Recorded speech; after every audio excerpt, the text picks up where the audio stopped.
Chapter 1. Returning Home. As Bai Xiaojiang opened his eyes, a throbbing pain enveloped his head, accompanied by a torrent of information flooding his mind.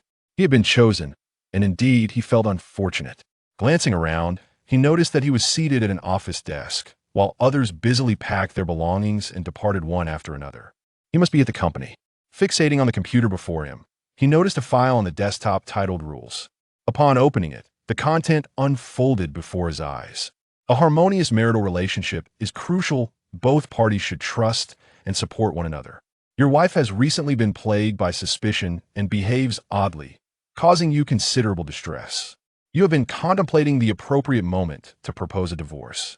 Rule A1. Your wife treats you well, but do not provoke her anger. 2. Make sure to return home promptly after work each evening. Do not spend the night out. 3. Refrain from consuming alcohol, as your wife disdains those who drink excessively. 4. Remember, every significant date, it will serve you well. 5. If you sense something amiss with your wife, remain silent and secure yourself in the study, locking the doors and windows. Bai Xiaojiang sighed, his headache intensifying. In the real world, he had just finalized his divorce with his ex-wife. Yet, upon returning home from the Civil Affairs Bureau, he closed his eyes and opened them again, only to find himself in this predicament. It appeared he was destined to face another divorce. At that moment, the reality of his situation was being broadcast live, with viewers anxiously observing the new representative of Yin country. Countless comments flooded the screen, predominantly expressing skepticism about this newcomer. Is this truly the new representative of Yin country? What a disaster. He appears to be just an ordinary office worker. Zhang Tianhao, the previous representative, was a police officer, far superior in both intellect and physical prowess. Alas, my brother fell in the fifth urban legend. He was so close that time, only to meet his end. Yin country's luck has run dry this time. Let's just hope for the best. What are you so proud of, you little fool? Aren't you also a newcomer? The previous representative fell far quicker than our brother. It seems their representative is the renowned detective Ryoma Ichiro. I should hurry and purchase a ticket to the east. Absurd. Our Park Changbong from Kimchi country is the true master. This is our fourth urban legend, and though it involves a wife, the difficulty is far greater than yours. Hey, Little West, don't get too cocky. Be wary of missteps. Unaware of the audience's disappointment, Bai Xiaojiang glanced at the clock. 6 o'clock in the evening. At that moment, he felt a hand pat his shoulder. Off work, Xiaobai? Want to grab a drink? Turning around, he saw a middle-aged man, glancing at the name tag hanging around his neck. Huang Bo, presumably a colleague. I have matters to attend to at home, so ill pass, Bai Xiaojiang replied cautiously. With both Rule 2 and Rule 3 forbidding him from drinking after work, he dared not violate 2 rules at once. Was he courting disaster? All right, I'll take my leave then. Drive safely, Huang Bo said, not pressing further. Before turning to leave, Bai Xiaojiang turned to continue his inspection of the desk and computer files, seeking any remaining clues. The desk was immaculate, and aside from the previously established rules, the computer files yielded no further information. However, Bai Xiaojiang managed to unearth a photograph from the drawer, depicting himself alongside a woman. Judging by the background, it appeared to have been taken in an amusement park, as a Ferris wheel loomed behind them. In the image, they stood side by side, the woman clutching a skewer of candied hawthorn, her gaze fixed on the camera, her face radiating a blissful smile. Bai Xiaojiang looked at her with tender eyes, clearly revealing their affectionate bond as a couple. Upon observing the woman's visage, one could immediately sense her purity and innocence, infused with a vibrant youthful aura. He then flipped the photograph over, discovering a date inscribed on the back, March 27, 2024. Recalling Rule 4, Bai Xiaojiang recognized the significance of dates. He silently noted this particular one and glanced at the computer, noting that today's date was March 25, 2025. He surmised that this date might hold substantial importance. Perhaps it marked the day they first met. However, if it were the date the photograph was taken, their expression suggested it was not their initial encounter. It could potentially be the day they solidified their relationship, or even the day of a proposal. Bai Xiaojiang tucked the photograph into his bag, deeming it potentially useful and better kept close at hand. Finding no additional clues, he shouldered his bag and departed from the company. Situated in a bustling urban area, The company was surrounded by the throngs of people bustling about during the peak hours. As Bai Xiaojiang stood on the street, a sudden realization struck him. He was unaware of where his home was located. At this moment, numerous competitors from other countries faced the same dilemma, equally oblivious to their residences. Observers in the comments section expressed their disappointment at Bai Xiaojiang's predicament. Alas, this newcomer is at a loss so soon. Look at the competitors from Little Japan. Their participants truly possess some skill. From the S Nation, truly deserving of the title of detective. Fear not. We still have hint opportunities. Let's trust this newcomer. Why are there so many comments? We haven't lost yet. Meanwhile, the competitor from Little Japan, Ryoma Ichiro, stealthily acquired the caretaker's keys and slipped into the archives, uncovering employee records that revealed his home address. Simultaneously, at the command center of the Yen Nation, the head of the supervisory team, Wu Fei, scrutinized the screen with a furrowed brow. To be honest, he harbored doubts about this newcomer, primarily due to the outstanding performance of the previous participant, which was inevitably used for comparison. Team leader, the Little Japan team has already obtained their address. Should we use a hint opportunity? Inquired the member responsible for monitoring the Little Japan live stream. Wu Fei shook his head, responding, "Let's not rush to squander hint opportunities. We're limited to 3. Let's see if he can devise a solution on his own. Retrieve the identity information of this contestant to understand his background better. Also, analyze the information of the newcomers from Little Japan and the Ying Nation." Meanwhile, Bai Xiaojiang strolled down the street, observing his surroundings. At first glance, the scenes before him appeared indistinguishable from the real world, yet an unsettling sense of being watched lingered in the air. However, whenever he turned to search for the source of that feeling, it dissipated almost instantaneously. "Never mind. I shall return home for now," Bai Xiaojiang mused, having surveyed his environment. According to Rule 2, lingering any longer could lead to unforeseen trouble. He retrieved his phone, locating the contact labeled wife, and sighed deeply. In front of the live stream audience, he dialed the number directly. This bold action immediately ignited a frenzy among the viewers, with countless comments flooding the screen. Many from the Yen Nation expressed their bewilderment, while others from different countries ridiculed the situation. Has he lost his mind? How dare he? This is either a fool or a madman. Who is this newcomer? What terrible luck to have such a reckless companion. Thank heavens. Yen Nation is doomed this time. Our luck is far better. Wasn't Yen Nation arrogant before? They deserve this. Bai Xiaojiang's finger hovered nervously above the dial button, sweat glistening on his fingertips. The barrage of comments dwindled as everyone awaited the call to connect. On the third ring, the call connected, but there was a moment of silence before a soft, gentle voice emerged from the receiver. "Hello?" Chapter 2, The Wife. Hearing his wife's tender voice, Bai Xiaojiang replied, "Darling, could you come pick me up from the office? My leg is a bit sore." Silence enveloped the line once more, but soon his wife spoke again, her voice trembling slightly. "You want me to? All right, we'll be there shortly. Wait for me downstairs."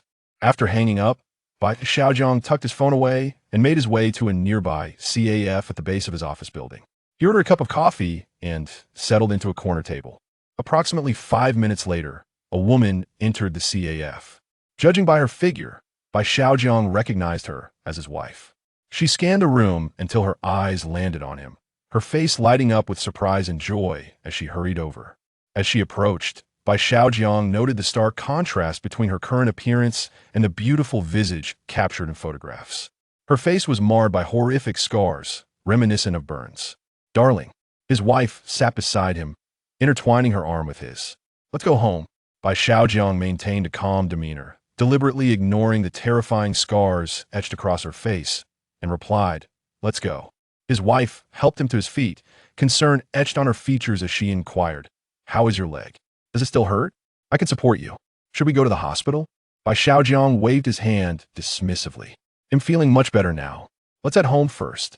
Without uttering another word, his wife supported him as they exited the CAF, her head bowed in silence as they made their way to the parking lot, evidently wishing to shield her scarred face from the gazes of passersby. After his wife entered the car, Bai Xiaojiang opened the door to the passenger's seat and settled in. As the vehicle roared to life, he discreetly observed his wife's every movement. She appeared to be in good spirits aside from the burn scars adorning her face. Nothing seemed amiss. It seemed the burn marks were the catalyst for her transformation. prompting him to seek out clues related to her injuries. The car navigated away from the bustling city center and arrived at a nondescript residential building. Once the vehicle came to a halt, Bai Xiaojiang glanced at his phone. The time read 6:45 in the evening. "Darling, what have you been up to today?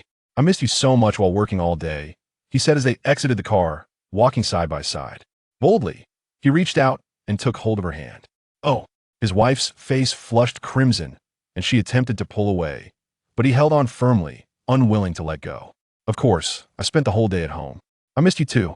While Bai Xiaojiang maintained a cheerful facade, his mind was rife with suspicion. Something was amiss. The timeline did not add up. From the moment he called for her to pick him up, only 5 or 6 minutes had elapsed. Even accounting for a brief stroll after work, it barely totaled 10 minutes. Yet their return journey from the office had taken approximately 25 minutes. This indicated that his wife could not have reached his workplace so swiftly, leading to a singular conclusion. His wife had been lurking nearby all along. The unsettling sensation of being watched he had felt earlier was most likely due to her. She had been trailing him. Upon arriving at their doorstep, his wife halted and turned to him, her expression peculiarly enigmatic. "Honey, please open the door," she urged. Bai Xiaojiang examined the door lock. It was a sleek black electronic keypad, and he was utterly unaware of the code. With a sigh, he calmly inputted 240327. The lock clicked open, and he glanced at his wife, who briefly displayed a hint of disappointment before her face transformed into a bright smile. Upon entering the foyer, his wife took his bag and set it aside. "Dinner will take a little while, dear. You should rest for a bit. You've worked hard all day." With that, she disappeared into the kitchen, and soon the sound of chopping echoed from within, leaving Bai Xiaojiang standing in a daze. "Why did you come back so late? Hurry and cook, I'm starving. Why is this dish so salty? Didn't I mention I wanted fried skewers from the east side tonight? Too tired to buy them? If you didn't want to, just say so.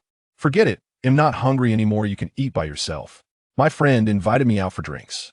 Memories of past grievances surged to the forefront of his mind, intensifying his headache. Observing the busy silhouette in the kitchen, he couldn't help but smile with a hint of irony. In reality, he could scarcely enjoy a warm meal.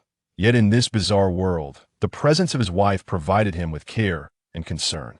It turned out that after a long day's work, returning home could still mean savoring a meal prepared by the one he cherished, and his efforts were indeed acknowledged. As the viewers on the screen witnessed his wife entering the kitchen, a collective sigh of relief swept through them, and the comment section blossomed with activity once more. "Wonderful. Let's take this opportunity to check the other rooms and search for clues.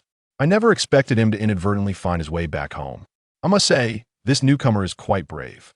Ah, this is impressive. Little she downstairs has broken through."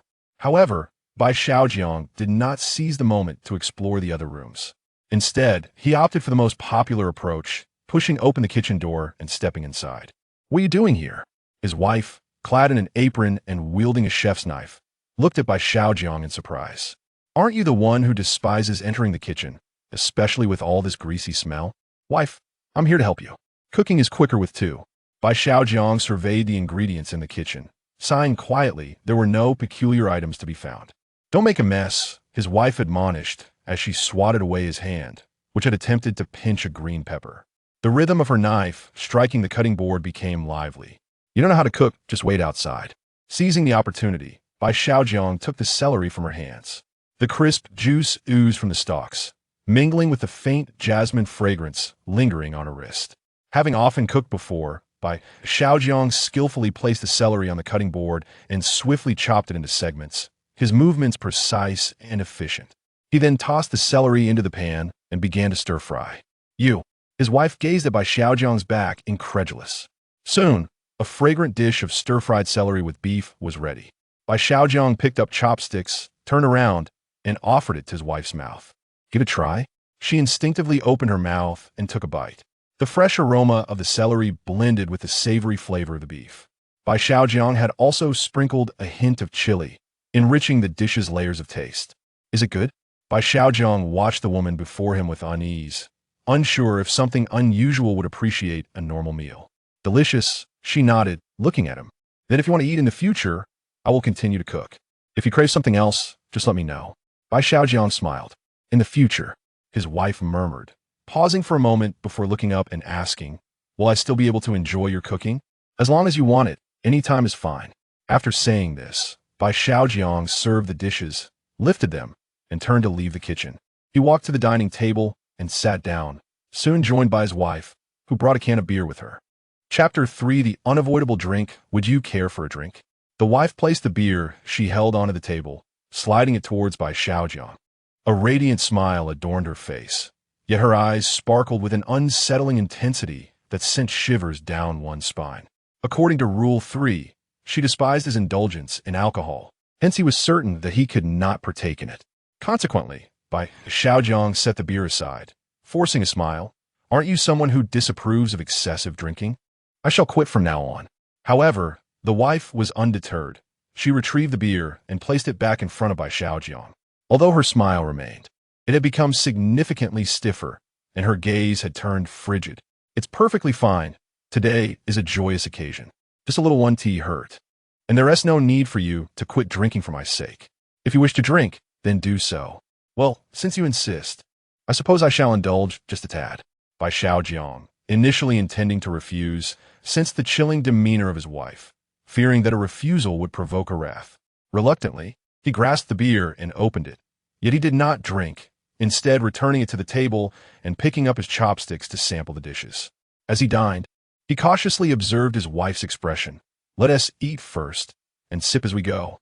Drinking on an empty stomach is detrimental to one's health." Her demeanor softened, and she ceased her insistence on him drinking. Meanwhile, Wallace, a contestant from France, found himself in a similar predicament with his wife. "Darling, do have a bit of wine." The scenario differed for contestants from various nations, and Wallace was faced with an alluring blonde beauty, yet her visage bore the scars of severe burns.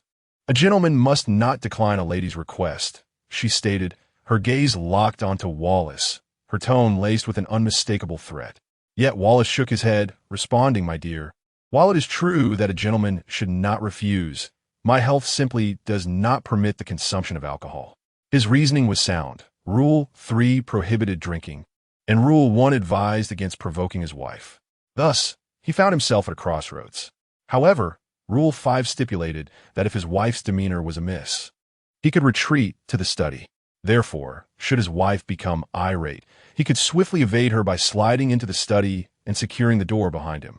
Wallace felt a surge of confidence, unaware that his wife's expression had grown increasingly frigid, resembling that of a soulless zombie. "Darling." Just as he lifted his gaze towards her, he was met with the sight of the silver knife and fork in her hands. In that moment, the exquisite utensils plunged deeply into Wallace's eye socket, enveloping his vision in a crimson haze, accompanied by excruciating pain. This madwoman! Panic seized him, disregarding the agony. He scrambled to his feet and dashed towards the study, desperately recalling its location. "Legs, move faster. As long as he reaches that place, he will." At this moment, the audience in Wallace's live stream, their eyes shut tight from the gruesome spectacle, could only hear Wallace's anguished cry. His wife, with disheveled hair and bloodshot eyes peering through the strands, cast a venomous glare at Wallace's battered back as he lay on the ground. Why don't you drink? Why can't you simply heed my words for once?" she murmured, as if questioning Wallace, yet also speaking to herself. As she spoke, she picked up another set of cutlery from the table and slowly approached Wallace. In his struggle, the instinct for survival triumphed over fear. Disregarding the excruciating pain in his legs, he clawed his way toward the study, inch by inch. His wife trailed behind. Each time he crawled a few paces, she would stab him with a knife and fork, viciously dragging them out, causing flesh to rend and blood to splatter, painting the corridor from the living room to the study in crimson. It seemed she was in no rush to end his life. Rather, she reveled in tormenting him like a cat playing with a mouse. In that moment, Wallace appeared to be her prey, subjected to her relentless cruelty. The corners of her mouth stretched wide, her bloodshot eyes bulging with a maniacal delight as she watched Wallace's desperate crawl, her laughter echoing with a chilling madness. Finally, as Wallace, enduring the agony, reached for the door to the study, he found himself too weak to push it open. Gritting his teeth, he slowly lifted his head, thrusting it back with fervor, and then rammed it against the door. With a dull thud, the door burst open. Wallace, as if reborn from a near-death experience. Wore an expression of wild joy, disregarding the blood streaming from his forehead as he scrambled inside. Yet, as his hand reached beyond the threshold, he halted, his face a whirlwind of emotions. Madness, shock, disbelief, and despair flickering rapidly across his features. What he encountered was a staircase, descending into darkness. It was the entrance to the basement. But this couldn't be right. He was certain he and erred. The study should be here. Moreover, the basement entrance bore no door. No, please don't kill me. I'll do anything you ask. I beg you. Don't take my life. Panic-stricken, Wallace, who typically prided himself on being a gentleman, turned and began to plead frantically, weeping uncontrollably, utterly devoid of his former composure. Witnessing this scene, his wife seemed to finally behold the spectacle she had longed for, bursting into manic laughter, her voice sharp and frenzied. Then, the live stream plunged into darkness, leaving only the echoes of Wallace's screams and his wife's maniacal laughter. After a time, the sounds gradually faded, replaced by an announcement in the live stream declaring that Frank had failed the level, and multiple ominous messages began to flood the area. At that moment, in the command center of the Yin Kingdom, Wu Fei urgently instructed a nearby staff member, "Quick, relay this information to our players. Not drinking will lead to death, and the location of the study will change. Send the message immediately." The staff member promptly complied, hastily preparing the message and dispatching it forthwith. Bai Xiaojiang was slowly savoring his meal, occasionally glancing at his wife. Although she too was partaking in the food, her gaze remained fixed upon him. Her dark pupils were motionless, never wandering to the dishes or elsewhere, as if they were intently scrutinizing whether Bai Xiaojiang would take a sip of alcohol. Strangely, even when she turned her head to speak or eat, her eyes remained unyieldingly locked on him, a gaze that rendered him profoundly uncomfortable. At that moment, a mechanical voice echoed in Bai Xiaojiang's ears. It recounted how a contestant named Frank had been slain by his wife for refusing to drink. Attempting to retreat to the study, he found the location had shifted, rendering his escape futile. With a glance at the beer, Bai Xiaojiang realized that drinking was no longer a choice, but a necessity. Chapter 4. New Rules. Bai Xiaojiang grasped the beer can, and at last, his wife's gaze shifted from him to his hand clutching the can. He feigned nonchalance, taking a sip from the beer while keenly observing his wife's demeanor. As she witnessed him drink, a sense of relief washed over her, dispelling the earlier peculiar tension, and she appeared to return to her usual self. Noticing her state stabilize, Bai Xiaojiang felt a momentary release of anxiety, but then an unsettling sensation coursed through him. The icy beer slipped down his throat, but instead of the anticipated crispness, it ignited a fire within him, akin to sparks landing on a pile of dry kindling, instantly engulfing him in flames. An indescribable heat erupted from his stomach, rapidly spreading like wildfire throughout his limbs, scorching his skin and causing his bones to crackle in protest. This searing heat brought no comfort. Rather, it acted as a frenzied fuel, obliterating the dam of his rationality. A tumultuous blend of ferocity, brutality, and destruction erupted in his mind, sweeping away all coherent thought like a deluge breaching its banks. His brow furrowed into a tight shape, his jaw clenched, and his eyes reddened with rage. Bai Xiaojiang fought desperately to suppress his emotions, glancing at his wife, who seemed oblivious to his turmoil, continuing to leisurely savor her meal. Her calm demeanor only served to exacerbate his agitation, unleashing a torrent of unwelcome thoughts that spiraled uncontrollably in his mind. Were it not for her, he would not have resorted to this strange beer. Had she not been in his life, he would not find himself in this predicament. Yes, if not for her, perhaps this bizarre tale would not exist, and he would not be here. It was all her fault, entirely because of her. Bai Xiaojiang's eyes glazed over, as the figure of his ex-wife began to merge with the image before him. He toiled relentlessly, only to find her spending each day either shopping with friends or entangled with an old acquaintance. Whenever he inquired, the response was always the same. They were merely friends. And if anything were to transpire, it would have happened long ago, leaving him out of the picture entirely. In pursuit of their future, he worked overtime, even taking on a part-time job, yet he was still reproached for not spending enough time with her. Upon returning home, he was met with an endless array of chores. A cold kitchen, a disheveled living space, and mountains of takeout boxes. With trembling hands, Bai Xiaojiang braced himself against the table and unsteadily approached his wife. As he stood before her, she sensed a shadow fall over her, dimming the light as Bai Xiaojiang blocked it. She paused in her meal preparations, lifting her gaze to meet his, her clear apricot eyes regarding him as if his state were a familiar occurrence. "Is there something wrong?" she inquired, her tone devoid of urgency. This unperturbed demeanor only heightened Bai Xiaojiang's irritation. Staring at her beautiful yet scarred face, he could no longer contain himself and raised his hand, intending to strike her. She did not flinch, merely gazing calmly at him as his hand approached. "No, the fault does not lie with you." Bai Xiaojiang struggled to halt his motion, biting down on his tongue, the sharp pain granting him a fleeting moment of clarity, his expression contorted in anguish. "Having satisfied my hunger, I retreated to my study for a brief respite." Seizing the moment of clarity, Bai Xiaojiang hurriedly turned around, searching for the location of the study. Behind him, his wife gazed at his departing figure with a complex expression.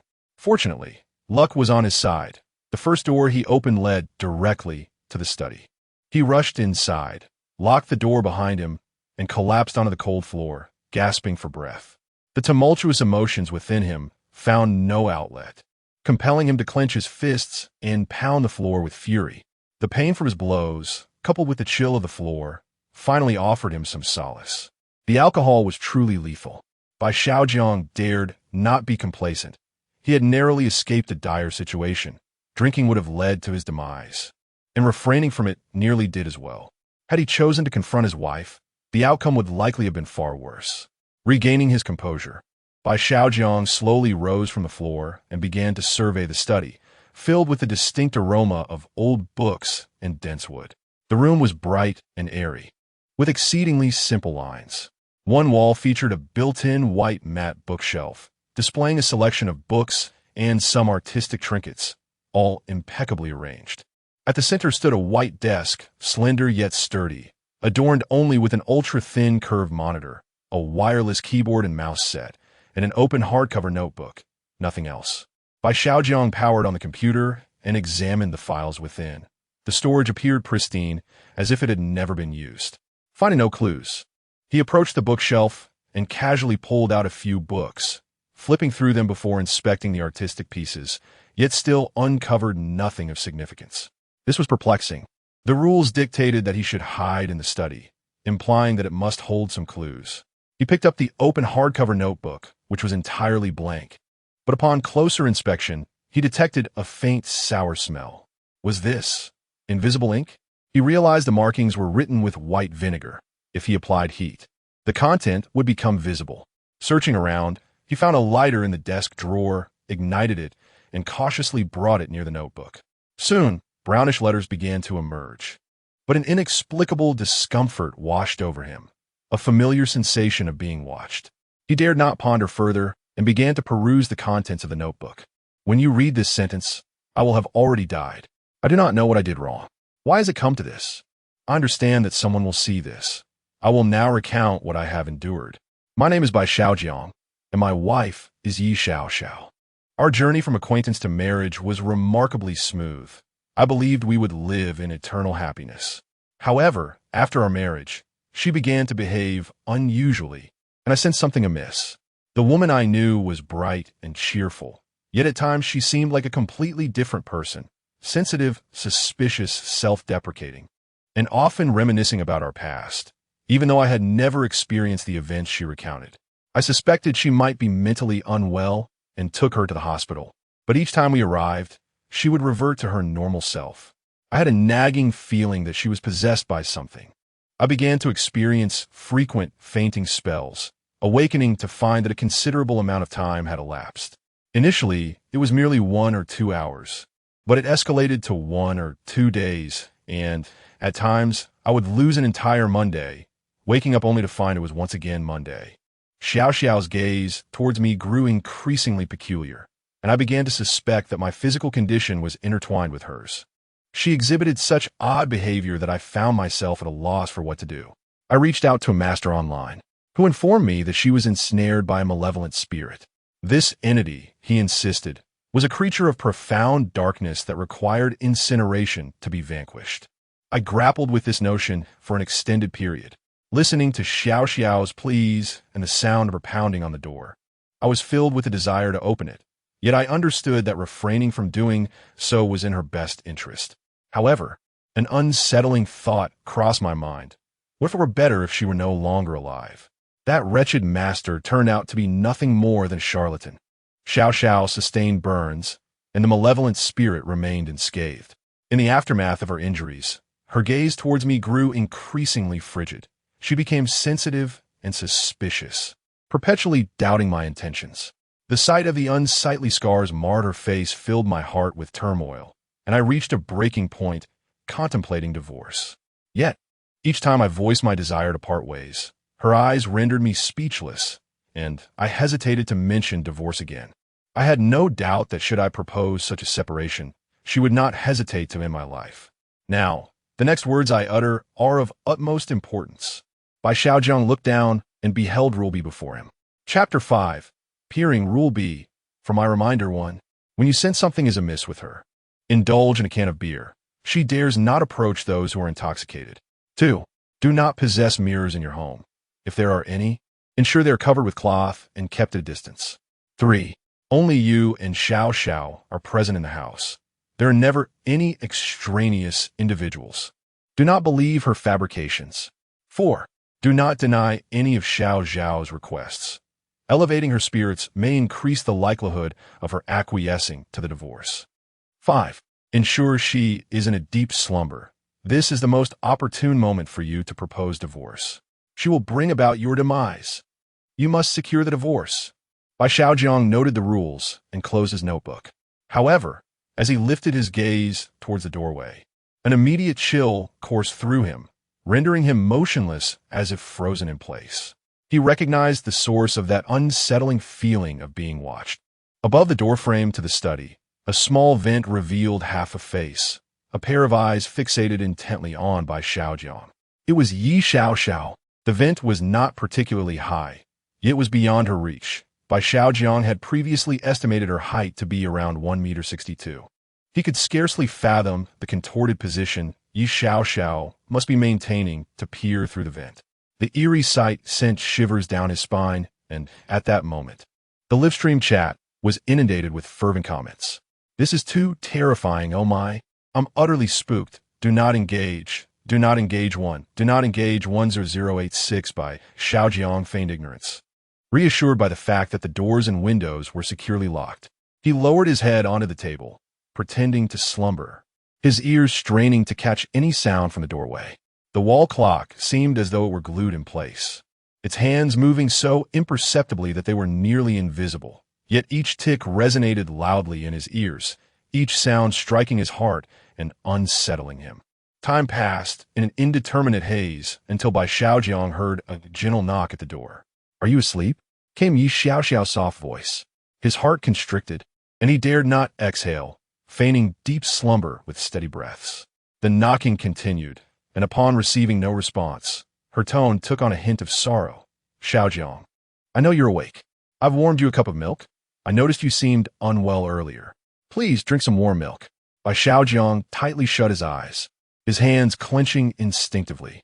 Suddenly, he recalled the rule forbidding him from refusing her requests, but this situation felt exceedingly strange, leaving him in a state of hesitation. Cautiously, he lifted his gaze, only to find the face at the vent had vanished. Taking a deep breath, he gradually rose from his chair, his legs trembling as though burdened by an immense weight. Each step towards the door felt disproportionately heavy, as if he were traversing a sea of cotton rather than solid ground. He grasped the doorknob firmly, turning it slowly. The door emitted a faint creak as it began to open. In that instant, Bai Xiaojiang's heart raced, uncertainty flooding him regarding what awaited him. As the door swung open, he beheld his wife, standing quietly at the threshold, a cup of milk delicately cradled in her hands. A trace of grievance lingered on the wife's face. Her gaze somewhat dimmed. Upon noticing the door ajar, she lowered her head and softly murmured, "Have some milk. It's freshly warmed for you." "Thank you, Xiao Xiao." Bai Xiaojiang accepted the milk, instinctively placing his hand on his wife's head, gently ruffling her hair. She involuntarily gasped, quickly stepping back to create distance between them. A sudden flush adorned her cheeks, reminiscent of a ripe apple. Her eyes widened in astonishment and shyness, akin to a startled fawn. I'm going to take a shower, she stammered, her voice tinged with a hint of panic. Before her words had fully dissipated, she turned and hurried away. Bai Xiaojiang regarded the milk in his hand with a complex expression, setting the cup down on the desk. The stark contrast between the resentful, enigmatic wife he had just encountered and the tender, bashful wife he had just seen was utterly jarring. Yi Xiaoxiao must be in a decent mood now. If he treated her well and discovered a means to lull the tormented spirit within her to rest, he could then propose divorce, bringing an end to it all. Now that she was showering, what was he to do? 1. This is an opportune moment to spy on his wife in the bath. 2. Search other rooms for any additional clues. Bai Xiaojiang entered the bedroom, pushing open the door to the master suite, where a warm ambience enveloped him. The soft, beige light cascaded throughout the room, creating a tranquil and romantic atmosphere. The decor was both exquisite and practical. Directly opposite the entrance stood a spacious double bed. To the left, a floor-to-ceiling window, and to the right against the wall, a large wardrobe. A bedside table adorned with numerous photographs rested beside the bed. Bai Xiaojiang picked up a photograph, examining it. It was a picture of him and his wife, taken before the scars of her burns marred her beauty, likely from a time before their marriage, when everything was untainted. Not a single photograph captured moments from after their vows, signifying the profound impact the incident had on them, his wife seemingly reluctant to be photographed since. Upon opening the drawer of the bedside table, he discovered a small jewelry box. Before he could delve into its contents, he heard his wife's voice from behind him. What are you doing? Quickly, Bai Xiaojiang closed the drawer, concealing the jewelry box in his pocket. He turned to see his wife standing there, her hair damp and cascading over her fair shoulders, a few rebellious strands playfully sticking to her cheek, enhancing her delicate charm. She was wrapped in a soft bath towel, perfectly accentuating her graceful figure. The towel's edges still glistening with the steam from her bath, evoking an ethereal beauty. Nothing much, just reminiscing over old photographs. We were truly happy back then, weren't we? Bai Xiaojiang hastily shifted the conversation, eager to divert her attention from his earlier actions. Yet his movements had been too conspicuous to escape notice, and he braced himself for potential exposure. As his wife approached, she picked up a photograph, her pale hand gently caressing it, her expression imbued with complexity. Indeed, during that time, I was truly elated, for your presence filled my days with joy. I often envisioned our future together, imagining a cozy little home where we would nurture a delightful child, leading a simple yet blissful life. The wife placed the photograph down, turning her back to Bai Xiaojiang. It seemed he heard a sigh, and then he caught a glimpse of her complex gaze as she turned to him before lying down on the bed, pulling the covers over herself. It's getting late, let's sleep, she said. Bai Xiaojiang was momentarily taken aback, but reluctantly laid down beside her. There were 2 blankets on the bed, allowing him to refrain from sharing a single cover with her. He decided to postpone any further contemplation of the clues until tomorrow. The situation had reached its conclusion, and sleep was paramount. After a day filled with intense tension, both his body and mind were utterly exhausted. The tautness of his nerves began to ease, and drowsiness enveloped him, his eyelids growing heavy. Soon, his breathing became steady and profound. In the twilight, between sleep and wakefulness, he felt someone embrace his waist, instantly jolting him awake, his body rigid and motionless with apprehension. Chapter 6. The wife's confession time rewinds to just moments ago, as the wife lies quietly beside Bai Xiaojiang, absorbing the calming rhythm of his breaths. Once she is certain that he has truly succumbed to slumber, she cautiously shifts her body and gently envelopes him from the side. Her arms embrace him from behind, her warm chest pressed against his back. Little by Gidge, she whispers softly into his ear, her voice as delicate as a feather, fearful of disturbing the deep sleep of Bai Xiaojiang. Yet, the weight of her words sends shockwaves through the mind of the pretender, Bai Xiaojiang. Woman misses you so much. Who is Wenwen? Bai Xiaojiang realizes that the woman beside him is not Yi Xiaoxiao, and recalling the bizarre scene from the study, he feels a chilling air enveloping him. Her lips graze the side of his neck.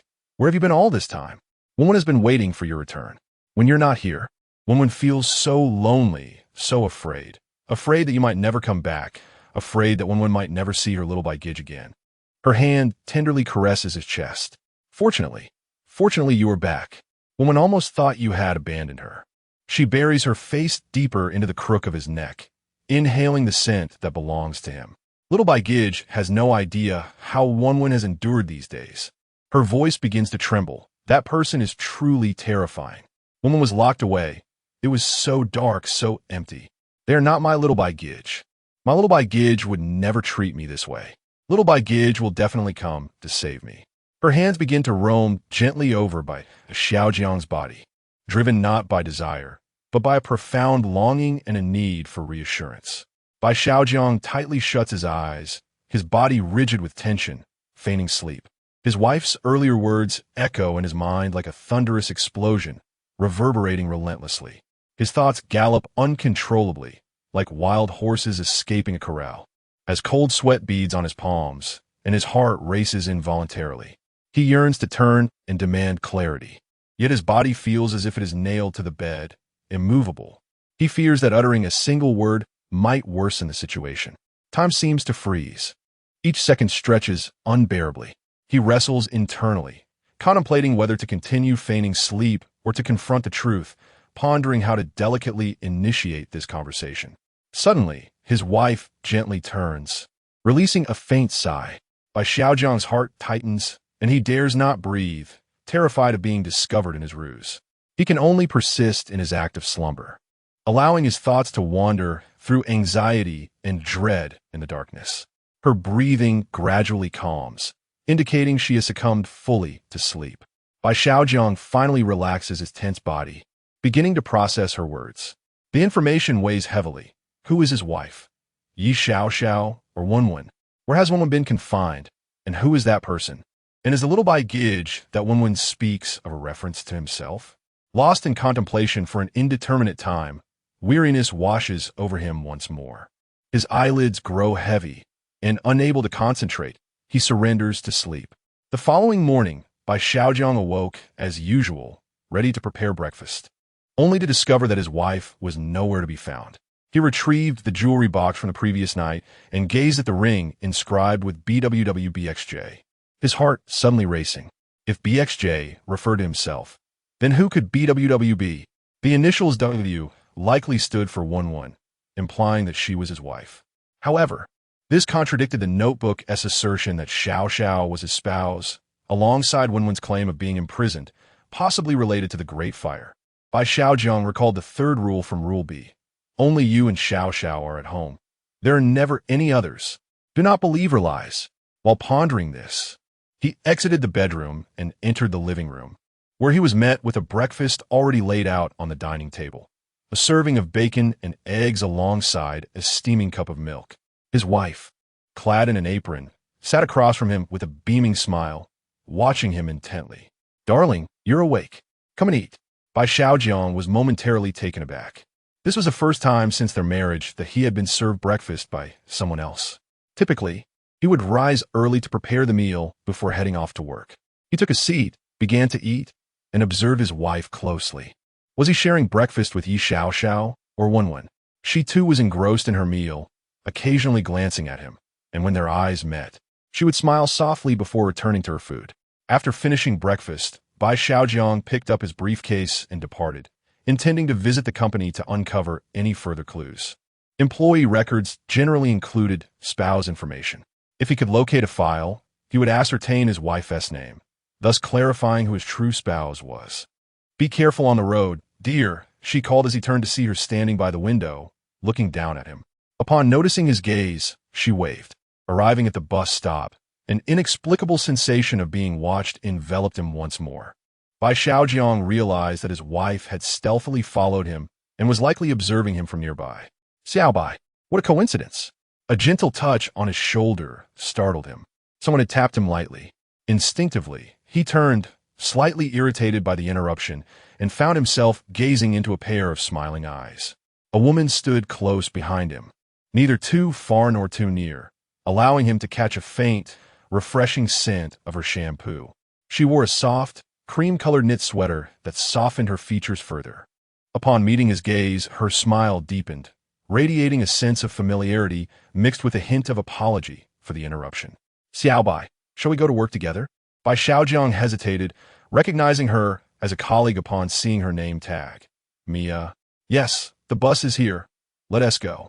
Throughout the journey, he remained silent, as the feeling of being watched lingered, and he refrained from engaging in too much conversation with Mia, fearing that his wife might sense something amiss. Mia did not take the initiative to engage him, occasionally glancing at the scenery outside the bus window and offering him a fleeting smile. Upon disembarking from the bus and taking a few steps into the company, the entrance shielded him from the prying eyes behind, and the sensation of being observed ebbed away like a receding tide, prompting Bai Xiaojing to exhale softly. Standing before him was Huang Bo, who greeted both Bai Xiaojing and Mia, saying, Xiao Bai Mia, good morning. You came together, I see? Mia smiled and nodded. I happened to run into him while waiting for the bus. No more chatting, I must head to my workstation. After Mia departed, Bai Xiaojing turned to Huang Bo, intending to extract information, for he appeared somewhat familiar with the original persona. Brother Huang. What is it? Huang Bo tilted his head towards Bai Xiaojing. The anniversary of my marriage is approaching, and I wish to purchase a gift for my wife. Could you offer me some suggestions? To his surprise, Huang Bo displayed a hint of astonishment and halted in his tracks. You're married? I thought you've always been single. Bai Xiaojing felt a pang of anxiety. Though he feigned calmness, Brother Huang, you must be mistaken. I've been married for some time now. Huang Bo furrowed his brow, confidently asserting, Xiao Bai, how could I be wrong? You've been single for so many years, and I've often introduced you to potential partners. Bai Xiaojing felt a tingling sensation at the nape of his neck. Could it be that all of this was an illusion? Who, then, was his current wife? At that moment, Huang Bo leaned closer, lowering his voice. Xiao Bai, are you experiencing significant work-related stress lately? I know a psychologist. Perhaps you should consider a consultation. Bai Xiaojing politely declined, resolving instead to investigate the employee records, hopeful that they might unravel this perplexing series of events. With that thought, he bid farewell to Huang Bo and hurried off in search of the company's archives. Chapter 7. The Death of Mia. Bai Xiaojiang bid farewell to Huang Bai, his heart pounding heavily within his chest. Unmarried? How could that be? That house, that wife, those rules. Were they all mere figments of his imagination? Suppressing the tumultuous waves of confusion within, he cast a sharp gaze around the company environment. The archives, typically located near the administrative or human resources departments, guided by intuition and a rudimentary understanding of office layouts, he hastily traversed the somewhat noisy workspace, eventually spotting an inconspicuous door at the end of the corridor. Marked as the archives room, the door was locked. Bai Xiaojiang attempted to push it, but it wouldn't budge. He glanced around to ensure he was unobserved, quickly retrieving a paperclip he had discovered in his desk drawer the previous day. Though the realities of life had dulled his edges, the skills from some youthful hobbies had not entirely faded. He deftly straightened the paperclip, bending one end into a small hook, and cautiously inserted it into the keyhole. What the hell? This newcomer can pick locks. This is intense, too intense. Focus on the right point. He claims to be married, yet his colleagues assert he is single. Who is lying? This is chilling. The archives are crucial. It seems that Long Mai Chong next door is nearing completion. I'm on edge. Go, Yin Nation. Don't lose to the little sun. Time seemed to stretch infinitely. Bai Xiaojiang held his breath, wholly concentrating on the subtle changes within the lock. At last, with a soft click, the lock sprang open. He swiftly slipped inside, gently closing the door behind him. The archives were permeated with the scent of old paper and dust. Rows of metal cabinets stood in neat alignment, with a clear objective. Bai Xiaojiang made his way directly to the cabinet labeled with employee records, active. He rummaged through the files and soon located the folder bearing his name. Drawing a deep breath, he yanked the document free. Name: Bai Xiaojiang Department. Marketing position: Specialist Aid of Employment. May 15th, 2022. Marital status: Unmarried in stark black and white, it was unmistakably clear, unmarried. Bai Xiaojiang's hands trembled slightly. A chill surged up his spine. The Yexiaxio in his notebook, the wife at home, and the entity claiming to be Wenwen. What was the nature of all this? Who was he? Had he ever truly been married? Did that home exist in reality? Or had all his perceptions been distorted the moment he entered this bizarre world? Just as he was engulfed in profound confusion and panic, a cold, emotionless mechanical voice reverberated like a death knell across all live streams worldwide. Announcement: the contestant from the Eastern Kingdom, Long Mai Chong, has successfully completed the strange wife tale. Completion rating: A. The Eastern Kingdom receives a national fortune reward. National resilience increased by 5. Other nations' contestants: countdown to completion, 24 hours. Should the countdown expire without completion, the contestant will perish, and corresponding nations will randomly generate multiple bizarre areas of descent. This announcement fell upon the Yin Nation's live stream like a bucket of ice water, instantly extinguishing the fervor, and it struck heavily upon Bai Xiaojiang's heart. Bullet screen: Yingwu's over. Little days have truly cleared. Grade A evaluation. It's over. We still have 1 day. Xiaobai, think of a way. Where's the command center? Hurry with the hints. Look, the command center has sent a hint. Almost simultaneously with the announcement, an urgent alert from the Yingwu command center echoed in Bai Xiaojian's ears, the voice steady yet rapid. Bai Xiaojian. The method of clearing for Long Ma Ilong. Through prolonged PUA of his wife, incessantly emphasizing the ugliness of her burn scars, psychologically tormenting her, inducing profound guilt and self-doubt. When she was in a state of deep despair and mental disarray, he consumed beer. Utilizing Rule B, Clause 1 foot drunkenness prevents her from approaching as protection.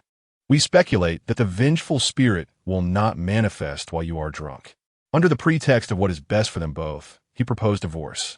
The wife, engulfed in immense pain and guilt, agreed to the divorce, achieving the clearance requirement.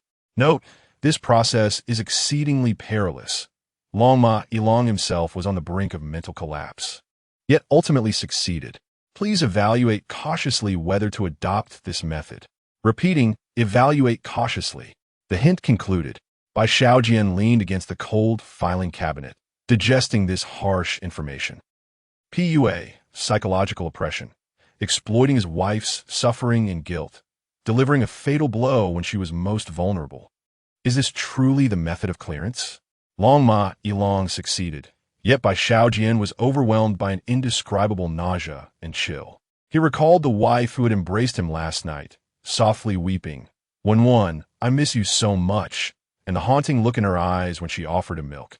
The image of her waving goodbye from the window in the morning. Is this approach really right? Bai Xiaojian murmured to himself. Instinctively, he felt something was amiss, profoundly wrong. The final warnings of Rule B were, she will kill you, and you must divorce, filled with utmost terror and resolve. Although Long Ma Ilong's method succeeded, it seemed to completely disregard Wenwen's existence, overlooked numerous clues mentioned in the notebook, and especially neglected the 2 starkly different states of his wife. This method of clearance felt like forcibly tearing open a superficial wound, potentially unleashing something deeper and darker. It missed the core of the tale. What truly caused the wife's peculiarities? Who was the imprisoned Wenwen? Could divorce truly end everything? Unlike Long Ma Ilong, he cannot inflict such cold-hearted mental torment upon someone who might be a victim, be it Yi Xiao or Wenwen. Moreover, his intuition warned him that replicating this method in a home that appeared even more complex and twisted could pose far greater risks than anticipated. He could not simply mimic. Bai Xiaojian made a decision. He needed more information to find clues about Wenwen, to comprehend the true origin of this eerie tale. He swiftly returned the files to their place, erased all traces of his visit, and left the archive room.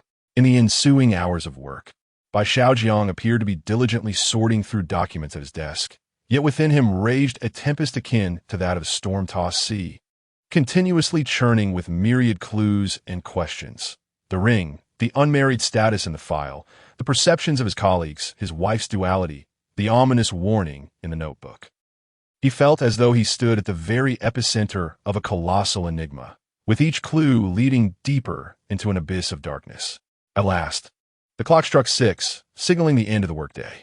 The office erupted once more into a cacophony of noise.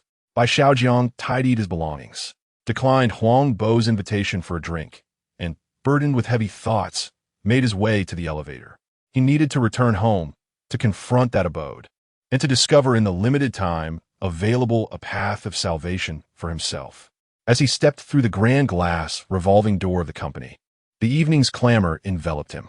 Just as Bai Xiaojiang descended the steps, preparing to merge with the throng of people, bang! A sound so thunderous it sent shivers through the heart, accompanied by the sudden, terrified screams of those around him, erupted less than 5 meters ahead. Flesh and blood, torn garments, scattered belongings, spread across the ground like a smashed watermelon, painting the pavement in a blinding crimson hue. Time seemed to freeze. Bai Xiaojiang's pupils dilated sharply, his body paralyzed in shock. The acrid scent of blood invaded his nostrils, and his stomach churned violently. He discerned the grotesquely contorted head, the familiar cream-colored knit sweater. It was Mia, the very same Mia who had smiled brightly that morning, riding the bus with him. The crowd around him succumbed to sheer panic, a cacophony of screams, wails, calls to emergency services, and retching all merging into chaos. Some people collapsed in fear, while others shielded their eyes, unwilling to gaze upon the horror. Many more fled in frantic disarray. Bai Xiaojiang fought against an overwhelming wave of nausea and inner terror. Forcing himself to remain composed, he abruptly raised his head, his gaze piercing through the corporate edifice that towered into the heavens. As dust descended, the glass facade reflected the city's light pollution, rendering the rooftop an indistinct blur, shrouded in obscurity. There were no swaying figures, no signs of misstep, only the cold, silent silhouette of the building, ascending into the clouds like a colossal, life-consuming black tombstone. Mia was dead, right before his eyes, in the most harrowing manner conceivable. Who had pushed her? Or had she leaped willingly? Why her of all people? That seemingly ordinary encounter that morning could have been anything but a mere coincidence. A more intense, bone-chilling sense of being watched, akin to a parasitic worm, latched onto him from some unknown corner. This time, the malice and madness lurking within that gaze felt almost tangible. Bai Xiaojiang stood at the edge of the bloodstained ground, engulfed by the maelstrom of chaos and screams. He lifted his gaze, no longer looking up at the rooftop that had devoured Mia, but instead scanning the shadows of the alley across the street, the windows of parked vehicles, and the darkened apertures of the distant apartment buildings. He knew that his wife, or rather, the entity that controlled her, was undoubtedly nearby, watching him. This gruesome tale, aimed at divorce, had merely begun to unveil its most grotesque facet. With this thought in mind, he opened his phone and dialed his wife's number once more. Beep, beep, beep. Chapter 8. I no longer desire divorce. Hello? The soft, melodious voice of his wife emanated from the telephone, her tone imbued with delight, as if Bai Xiaojiang's call had brought her immense joy. Gazing at the grotesque form before him, he discerned a faint whisper of wind through the receiver, and with a resigned sigh, his expression remained composed. It was you, wasn't it? What are you talking about, darling? His wife's voice retained its tender quality, even laced with a hint of playful affection. Yet, the faint yet piercing howl of wind from above penetrated Bai Xiaojiang's eardrums like icy needles. He fixed his gaze upon Mia's disfigured body, her stark white knitted top drenched in blood, and a tumultuous wave of nausea surged within him, a chilling dread coursing from his feet to the crown of his head. It must have been her. It was undoubtedly her, right here on the rooftop of this very building. The morning's chance encounter had transformed into a harbinger of doom. Was it merely because Mia had shared a ride to work with him, exchanging a few words? The possessive and paranoid nature of his wife, or rather the entity controlling her, had escalated to a horrifying degree, one that disregarded human life altogether. Bai Xiaojiang's fingers, gripping the phone, turned pale from exertion, his nails digging sharply into his palm, inflicting a fleeting sting that barely quelled the tempest of fear and fury raging within him. He could not afford to display any sign of abnormality, nor provoke the monster that loomed above him. He inhaled deeply, forcing his voice to convey a semblance of weariness and reliance, even imbuing it with a touch of intimacy. Nothing much. I just got off work and noticed a bit of chaos outside. It seems something has happened. I'm feeling a bit scared. My love, I wish to return home now. I yearn to see you. There was a brief silence on the other end. The wind sound seemingly softened. His wife's voice emerged, brimming with evident joy and reassurance. Don't be afraid, darling. It's nothing, merely an accident. I will come back to be with you shortly. Will you wait for me at the company entrance? We can go home together. Comments. No way. He knows. He realizes it was her. What an incredible performance. His voice trembles, yet sounds dependent. Run. Why wait? Get out of there. That lunatic is on the rooftop. No need. Bai Xiaojiang hastily declined, his tone tinged with urgency, only to soften again, as if to avoid suspicion. I wish to walk back alone for a bit, to clear my mind. Just go home and wait for me. I will arrive shortly. All right then. His wife's voice carried a trace of disappointment, yet she acquiesced. Be careful on your way, and return swiftly. I will have dinner ready for you. Bai Xiaojiang responded, quickly ending the call. He could no longer linger in this place. Moreover, this presented a prime opportunity. He immediately turned, navigating against the panicked throngs, his head bowed, hastening away from the corporate edifice. His heart raced wildly within his chest, and his shirt was already soaked with cold sweat. He could distinctly sense that vengeful and frigid gaze from above, as palpable as a shadow, clinging to his back, pursuing him relentlessly. His wife would require time to descend. This was his sole chance. He dared not glance back, relying solely on his memory and sense of direction as he turned into a relatively secluded alley near the company. Once he confirmed that he had temporarily escaped the chaos of the main street and potential lines of sight, he nearly broke into a run, his gaze anxiously scanning the storefronts. Soon, he spotted his objective, a nondescript neighborhood convenience store. Do you have a mirror? A small one, portable, Bai Xiaojiang inquired, his voice tinged with barely perceptible breathlessness. The owner, a middle-aged man engrossed in his phone, barely looked up and gestured towards a nearby rack brimming with trinkets. There, help yourself, $5 each. Bai Xiaojiang hurried over and quickly spotted a palm-sized round mirror with a plastic folding cover. Without hesitation, he seized one, paid hastily, and even before the owner could return his change, he said, "No need for change," and turned to leave. He clutched the cold little mirror tightly, swiftly tucking it into the back pocket of his trousers, then carefully covering it with the hem of his coat. Rule B, Clause 2. No mirrors at home. If there are, keep them far away or cover them. This rule was inherently contradictory. If there were none, how could one keep them at bay or cover them? It felt more like a warning. Mirrors were forbidden in the home, or they could see things that ought not to be seen. This mirror might be the crucial tool to unveil the truth, or could serve as a deadly trigger. It must be hidden well. After accomplishing this, he finally exhaled with a slight sense of relief, yet dared not slow his pace as he hastened towards home. Indeed, as he neared the entrance of the community, that familiar sensation of being watched crept upon him again, accompanied by a chilling echo of recent violence. His wife was following him.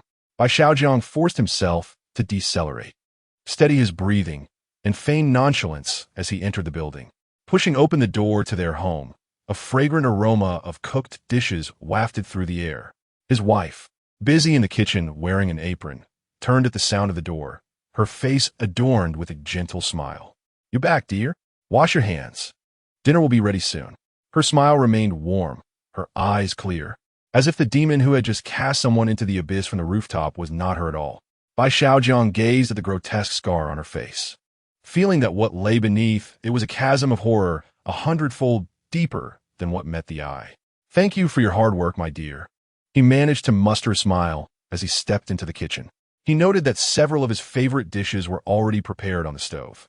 This cozy scene, juxtaposed against the backdrop of Mia's mangled corpse, appeared exceedingly bizarre and ironic. He approached his wife from behind. The kitchen space was somewhat cramped. She was intently stirring the contents of the pan.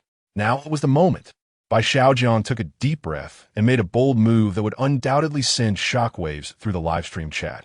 He gently yet firmly wrapped his arms around her waist from behind, resting his chin on her shoulder. He could feel her body stiffen instantly. The motion of her stirring halted completely, and her fingers gripping the spatula turned pale from the strain. Bullet screen. Ah, what an opportunity. Quickly make her happy, then drink to propose a divorce. Finally coming to an end. Cleared it. This newcomer is truly fortunate, surviving until the other contestants finished and received hints. My dear, Bai Xiaojiang's voice was soft, imbued with a deliberate affection and weariness. He tightened his embrace, holding his wife a bit closer. Today, after witnessing the events outside, I suddenly came to a realization. His wife's body remained rigid as a stone, unresponsive, with only the faint sizzle of the vegetables in the pot breaking the silence. We shall not divorce. In this moment, not only was the live broadcast room in an uproar, even the command center of Yin Country was ablaze with excitement. Is he out his mind?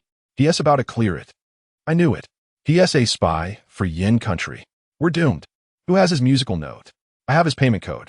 At this moment, several staff members at the command center of Yin Country expressed their frustrations, one of whom looked towards Wu Fei, awaiting his decision. Chief, this. Wu Fei waved his hand, signaling to wait a moment longer. Bai Xiaojiang spoke each word with deliberate clarity, his tone a mixture of hard-earned relief and unwavering resolve. I was the fool, blinded by all those chaotic matters. Scars, discrepancies. None of that matters anymore. I only know that I cannot be without you. Let us remain together, forever, shall we? Boom. These words detonated like thunder in the cramped kitchen, echoing even louder in his wife's heart. She spun around abruptly, the force nearly caused Bai Xiaojiang to lose his grip. The spatula in her hand clattered to the floor. His wife lifted her head, staring directly at Bai Xiaojiang, her gentle smile shattering like a mask, revealing an extraordinarily complex, nearly twisted expression. The smile lingered, the corners of her mouth still attempting to curl upwards, yet her eyes were like ice laced with poison, cold, shocked, furious, and tinged with a hint of incredulous panic. These extreme and contradictory emotions intertwined and clashed upon her face, rendering her already unsettling visage even more grotesque due to the scars. What? What did you say? Her voice was parched, rough like sandpaper against her throat. No. We are not getting a divorce. Forever. Together? Indeed. Bai Xiaojiang met her terrifying gaze, his own eyes resolute and affectionate. I cannot live without you. Xiao, we shall not divorce. No. His wife shrieked, her voice piercing, nearly shattering eardrums. The smile on her face vanished entirely, replaced by sheer rage and a nearly frantic urgency. No, we must divorce. Her words spilled forth in a frantic rush, her eyes darting as if desperately searching for reasons. Look at my face. It's so hideous. I will drag you down. I have mental issues. I will hurt you. I am unworthy. You deserve a better life. Leave me. Now. Immediately. Get a divorce. Her speech was chaotic and hurried, filled with self-deprecation and a panicked urgency to escape, starkly contrasting with the obsessive possessiveness she had previously exhibited. Bai Xiaojiang's heart raced uncontrollably, as if his blood had instantaneously cooled and then boiled. Chapter 9. The Reflection of Myself, Indeed. Long Ma Yilang's approach was misguided, or rather, exceedingly one-sided. Bai Xiaojiang, who inscribed the warning in his notebook, emphasized in rule be the necessity of divorce. It is likely what this vengeful spirit, or the dominant persona of Xiao yearns for, is compelling him towards divorce, even resorting to self-destructive measures to justify it. Conversely, the imprisoned one, who weeps in his embrace during the night, is the one who truly wishes to avoid divorce, perhaps even shackled by this very divorce agreement. The wife's abnormal insistence, the underlying panic concealed beneath her distorted expression, corroborated his conjecture. This divorce is, for the vengeful spirit or the dominant persona, far from a liberation. Rather, it may signify a tremendous peril or an ending. For when divorce could equate to utter annihilation. The genuine path to survival may not lie in divorce, but rather in preserving this marriage, or in locating and liberating one. Yet Rule B explicitly states, she will kill you, and you must divorce. This contradictory maelstrom of information threatens to tear Bai Xiaojiang apart. He gazed at his emotionally volatile wife, her eyes flickering with madness, and felt the small mirror concealed in her back pocket, now burning hot like a branding iron. The mirror. Perhaps it could reveal the truth? Yet, the rules warn to steer clear of or cover the mirror. Once employed, does it serve as the key to unraveling the enigma? Or is it merely the key to unleashing Pandora's box? Time is fleeting, with less than 24 hours remaining. Following his wife's frenzied declaration of the necessity for divorce, the kitchen fell into an eerie silence, the only sound being the residual sizzling of grease in the pan. Bai Xiaojiang's heart plummeted to the depths. His wife's reaction not only confirmed his suspicions, but unveiled the chilling core of the eerie tale. An entity in control was desperately advocating for divorce. In this suffocating stalemate, his wife's expression suddenly contorted violently, shifting. The cold resentment and urgency ebbed away like a receding tide, replaced by an acute sense of confusion and anguish. She clutched her head, her body trembling slightly, as though two souls were violently tearing at her from within, vying for dominance. Bai Xiaojiang held his breath, intently observing this silent conflict.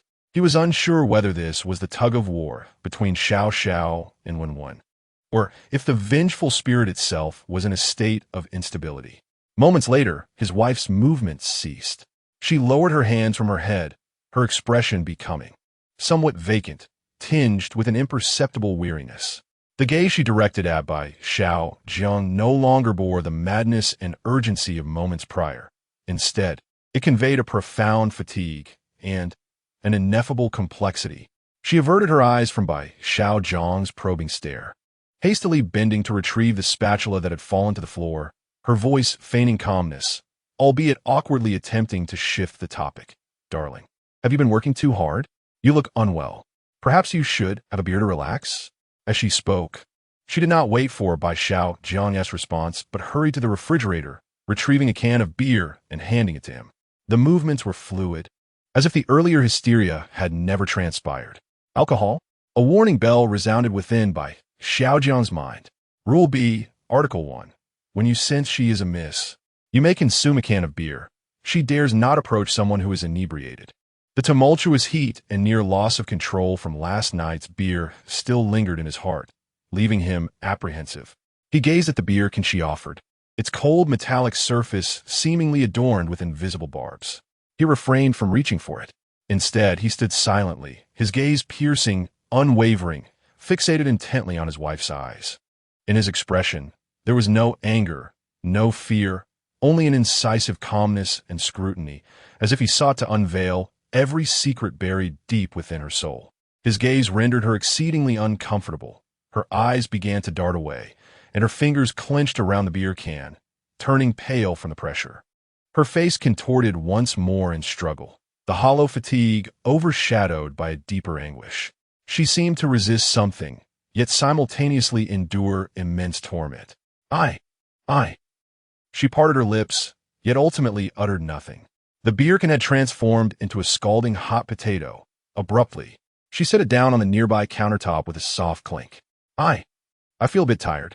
Her voice dwindled, laced with a hoarse exhaustion, as she dare not look at Bai Xiaojiang again. The food is in the pot. You can heat it up yourself." I wish to retreat to the bedroom for a moment." With that, she nearly fled, head bowed, hastily exiting the kitchen and making her way to the master bedroom, closing the door behind her. Comments. She just left? No, I don't understand. ISNT it better to navigate through life as challenges. Indeed, this concerns us all. What does this person intend? The study.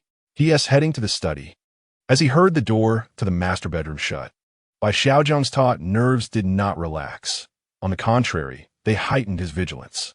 His wife's demeanor was too peculiar. That final fatigue and evasion did not seem like mere pretense. The dominant presence appeared to have temporarily receded for some reason, or was it that when one had momentarily gained the upper hand, thwarting her? Regardless of the truth, this was a rare opportunity. Without hesitation, Bai Xiaojiang turned and swiftly walked, on tiptoe, toward the study, which he deemed the safest haven at present, as the rules indicated it could be used for refuge.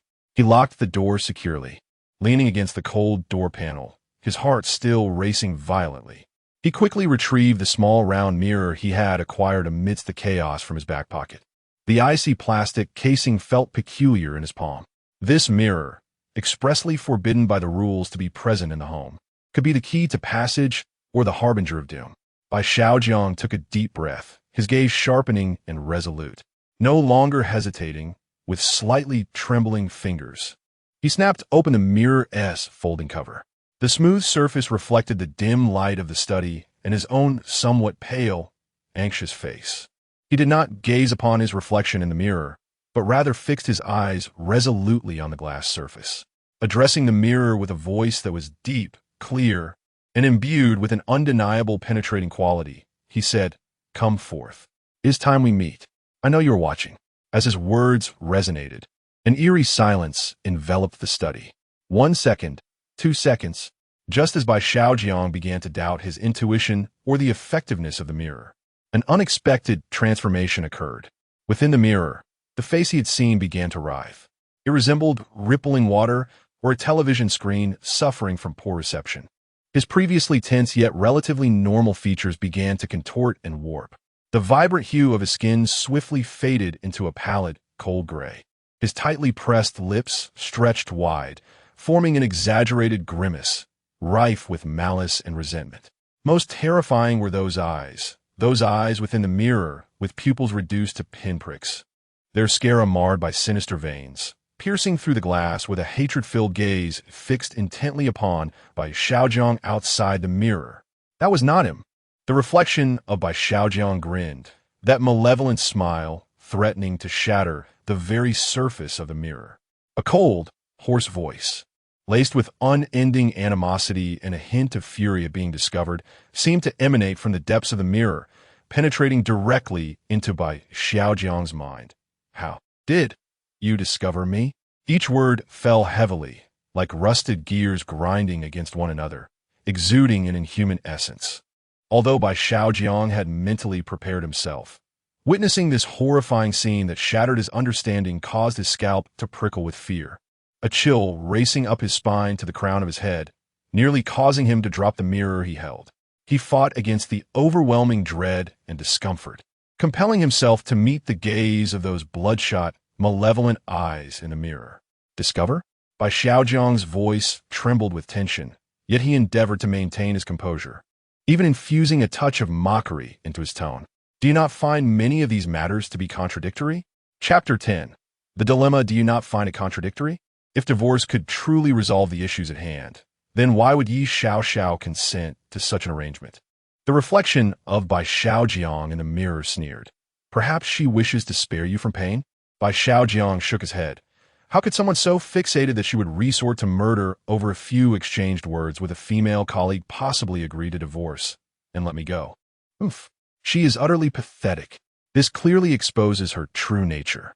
The reflection of Bai Xiaojiang snorted coldly, evidently displeased with Yi Xiaoxiao's demeanor. "I now wish to pose a singular inquiry. Where is Wenwen?" Bai Xiaojiang gazed calmly into the mirror.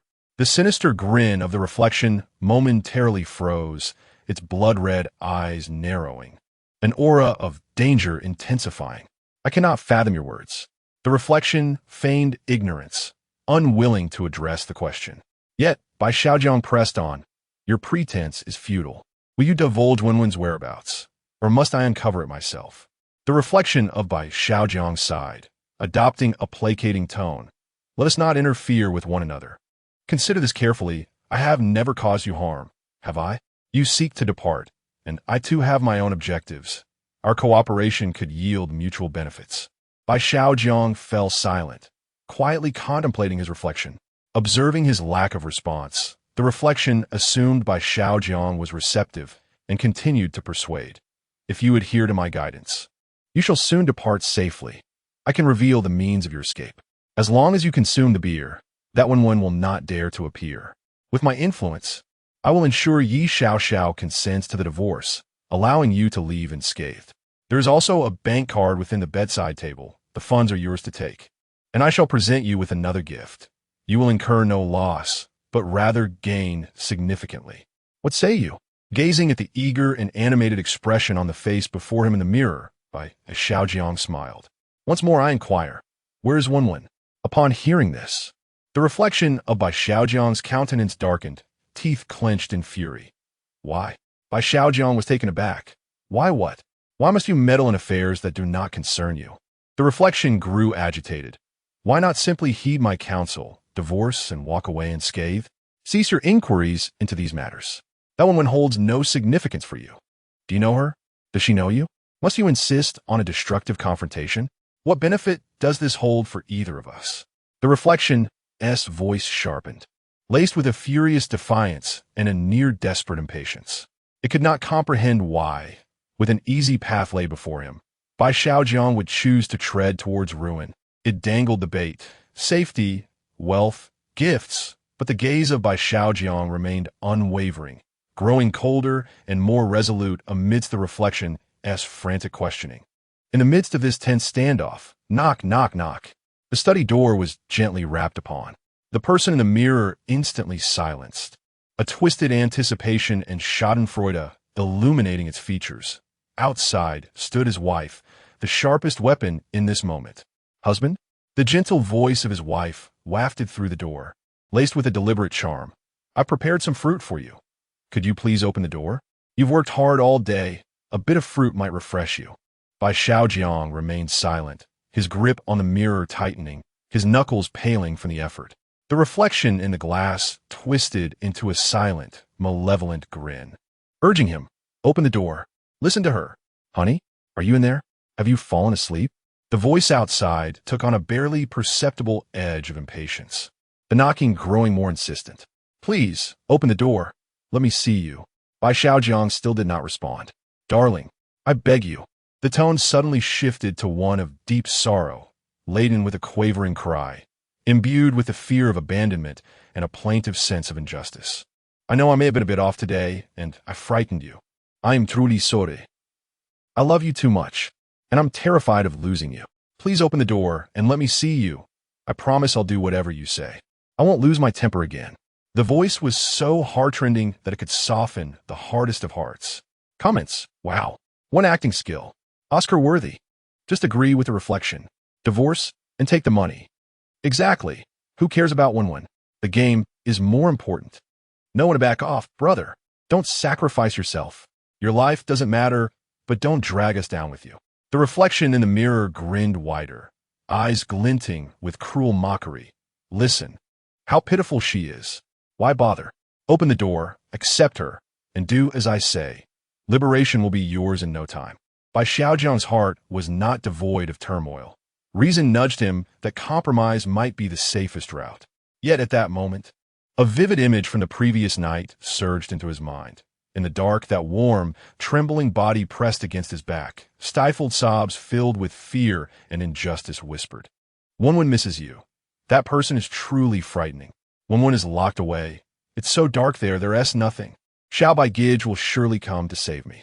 The soul imprisoned in endless darkness, the Wenwen who still called out for Xiao Bai Gij in despair. The reflection continued its insidious murmurs of temptation and threat, while outside, his wife's pleas transformed into furious pounding. Bang, bang, bang. Open the door.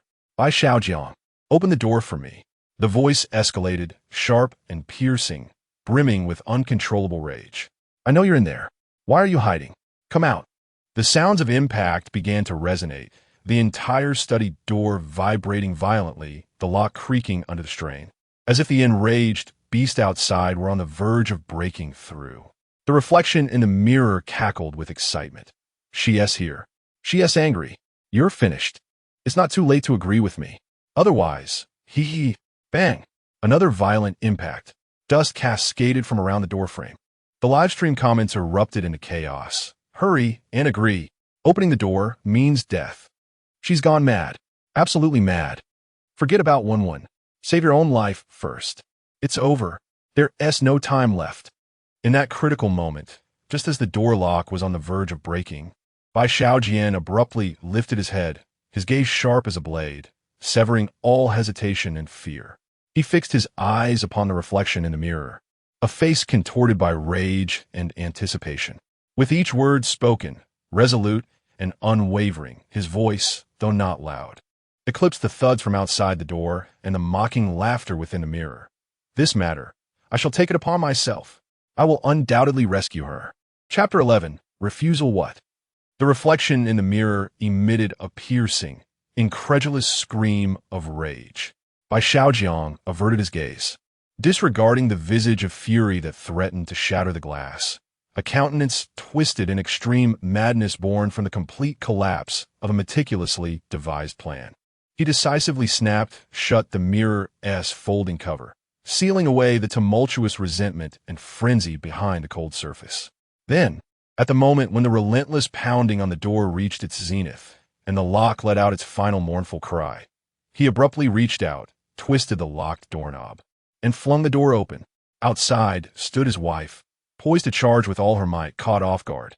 The twisted expression on her face, a volatile mix of fury, madness, and a hint of impending triumph, froze instantly. Her body, propelled by sheer inertia, staggered forward a step, nearly crashing into Bai Xiaojiang's embrace. She lifted her head, gazing at the suddenly calm figure of Bai Xiaojiang, whose demeanor was deceptively tranquil, yet his eyes were filled with astonishment, confusion, and a touch of awkwardness. It seemed she had never anticipated that he would open the door, leaving her momentarily at a loss, frozen in place, the fierce aura she had summoned dissipating rapidly. Bai Xiaojiang observed her, taking in the scars that marred her face, now a canvas of intricate emotions: anger, madness, grievance, confusion, embarrassment, and perhaps a trace of vulnerability, concealed so deeply that even she might not recognize it. He sighed deeply, silently. No questions, no accusations, no fear. Under the bewildered gaze of his wife and the breathless attention of the audience in the world's live broadcast, Bai Xiaojiang stepped forward, extending his arms to gently envelop the very creature that had just sought to batter down the door, possibly to kill Mia. His embrace was not fervent. Indeed, it bore a hint of awkwardness and rigidity, yet was resolutely steadfast. One hand encircled her shoulder tenderly, while the other hesitated before resting on her slightly trembling back. Imbued with a soothing intent, the body in his arms quivered suddenly, as if struck by an electric current. His wife's form tensed immediately, like a startled hedgehog bristling with all its quills. She seemed to struggle, to push away, to scream.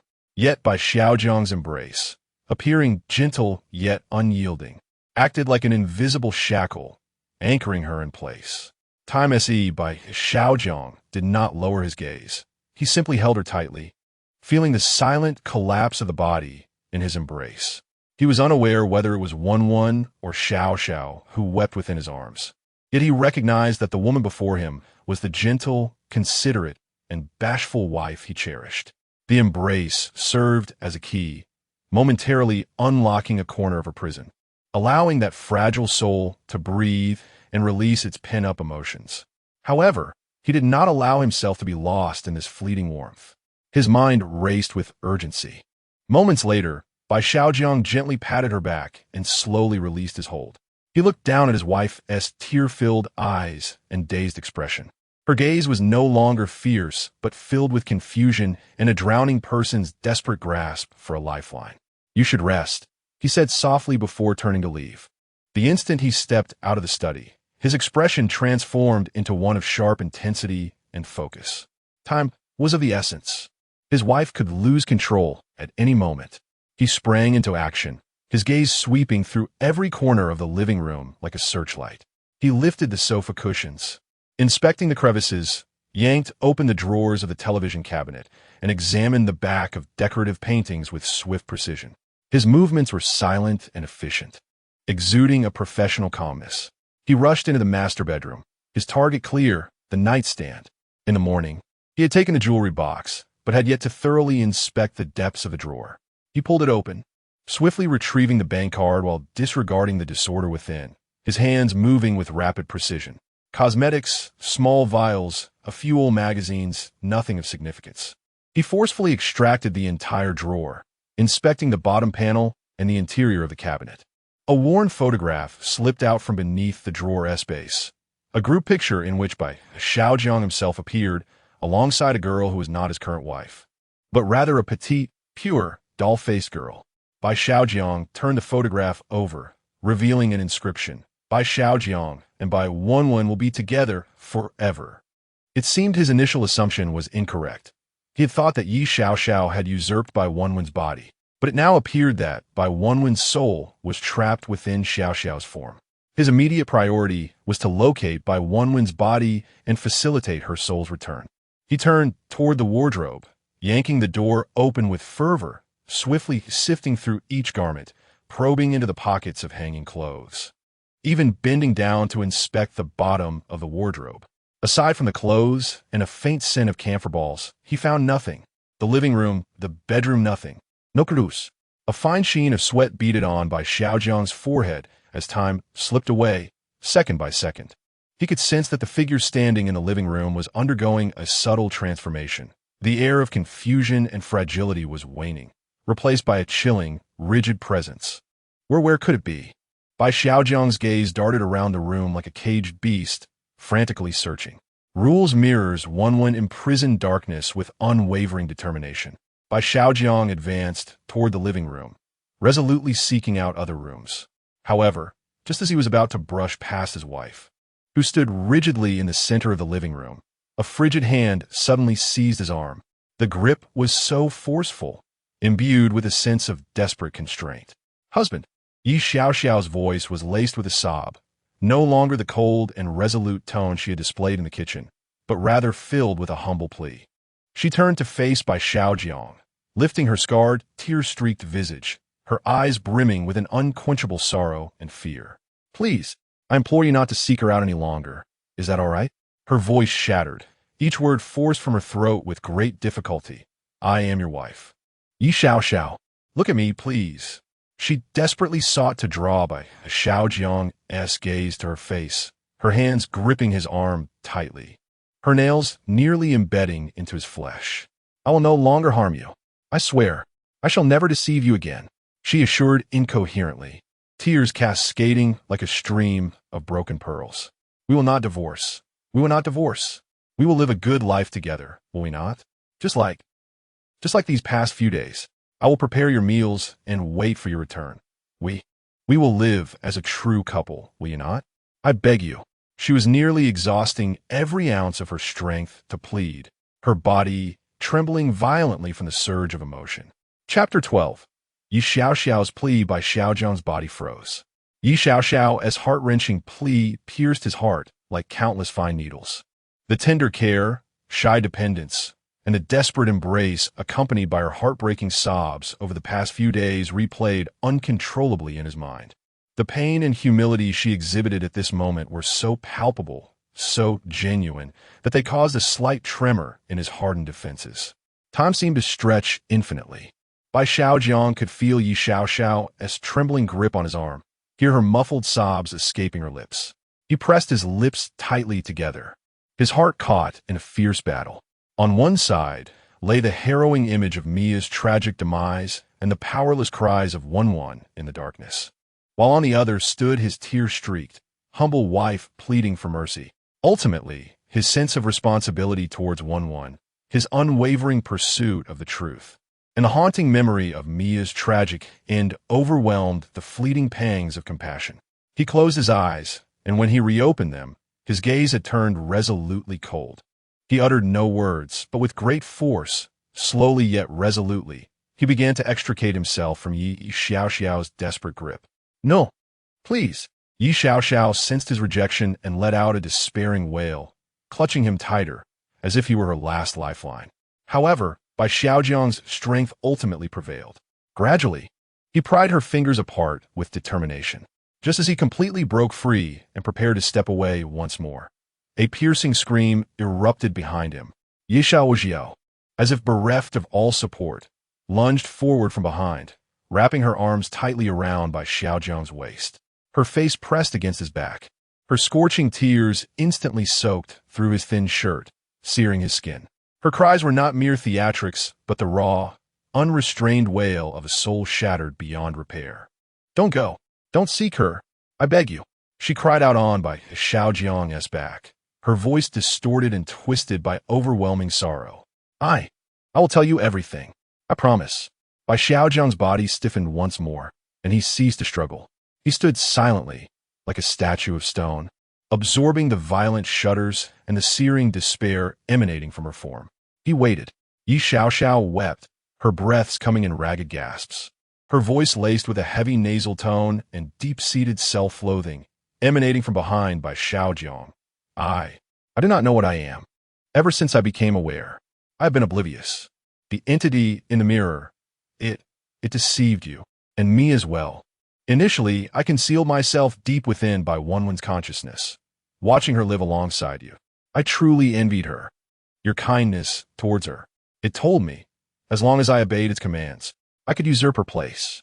Her voice dripped with bitterness. I genuinely envied her ability to live openly, while I do not even know what I am. Why does she have a beloved, while I drift aimlessly? She clasped her arms tighter around Bai Xiaojiang, as though wishing to merge her being with his. Until it aided me. It found a new vessel, one capable of containing both my consciousness and Bai Wenwen's, one I could fully control. Bai Wenwen's consciousness was unfamiliar with this new vessel, and I gradually began to seize control. At first, she remained unaware that her body had changed. To prevent her from discovering the truth, it set the vessel ablaze. It concealed Bai Wenwen's body, I do not even know where, using her fear and despair as sustenance to nourish me. Yi Xiaoxiao's voice resonated with anguish and self-contempt. It forcefully shoved me into this body, fabricating Yi Xiaoxiao from Wenwen's memories, her emotions, her visage. This false identity of a wife. She lifted her head, resting her chin upon Bai Xiaojiang's shoulder blade, tears mingling with mucus as they stained his clothing, her voice hoarse and desperate. It desires me to be the perfect substitute. I know not its true intentions. It compels me to mimic the identity of the wife. The more accurately I imitate, the better. But, her cries surged anew, recalling these past days, the moments spent with you, your care, your reliance, those affections. Her voice suddenly rose, infused with a pain and longing she herself could scarcely comprehend. I am so happy. Bai Xiaojiang, do you know? I have never been this happy. This is the first time I have understood what happiness truly means, even though I know all of this is a lie. It is all stolen, built upon Bai Wenwen's suffering. I envy her. I am driven nearly mad with jealousy. She pounded her fists against Bai Xiaojiang's back, not in anger, but in a release of her pent-up anguish. I envy her for being treated so gently by you. I envy her for being cherished by you. I envy her. She is a real person, flesh and blood, capable of love and hate. Her cries gradually softened, transforming into a near dreamlike whisper, imbued with endless sorrow and humble yearning. If I could also be a person, how wonderful it would be. If these stolen days could continue indefinitely, how splendid it would be. Even if I must live forever in a lie, as long as I can feel just a little of the warmth you provide. That would suffice. As her words faded, the study was enveloped in an oppressive silence. Only the muffled, intermittent sounds of Yi Xiaoxiao's sobs and the heavy, slow breaths of Bai Xiaojiang could be heard. The fabric of his shirt, soaked through by her tears, clung coldly to his skin. That chilling dampness, however, seemed to carry a searing warmth, igniting a tremor deep within his soul. Bullet screen. I fell silent. Wow, what a plot twist. Where's my knife? She shouldn't be considered a ghost. It seems more like a newly formed personality induced by human manipulation. What should Xiaobai do? How to choose? Bai Xiaojiang remained steadfastly facing away. His straightened back resembled a taut bow, rigidly bearing the weight behind him and the overwhelming sorrow that surged forth. The truth crashed upon him like the coldest tide, completely engulfing him. Yi Xiaoxiao's confession tore away all FAAs, revealing a gruesome reality that was far more twisted and tragic than he had imagined. The true intentions of the person in the mirror remained unclear to him. The endless darkness endured by Wenwen, alongside this figure of Yi Xiaoxiao, constructed from resentment and deceit, yet unexpectedly yearning for the warmth of humanity. His hand slowly rose, seemingly intent on reaching for the cold, trembling hands encircling his waist. But at the moment his fingertips were about to make contact, they abruptly curled back inwards. What should he do? What could he possibly do? Chapter 13. The basement by Xiaojiang's erect spine bore the scorching tears and heart-wrenching confessions of Yi Xiaoxiao. That humble yearning pierced his heart like a searing needle, overwhelming him with its intensity. The weight upon him and the surging sorrow felt almost insurmountable. Silence enveloped the desolate living room like a cold tide, with only Yi Xiaoxiao's stifled sobs echoing in the stillness. The truth was more twisted and burdensome than he had anticipated. The ambitions of the figure in the mirror were glaringly evident, while Bai Wenwen endured inhumane torment in the shadows, and before him stood Yi Xiaoxiao, clinging tightly to him. This existence, fabricated from resentment, deceit, and the machinations of the mirror's reflection, had, in the stolen warmth, developed a desire for humanity that was never meant to be hers. This yearning was both pitiful and desperate. Bai Xiaojiang's hand, which had just been raised and then drawn back, clenched tightly into a fist at his side, fingernails digging into his palm. He could feel Yi Xiaoxiao's arms encircling him, her grip infused with a desperate reliance and profound fear. Fear of his departure. Fear that the truth would unravel, leaving her transient existence, a stolen moment, utterly in ruins. Time passed in silence, each second a knife's edge. Ultimately, Bai Xiaojiang closed his eyes, and when he opened them again, the last flicker of uncertainty within him had been frozen, replaced by a clarity that bordered on the cruel. He inhaled deeply, his chest heaving with suppressed emotion. Then, with deliberate slowness and unwavering resolve, he began to pry apart the cold, trembling hands that clasped his waist. No, don't. Yi Xiaoxiao sensed the finality in his movements, emitting a dying whimper as she clung tighter, as if trying to embed herself within his very bones. Yet Bai Xiaojiang did not relent. His actions were not violent, but imbued with an undeniable will, as steadfast as stone. One finger at a time, he detached her desperate hands from his body. Let go. His voice emerged deep and hoarse, as if drawn from the depths of his throat, carrying an unmistakable weariness and chill. Yi Xiaoxiao's cries transformed into fragmented whimpers, her body trembling violently from resistance and dread, yet unable to withstand Bai Xiaojiang's strength. Finally, her hands were completely pried away. Bai Xiaojiang could not bear to glance back at her expression in that moment. He took a step forward, live you were created, utilized, and regarded merely as a tool and sustenance. You are oblivious to your own essence, which is indeed lamentable. UNB11, yearning to become human, to experience warmth. And this is not your fault. However, this does not justify inflicting harm upon others or depriving them of life. I do not intend to critique you from a moral standpoint, nor do I possess the qualifications to do so. I do not consider myself a paragon of virtue. Yet, each of us must take responsibility for our actions, mustn't we? Now, I must rescue Bai Wenwen, both for my own sake and to help you atone for your transgressions. His gaze seemed to penetrate through Yi Xiaoxiao's being, delving into the depths of her consciousness. Each word struck her heart like a hammer, resonating with a profound heaviness. The last vestiges of color drained from her face, her body trembling as if sifting through flour. Her lips moved soundlessly. In her hollow eyes, immense pain, a belated realization, and regret surged tumultuously, ultimately culminating in a complete desolation and despair. She ceased her pleas, no longer struggling.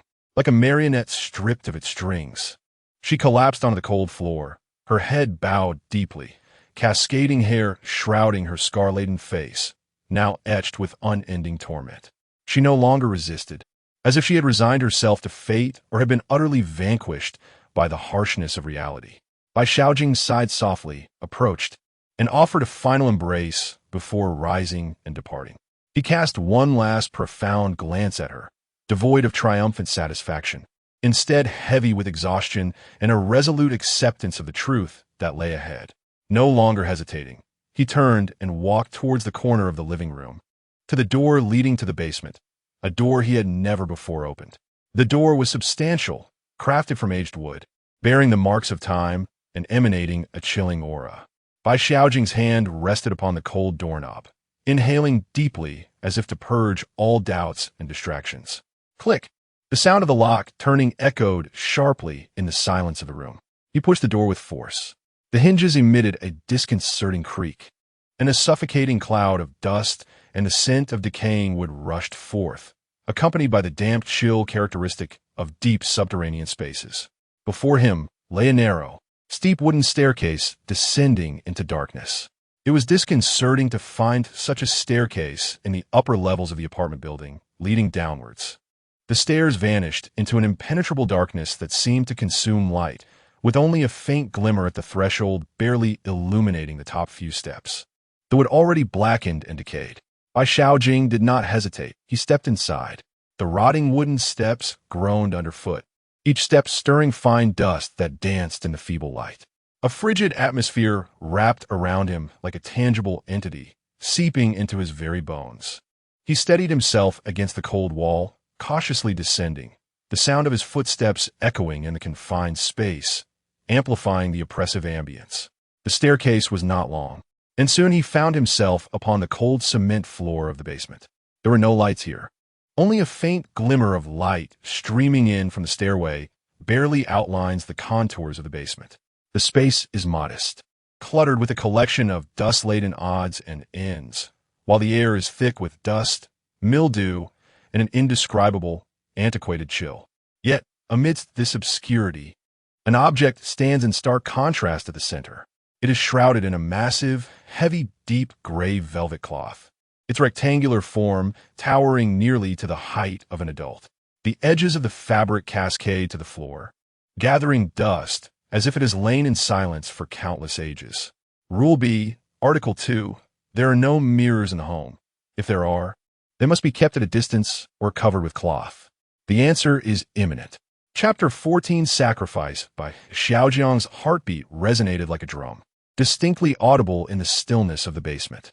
He advanced step by step towards the covered object, his footsteps echoing in the emptiness. The chill in the air seemed to thicken, laden with a silent warning and a sense of being watched. He halted before the shroud, extending his hand to touch the cold, rough surface of the velvet fabric, stirring up a fine cloud of dust. Without hesitation or doubt, he seized a corner of the velvet, his arm surging with the strength of his entire being, and yanked it downward with force. With a rustle, the heavy fabric fell to the ground, releasing a choking cloud of dust. In the dim light, the concealed object finally revealed itself. It was a colossal, antiquated full-length mirror, set within a heavy wooden frame. The mirror's surface gleamed, reflecting Bai Xiaojiang's figure with clarity, even in the subdued light. His slightly pale, taut face, his dust-laden clothing, and his eyes, sharp with shock, understanding, and ultimate realization. However, at the very moment when the mirror distinctly mirrored his image, the reflection abruptly contorted. The Bai Xiaojiang in the mirror did not mirror the astonishment present on his own face. As the image stabilized, his countenance became exceedingly grim, dark, and resentful. It was as if a meticulously orchestrated game had been entirely upended in its final move, with all schemes and disguises laid bare to the light of day, leaving only raw, unbridled fury and a hint of desperation. The figure within the mirror stared intently at Bai Xiaojiang outside, its eyes, belonging to Bai Xiaojiang, now surging with an inhuman, icy, predatory malice. Have you made your decision, certain in your resolve to oppose me? Bai Xiaojiang remained silent, his steadfast gaze speaking volumes. Very well, then do not regret your choice. The figure in the mirror laughed maniacally, its form beginning to blur. Soon, the apparition vanished, and the mirror scene transformed into that of a sleeping girl. Bai Xiaojiang recognized the face as that of Bai Wenwen, the girl from the photograph he had just discovered. It appeared this was indeed Bai Wenwen's body. A voice emanated from the mirror. Her body lies here. Shatter the mirror, and you shall free her. Its intentions were far from benevolent, as the figure's expression shifted, gazing provocatively at Bai Xiaojiang. Once the mirror is broken, I too shall emerge, and Yi Xiaoxiao's body will decay without its soul. Ha ha ha, Bai Xiaojiang. Do you not wish to play the hero? What will you choose, great hero? The figure in the mirror laughed maniacally, its face twisted with madness. To be a hero comes at a price. The deranged laughter echoed through the constricted basement, filled with a sense of triumph and the exhilaration of imminent escape. The choice it presented was wickedly malicious. Shatter the mirror to rescue Bai Wenwen's imprisoned body, but at the cost of releasing the true puppet master, while Yi Xiaoxiao would instantly begin to rot and decompose. Should he choose not to break it, Bai Wenwen's body might remain irretrievable, her soul gradually eroded by Yi Xiaoxiao's essence. Bai Xiaojiang's fist clenched tightly, his nails digging painfully into his palm. He fixated on the sleeping Bai Wenwen in the mirror, torn between saving her or preserving the existence of Yi Xiaoxiao. Regardless of his choice, destructive consequences loomed ahead. The reflection in the mirror thrust him into a desperate predicament, relishing the torment and struggle he was enduring. Amidst this suffocating standoff, a figure obscured the light at the basement entrance. It was his wife. Unbeknownst to him, she had descended as well, her complexion even paler than his, her body swaying precariously as she leaned against the cold wall for support. Her gaze was a tumult of emotions: pain, despair, bewilderment, and a hint of ineffable sorrow. She looked at Bai Xiaojiang, at the mirror, at the slumbering Bai Wenwen, and at the frenzied reflection within. Time seemed to freeze for a few seconds. Suddenly, her expression underwent a subtle transformation. The complex pain belonging to Yi Xiaoxiao ebbed away like a receding tide, replaced by a clarity imbued with resolute determination. It was Bai Wenwen. For a fleeting moment, she regained control over her body. She did not glance at Bai Xiaojiang or the malevolent spirit in the mirror. Instead, her gaze, tender yet profoundly sorrowful, fell upon the slumbering figure of her former self in the reflection. Then, before anyone could react, she moved. She lunged towards Bai Xiaojiang, not to attack, but to envelop him in a desperate embrace. This embrace was fleeting, yet seemed to convey 1,000 unspoken words. Bai Xiaojiang could feel her body trembling with a fervent resolve. "I am sorry." Little by Gidge, a barely audible whisper, laden with endless affection and regret, echoed in his ear. Immediately after, she released him and charged unhesitatingly towards the immense, full-length mirror.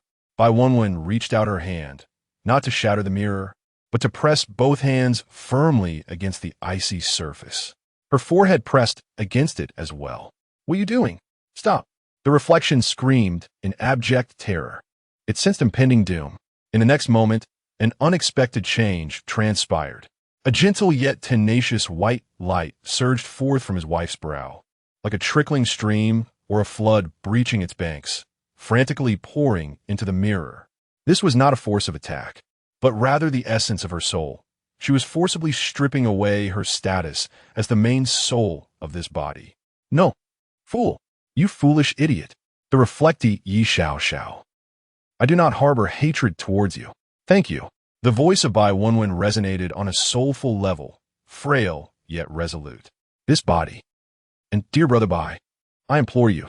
In the very instant her words fell, the last remnants of the primary soul's radiance within the wife's body were completely severed, transforming into a fleeting brilliance that instantaneously merged into the mirror, becoming one with the body that had just opened its eyes. "No!" The figure in the mirror emitted a heart-wrenching roar. It understood the implications of this act. Bai Wenwen sacrificed her position as the primary soul within this body, forcibly transferring it to the coexisting consciousness of Yi Xiaoxiao. Concurrently, she infused the remnants of her soul's essence into the lifeless form within the mirror. Chapter 15. I take you home. A body devoid of its principal soul deteriorates at an accelerated pace, while the infusion of the soul's essence into a lifeless form only leads to one inevitable outcome: swift and irrevocable decay and disintegration. Crack, sizzle. In the mirror, Bai Wenwen's once vibrant body, which had just opened its eyes with a glimmer of life, began to rot at an alarming rate visible to the naked eye. Her skin rapidly turned ashen, caving in, muscles dissolving to reveal stark white bones. An overpowering, nauseating stench of decay seemed to seep through the mirror's surface. "Ah, Bai Wenwen, how dare you? How dare you do this?" The figure in the mirror, Witnessing Bai Wenwen's body disintegrate before her eyes, plunged into madness. Its image contorted violently in the mirror, emitting a monstrous roar. If this is the case, then let us perish together. A deafening explosion erupted. The enormous full-length mirror shattered under the relentless assault of the malevolent spirit, splintering into countless sharp shards that glimmered with an eerie light, shooting off in all directions like deadly hail.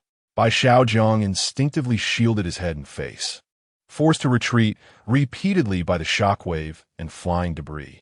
The spirit's piercing wail, filled with resentment and unwillingness, crescendoed amidst the cacophony of the explosion, before transforming into a twisted black smoke that surged into the sky, breaking free from the confines of the basement and vanishing without a trace. It has escaped, bearing boundless hatred and madness. Dust filled the air, fragments scattered across the ground. In the center of the basement, only an empty mirror frame, remnants of its wooden border, remained, and before the frame stood his wife, now rightfully referred to as Yi Xiaoxiao. Thanks to Bai Wenwen's final gift, she had become the true principal soul of this body, which, for the moment, did not decay immediately. Yet the fine cracks on her skin persisted, indicative of its fragility and instability. Yi Xiaoxiao's complexion was as pale as paper, her eyes brimming with immense pain, disbelief, and profound guilt. She gazed down at her hands, marred with fine fissures, then lifted her gaze to the heap before the mirror frame, rapidly transforming into a foul-smelling black sludge. Tears surged forth silently. I'm sorry. I'm so sorry, she murmured, her voice choked with emotion. She could distinctly sense the last remnants of Bai Wenwen's essence, now entering the state of decay, dissipating rapidly alongside the body's complete disintegration. It was a total and soul-shattering demise. No, it shouldn't be like this. It shouldn't be your disappearance. Yi Xiaoxiao abruptly raised her head, her eyes igniting with a resolute light. She looked at her current body, then at the dissipating essence. Husband, she turned to Bai Xiaojiang, who was still reeling from the shock, his eyes filled with sorrow, and offered a poignant yet serene smile. Thank you for letting me know. I have truly been happy these past few days. Before her words could fully settle, she suddenly raised her hand, channeling the last vestiges of her principal soul's power, and forcefully struck her brow. Yi Xiaoxiao, what are you doing? Bai Xiaojiang was at a loss. A radiance, even more brilliant yet imbued with an essence of self-destruction, was forcibly extracted from the center of Yi Xiaoxiao's brow. This was the primordial essence of her main soul, recently acquired. Rather than soaring elsewhere, the light transformed into a gentle beam, akin to the softest of tugs, precisely entwining itself around the fading remnants of Bai Wenwen's soul. It then abruptly drew her back, forcibly guiding her essence, re-injecting it into the body of Yi Xiaoxiao, which was now deteriorating. With deepening cracks after she had deliberately severed her main soul, she returned the gift of life that Bai Wenwen had bestowed upon her, resolutely anchoring the dissipating remnants of Bai Wenwen's soul back into this shared vessel. As the radiance faded, Yi Xiaoxiao's form swayed slightly. The cracks upon her skin seemed to deepen further, yet the pallor of decay was somewhat alleviated. Her gaze transformed, returning to clarity, warmth, and tinged with a hint of bewilderment at having survived. A reflection of Bai Wenwen. Her soul had been forcefully salvaged by Yi Xiaoxiao's self-sacrifice, reclaiming its status as the primary soul of this body. Meanwhile, Yi Xiaoxiao's ethereal form, almost transparent, began to drift slowly from the crown of the current body. Her figure was indistinct, as if it might disperse with the slightest breeze, her expression imbued with tenderness, serenity, and an unwillingness to part. As she gazed down at the bewildered Bai Wenwen, who had regained control of the body, before turning her attention to Bai Xiaojiang. I'm sorry. Bai Xiaojiang. Thank you. Her voice floated like a whisper on the wind, delicate and weak. Meeting you has been truly wonderful. Farewell. The dust of the basement had yet to settle, the air thick with the acrid scent of shattered glass and an indescribable aura of decay. The empty frame loomed, resembling a vast wound. Bai Wenwen lay curled on the ground, her eyes tightly shut. Although her soul had been fiercely reclaimed by Yi Xiaoxiao and re-anchored within this cracked shell, she had evidently suffered grievous damage, slipping into a profound coma. Yi Xiaoxiao's specter flickered like a candle in the wind, its light dimmed to near transparency, wavering and unsteady, as if poised to dissolve into the frigid air of the basement, fading into nothingness. Her indistinct visage bore the serenity of fulfilled wishes, yet was steeped in deep reluctance. As her gentle gaze brushed over the unconscious Bai Wenwen, ultimately resting upon Bai Xiaojiang's face, etched with pain and urgency. Wait! Bai Xiaojiang's voice resonated like the final roar of a cornered beast, laced with unwavering determination. He surged forward, not towards the unconscious Bai Wenwen, but toward the vanishing specter of Yi Xiaoxiao, extending his hand toward her ephemeral form. His fingers spread wide, as if to grasp a wisp of smoke. Do not leave. Yi Xiaoxiao. His gaze burned with an intensity that could sear, infused with a near-mad desperation for retention. Come in. Just as you and Wenwen coexisted. Enter my body. Stay here. I will take you home. Take me. Home? Yi Xiaoxiao's phantom trembled slightly, seemingly stirred by the notion. Yet her indistinct visage soon contorted with profound astonishment and deeper anguish. She regarded Bai Xiaojiang, her voice ethereal yet strikingly clear, imbued with an undeniable warning. No. It cannot be, Bai Xiaojiang. You are utterly oblivious to the gravity of your words. Her ethereal form writhed, striving to escape from his outstretched hand. My consciousness is a twisted amalgamation, forcibly coalesced by resentment and the power of the mirror entity. It is distorted. It is corrosive. To enter your body?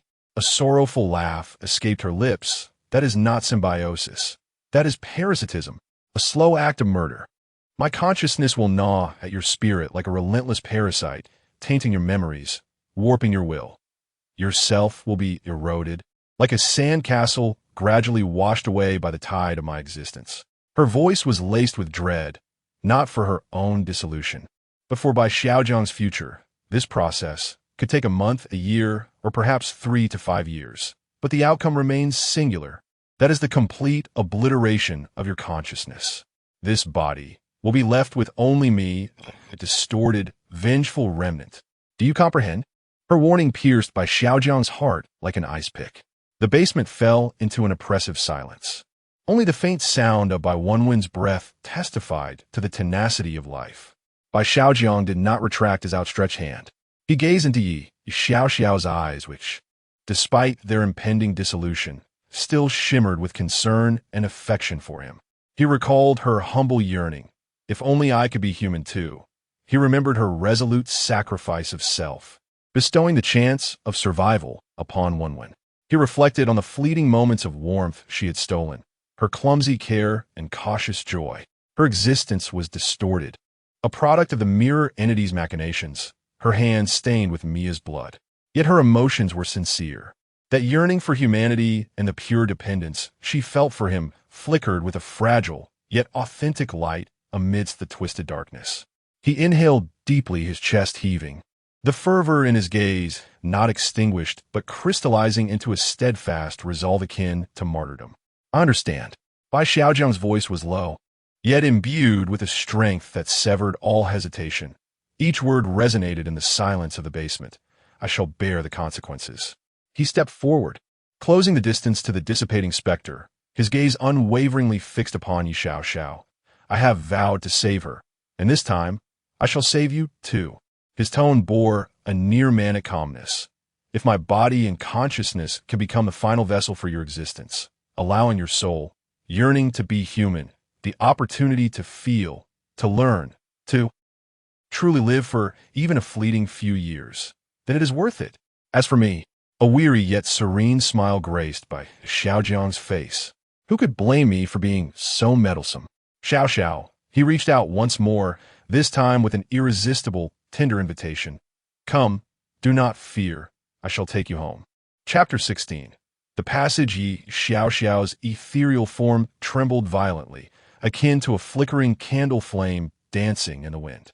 She gazed into Bai Xiaojiang's heart-wrenching, resolute eyes. Observing the hand he extended, as if to embrace the very abyss itself. All warnings, all fears, all self-denials became utterly powerless before those eyes. The words of refusal could no longer find their way to his lips. It was a trust and entrustment that transcended reason, defied life and death, and even surpassed existence itself. A single, invisible tear, imbued with complex emotions, seemed to slide down from her spectral presence. "All right," a response as soft as a whisper. In the next moment, the faint, nearly dissipated phantom transformed, like a weary bird returning to its nest, into a weak yet exquisitely pure stream of white light. With unwavering determination and a final lingering affection, it unhesitatingly plunged into Bai Xiaojiang's open embrace, merging with his very being. Bai Xiaojiang's body jolted violently, as if pierced by an icy current.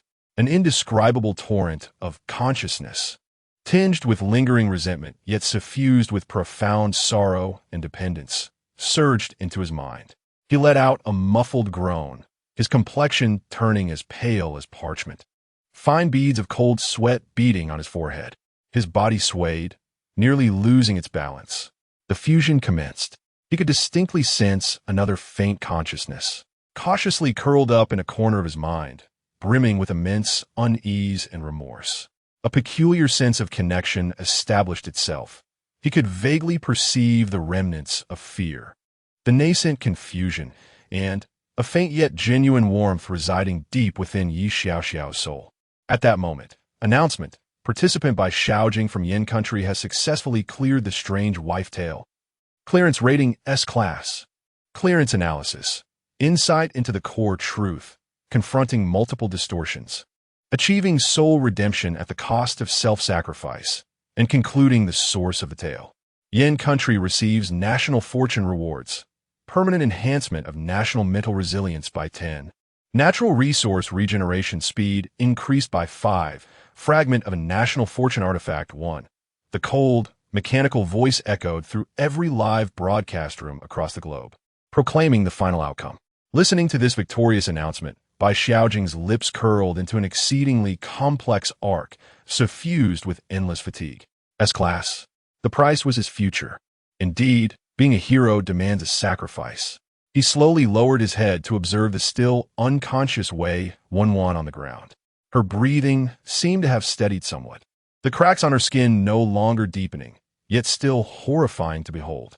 He approached her side, laboriously crouching down. Extending his hand, he gently brushed his fingertips across her cold cheek, feeling the faint breath of life within her. Wei Wenwen's soul lay in slumber within this battered vessel. "Wei Wenwen," he called softly, his voice hoarse. "I'm sorry. I couldn't provide you with a complete conclusion."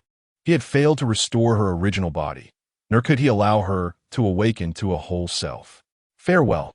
His gaze was tender yet resolute, as if making a silent promise. Having completed all that, Bai Xiaojing slowly rose to his feet.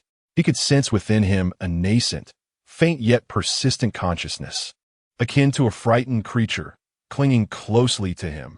He cast a final glance around the basement, rife with bloodshed, deceit, sacrifice, and ephemeral warmth. His gaze sweeping over shattered picture frames and the remnants of decay strewn across the floor. Then, he felt no lingering attachment. His figure, along with the other soul residing within him and the unconscious Bai Wenwen on the ground, began to blur and fade into transparency. Like a distorted image with poor reception, they gradually dissipated into the air under the watchful eyes of countless viewers, filled with shock, complexity, and even tears. The barrage of comments overflowed with disbelief. S rank. Xiaobai. Incorrect. Bai Shun. Hey, he took the ghost soul. Yet, dissenting voices emerged, questioning Bai Xiaojing. Wait, didn't he say he needed to return to reality for a few days? Does that mean the ghost will come back too? He is indeed impressive, but there was a safe and secure way to pass. Yet he dragged us into the risk.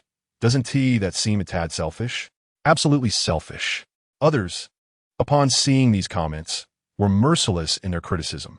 Isn't it you who are selfish?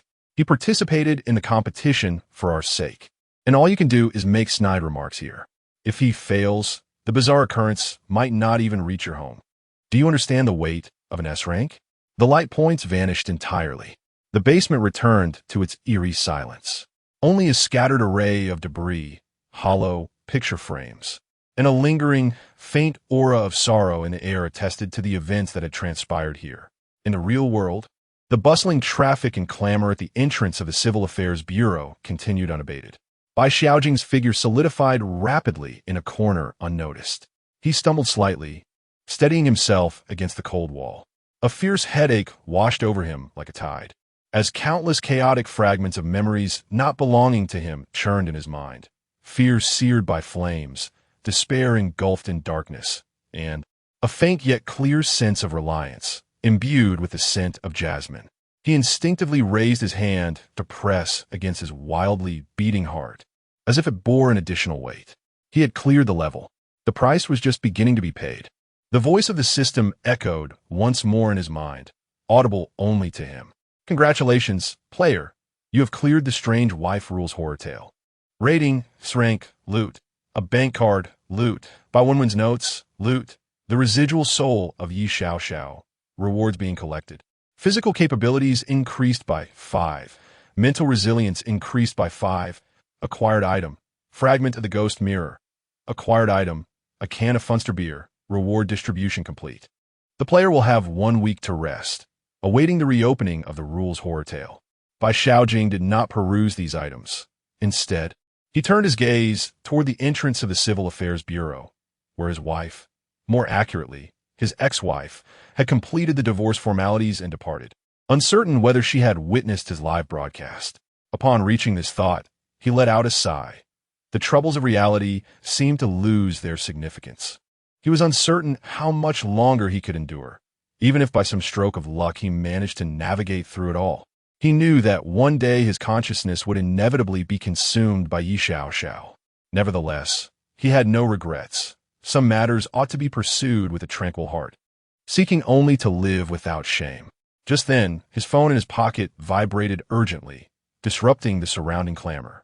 Bai Xiaojiang took a deep breath, suppressing the churn of nausea and headache, and retrieved his phone.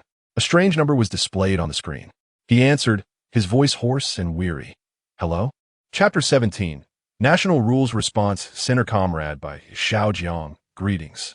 A steady and competent male voice resonated from the other end of the phone, imbued with respect and a barely perceptible concern. This is the National Rules Response Center, and I am your dedicated liaison officer, codenamed Poncher. First and foremost, on behalf of the nation and its people, I extend to you the highest respect and most sincere gratitude. Your S-level clearance has afforded us precious buffer time and significant national fortune rewards. You are indeed our hero. Bai Xiaojiang's lips curled slightly. A hero? One who was on the verge of being consumed from within by an internal tenant? His throat felt parched, and he could merely utter a low acknowledgement. Poncher seemed to perceive his state, for he refrained from excessive pleasantries and promptly addressed the matter at hand. This number serves as your exclusive communication channel, available around the clock. Henceforth, should you encounter any issues related to the bizarre rules of our reality, threats, or require any form of assistance, including but not limited to personal safety protection, intelligence analysis, medical support, social relations coordination, or even certain inconveniences in your personal life, simply dial this number, and the nation will exert every effort to assist you. This is a commitment to honor your contributions and a necessary measure to safeguard you, our national treasure. The term national treasure pierced Bai Xiaojiang's heart. He was acutely aware of his worth, as well as the heavy responsibilities that accompanied this privilege. Thank you, he rasped, his voice still hoarse. I currently have no particular needs. All he desired was a place to lie down and allow the tormenting headache and chaotic memories to subside. Understood. You have just undergone an intense mental battle and require rest. Poncher's voice conveyed understanding. Please take care of yourself. Should any situation arise, do not hesitate to reach out. During your recuperation, we shall arrange a new residence and necessary living provisions, and a designated individual will contact you shortly to discuss the details. Residence. Bai Xiaojiang instinctively glanced at the Civil Affairs Bureau building. Not long ago, he had severed ties with the person he once believed he would spend his life with. Right there, the house was sold, the assets divided, and he'd become a homeless hero. "All right, thank you." He expressed gratitude once more, his tone utterly fatigued. Pancha refrained from further conversation, reiterating his availability before ending the call. The busy tone echoed as Bai Xiaojiang stowed away his phone. Feeling the last remnants of strength slip away, dragging his leaden legs, he disregarded the curious and probing gazes around him and hailed a taxi. "Driver, to Sunshine Garden Community." This was a dilapidated, old single room he had temporarily rented, the only refuge he had after the divorce. The narrow rental unit was permeated with a faint, musty odor and a dust-laden atmosphere. A simple bed, an old table, and a plastic wardrobe comprised his entire belongings. Bai Xiaojiang locked the door behind him, too weary to turn on the light, neglecting the basement dust and faint bloodstains on his body. Like a felled log, he collapsed onto the hard bed. As his body made contact with the bed, an overwhelming fatigue crashed over him like a tsunami, completely submerging him. The persistent headache lingered, and the nascent, feeble consciousness within him seemed to sense the profound exhaustion, curling tighter in a semblance of vague reassurance, as if it had finally found safety. Bai Xiaojiang's awareness swiftly sank into darkness. In the liminal space between sleep and wakefulness, chaotic dreams intertwined with reality, shattered glass, decaying bodies, Yi Xiaoxiao's tear-filled eyes of despair. And by Wenwen's slumbering visage, various fragments of terrifying imagery flickered past. At that moment, an odd sensation washed over him. On the periphery of his hazy consciousness, he felt the bed beside him subtly sink. Almost immediately, a cool presence, imbued with an indescribable sense of the ethereal, gently and cautiously pressed against his back. Enveloped in profound weariness, Bai Xiaojiang's mind nearly ceased to function. His body's instinctive self-preservation mechanism compelled him to seek warmth and solace, responding to the cool touch behind him and the faint sense of reliance it conveyed. He offered no resistance, nor did he fully awaken to comprehend what was transpiring. In his dazed state, he unconsciously turned, extending his solid arm to draw that ethereal, cool presence into his embrace with a tender yet instinctual protectiveness. His chin instinctively brushed against the crown of her head, emitting a muffled murmur, while his arms tightened around her, as if to envelop and warm this icy being.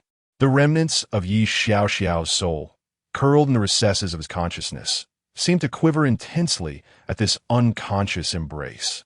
A torrent of unprecedented emotions, mingled with profound sorrow, aching anguish, and a touch of humble ecstasy, carefully flowed towards the sleeping Bai Xiaojiang, as if afraid to disturb him. She dare not move, greedily absorbing the unconscious warmth and acceptance emanating from her host, as if a wandering soul had finally found a temporary refuge.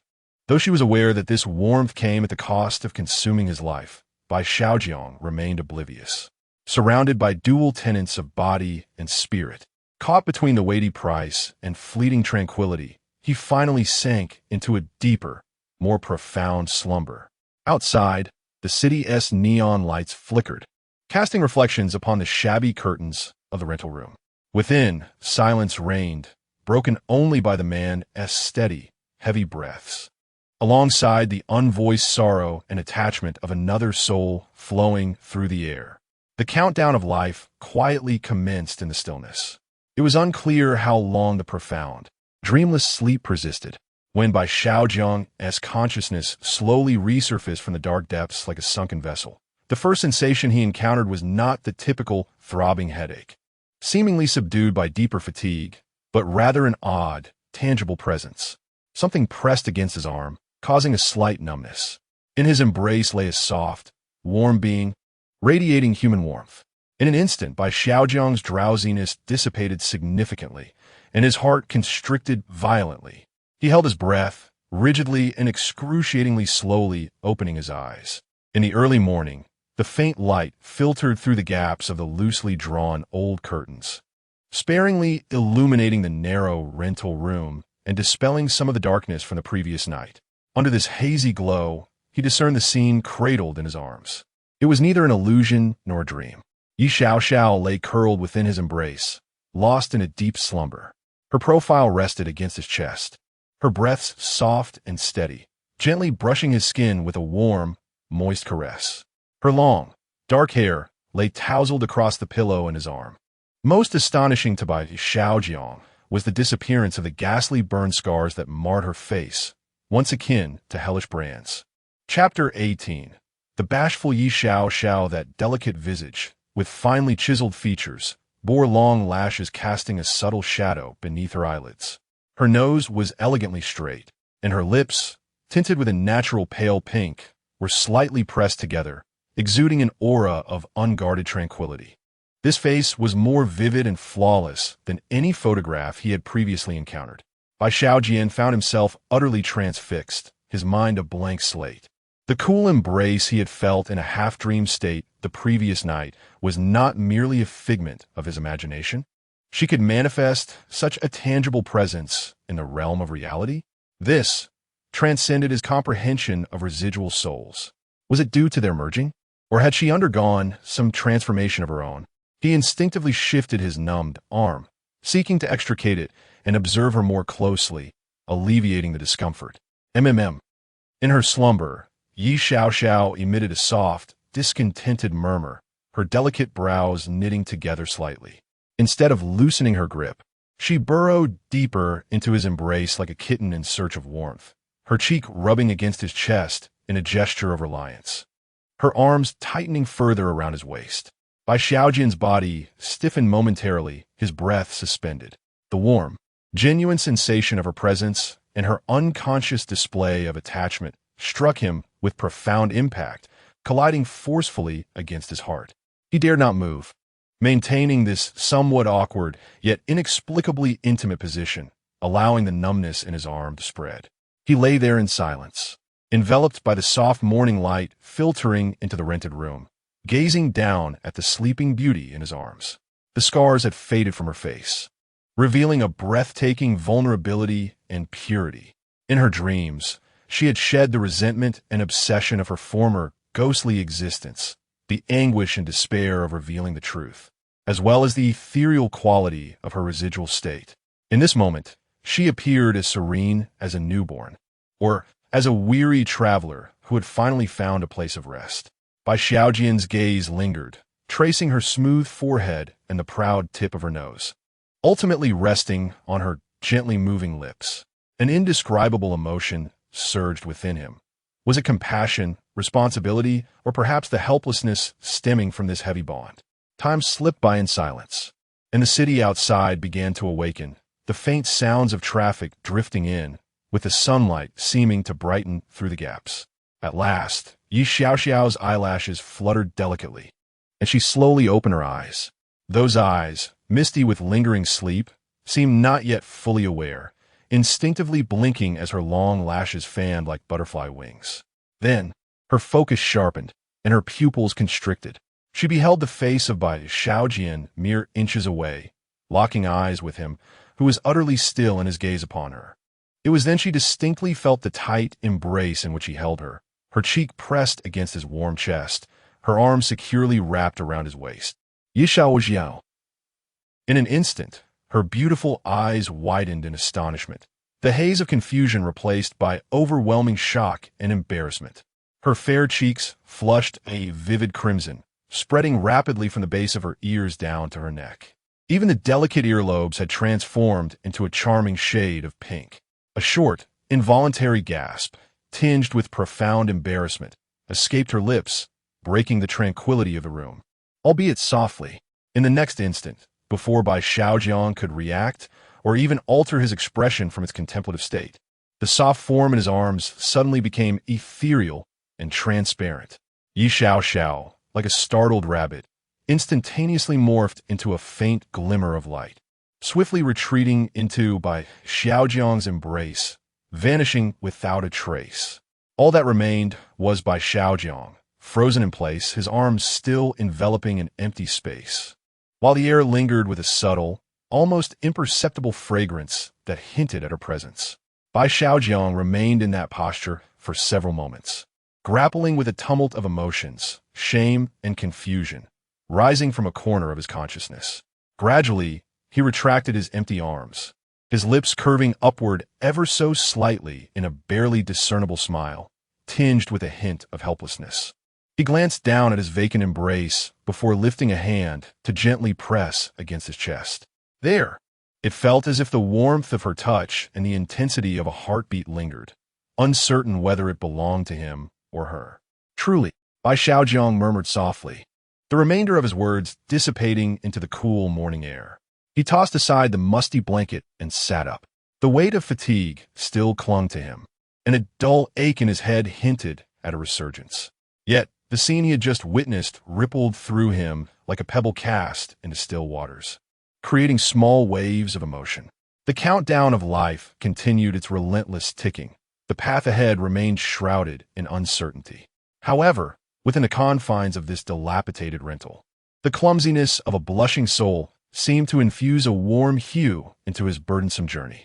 He needed to confront reality. Rising to his feet, he focused his thoughts and reclaimed all items temporarily stored by the system. Once retrieved, they could not be returned. It seemed that in his next venture into the realm of eerie tales, he would need to carry a backpack. All his possessions lay quietly on the table: a pristine white diary, a bank card, a small can of beer, and a triangular shard of a mirror. He first picked up the bank card, embossed with the name Heaven and Earth Bank. Clearly, this card was not meant for use in the real world, and the back bore a series of numbers, likely the card's password. He pondered how much money it contained, hoping it was not akin to his previous account, where a 6-digit password safeguarded a meager 3-digit balance. In his next foray into the realm of eerie tales, he planned to seek an opportunity to test it at a bank. Bai Xiaojiang tucked away the bank card and reached for the beer. The system's voice echoed in his mind. Fun Seeker Beer. Description: drink Fun Seeker Beer, relish a life of enjoyment. Effect: reduces personal fear. He recalled the sensation of consuming beer in previous adventures. Indeed, fear had subsided, yet the ensuing agitation proved more perilous. He set down the beer and cautiously picked up the shard of the mirror, awaiting the system's explanation. The edges of the shattered glass were exceedingly sharp, and a moment's carelessness could result in a painful cut. Indeed, the system's voice resonated once more. Ghost Mirror Fragment. Description: the shard of a mirror previously possessed by a vengeful spirit, still retaining a trace of its malevolence.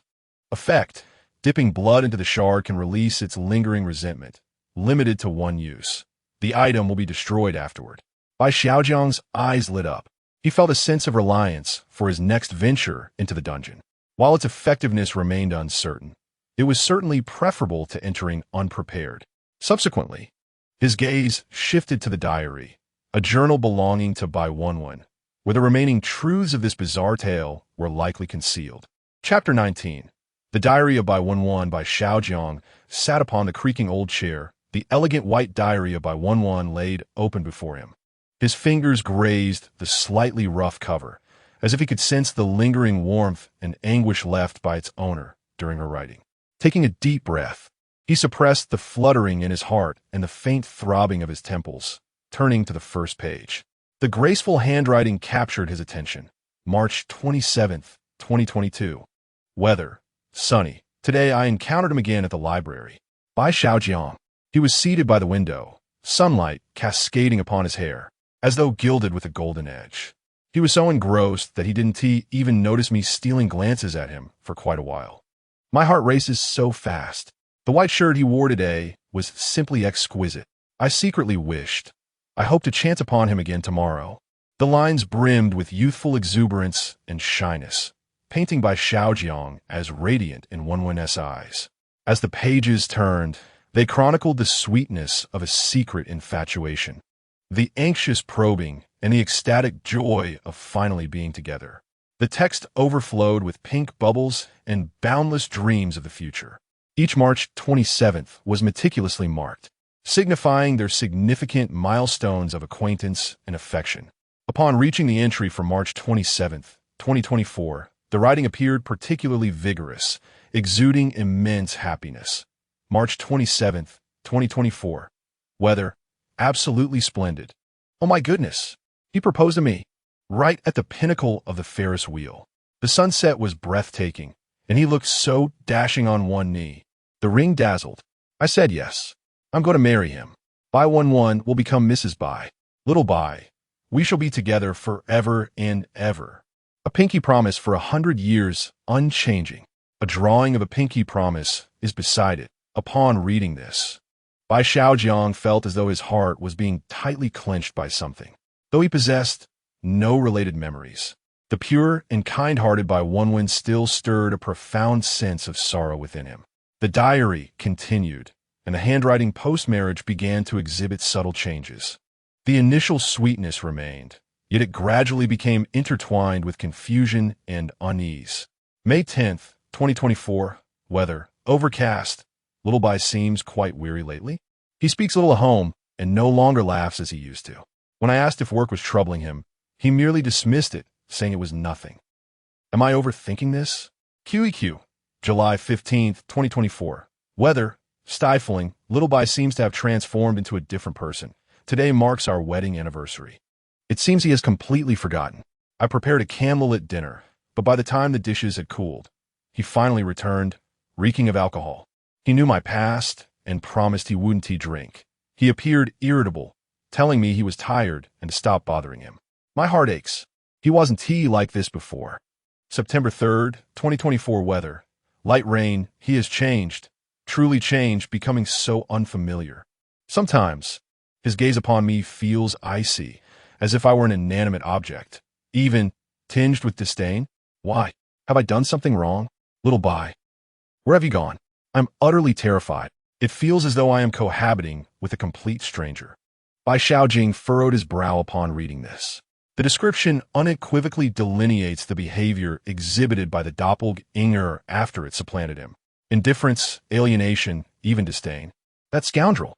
The pace of turning pages quickened, the gloom within the diary thickening with each entry. The writing was at times hasty, at others marred by water stains. Clearly the remnants of tears. Then, the date crystallized on January 12, 2025. This page bore a slight wrinkle and was darker in hue, as though it had been soaked and then dried. The handwriting trembled noticeably, infused with immense fear and despair. January 12, 2025, weather, unknown, so dark, so hot. It's on fire. The bedroom is ablaze. The smoke, it's suffocating. I can't breathe. The door 1T open. Is it locked? Why? Xiao Bai Gij is outside. I can hear his footsteps. He-s at the door. I'm banging on it. I'm screaming. My throat hurts. The smoke, my eyes burn. Xiao Bai Gij, save me. Open the door. Please, open the door. I can hear him right outside. I can feel him gripping the doorknob. But, why can't the door open? He-s pulling. He-s pulling with all his strength. No, impossible. How could Xiao Bai Gij not save me? He must be trying to pull it open. The door must be broken. Yes, the door is broken. I trust him. I believe he will save me. He is my Xiao Bai Gij. He will come. The subsequent words became utterly indistinct, obscured by large swathes of dark water stains and ash, with only a few final words barely discernible. So hot. The doorknob. So hot. Bai Xiaojing's breath nearly ceased, his fists clenched tightly, nails digging deep into his palms.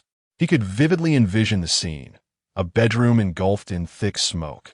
When desperately pounding on the door, while outside lurked the demon dawning Bai Xiaojing-esque eyes, grinning maliciously, resolutely gripping the doorknob, trapping her within the inferno. And she, until the final moment before losing consciousness, continued to believe in her Xiao Bai Gij. The entries that followed displayed a marked frailty, filled with confusion and corporeal suffering. January 20th, 2025, weather. I do not wish to see awoke. My face, it hurts, wrapped in bandages. They say, I have been disfigured. Xiao Bai Gij sits by my bedside, looking remorseful, repeatedly apologizing. The nurse informed me that during my slumber, I would abruptly sit up, gazing with unfamiliar eyes and uttering peculiar phrases.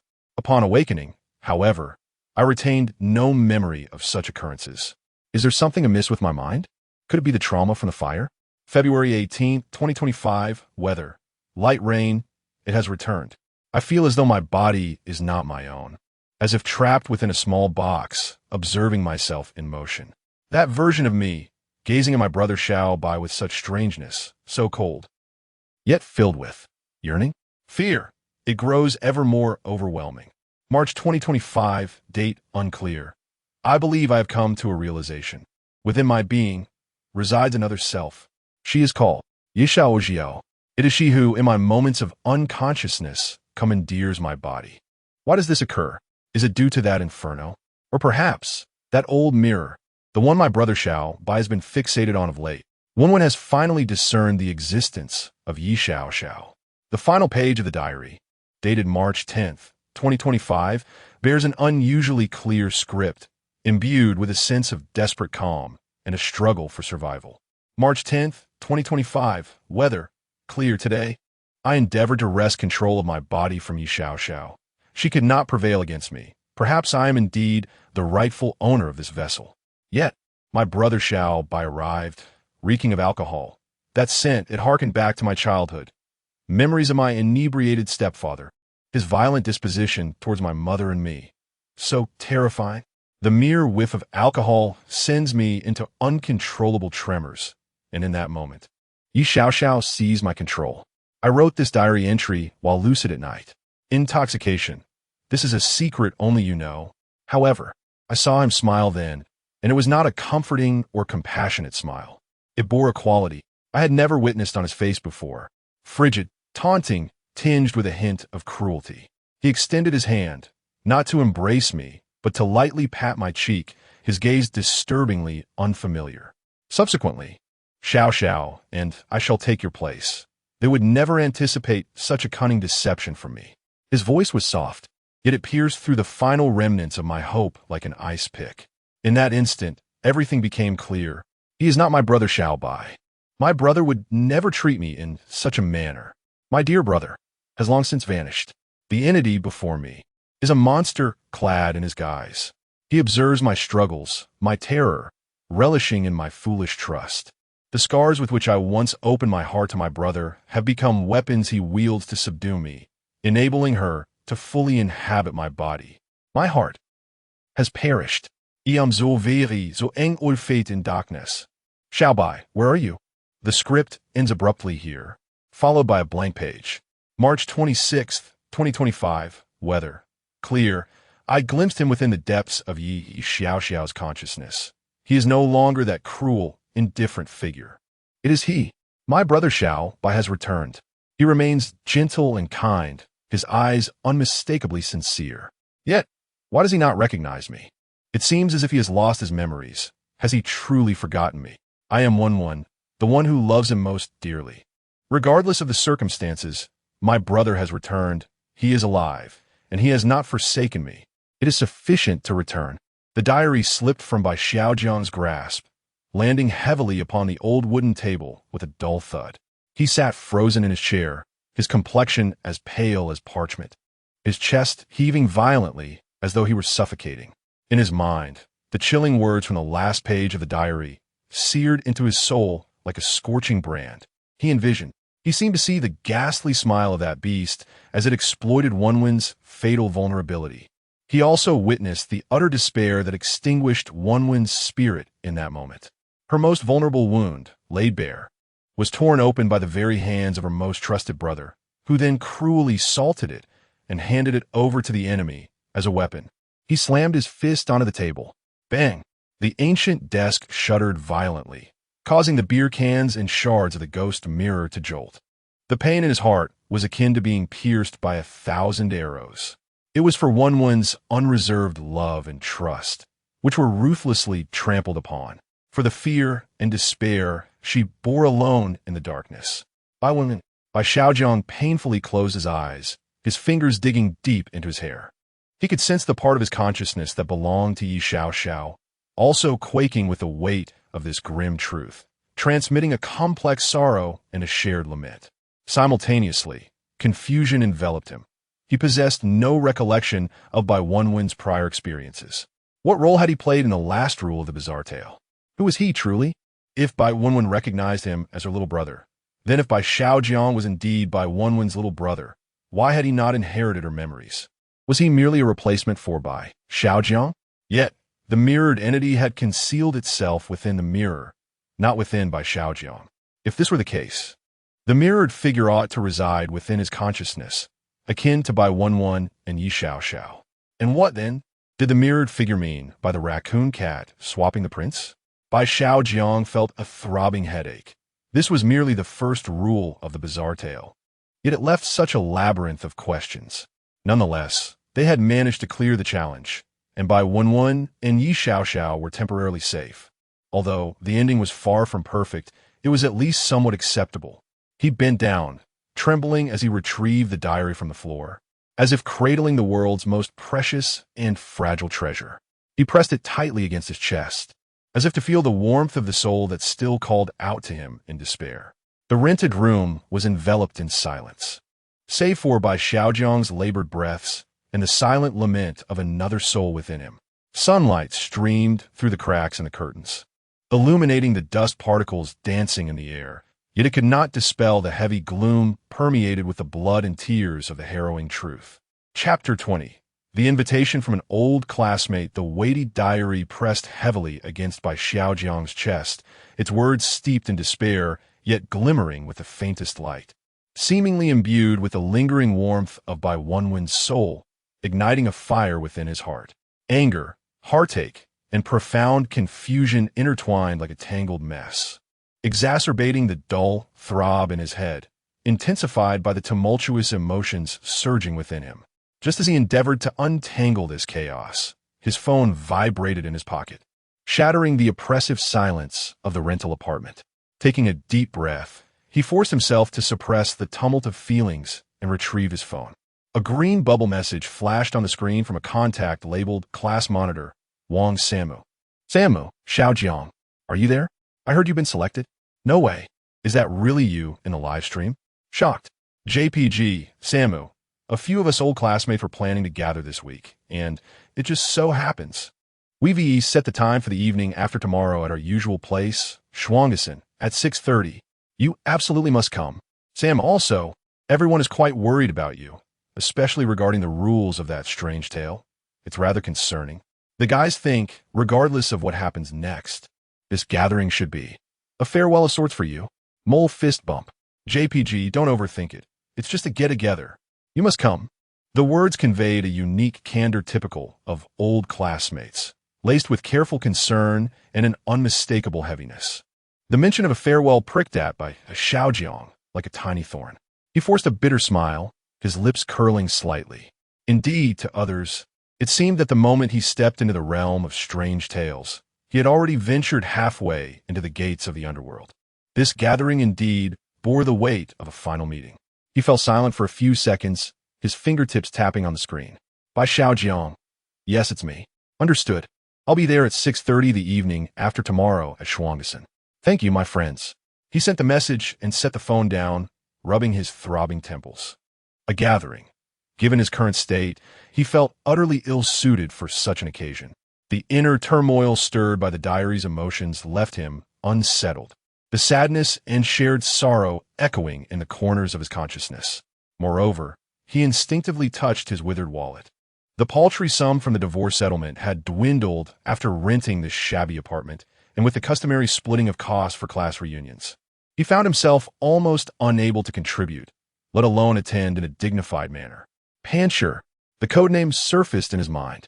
The national guarantee promised. It seemed the right moment to utilize it. Resolving not to hesitate any longer, he picked up his phone and dialed the encrypted number. The call was answered almost immediately. Comrade Bai Xiaojiang? Hello, I am Pansure. How may I assist you? A steady voice emanated, laden with professional concern. Hello, Comrade Pansure. Bai Xiaojiang's voice remained weary. I am currently facing some difficulties. I require a bit of cash and their SA class reunion the evening after tomorrow. I need a vehicle for transportation, nothing fancy, just something functional. Is it feasible to arrange? He aimed for directness, avoiding unnecessary pleasantries. Understood. Rest assured. This is entirely within our purview. The response from the steadfast representative was succinct and unwavering.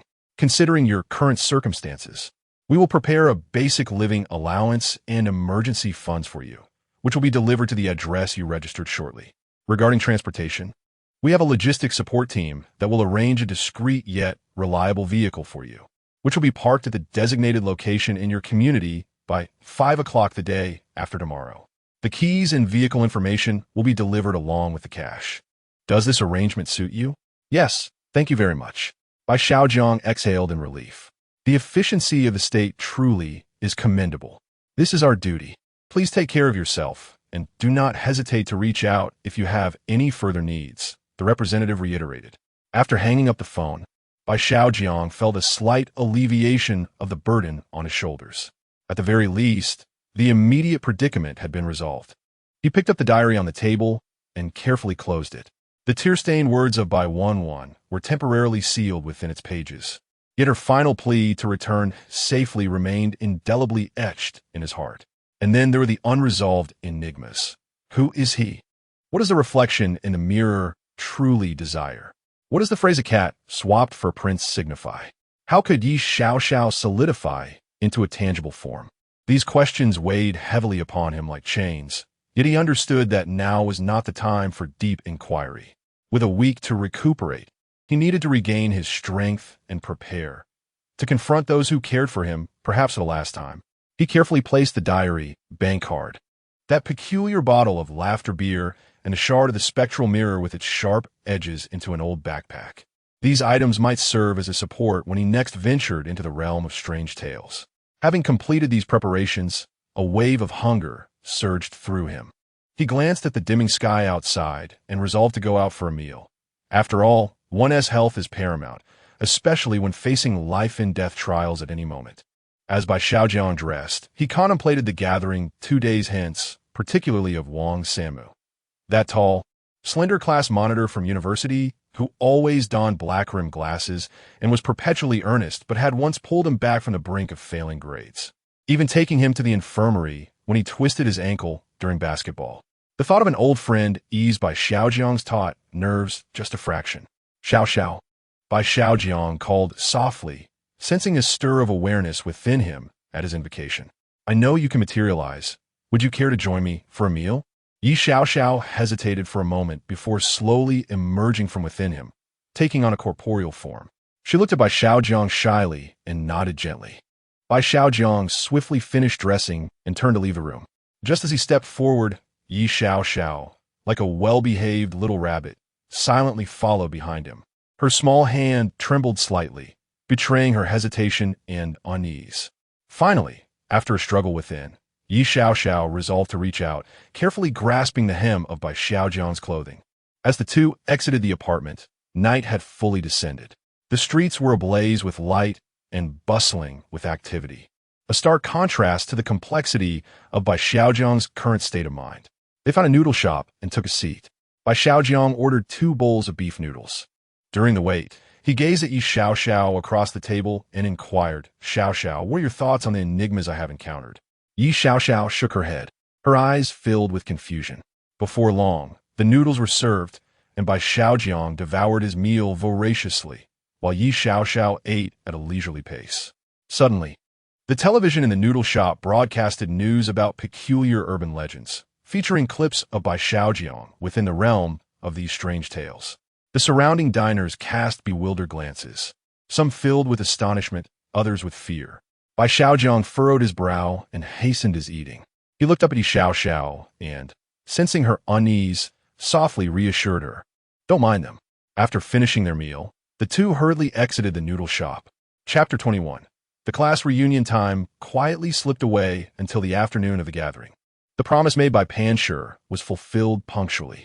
A young man, dressed in dark casual attire and exuding an air of competence, knocked on the door of the rental apartment. Without unnecessary pleasantries, he respectfully handed over a simple envelope and a car key. "Mr. Bai, this has been arranged for you by Comrade Pan Sure. Inside the envelope, you will find a bank card and cash. The password is your birthday. The car key is for the vehicle parked in spot number 3 downstairs, with a license plate ending in 668. Here is the key. Wishing you a pleasant gathering." With succinct words, the young man completed his task and swiftly departed. Bai Xiaojiang closed the door and opened the envelope. Inside was a thick stack of brand new $100 bills, estimated to be at least 100,000, along with a pristine bank card. He took out his phone to check the balance. and the number that appeared on the screen made his pupils constrict. 2 million. Trembling, he counted the zeros. It had been a long time since he had seen such a figure, the last being in Chengdu. He picked up the car key and walked to the window. Looking down, a brand-new black sedan was quietly parked in the designated spot, its sleek lines glistening with a steady sheen under the afternoon sun. Subtle, yet undeniably luxurious. Bai Xiaojiang felt a sense of reassurance. At least the scene would not be too embarrassing. He glanced at Yi Xiao, who sat quietly on the edge of the bed. She was adorned in a simple, elegant light blue dress that Bai Xiaojiang had bought for her, accentuating her fair complexion, now unblemished, and her beauty was striking. Yet, a hint of timid unease lingered in her eyes, a wariness of the unfamiliar surroundings. "Are you ready?" Bai Xiaojiang asked softly. Yi Xiaojiang nodded, standing up and instinctively tugging at the hem of Bai Xiaojiang's shirt. At 6:30 in the evening, in a private room on the second floor of the Shuangheshun restaurant, the atmosphere was lively yet tinged with an indescribable sense of oppression. The enormous round table was filled with Bai Xiaojiang's university classmates, their glasses clinking amidst laughter that mingled with reminiscences of the past and musings about the future. Inevitably, the center of attention revolved around the absent figure, the one destined for the gallows, Bai Xiaojiang. Positioned by the window, his ex-wife, Sun Yinshu, was surrounded by her circle of close friends and her ever-present male companion, Jin Yinji. Jin Yinji, with his meticulously styled hair and wearing an outfit that was expensive yet questionable in taste, swirled his glass of red wine, wearing an unmistakable air of superiority and disdain for the topic of conversation. "Ninshu, I must say, your divorce was quite timely." Jin Yinji's voice rose intentionally, drawing the attention of several nearby tables. "Look at this, just divorced, and he has already been chosen for that dreadful place. TSK, what a bizarre tale. A near-death experience." I watched the live stream. His performance was reckless, purely reliant on luck.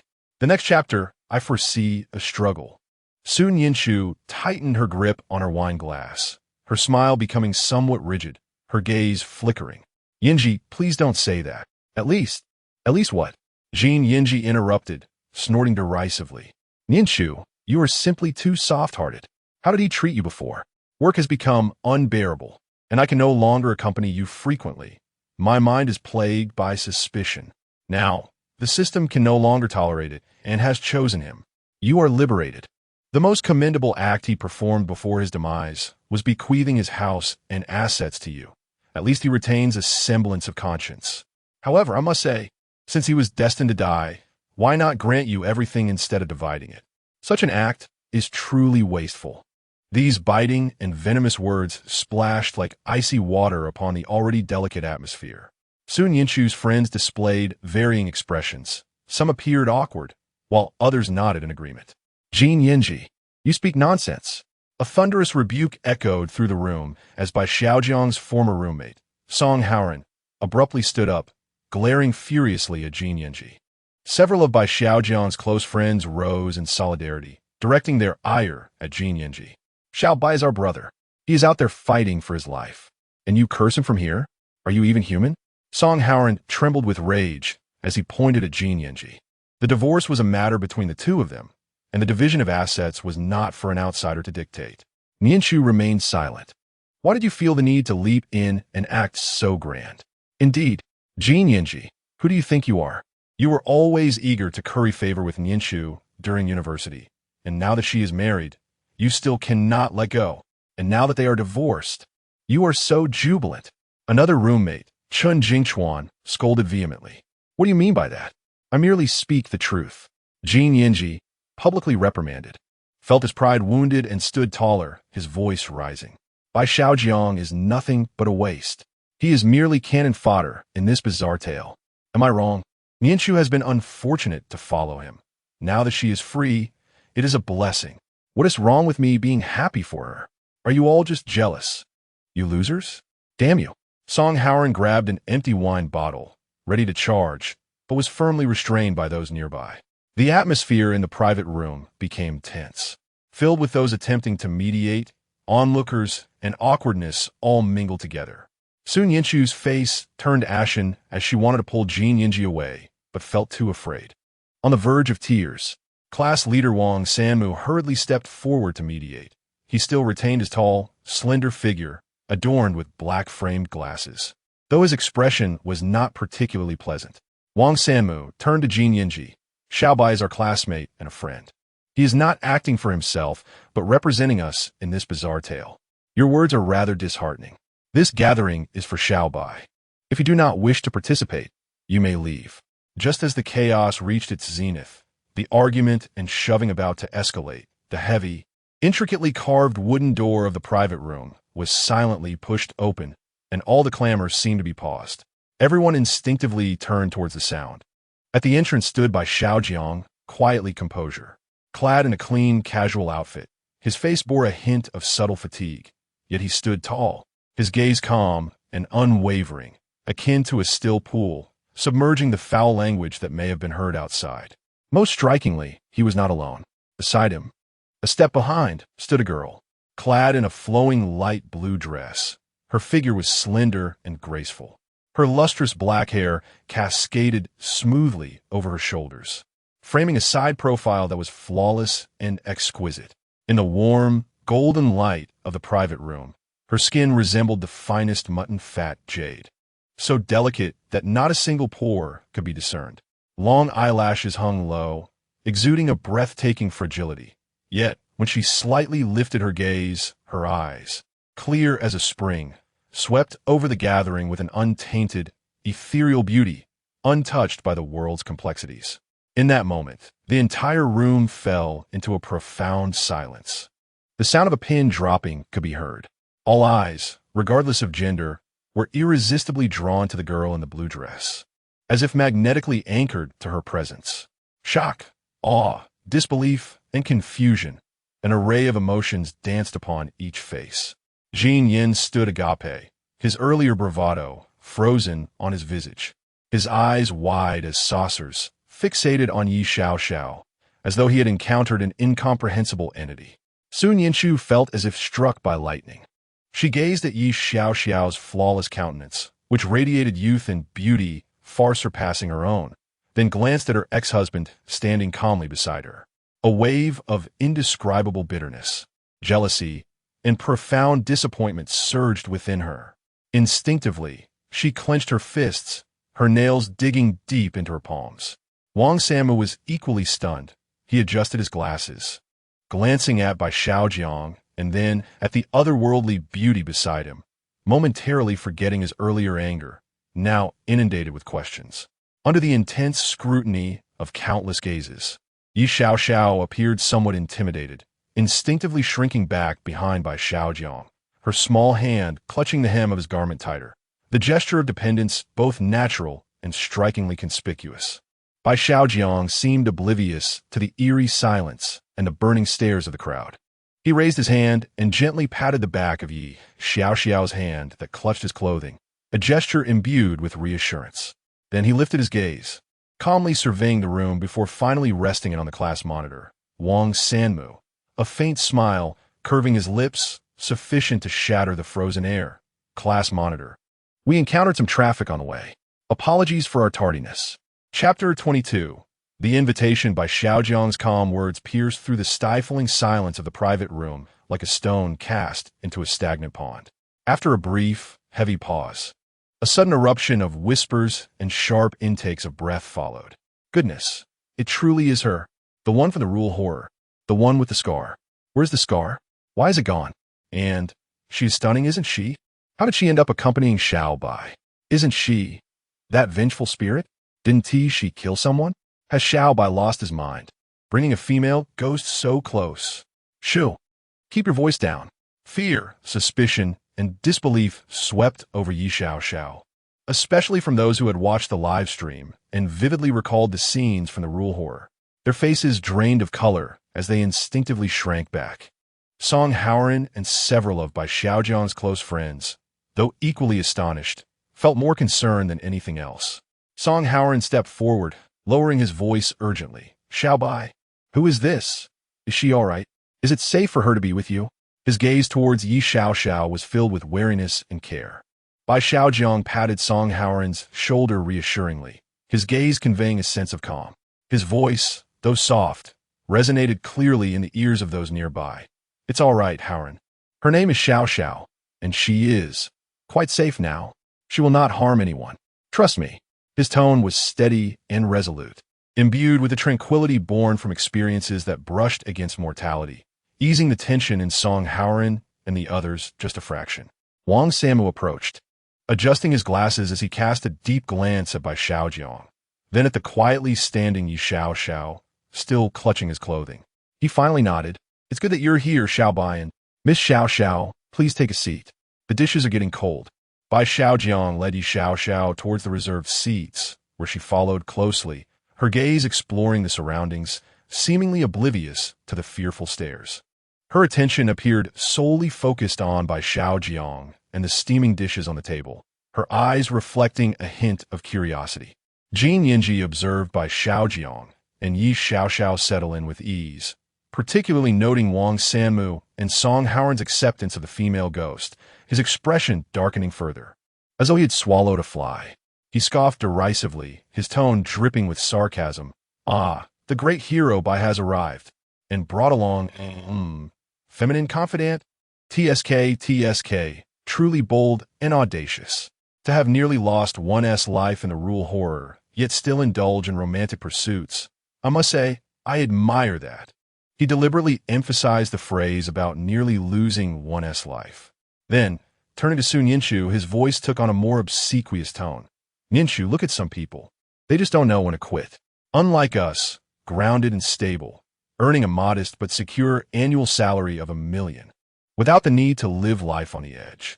By the way, I just bought a Porsche. Shall I take you for a spin sometime?"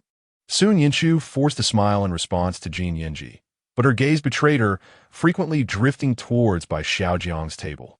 She observed Bai Xiaojing naturally serving food to Yi Xiao Xiao, softly inquiring if it suited her palate. Yi Xiao Xiao took small bites, occasionally glancing up at Bai Xiaojing with a smile that conveyed both dependence and a hint of shyness. The warmth and patience that had once been exclusively directed towards her by Xiaojing stirred an indescribable blend of bitterness and complexity within her. He was her ex-husband, who had once shown her such tender care. When did he begin to grow cold and distant? And now, less than a week post-divorce, he was accompanied by a girl so stunningly beautiful and evidently reliant on him, a character seemingly plucked from a bizarre tale. Absurd. It was utterly outrageous.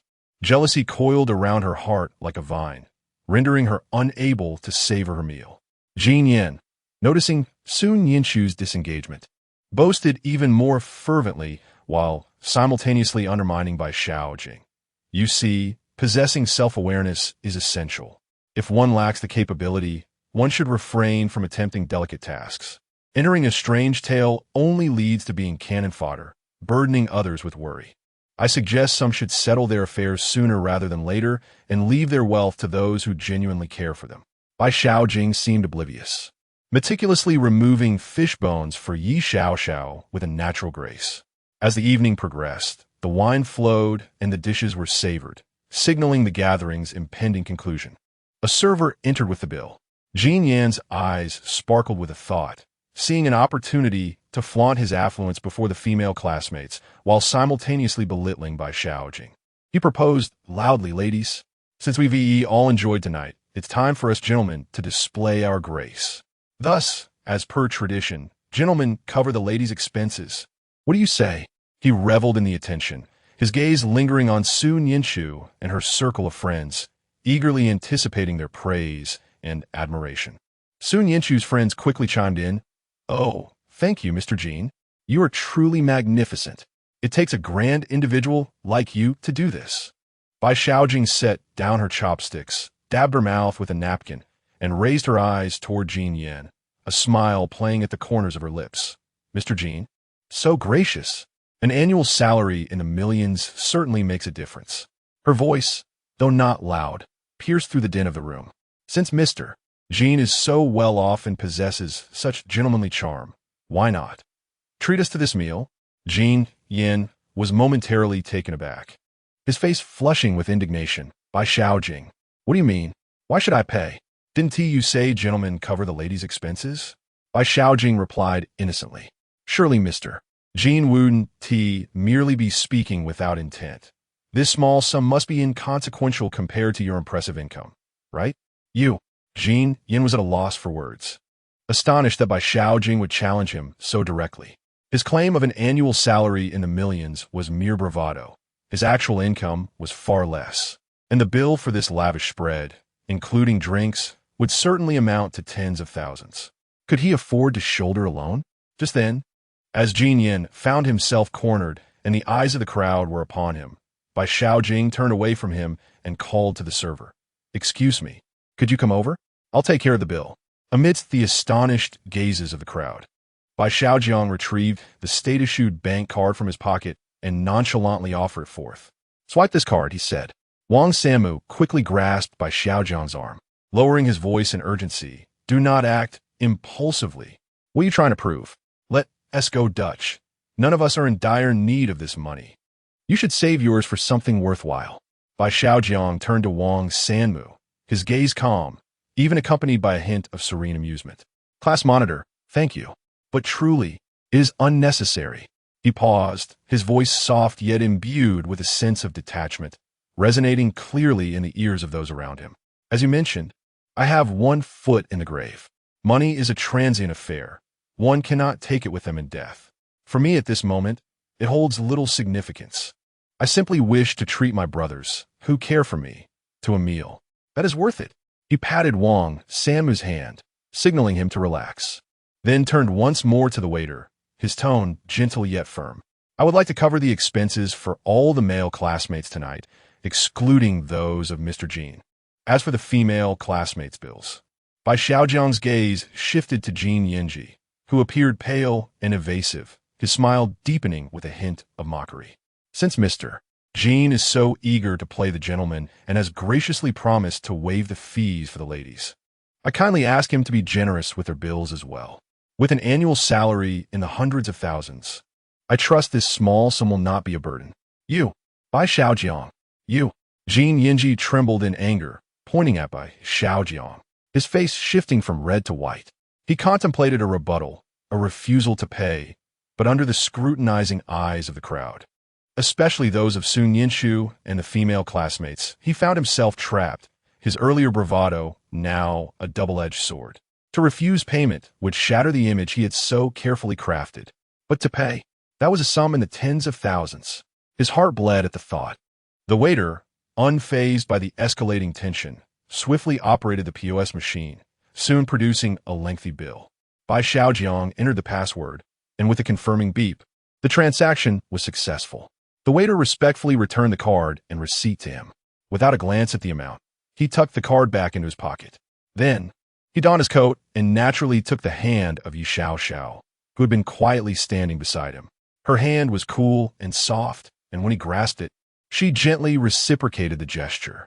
Under the complex scrutiny of the onlookers, filled with admiration, concern, envy, and jealousy, Bai Xiaojiang turned with poise and departed from the bustling yet turbulent private room, leaving Jin Yinji staring at the bill meant for the ladies with a face that shifted from red to green to pale, a spectacle in itself. Sun Yinshu observed Jin Yinji's predicament and then glanced at Bai Xiaojiang's retreating figure, hand in hand with the beautiful girl, her heart a tumult of conflicting emotions. Chapter 23. Signature. Stepping out of the Shuanghe restaurant, the cool night breeze carried the bustling sounds of the city, brushing against their faces. The dinner had concluded, yet the gathering was far from over. The class monitor, Wang Sanmu, had already reserved a private room at a nearby upscale karaoke venue, beckoning everyone to continue the revelry. Jin Yinji had been outwitted by Bai Xiaojiang, having unwittingly paid for the girl's share, his face paling in discomfort. At that moment, he was eager to salvage his dignity, particularly in front of Sun Yinshu, and to re-establish his image as a successful individual. He hurried to the parking lot, deliberately pressing the car key, causing a nearby brand-new silver Porsche to emit a crisp unlocking sound, its sleek lines glimmering under the lights. Yinshu. Jin Yinji swung open the car door. Attempting to muster a suave smile, his voice amplified to ensure it reached the ears of those around him. Why don't you hop into my car?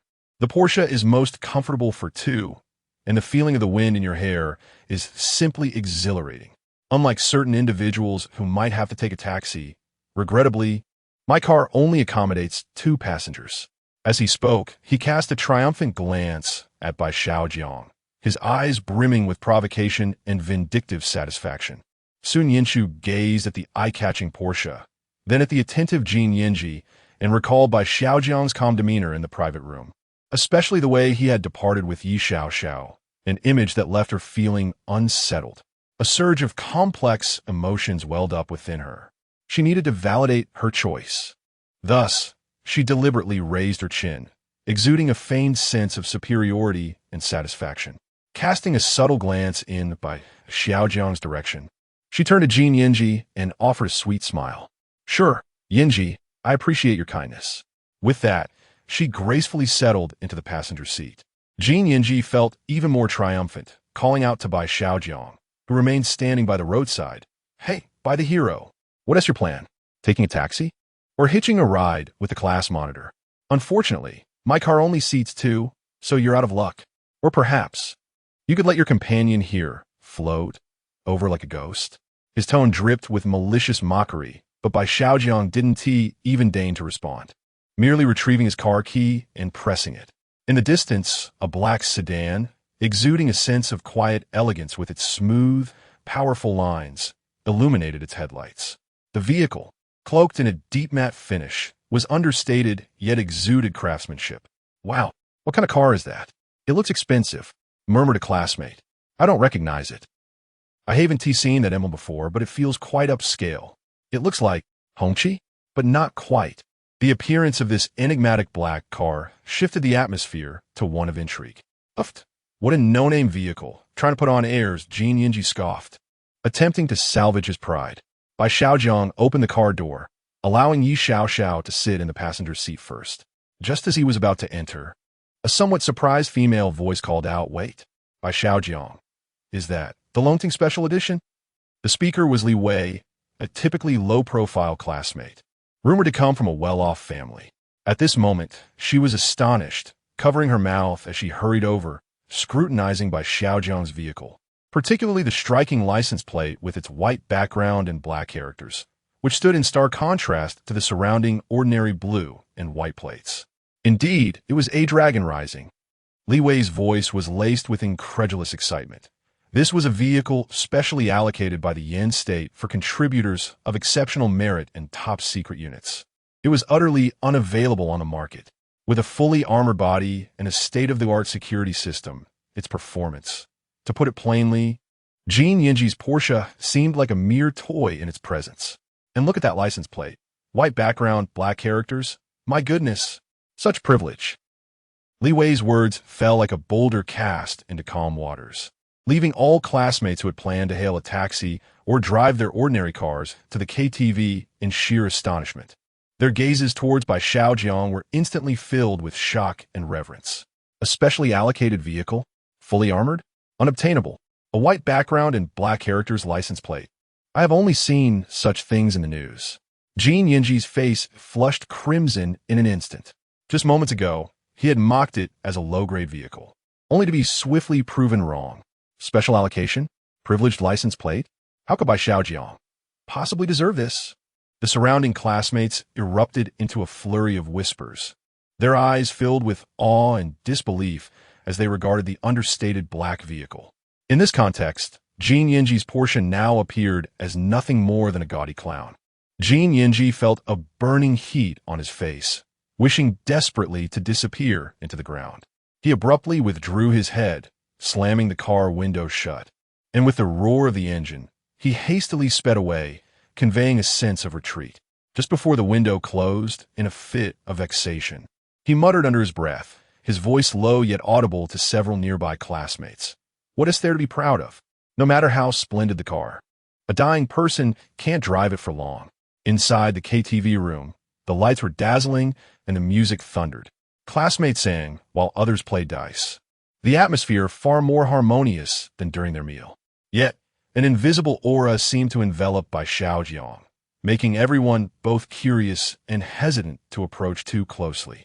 Bai Xiaojiang and Yi Xiaoxiao were seated on a corner sofa, Yi Xiaoxiao appeared somewhat uncomfortable with the blaring music, furrowing her brow slightly.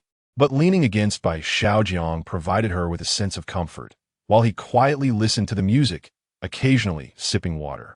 At that moment, the door to the room was gently pushed open, and several fashionably dressed, youthful female students peeked inside.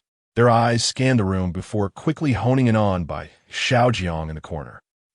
It's really him, Bai Xiaojiang, the representative of Yin State. Look, he is even more handsome than on a live stream. The girls exclaimed excitedly, nudging one another and summoning their courage to step inside, heading straight for Bai Xiaojiang.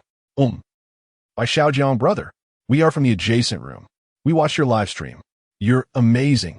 Can we take a picture together and get your autograph? The boldest girl blushed, her eyes gleaming with admiration as she gazed at Bai Xiaojiang. The other classmates turned to look, their expressions varied. Song Haoran and the others laughed and cheered. Little Bai is doing great. He has female fans now. Wang Samu adjusted his glasses, revealing a benevolent smile. Jin Yinji sat beside Sun Yinshu, observing the group of young and beautiful girls surrounding Bai Xiaojiang, his eyes brimming with envy and bitterness as he muttered under his breath. Who knows how many more scenarios he can survive. Sun Yinshu watched Bai Xiaojiang, who was warmly embraced by the girls, as he calmly and graciously agreed to take photos and sign autographs, while also noticing the quietly ethereal Yi Xiaoxiao by his side. In stark contrast to the boastful Jin Yinji, who had just embarrassed her, her heart sank, overwhelmed by a sense of loss and sourness. She raised her glass and took a hearty swig. As Bai Xiaojiang was besieged by the girls for photographs, Yi Xiaoxiao, who had been silently sitting beside him, suddenly changed her expression. The clarity in her eyes was swiftly veiled by a chilling shadow, a barely perceptible crimson flickering deep within. She fixed her gaze on the girls who were closely encroaching on Bai Xiaojiang, particularly one audacious girl who attempted to link arms with him. And a palpable aura of menace radiated from her like a chilling tide. The temperature in the private room seemed to drop several degrees. A few classmates nearby inexplicably shivered, feeling a coldness creeping down their spines. Bai Xiaojiang appeared to sense the sudden shift in atmosphere. His hand, poised for signing, momentarily faltered. Without hesitation, his empty left hand swiftly and resolutely reached down, discreetly grasping Yi Xiaoxiao's hand resting on her lap. Her hand was icy to the touch, even slightly trembling.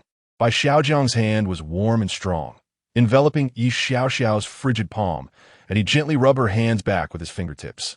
This subtle gesture was like a warm current, instantly dissolving the turbulence of rage and possessiveness within her heart. The crimson hue in her eyes faded rapidly, and the murderous intent receded like a retreating tide. Blinking in bewilderment, she sensed the warmth radiating from her hand, and an indescribable sense of security, along with a hint of secret joy, surged within her. Almost instinctively, she gently curled her fingertips around Bai Xiaojiang's. The girls, oblivious to the earlier tension, left contentedly with their autographs and photos. Bai Xiaojiang let out a sigh of relief. Releasing Yi Xiaoxiao's hand, she lowered her gaze to her hand that had just been held, a barely perceptible smile curving at the corners of her lips. An invisible crisis had dissipated into nothingness, thanks to Bai Xiaojiang's timely intervention. Only he was aware that a cold sweat had formed on his back. Chapter 24. You are undeserving after sitting for a while. Bai Xiaojiang felt a sense of restlessness and decided to visit the restroom. He stood up and softly informed Yi Xiaoxiao beside him, "I'll be right back." However, as he took a step, the corner of his clothing was suddenly grasped tightly by a cool little hand. Yi Xiaoxiao looked up at him, her eyes filled with anxiety and the fear of being abandoned, reminiscent of a frightened fawn. Observing her dependent demeanor, Bai Xiaojiang's heart softened.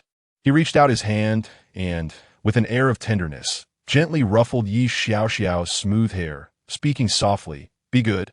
I'm just going to the restroom. I'll be outside shortly."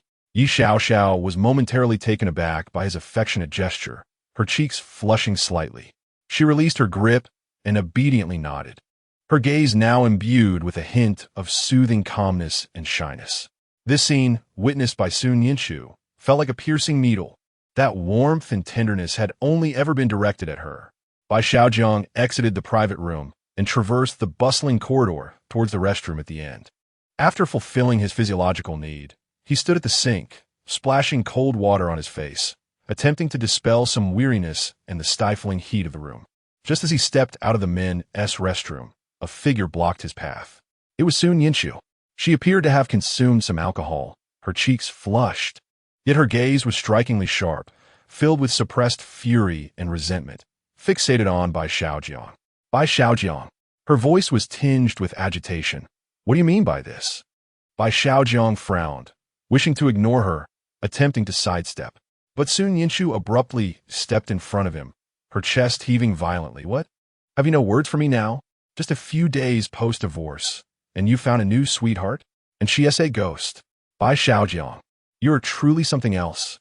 How did I fail to see your true colors before? Step aside. Bai Xiaojiang's voice turned cold. I want tea. Sun Yinxiu's fury erupted completely. You flaunt a vixen in public and bring her to a class reunion. What does that mean? Are you trying to provoke me? To show me that you're better off without me? The more she spoke, the more agitated she became, pointing towards the private room. You would rather choose a ghost, a monster, than to turn back and apologize to me? Am I worth less than a ghost in your heart? Sun Yinxiu. Bai Xiaojiang finally spoke, his voice as frigid as ice, his eyes devoid of anger, only reflecting utter weariness. Are you done causing a scene? Causing a scene? Sun Yinxiu reacted as if her tail had been stepped on. Yes, you are indeed a nuisance. Bai Xiaojiang interrupted her, his tone eerily calm, yet cutting like a knife. You ask me why? Very well, let me enlighten you. Because every single day spent with you feels suffocating.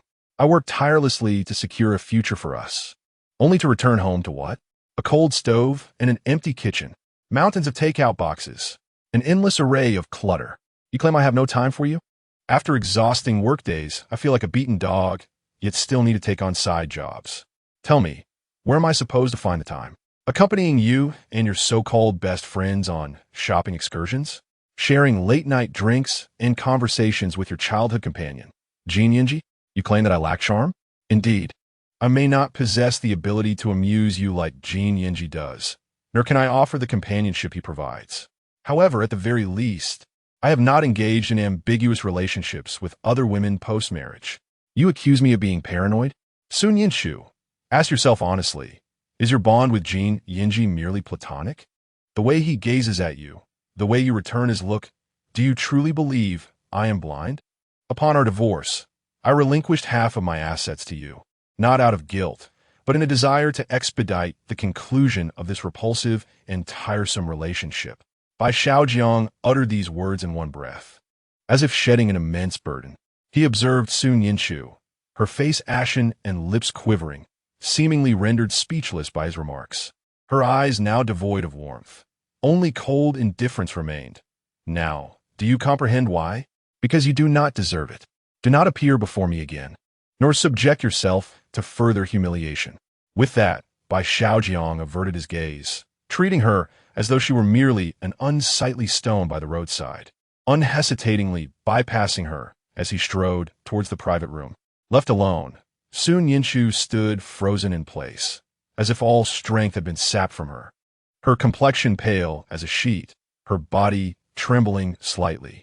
The anger and resentment she once felt were swiftly replaced by overwhelming humiliation and disbelief, ultimately dissolving into a state of desolation. Bai Xiaojiang pushed open the door to the private room, the deafening music and enchanting lights enveloping him once more. His eyes quickly found Yi Xiaoxiao, seated in her place, eagerly gazing towards the entrance. Upon seeing him return, her clear eyes sparkled with warmth, radiating complete reliance and reassurance.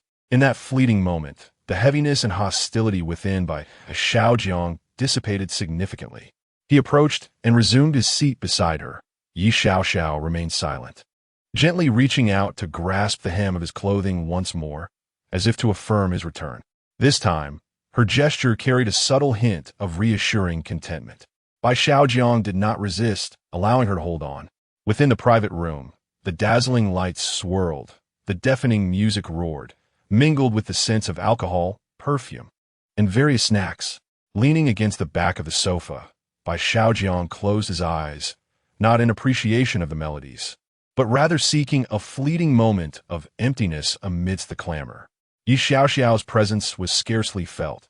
She sat quietly beside him, her small hand persistently clutching his clothing, serving as the sole testament to her existence and unwavering dependence. Time passed imperceptibly. After an indeterminate duration, Bai Xiaojiang felt a gentle tug at the corner of his clothing, a light and tentative pull. He opened his eyes and turned his head. Yi Xiaoxiao was gazing up at him, her delicate face illuminated by the fragmented light of the private room. She seemed to hesitate for a moment before leaning slightly closer to his ear, her warm breath carrying a hint of sweetness, her voice barely above a whisper, akin to a feather brushing against him. "Husband, shall we go home?" Her voice carried a subtle plea and discomfort amidst the cacophony of the environment, which was quite overwhelming. Her cheeks flushed slightly as she leaned closer to articulate her request, her eyes reflecting a blend of shyness and unease, as if fearing that her desire might intrude upon him. Observing her demeanor, the remnants of annoyance lingering in Bai Xiaojing's heart due to Sun Yinshu dissipated entirely. Without a moment's hesitation, he nodded affirmatively. "All right, let's head home." Rising to his feet, he instinctively took Yi Xiaoxiao's hand. It trembled gently within his grasp before he enveloped it securely, her fingertips cool to the touch.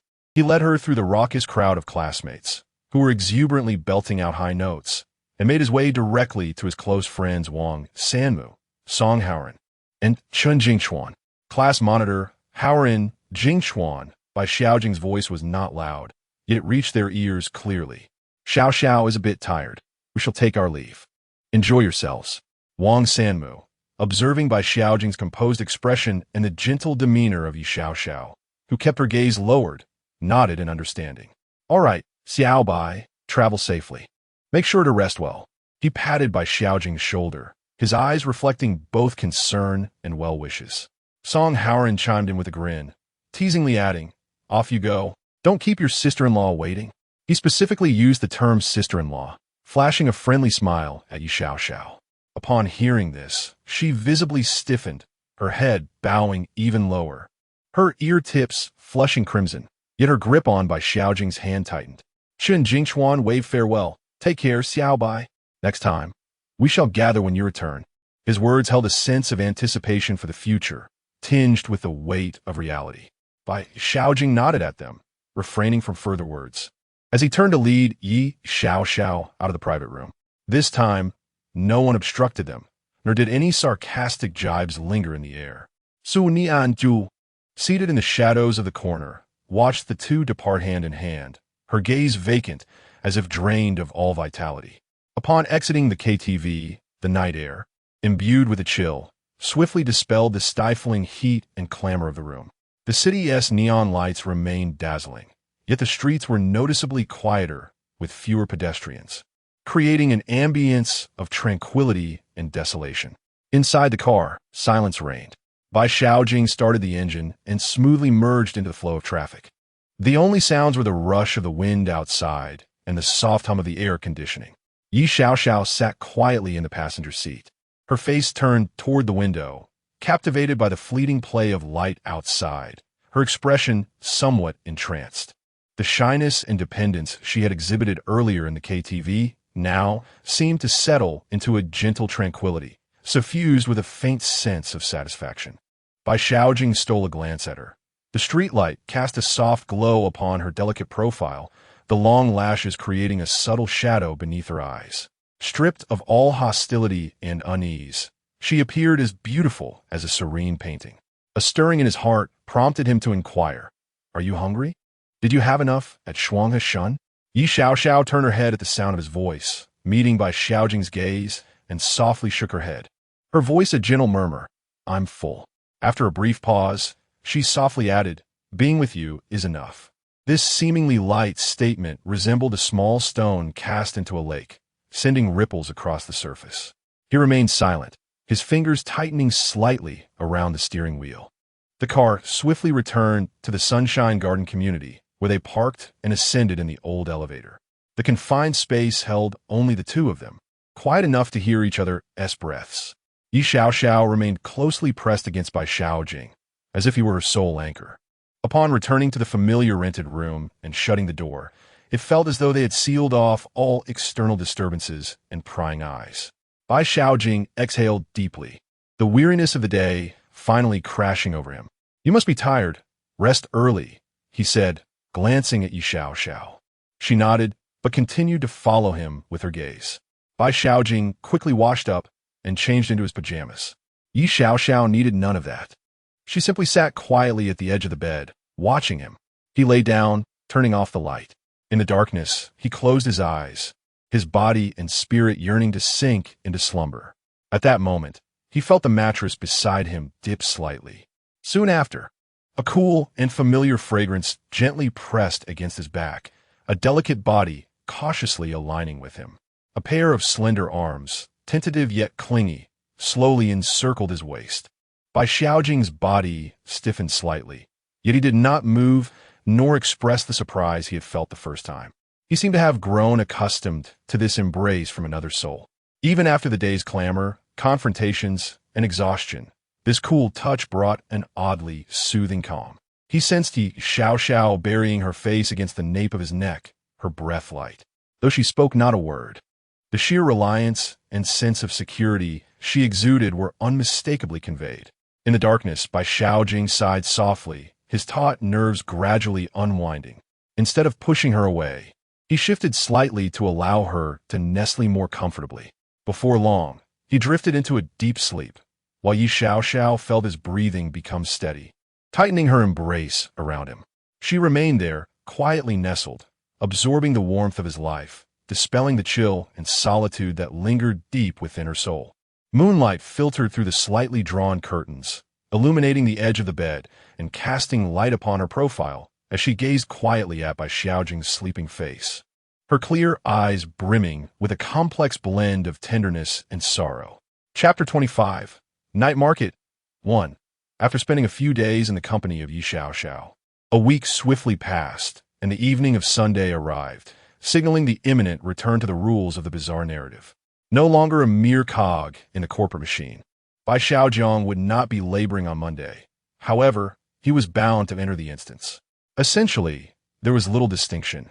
The corporate drone toiled relentlessly, while the contestant embarked on a similarly arduous endeavor, with a hint of a colonel's accent. With a sigh, Bai Xiaojiang turned his gaze to the side, where Yi Xiaoxiao sat on the sofa, indulging in snacks while watching television, and inquired, "Are you afraid of returning tomorrow?" Yi Xiaojiang sit her snacks aside, leaned closer to him, and softly replied, "I will protect you." On Monday morning, at 7 o'clock, Bai Xiaojiang opened his eyes punctually. Though his mind was still somewhat clouded, he realized that high school students typically rose much earlier. He got up to wash his face, and at that moment, the voice of the system resonated beside him. "Contestant, please prepare yourself. You are about to enter the instance." Contestant, Bai Xiaojiang. Instance, East City Night Market. Instance level 2. Instance description. The long silent night market at the eastern end of the city has reopened, bustling with activity. Some claim it has received rave reviews, while others caution against visiting, alleging that the place is unclean and ominous. You have decided to take a look. Completion conditions. Players are to explore at their discretion. Bai Xiaojiang's vision darkened, and he lost consciousness. When he reopened his eyes, he found himself no longer at home. Surveying his surroundings, he realized he was on a street. The street was a long, straight thoroughfare, with a circular plaza at its center extending into 2 additional streets, forming a crossroad. The heart of the cross was a plaza, flanked by storefronts and mobile stalls set before them. However, this street appeared rather desolate. The stalls on either side were empty, devoid of any patrons, and the shops had all drawn their shutters tightly closed. A sign stood at the street's end, facing away from Bai Xiaojiang. Could this be the rule? A thought flickered in his mind as he approached the front of the sign, which boldly proclaimed, "I miss you at the East City Night Market." Bai Xiaojiang was taken aback. This instance felt astonishingly real. How could even the world of bizarre narratives possess such signage? Then, he noticed a notice posted on the wall nearby, which contained the rules he sought. "Welcome to the East City Night Market. This was once the largest night market in the entire city. After a brief hiatus due to minor issues, it has reopened, and we welcome everyone back. To ensure an enjoyable experience for all visitors, please take note of the following guidelines. Visitor guidelines for East City Night Market. 1. The night market operates from 8 p.m. to 3 a.m. the following day. All stalls will be closed outside of these hours, so please be mindful of the time. 2. As the largest night market in S-City, it features a plethora of delicacies from various regions. We encourage all to indulge in the offerings. 3. The firearms used at the shooting stalls are safe toy guns, allowing for worry-free enjoyment. 4. All items at the ring toss stall can only be acquired through the toss and cannot be purchased directly. The selection of ingredients at the night market is both safe and reliable, devoid of any sanitary concerns. Every night at 10 o'clock, a talent show takes place in the central square of the night market, inviting visitors to attend. Should there be no talent performance that evening, it signifies that the market requires sanitation procedures, and guests are advised to exit in an orderly manner for their safety. Bai Xiaojiang quietly memorized the rules and glanced at the sun overhead, realizing that it was still before the market's opening hour. He might need to temporarily reside in this place. Xiao Xiao, he softly called out, and a wisp of azure smoke emerged from within him, coalescing beside him into the form of Yi Xiao. Observing her serene and tranquil demeanor brought an unexpected sense of reassurance to Bai Xiaojiang, instantly alleviating his prior anxiety. Unbeknownst to him, the livestream room was in an uproar, with comments flooding in. Hello, we're here. BER, buddy. Aren't these solo instances? Why are you playing co-op? Unfair. This is ridiculous. Wait, doesn't this woman look familiar? Not just familiar. Isn't she that female ghost? Bai Shen really brought her out as a wife. Bai Sang is indeed formidable. Our Lama Jun stated that if Bai Xiaojiang survives this instance, he wishes to meet Bai Sang. Bai Xiaojiang inquired, "Do you recall which city we were in before?" Yi Xiao hesitated for a moment, with only the two of them present. She felt less shy than before and spoke with greater confidence. After pondering, she replied, "We were in City H. Now we are in City S, not far apart. Though I've never been here before." Upon hearing this, Bai Xiaojiang nodded. He had contemplated that if the instance was in the same city, he could return to the previous instance's residence temporarily and perhaps visit Bai Wenwen. He searched his belongings, but found no trace of his phone from the last instance. He only had the backpack he had brought along. Yi Xiao approached him cautiously, tugging gently at his sleeve. "This place feels very unsettling. Let us leave. Then let us depart. We should first find a place to stay, and we can return in the evening," Bai Xiaojiang replied, taking her hand as they turned to leave the night market. He intended to look for a nearby hotel that wouldn't be too distant from the market, ensuring timely access each day. After all, as the instance was named the night market, the conditions for completion would surely be intertwined with it.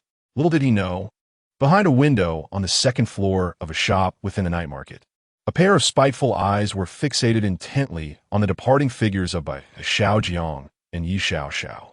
After leaving the night market and walking a short distance, they arrived at a main road, where the scenery of City S bore little difference from that of a typical second or third-tier city, bustling with pedestrians. Before long, they found a budget hotel just a street away from the night market. Bai Xiaojiang, holding Yi Xiao's hand, approached the front desk, where a young woman awaited. "Hello, we would like to check in for a room."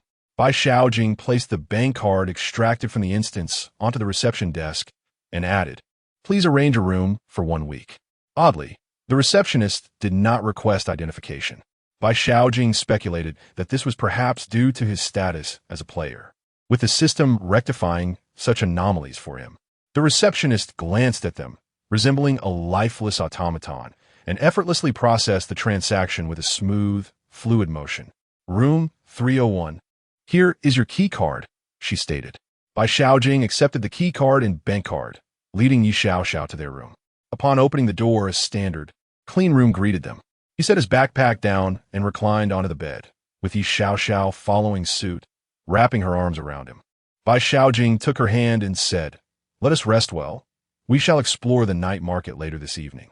Chapter 26, Night Market 2. Meanwhile, in stark contrast to Bai Xiaojiang's leisurely respite with his companion, the contestants from other nations faced a far grimmer reality. They navigated the game in a manner dictated by Long Ma Yilang, or were merely novices freshly selected by the system. Unlike Bai Xiaojiang, they lacked the luxury of a bank card, let alone the financial support of Yi Xiaoxiao. It is essential to clarify that while all contestants confronted identical dungeons upon entering the game, the difficulty adjusted according to the number of times they had completed the challenges. They yearned for accommodations, yet found themselves devoid of funds. Although the system addressed the issue of identification, it did not provide monetary support. A few contestants had managed to acquire currency from previous dungeons in the world of urban legends, enabling them to secure hotel rooms. Long Ma Yilang, for instance, had previously conducted a thorough search of his last dungeon's residence and had obtained a bank card. However, their best fate was merely to reside in a hotel, unlike Bai Xiaojiang, who blissfully embraced his beloved in sleep. Such a tranquil scene starkly contrasted with the struggles of the other contestants. How can he live so lavishly? Do not be envious. This is what our Xiao Bai deserves. It's unfair, utterly unfair. Where lies the unfairness? If your country's contestants were capable, they too would achieve S-rank completions. Time swiftly passed, and the preset alarm roused Bai Xiaojiang from his slumber. Glancing out the window, he noted the encroaching darkness. He activated his phone, revealing it was already 7:50 p.m., just moments away from the night market's opening. Xiao. He gently nudged the peacefully sleeping Yi Xiao. She rubbed her eyes, stretched languidly, and nestled against him, her hair exuding a faint, refreshing fragrance. Let us venture to the night market, Bai Xiaojiang whispered. All right, Yi Xiao replied, now fully awake, nodding in agreement, her cheeks slightly flushed from their earlier intimacy. Upon their arrival at the night market, the timing was impeccable. The market had just commenced operations. The once desolate streets buzzed with life, vendors enthusiastically beckoning to customers, and an array of dazzling goods overwhelmed the senses. The shops lining the streets glowed brightly, their colorful signs particularly striking against the night backdrop. The crowd bustled, filled with laughter and conversation, reveling in the vibrant atmosphere of the evening. How lively! Yi Xiao exclaimed, her excitement palpable as she tugged at Bai Xiaojiang's sleeve. Darling, let us hurry inside. Bai Xiaojiang, too, was captivated by the ambience, nodding in agreement. Let us go. Yet, he remained vigilant. After all, they were in the world of urban legends, where danger could lurk at any moment. Hand in hand, Bai Xiaojiang and Yi Xiao slowly entered the night market, weaving through the throngs of people, the tantalizing aromas of diverse delicacies wafting through the air. They approached a stall selling grilled cold noodles, where a young vendor greeted them enthusiastically. Would you too like some grilled cold noodles? They're incredibly fresh. Do you want to try it, Xiao? Bai Xiaojiang inquired about Yi Xiao's opinion. Since entering the night market, Yi Xiao had been filled with curiosity about her surroundings, frequently glancing at various stalls. I want to eat, she exclaimed, nodding excitedly. After a long morning of slumber, she was indeed famished. Bai Xiaojiang ordered 2 servings, and the vendor began to prepare the grilled cold noodles. Bai Xiaojiang struck up a conversation. How long have you been operating this stall? The vendor, focused on his task, replied, hasn't the night market just opened? I'm also new here. Although there are many competitors, the customer flow is substantial, so business is good. Bai Xiaojiang pressed further. Do you know why the night market remained dormant for so many years before this? The vendor paused, lifting his head to glance at Bai Xiaojiang with a hint of profundity in his gaze. I'm not sure. I'm just starting my venture here. He then packaged the 2 servings of grilled cold noodles, inserting bamboo skewers and handing them to Bai Xiaojiang. Sir, how will you be paying? Bai Xiaojiang accepted the noodles and retrieved his bank card from his pocket. I'll pay by card. The vendor's expression soured slightly. Sir, are you joking? We don't accept card payments at small stalls like this. Cash only. You're not here to make fun of me, are you? Bai Xiaojiang froze, realizing he had no cash. He regretted not exchanging some currency earlier in the morning. Just as he was about to awkwardly apologize, he suddenly heard someone call his name from behind. The voice was somewhat familiar, sending his heart racing. Xiao Bai, what a coincidence. You're here at the night market too? Bai Xiaojiang turned stiffly to see a beautiful girl in a light blue dress, beaming at him from behind. Mia, Bai Xiaojiang attempted to articulate a response, but his words caught in his throat. The woman before him had been declared dead, and he vividly recalled the tragic scene of her demise, with the perpetrator being none other than Yi Xiaoxiao, who stood beside him. At that moment, Yi Xiaoxiao was also taken aback to see Mia, whom she had pushed down the stairs, standing alive before her. Yet, she did not sense any ghostly aura emanating from her. While Bai Xiaojiang was still contemplating how to confront Mia, she spoke first. "Are you buying grilled cold noodles? I love them too. Boss, I do like a serving as well, with grilled sausage and chicken strips." She then turned to Yi Xiaoxiao. "Oh, is this lovely girl your girlfriend?" "She is truly beautiful. I didn't expect you to find such a stunning partner." The vendor, growing impatient, urged, "Sir, you still haven't paid." Feeling somewhat embarrassed, Bai Xiaojiang dismissed his concerns and said to Mia, "Mia, could you lend me some cash? I only brought my bank card and no cash. I'll repay you tomorrow when you come to the night market." Mia stared at Bai Xiaojiang intently, making him feel quite uncomfortable. Just as he was about to give up, he heard her soft laughter. "You really are a bit scatterbrained. Going out with your girlfriend without any money? Here, 1,000 yuan. Take it and don't worry about repaying me. Consider it my early contribution." The young man grilling cold noodles swiftly prepared the dish, and Mia took it, casting a glance at Yi Xiaoxiao. "I won't intrude on your sweet little romance," she said. "I just like playing the third wheel, so I shall take my leave. Farewell, and see you at the company next week." Bai Xiaojiang watched Mia's departing figure, then glanced at the small stack of cash in his hand, feeling a mix of emotions. He had not anticipated Mia's miraculous return. However, he was uncertain whether Mia was truly alive or a ghost at that moment, as her recent demeanor was indistinguishable from that of a living person. Chapter 27. Night Market 3. Upon seeing Bai Xiaojiang settle the payment, the expression of the grilled cold noodles vendor finally brightened. In a hushed tone, he cautioned Bai Xiaojiang, "When visiting the night market, one must use cash. Do not entertain thoughts of indulging without payment. Otherwise, the vendors here will refuse to do business with you in the future." Bai Xiaojiang nodded, for he was never one to dine and dash. He then strolled alongside Yi Xiaoxiao, savoring the grilled cold noodles in hand. The noodles were exquisitely chewy, their exterior perfectly crisped by the grill, enveloped in egg and generously coated with sauce, making them exceptionally delectable. As they relished the culinary delight, Bai Xiaojiang and Yi Xiaoxiao meandered through the market.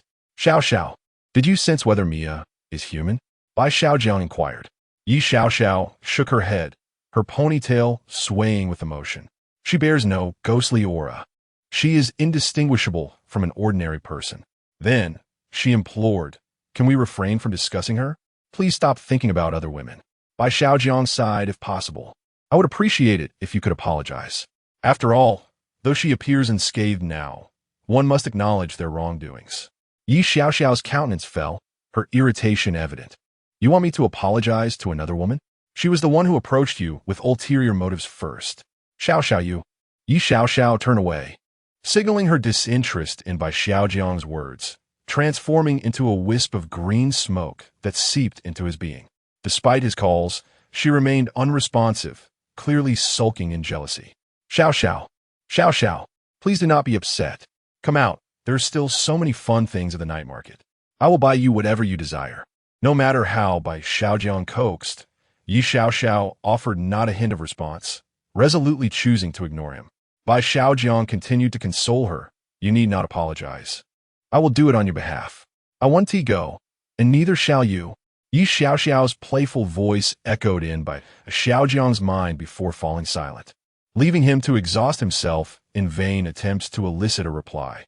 Standing alone on the street, Bai Xiaojiang's self-dialogue drew curious glances from passers-by. With his efforts to appease her yielding no result, he decided to explore the night market on his own. He aimed to locate the ring toss and shooting stalls mentioned in the rules, for although rules may sometimes be misconstrued, they are never established without reason. Before long, he discovered a shooting stall, a rather desolate booth nestled amidst the bustling food vendors, appearing somewhat out of place. A wooden board wall adorned with colorful balloons stood at the stall, and the proprietor, an elderly man with graying hair, sat on a stool, lost in thought. "Excuse me, how does one play the balloon shooting game?" Bai Xiaojiang approached. The elderly man, who had seemed dazed, slowly raised his head, his cloudy gaze meeting Bai Xiaojiang's. No good. No good. The gun is missing. Cannot play now. He waved his hand, speaking in a thick dialect. My gun is gone. Bai Xiaojiang was taken aback. The gun was missing? Did the toy gun referred to in the rules truly vanish?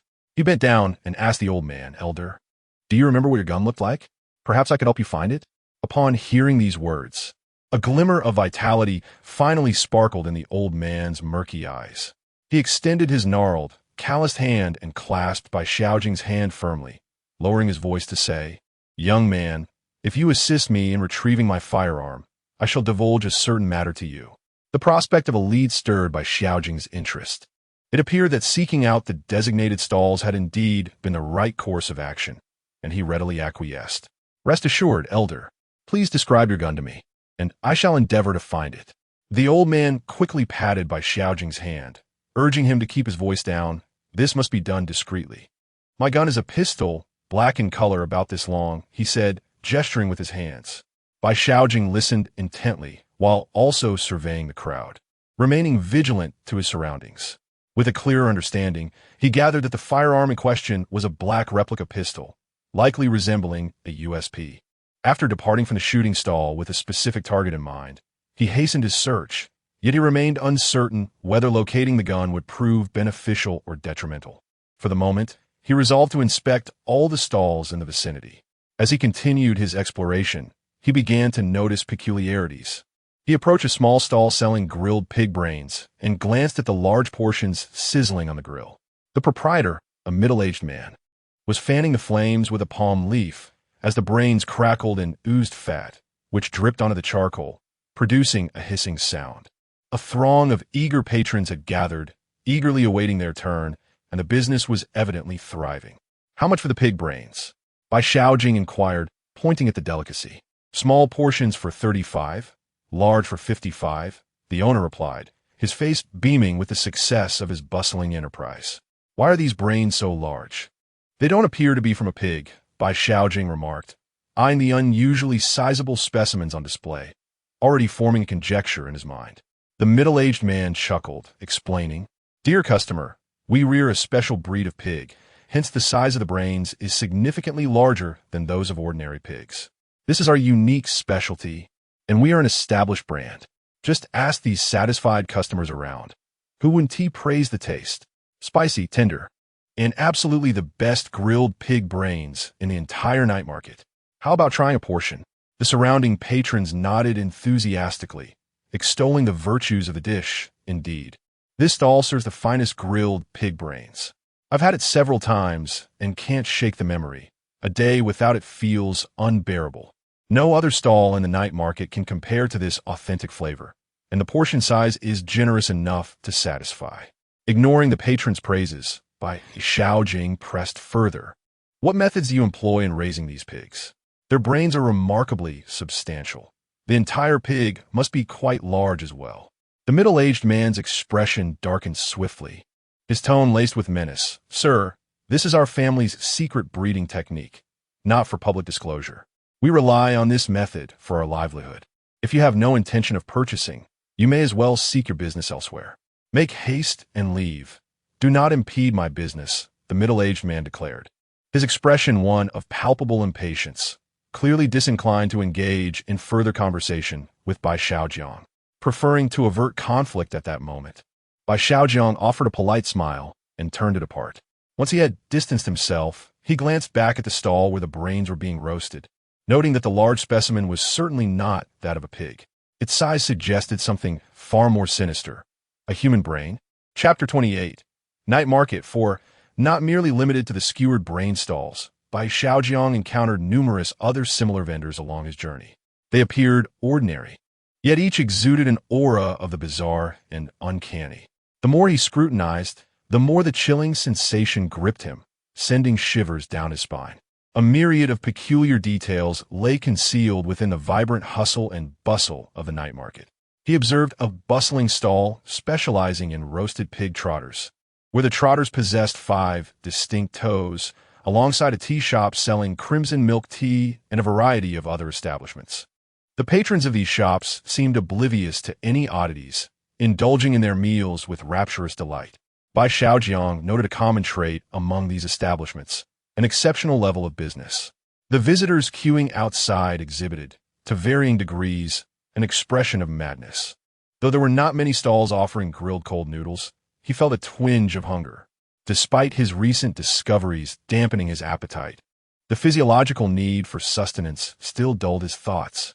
Presently, he stood at the entrance of a bone marrow soup dumpling shop, the fragrant aroma wafting toward him. Although the shop had few customers, he chose not to enter. After all, dumplings are difficult to scrutinize for abnormalities with the naked eye. He preferred to seek out street food that would be easier to assess. He eventually found a less crowded stir-fried rice noodle stall, purchased a serving, and settled on a chair at the street-side eatery to savor his meal. He planned to catch a performance scheduled for 10 o'clock. After finishing the rice noodles, he approached a ring toss stall adorned with an array of exquisite toys, sculptures, and assorted bottled beverages laid out on the ground. The proprietor, a middle-aged man with a bushy beard, approached Bai Xiaojiang with a broad grin, revealing a set of crooked yellow teeth. "Care to try your luck at the ring toss? Young man, how does this work?" Bai Xiaojiang inquired, spotting a black toy gun among the prizes. Was it possible that it belonged to the shooting stall? How fortuitous to find it here. Alarm bells rang in his mind. A modest venture, but with certain rules. Each person may play once per day, tossing one ring at a time. If you succeed, you win. If not, you leave. 100 yuan per attempt. The stall owner rubbed his hands together, his demeanor radiating shrewdness. "Let us give it a go," Bai Xiaojiang replied, handing over the cash. He picked up a ring from the table. It felt light and susceptible to the breeze, making it difficult to control. The toy gun was positioned far from the stall, requiring a deft touch to land a successful toss. Lacking experience in ring tossing, Bai Xiaojiang found it challenging to gauge the task. Taking a deep breath, he fixed his gaze on the toy gun's location, mentally calculating the distance and the force required. At last, he gripped the ring firmly and hurled it with all his might. However, instead of sailing gracefully through the air as intended, the ring plummeted to the ground like a discus thrown by an athlete, defying the very laws of nature. Bai Xiaojiang's eyes widened in disbelief as he gazed at the ring toss game before him. Moments ago, he had lifted the lightweight plastic rings, yet now they seemed as heavy as iron upon release. The proprietor of the ring toss stall approached with a sly grin, collecting the rings while saying, "Oh dear customer, what a pity.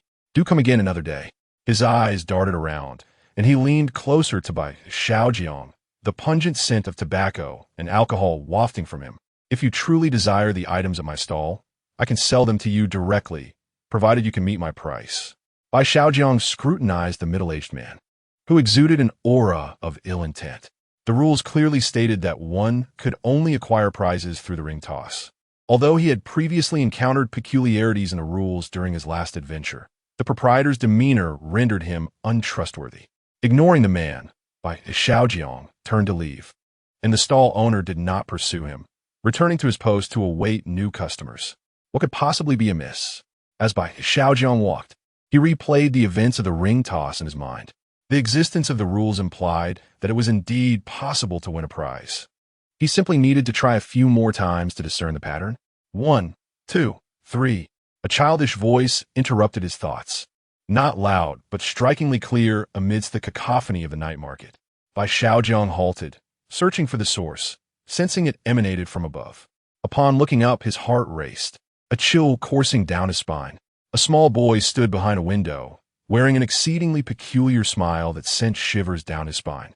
The boy pressed his forehead against the glass, his eyes fixated on Bai Xiaojiang, as if peering into the depths of his innermost fears. The glass fogged slightly with the boy's breath, creating a thin veil that obscured his eerie grin, amplifying the atmosphere of dread. Bai Xiaojiang locked eyes with the boy, his body stiffening in paralysis. The boy showed no sign of retreat despite being noticed, his terrifying gaze filled Bai Xiaojiang with an unprecedented fear, causing the hairs on his arms to stand on end and his entire being to chill. What was he counting? "Little friend, what are you looking at?" Bai Xiaojiang shouted, striving to keep his voice steady. The boy appeared oblivious to his words, continuing to stand there, unwavering. Suddenly, he began to batter the window with his head, producing a series of dull thuds that made the glass tremble, threatening to shatter at any moment. In a panic, Bai Xiaojiang rushed into the shop, intent on finding the boy on the second floor. He glanced at the store's sign, Changsheng Clothing Store. With little time to ponder, Bai Xiaojiang plunged into the shop, which was eerily empty, starkly contrasting with the vibrant chaos outside. The store exuded an unusual desolation, not merely due to the absence of customers, but also because even the staff were conspicuously missing, leaving behind a mere array of garments and mannequin figures. The clothing styles were monotonous, predominantly featuring hues of red, blue, yellow, and gray, reminiscent of antiquated Tang suits. Unlike typical establishments, the mannequins here were distinctly peculiar, as they lay flat upon the ground. Bai Xiaojiang paid little heed to these oddities. Upon entering, he noticed the staircase adjacent to the counter. However, as he ascended the stairs, a creaking sound echoed behind him. He turned his head slightly, casting a sidelong glance over his shoulder, and nearly lost his composure in terror. While the mannequins had sat up. Chapter 29, Night Market 5. Bai Xiaojiang cursed his misfortune, realizing that this was no ordinary clothing store, but rather a funeral attire shop. Suppressing the fear that gripped his heart, he ascended the stairs swiftly, disregarding the lifeless mannequins behind him. The second floor revealed a desolate living room, furnished with a dilapidated sofa and table, accompanied by a door from which the sound of shattering glass emanated. With a forceful kick, Bai Xiaojiang flung open the wooden door, only to find the bedroom beyond completely empty. The small boy he had just seen on the street had vanished without a trace. The window was shattered, leaving a carpet of broken glass. Where has everyone gone? No, wait. Bai Xiaojiang suddenly turned, realizing that the mannequin had somehow positioned itself directly behind him, one hand extended as if to push him away. Yet, when he glanced back, the mannequin had returned to its immobile state. It intended to shove me off. A jolt of alarm surged through him as he maintained his gaze, gradually shifting his body. The mannequin remained motionless under his scrutiny. Circling behind the mannequin, he inhaled deeply, steeling his resolve. Damn you! With a resounding crash, he propelled a kick toward the unsuspecting figure. The mannequin was sent hurtling through the air, crashing into the unforgiving floor with a dull thud. Its body shattered into countless fragments, resembling a heap of broken parts scattered across the ground.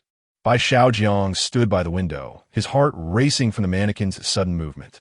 Peering down, he saw only dismembered mannequin pieces littering the street, while the bustling tourists and vendors continued their jovial conversations, seemingly oblivious to the remnants of the mannequin and the cacophonous crash that had gone unnoticed. Keep pretending, and I'll send you flying. Bai Xiaojiang shouted down at the remnants, attempting to steady his breath and emotions.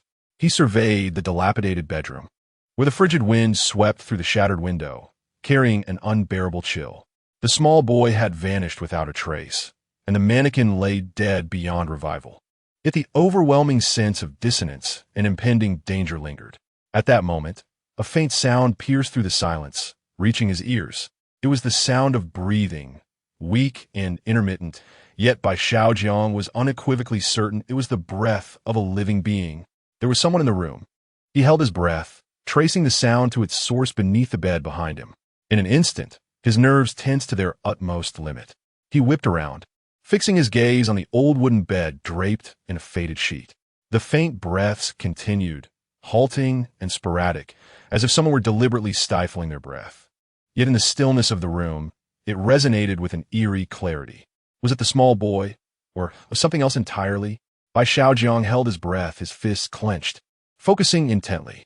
He refrained from rushing forward, instead cautiously and deliberately lowering himself to the ground, his eyes locked onto the edge of the sheet that hung down. He felt the cold sweat saturating his back, his mind sharp and alert. Subsequently, Bai Xiaojiang drew a deep breath, summoning his courage as he trembled and extended his hand, swiftly lifting the fallen bedsheet with remarkable speed. The scene beneath the bed was immediately revealed under the dim light. Empty, only a thick layer of dust, some indistinct stains, and a few dusty children's toys that had rolled into the corners remained. The anticipated presence of a little boy or any living creature was conspicuously absent. The faint sound of breathing ceased abruptly the moment the sheet was lifted. A chill surged from his feet to the top of his head. Was it an auditory hallucination? Or was there truly a ghost? He. Just as Bai Xiaojiang was engulfed in uncertainty due to the emptiness beneath the bed, a malicious child's laughter suddenly erupted behind him without warning. The direction for which the laughter emanated was unmistakably the spot downstairs where a mannequin had fallen and shattered. Bai Xiaojiang instinctively lunged toward the broken window, leaning out to gaze below. The scattered remnants of the mannequin lay quietly on the street, casting grotesque, distorted shadows under the light. The surrounding crowd continued to surge, none pausing to take notice. Everyone chose to ignore it, as passers-by stepped directly over the mannequin as if traversing solid ground, let alone the source of the laughter. The laughter seemed merely an illusion, yet it echoed in his ears with a haunting realism, laden with mockery and derision. A profound sense of defeat and a simmering rage of being toyed with surged within Bai Xiaojiang. However, just as all his focus was captivated by the sudden laughter from downstairs, he leaned further out of the window. A cold, small hand unexpectedly emerged, pressing against his lower back. When Bai Xiaojiang realized there was a small hand behind him, he felt it gently push him.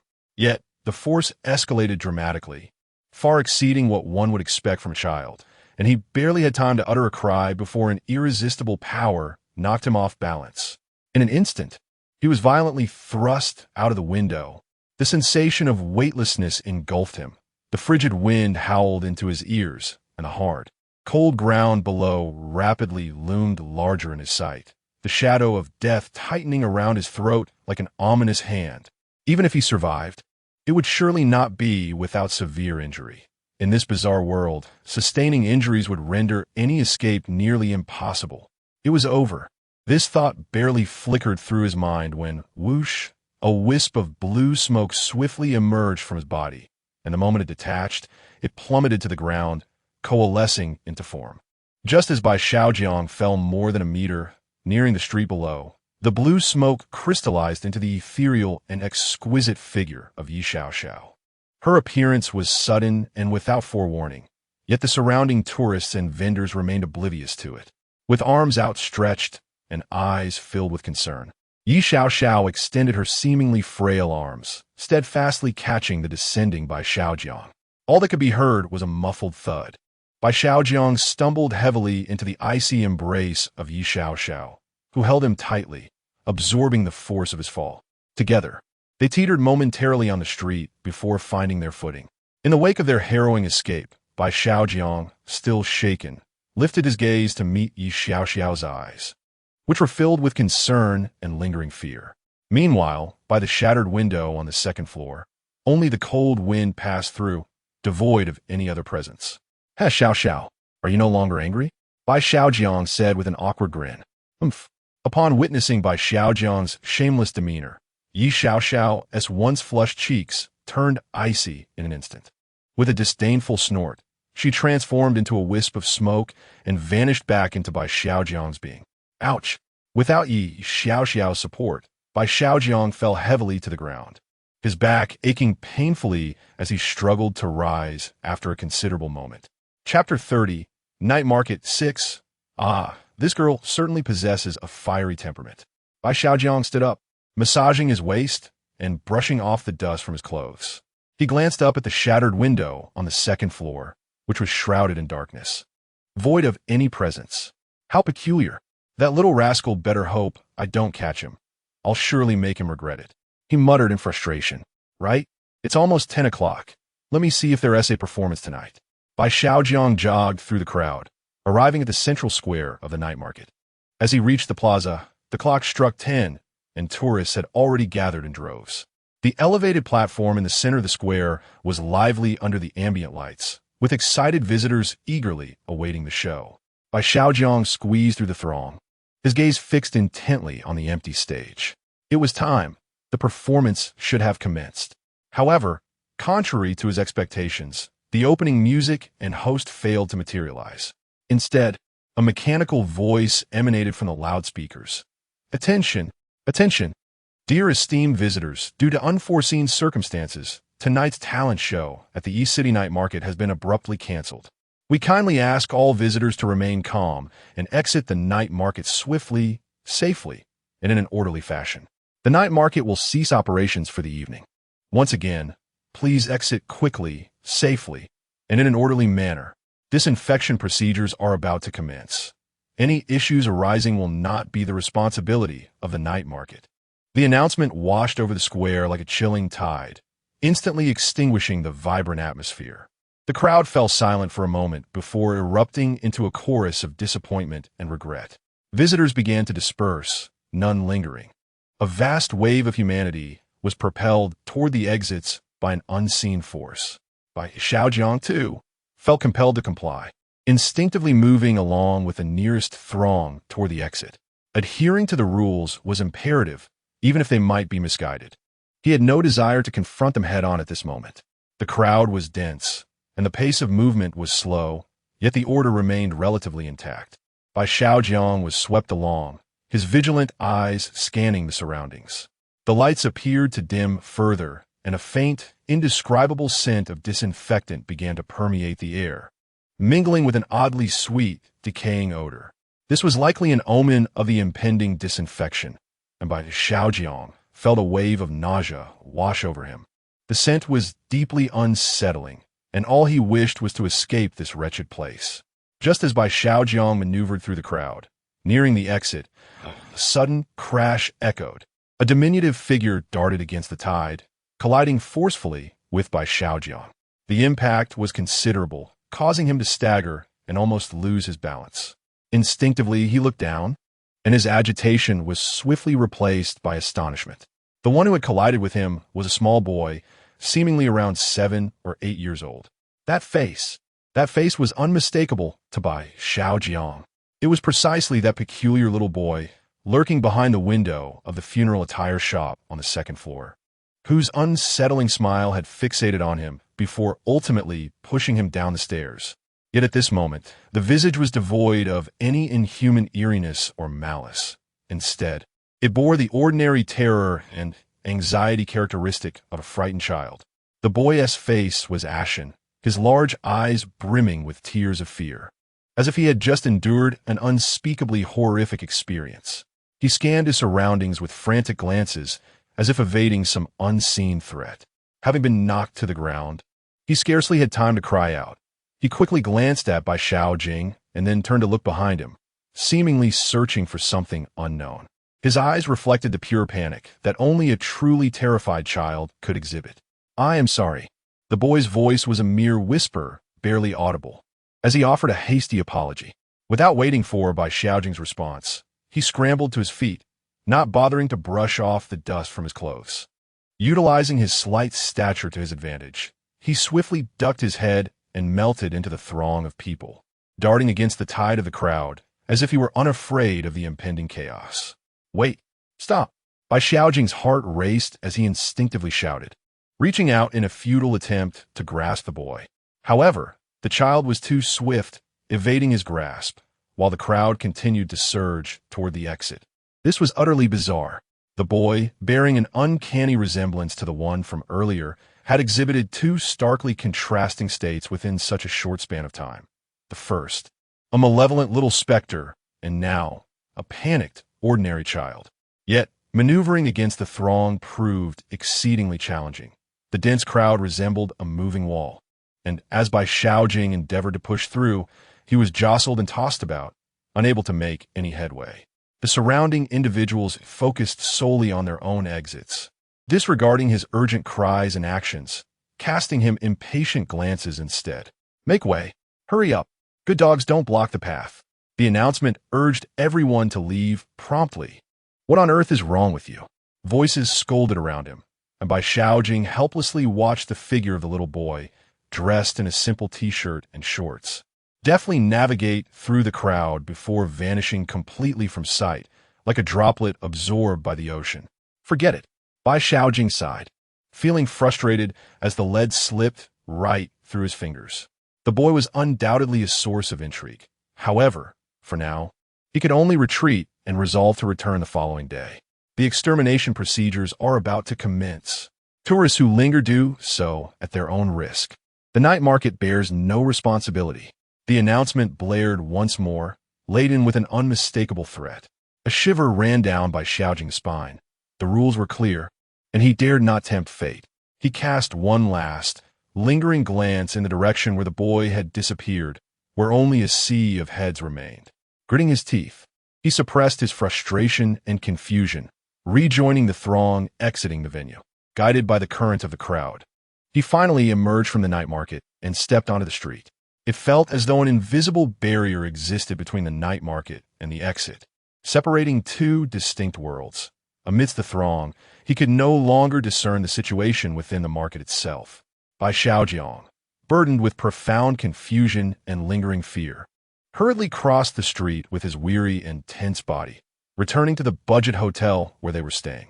After swiping his card to enter room 301, he locked the door behind him and flung himself onto the soft bed, exhaling a long sigh of relief. The room enveloped him in silence, interrupted only by the sound of his own breathing. Inside him, Yi Xiaoxiao remained silent, leaving him uncertain whether she was still upset with him. He gently called out, "Xiaoxiao, Xiaoxiao, please come out. I admit my mistakes. Is that not enough? I recognize my errors and promise not to anger you again. Will you forgive me?" A wisp of azure smoke slowly drifted out. Chapter 31. Night Market 7. The mist gradually solidified, coalescing into a human form beside the bed. Yi Xiaoxiao had emerged. Her appearance was striking, exuding a cold yet enchanting aura that captivated all who beheld her. Elegantly seated on the sofa, her legs naturally crossed, she tilted her head slightly to one side, resting her chin delicately on one hand, seemingly awaiting Bai Xiaojiang's performance. Upon spotting Yi Xiaoxiao on the sofa, Bai Xiaojiang felt a surge of joy. He promptly rose to his feet and hastened to her side, plopping down beside her. Yi Xiaoxiao, evidently displeased, cast a glance at Bai Xiaojiang with her shimmering apricot eyes, then subtly shifted away, seeking to maintain a certain distance from him. Noticing her movement, Bai Xiaojiang leaned closer, his face inching nearer as he called out in a gentle, endearing tone. "Xiaoxiao," his voice carried a hint of intimacy and playfulness. Yi Xiaoxiao, however, seemed unmoved by his gesture, merely letting out a soft huff before turning her face away. Moreover, her ponytail appeared to act with a will of its own, striking Bai Xiaojiang as if to express her discontent. As depicted, Bai Xiaojiang, "Xiaoxiao, Yi Xiaoxiao, humph." Seeing Yi Xiaoxiao turn her head away, her ponytail swishing dismissively, Bai Xiaojiang did not retreat. Rather, he steeled himself, leaning forward, arms wide open, and suddenly enveloped the awkwardly seated Yi Xiaoxiao in a tight embrace. "Oh!" Yi Xiaoxiao gasped in surprise at his abrupt action, her body stiffening momentarily. She feebly struggled, pushing against Bai Xiaojiang's chest with her small hands. Her voice tinged with embarrassment and annoyance. "Let go. Who told you to hug me? I'm still angry." Yet, her attempts to escape lacked conviction, resembling a playful resistance. Bai Xiaojiang, undeterred, tightened his embrace further, gently nuzzling her soft hair with his chin, and chuckled soothingly, "Xiaoxiao, dear Xiaoxiao, I was wrong truly. I owe you so much. Otherwise, I would have certainly fallen hard tonight. You saved my life."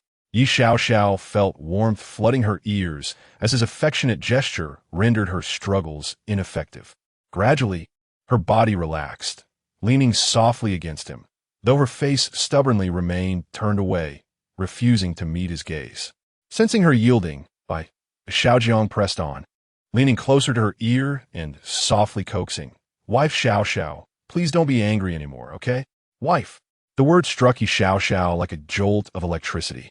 She abruptly turned her head, her cheeks, previously only slightly flushed, now ablaze with color, even her delicate earlobes blushing a tempting hue. Her round, sparkling apricot eyes widened in disbelief, glaring at Bai Xiaojiang with a mix of shame and indignation. Yet beneath her surface lay an undeniable hint of fluster and concealed delight. Who is your wife? What nonsense are you spouting?" Her voice still endeavored to maintain a frigid tone, yet the faint tremor at its end rendered it exceptionally melodious. "I am angry. You shall no longer be my husband, nor shall I be your wife. Of course it is you. Bai Xiaojiang gazed at her flushed cheeks, finding her irresistibly adorable. It was hard to fathom that a female ghost could resemble the living so closely. Unable to resist, he tightened his embrace, murmuring, "Xiao Xiao, my beloved, please forgive me this once." Yi Xiao Xiao felt her heart race under his gaze, and upon hearing him call her wife again, her earlier ire dissipated like mist. She bit her lower lip, ultimately conceding, her voice laced with a hint of pride and a charming nasal tone. "Humph. Well, I shall forgive you this time. However, you must not provoke my anger again. You must not get close to other women. And you must never leave me." All right. I shall heed your words, Xiao Xiao."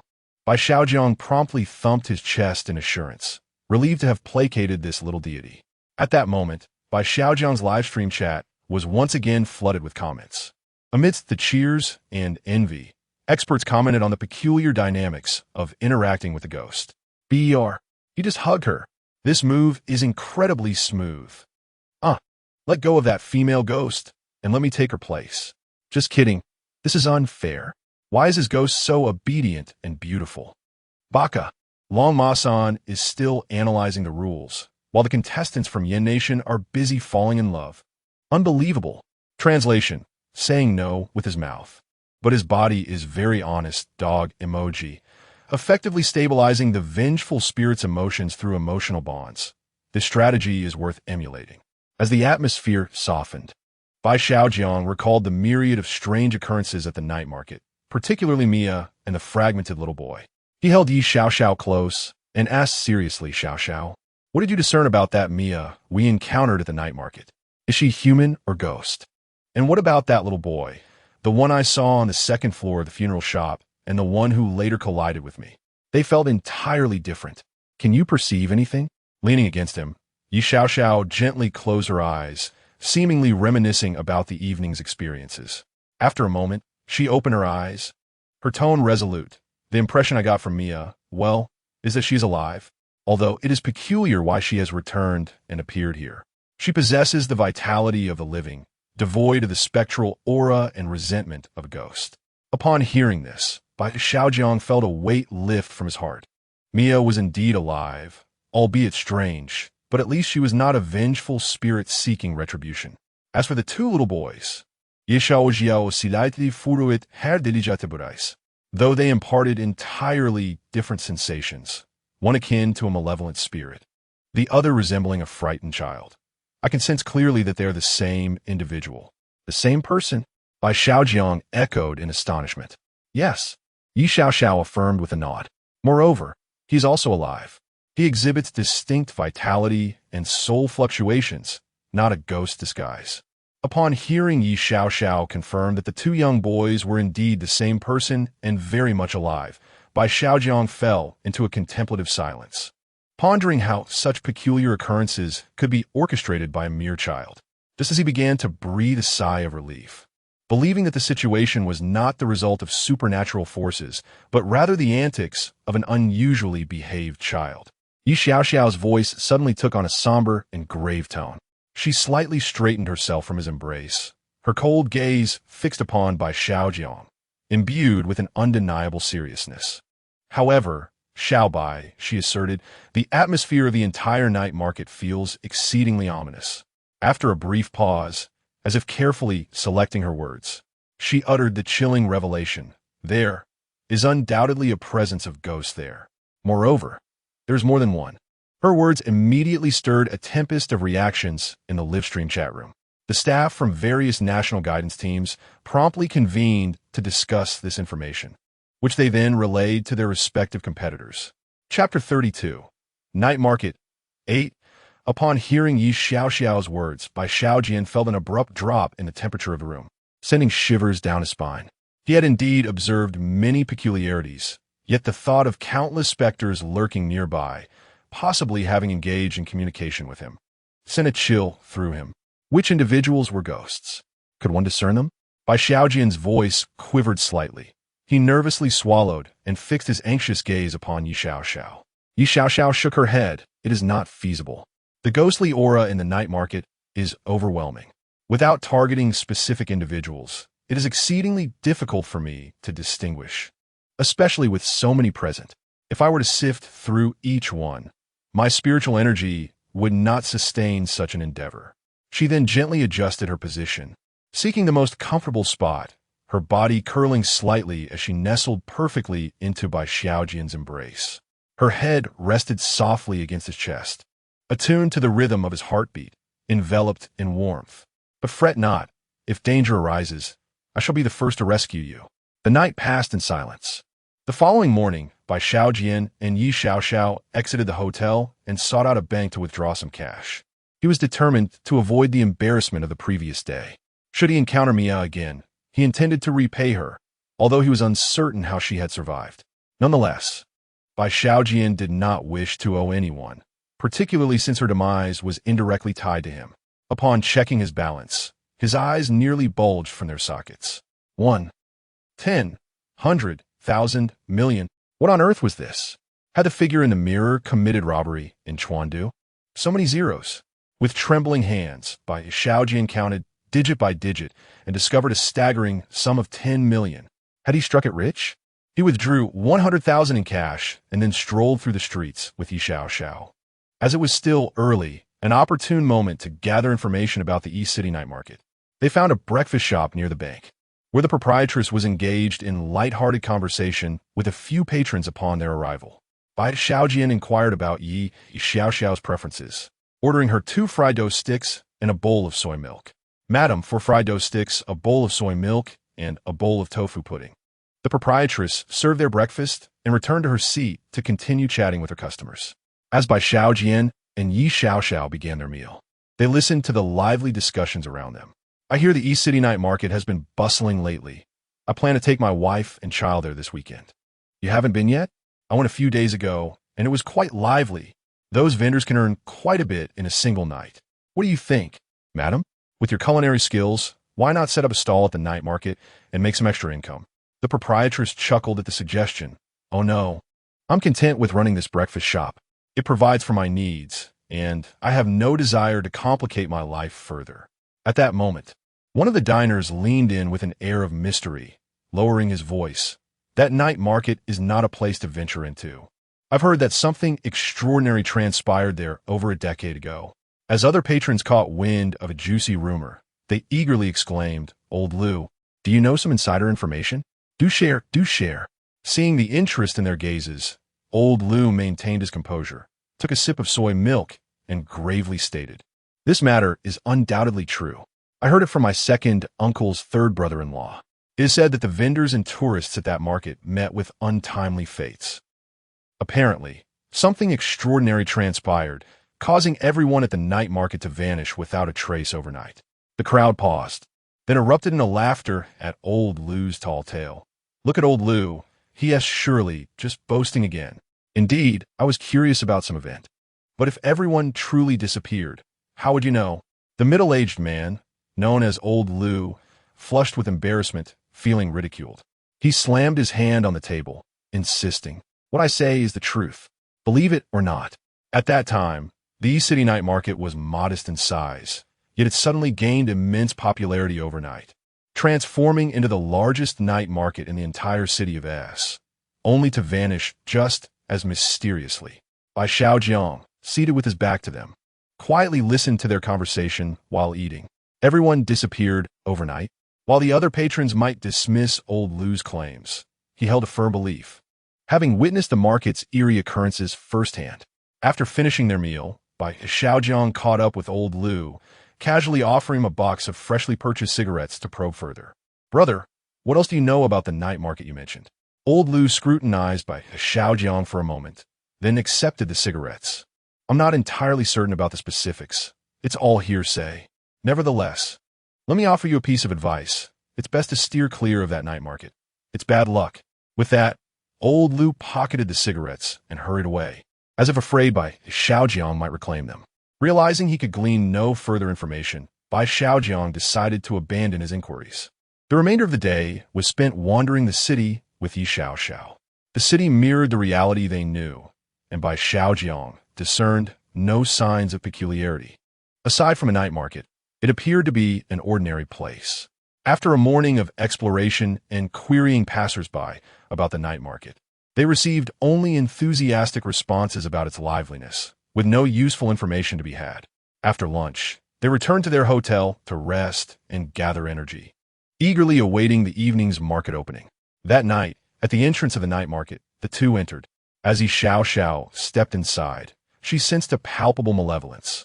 She grasped Bai Xiaojiang's arm and whispered, "Xiao Bai, I feel the malevolent energy here is even stronger. It seems there are more ghosts than before." Bai Xiaojiang furrowed his brow, recognizing the heightened danger of the night market, yet he did not falter. "It's all right, let us proceed." He gently patted the back of Yi Xiaoxiao's hand, taking her hand in his as they ventured deeper into the bustling market, which was as vibrant and crowded as ever. The two individuals made their way directly to the ring toss stall, where the shrewd middle-aged proprietor awaited them. Bai Xiaojiang, gripping Yi Xiaoxiao's hand, strode purposefully forward and placed 200 yuan in cash upon the table.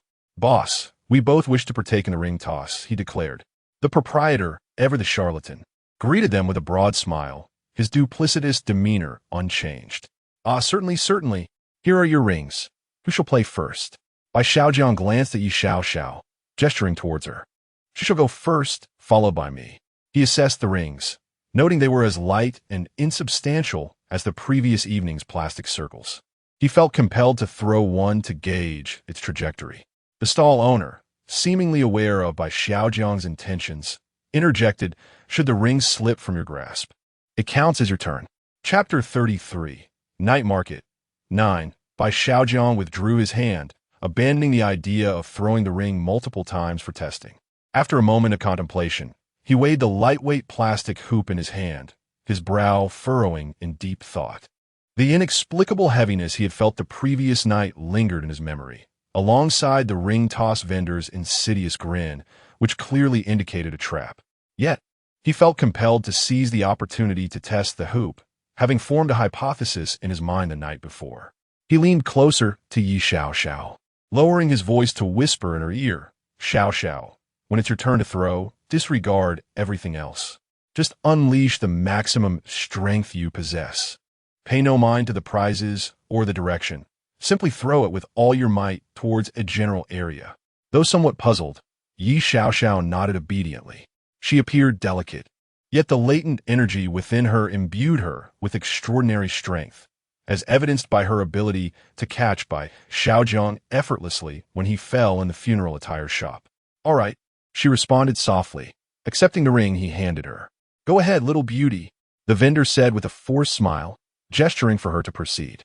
Yi Xiaojiao inhaled deeply, her grip tightening around the hoop. Suddenly, her slender arm tensed, and an invisible force erupted forth. She hurled the plastic ring with exaggerated force. However, a bizarre scene unfolded once more. The moment the hoop left her hand, it plummeted to the ground as if weighed down by invisible lead, crashing down with a resounding thud. Bang! The dull sound resonated as the hoop struck the hard ground before the vendor's stall, mere inches from Yi Xiaoxiao's toes. Bai Xiaojiang's eyes narrowed, yet his heart understood the truth, just as he had experienced the night before. This confirmed his suspicion. The hoop was indeed a colossal trap, its operational logic seemingly independent of physical laws. The vendor feigned a look of regret, his voice dripping with insincerity. "Oh dear, little beauty. It seems fortune is not on your side. What a pity." He bent to retrieve the hoop, which appeared to weigh a ton. Yet a glimmer of triumph flickered in his eyes. Yi Xiaoxiao grasped Bai Xiaojiang's arm, her voice tinged with disappointment. "Xiao Bai, have I let you down? It's all my fault." Bai Xiaojiang gently patted her head, offering soft reassurance. "Not at all, Xiaoxiao. You did wonderfully. I believe I have unraveled the mystery. Just watch me now." When it was Bai Xiaojiang's turn, he did not exert himself as he had the night before, nor did he channel the explosive strength that Yi Xiaoxiao had. He casually held the feather-light plastic ring, his gaze fixed on the toy gun at the stall. As if discarding a piece of scrap paper, he flicked his wrist lightly, releasing his grip. The plastic hoop drifted away in an incredibly slow and graceful manner. Yet, to the astonishment of the live stream audience and the vendor, the seemingly weightless ring appeared to be buoyed by an invisible breeze, tracing a remarkably smooth yet exceptionally stable parabolic arc through the air. Its speed of flight was unremarkable, yet its distance was astonishingly far. It soared over the trifling trinkets in the front row, glided past the myriad bottles and jars in the middle, and ultimately, amidst the collective breath-holding of the onlookers, it landed with a soft thud. Unerringly, it encircled the black toy gun lying quietly in the corner, gently descending to enclose it at its center. Goodness, did it actually hit? Ah, wonderful. I've hit it. You upstairs, fool, what did you hit? Quickly inform our national contestant to follow this method. Speak up, Blackie. A hush fell over the scene. The smile on the ring toss vendor's face froze, transforming into an exceedingly unpleasant expression, as if he had swallowed a fly. He gazed in disbelief at the ring that had encircled its target, then cast a glance at the composed Bai Xiaojiang, his eyes dark with malice. Bai Xiaojiang smirked internally. He understood perfectly now. The rules of this ring toss were reversed. The greater the force applied, the heavier the ring became under the influence of the rules, resulting in a shorter distance of flight, ultimately plummeting to the ground like a stone. Conversely, the less force applied, the more the ring could adhere to its own buoyant physical properties, traveling farther. The force exerted by the tosser did not alter the initial velocity of the ring, but directly modified its weight characteristics. Thus, the initial speed of the ring was a fixed value. It's no wonder the vendor was reluctant to allow attempts. He feared someone might uncover this truth. This was nothing short of a deadly trap. Boss, the prize, Bai Xiaojiang extended his hand, his tone calm, yet undeniably authoritative. The vendor's face turned a shade of ashen. His lips moved as if to speak, but upon meeting Bai Xiaojiang's tranquil gaze and the gathering attention around him, he ultimately wore a sullen expression and, with great reluctance, approached to pick up the black toy gun, forcefully thrusting it into Bai Xiaojiang's hands. Humph! Consider yourself lucky, he muttered through clenched teeth. Bai Xiaojiang paid him no mind, accepting the toy gun, feeling its cold plastic surface, yet noting its decent craftsmanship, reminiscent of the type commonly used at shooting stalls. He waited briefly before turning to Yi Xiao. Let's find a shooting stall owner. The two, clutching the toy gun, navigated through the crowd, and soon located the elderly stall owner from the previous day, who had worn a forlorn expression, lamenting the loss of his gun. The old man remained seated behind his stall, staring vacantly at the empty table. Bai Xiaojiang approached, presenting the black toy gun before him. Elder, take a look. Is this not the gun you lost? We found it at the ring toss stall.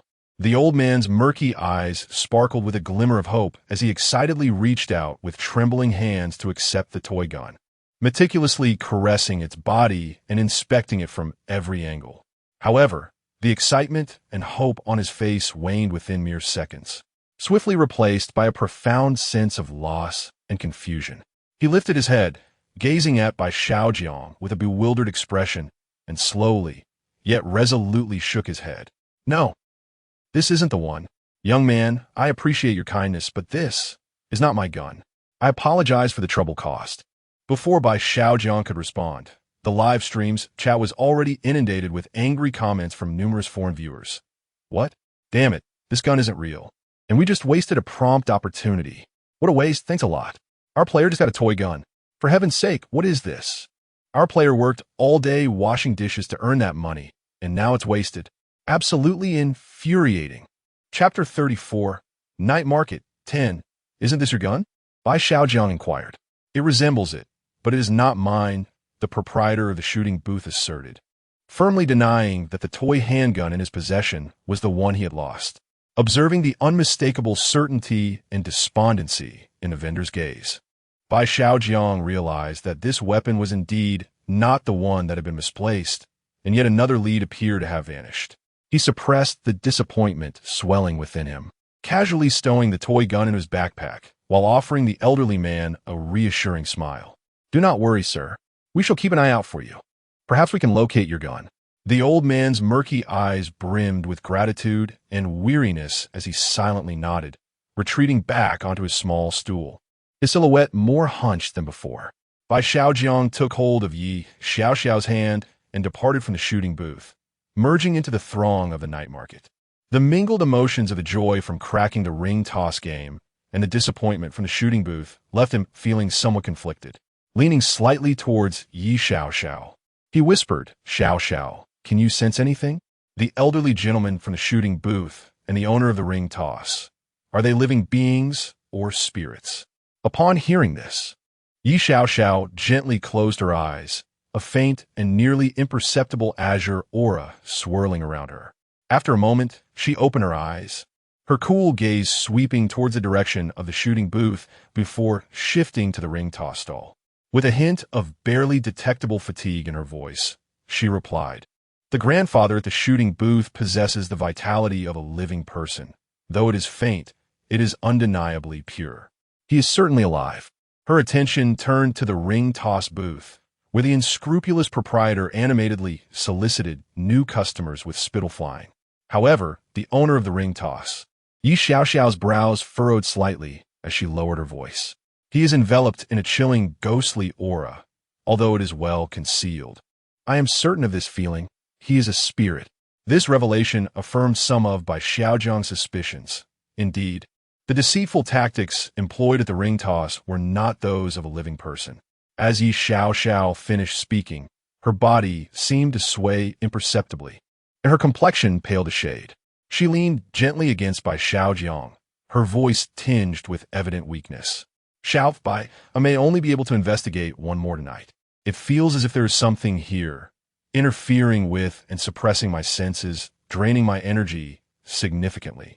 After the next inquiry, I may succumb to slumber."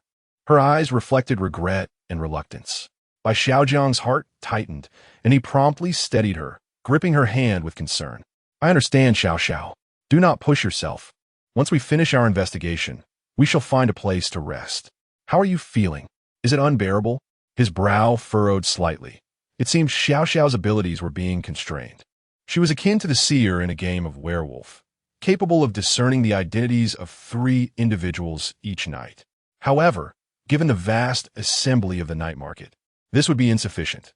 They must first identify the key figures before proceeding with further inquiries. Yi Xiaoxiao shook her head, summoning a faint smile. "I am all right, just a bit fatigued. Shall we find somewhere to eat? I'm feeling rather hungry." Bai Xiaojiang nodded slightly. The stir-fried rice noodles from the stall he visited last night left a favorable impression. At least it appeared clean at the time. "Let us revisit that noodle stall from yesterday," he suggested. The duo navigated through the bustling crowd and swiftly located the modest stall from the previous evening. However, the ambience at the stall seemed markedly different today. The business was thriving, with the same proprietor from yesterday adeptly tossing the noodles in his pan, infused with an enticing aroma. Observing this scene, Bai Xiaojiang hesitated to make a purchase, his gaze instinctively drifting to the patrons seated on simple plastic stools around him. A mere glance, however, sent a jolt of horror coursing through him, causing his stomach to churn violently. He noticed a male customer beside him, using his chopsticks to lift a generous mouthful of stir-fried noodles.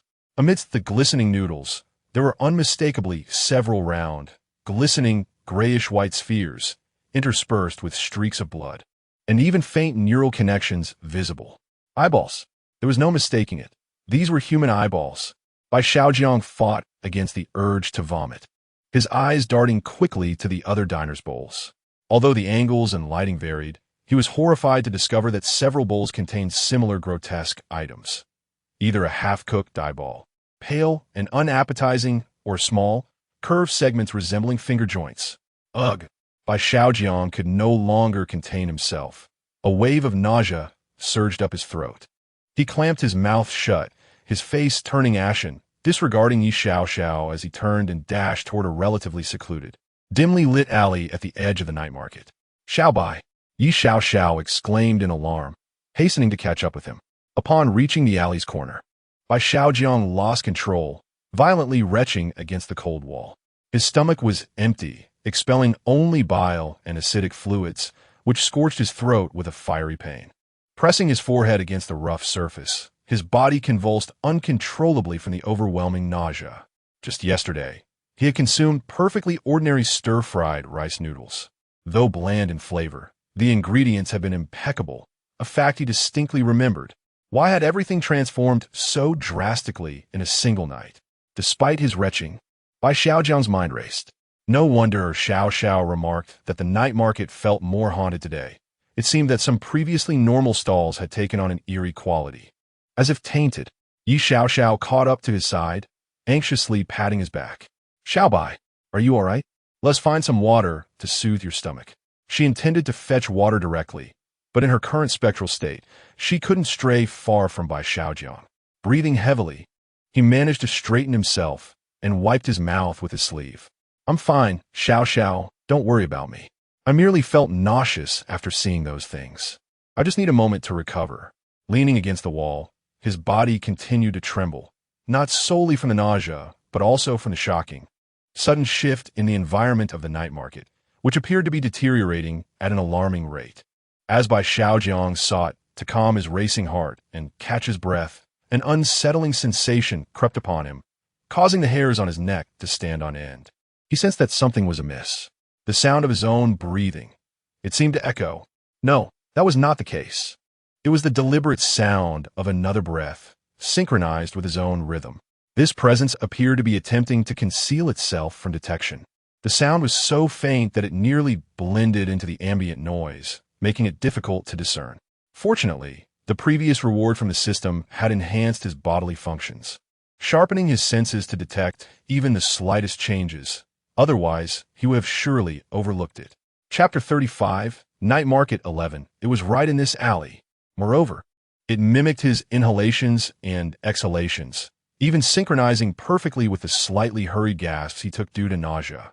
This synchronization was not a mere coincidence, but a deliberate disguise to diminish its own presence.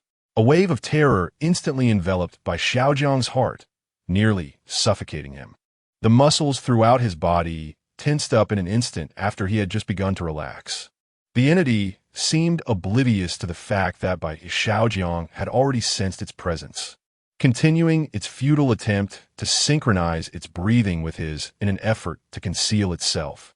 Without a moment's hesitation, Bai Xiaojiang abruptly held his breath. The action was as swift as lightning. Clearly taken aback by this sudden change, the synchronized breathing faltered imperceptibly. Yet, in that fleeting moment of Bai Xiaojiang's breath holding, the other breath also diminished abruptly, nearly vanishing, as if the entity had instantaneously ceased.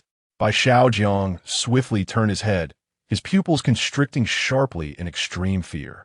His gaze fixed intently on the filthy garbage bin. He glanced at Yi Xiaoxiao, conveying without words, "There's something inside." Yi Xiaoxiao instantly understood. A grave expression emerging on her cool face, a faint azure aura swirling around her.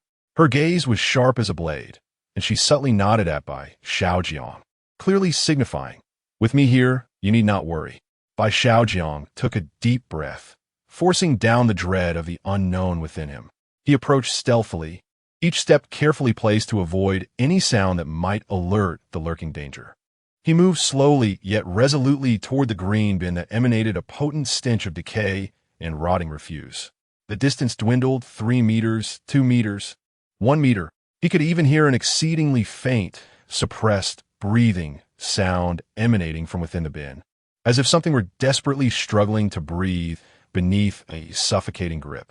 Bai Xiaojiang halted before the garbage bin, his heart racing as though it might leap from his throat.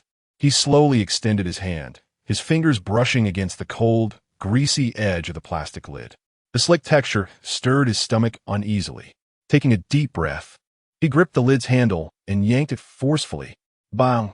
The lid was violently flung open, crashing against the adjacent wall with a piercing sound. The dim light of the alley barely illuminated the interior of the bin, and Bai Xiaojiang's gaze sharpened instantly.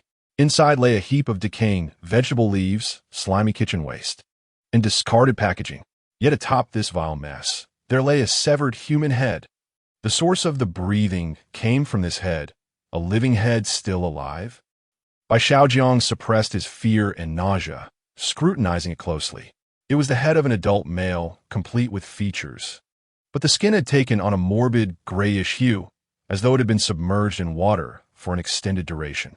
Greasy hair clung to the scalp, matted with filth. However, the most horrifying and spine-chilling aspect were the eyes and mouth of the head, which had been crudely stitched shut with coarse black thread. Tightly pulling the eyelids together, the stitches deeply embedded in the flesh, leaving dark, bruised marks.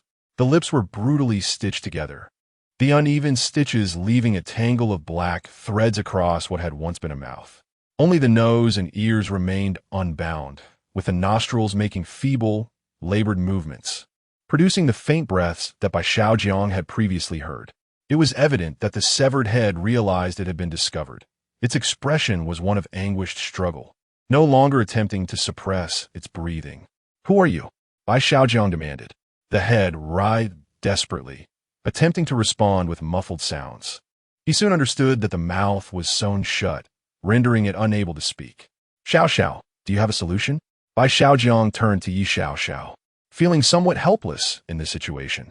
Yi Xiao Xiao stepped forward, extending her index finger, which instantaneously elongated into a sharp point. She gently sliced across the stitched lips, causing the black threads to snap. Although remnants of the threads remained embedded in the lips, at least it could now utter words. Yi Xiao Xiao intended to continue her efforts by cutting the threads binding the eyelids, but Bai Xiaojing halted her, saying, "Let us not rush. We should avoid revealing our faces for now. Our identities are still uncertain, so caution is prudent. We mean no harm. If you have something to convey, please do so. We may be able to assist you." After the stitches were severed, the head's lips trembled, struggling to form words after such a prolonged silence. Its voice emerged hoarse and dry, akin to sandpaper scraping. "No. No malice. I am not a bad person." Each word seemed to be forced out with great difficulty, accompanied by painful gasps. "Help! Help me! Go find Aunt Wang. I will repay you." "Aunt Wang?" Bai Xiaojiang immediately pressed for more information. "Who is she? Where can we find her?" "Wang's steam bun shop." The head managed to articulate, seemingly drained of energy, with nostrils flaring and breath becoming increasingly rapid. "Wang's steam bun shop?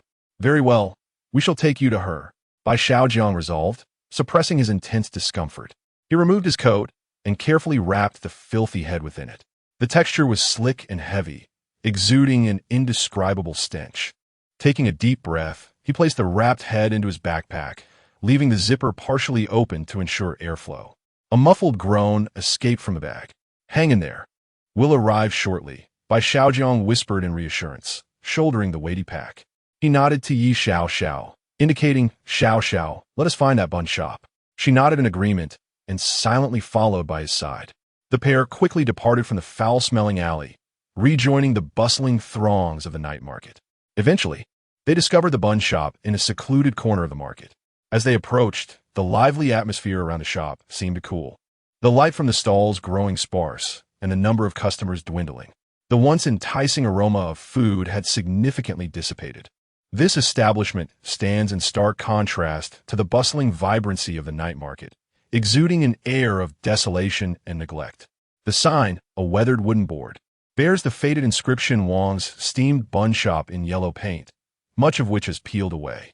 The shop is modest in size, its doors and windows firmly shut, with not a glimmer of light seeping through. There are no tables or chairs outside, only a tightly sealed roll-up door. Surrounding shops are similarly dim, their business either sparse or non-existent, creating an eerie vacuum in the atmosphere.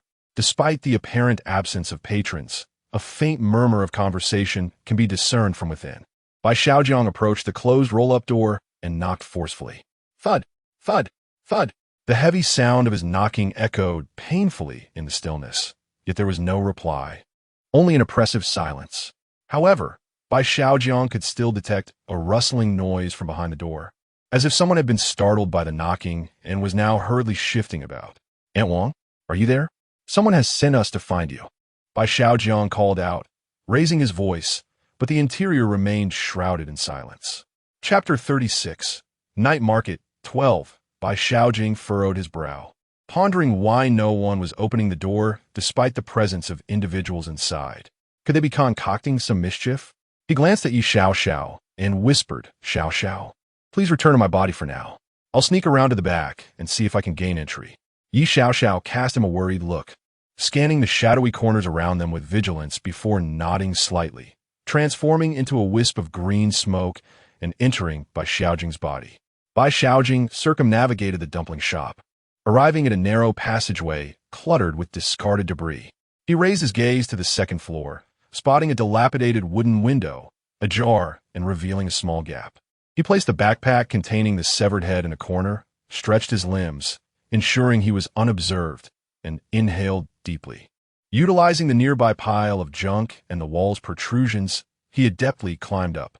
Though his movements were not particularly swift, they were practical, and he quickly reached the window ledge of the second floor.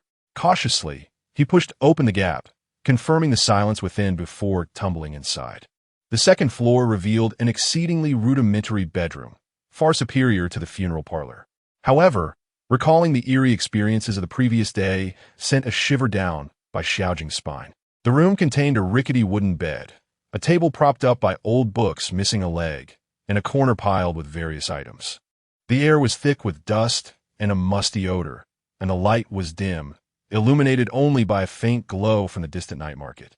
Bai Xiaojiang held his breath, stealthily traversing the bedroom to locate the staircase leading down. The wooden steps emitted faint creaks underfoot, and he tread carefully, fearful of disturbing anyone inside. Finally descending to the first floor, which appeared to serve as both the kitchen and living area, he noted a larger space compared to upstairs. Flour sacks were piled in the corner, and a sizable stove occupied the center, upon which rested several massive steamers, filling the air with a pronounced scent of flour. His gaze swiftly fixated on the stove, where a middle-aged woman, clad in a faded, patched apron, stood rigidly facing the staircase, resembling a frozen statue. Her eyes locked onto Bai Xiaojiang, her shoulders trembling, betraying her fear as she attempted to stand tall and shield what lay behind her. "Who are you? We have no money. Please leave quickly." The woman's voice quivered, laced with a hint of tears.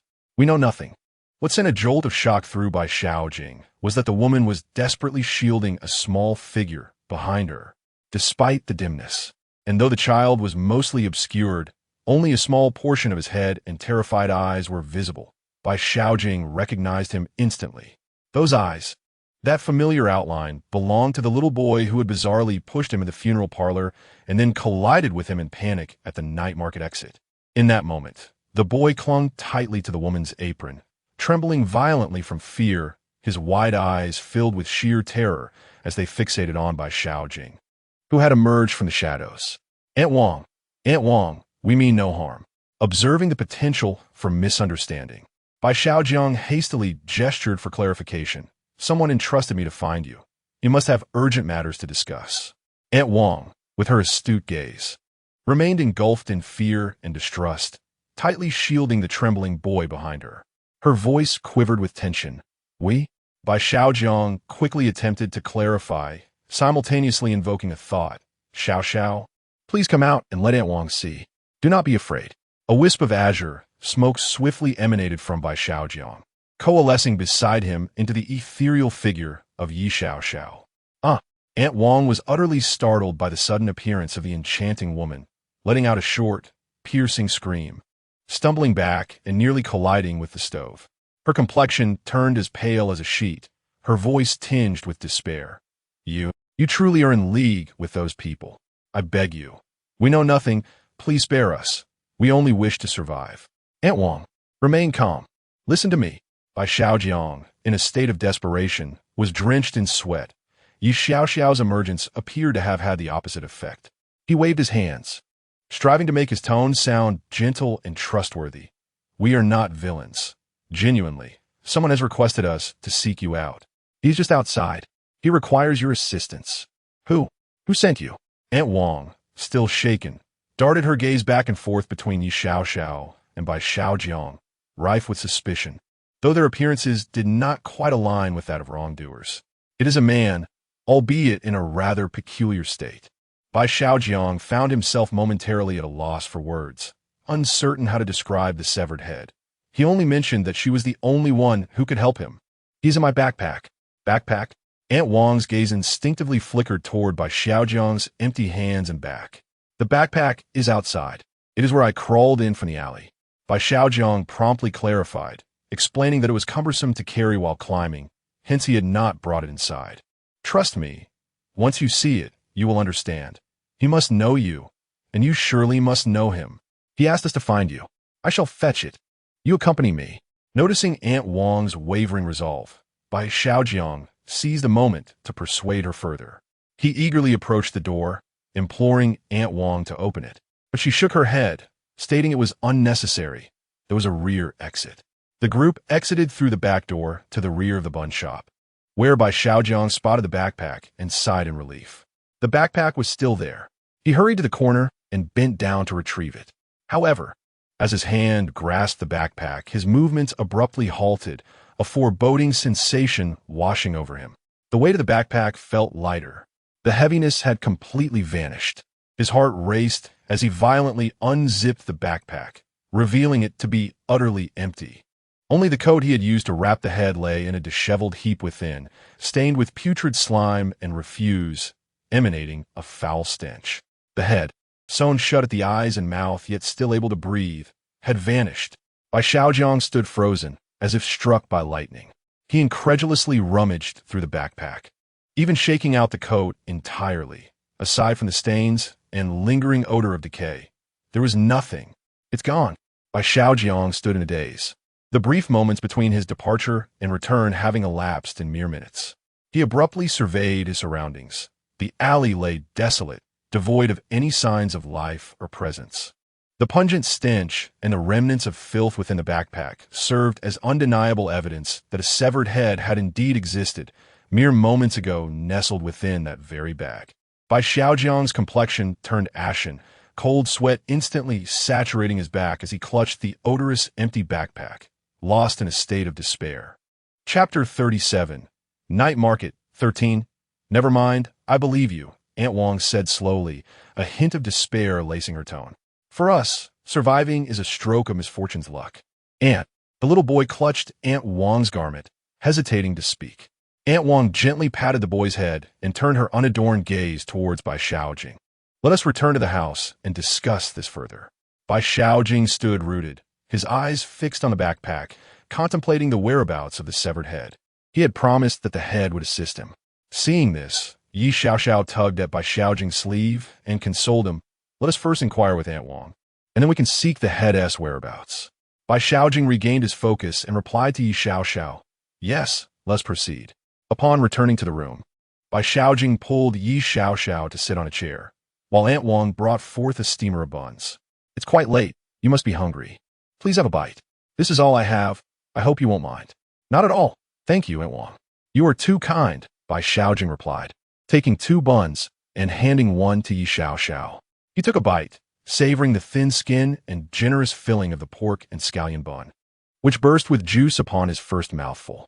These buns are truly delightful, Aunt. Your culinary skills are commendable.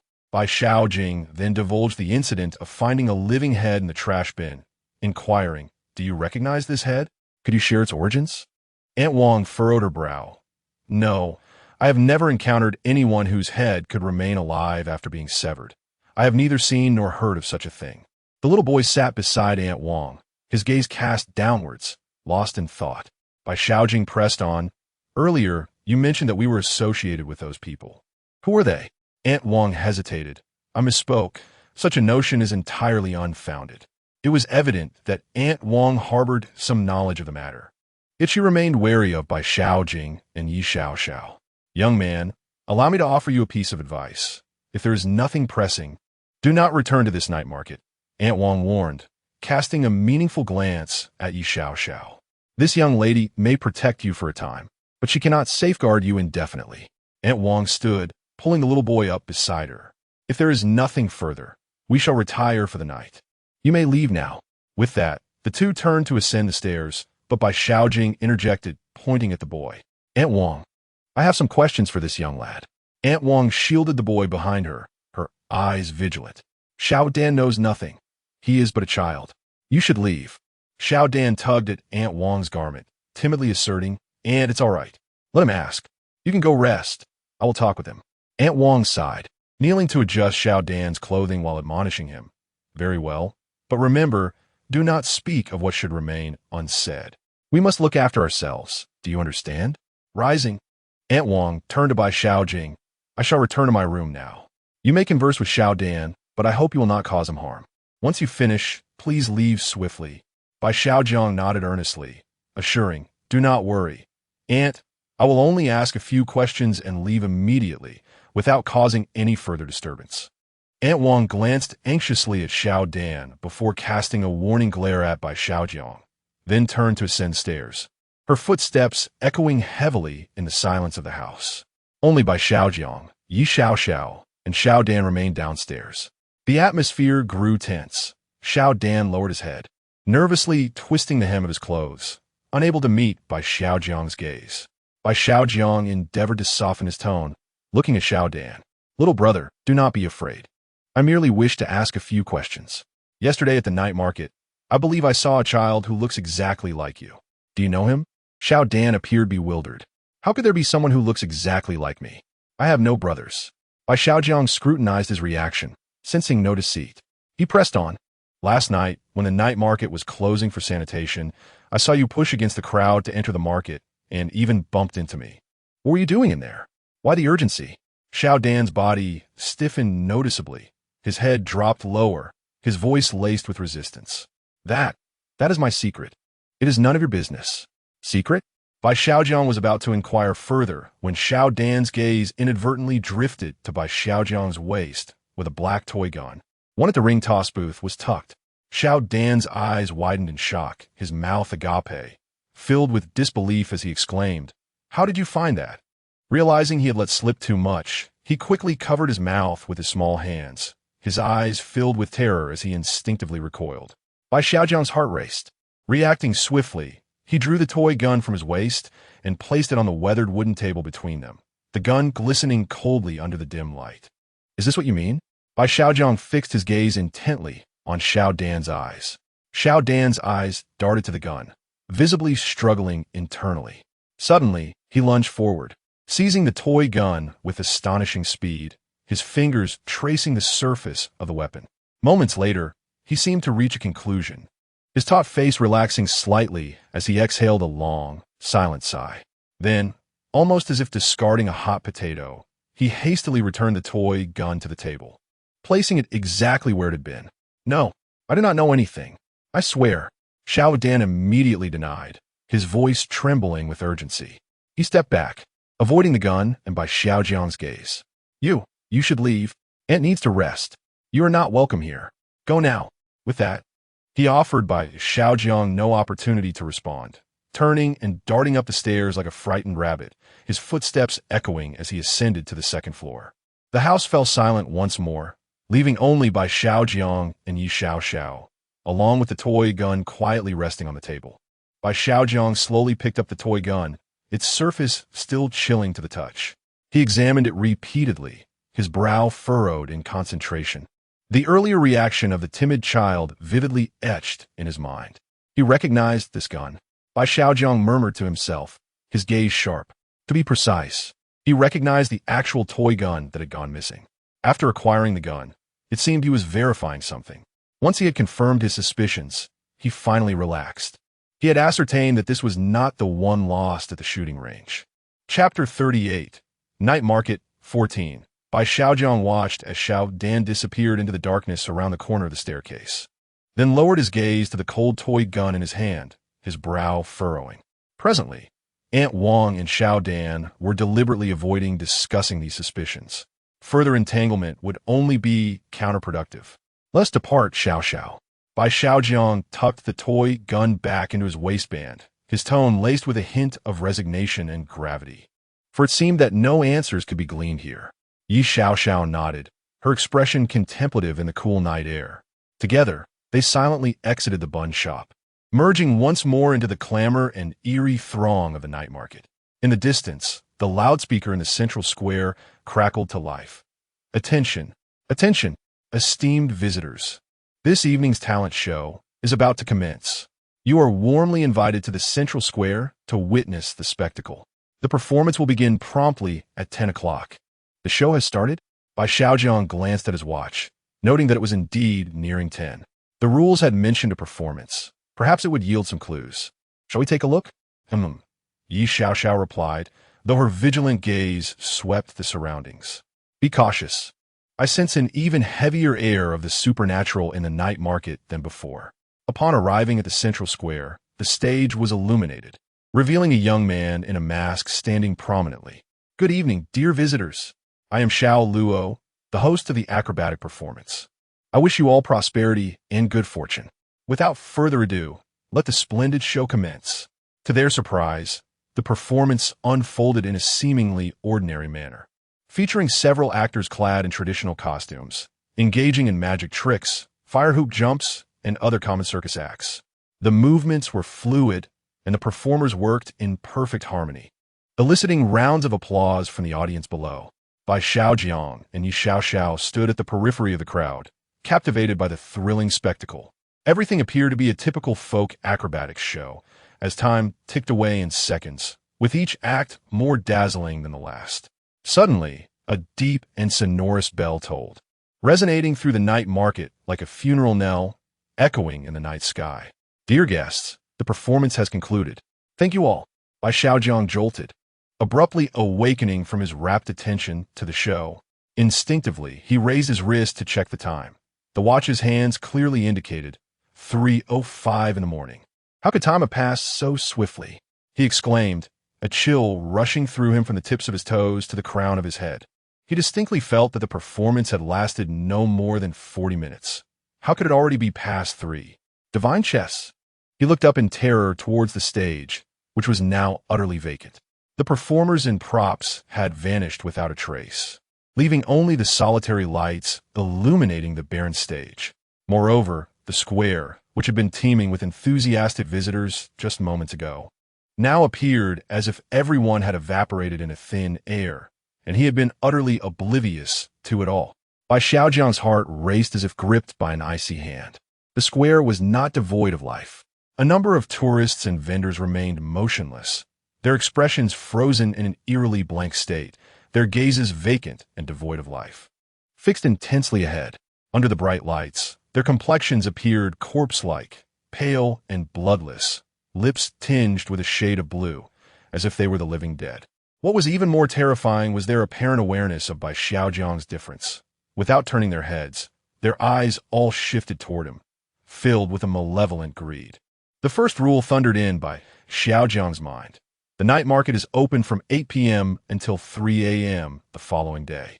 All stalls are closed outside these hours. Please be mindful of the time. It was past 3 in the morning. They were late. Xiao, we must go. Bai Xiaojiang's voice quivered slightly with sheer terror as he grasped Yi Xiaoxiao's icy hand and turned to sprint towards the exit of the night market, as remembered. However, at the very moment he turned to take a step, whoosh, as if receiving the same command, all the motionless tourists and vendors in the square abruptly turned their heads toward Bai Xiaojiang and Yi Xiaoxiao in a manner entirely unnatural to human anatomy, like marionettes following a string. In that instant, nearly countless hollow, lifeless eyes, under the harsh illumination, converged upon the two like cold searchlights. Their gazes held no anger, no curiosity, only a chilling, primal greed and resentment. Soon after, the nearest tourists began to move, their bodies creaking like rusted machines, awkwardly inching forward in a manner reminiscent of puppets. They slowly encircled Bai Xiaojiang and Yi Xiaoxiao. Hurry to the exit. We don't know if we can escape. Bai Xiaojiang urged, desperately weaving through the frozen crowd. He could feel the icy stares behind him, as tangible as a weight upon his back, and hear the increasing number of rigid, sluggish footsteps joining the pursuit. The once vibrant street had transformed into a scene of horror. The lights remained bright, but illuminated faces that were ghostly and waxen. The tourists moved like zombies emerging from their graves, their movements stiff yet purposeful, slowly spilling out from the stalls and corners, converging silently and lethally upon Bai Xiaojiang and Yi Xiaoxiao. Ahead, the path was becoming obstructed by an ever-growing throng of tourists and vendors, while shadowy figures flickered at the alleyways on either side. Behind them, the relentless, stiff footsteps drew closer. They did not launch an immediate attack, but rather advanced slowly, a sensation far more unsettling than a direct assault. Just as despair began to set in, Yi Xiaoxiao transformed into vapor and re-entered Bai Xiaojiang's body. In an instant, he felt his fatigue dissipate, his steps lightened, as if riding the wind. Xiao Bai, run quickly. Your body cannot endure much longer. Yi Xiaoxiao's voice resonated within his mind. Upon hearing this, Bai Xiaojiang skillfully maneuvered through the tourists, racing toward the exit, but at that moment, another voice echoed in his mind. The exit has been sealed. Swiftly seek an alternative route. Retracing one's steps may yet reveal a path to survival. This is the voice of the system. A notification from the command center of the Yen nation. It appears that competitors from other nations have already reached the exit. Bai Xiaojiang halted his pace, pivoted, and sprinted back along the path he had originally traversed. As he ran, he retrieved the shards of the ghost mirror from his bag, clutching them tightly in his hand. In the midst of the bizarre tourists and vendors closing in on him, Bai Xiaojiang found himself back in the narrow alley behind the bun shop, which at that moment was undeniably a dead end. Hurry inside. The back door of the bun shop suddenly swung open, and a hand seized the fabric of Bai Xiaojiang's back, yanking him inside. Chapter 39, Night Market 15. A hand, calloused yet powerful, shot out like lightning, seizing the fabric of Bai Xiaojiang's back with an unyielding grip. A tremendous force yanked him inside with a violent tug. Bang! The door was forcefully shut the next second, locked tight, effectively severing the suffocating chill and the myriad of greedy, resentful glances from the outside. Bai Xiaojiang, still reeling from the shock, staggered a few steps before regaining his balance. Breathing heavily, in the dim light, he discerned the person who had pulled him in. It was Aunt Wang. Her pallid face and the rapid rise and fall of her chest revealed that her earlier action had required immense courage. She leaned against the door, seemingly ensuring it was securely locked. Then Aunt Wang turned her head, casting a complex look at Bai Xiaojiang, a blend of reproach and barely perceptible fear. Why are you so disobedient? Didn't I tell you to leave the night market quickly? Why haven't you gone yet? Look at the time.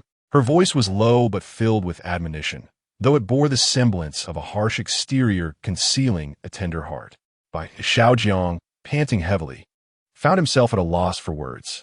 The ethereal presence of Yi Xiaoxiao emerged from within him, coalescing into form, alertly sensing the outside world, and nodded slightly in acknowledgement to Aunt Wang.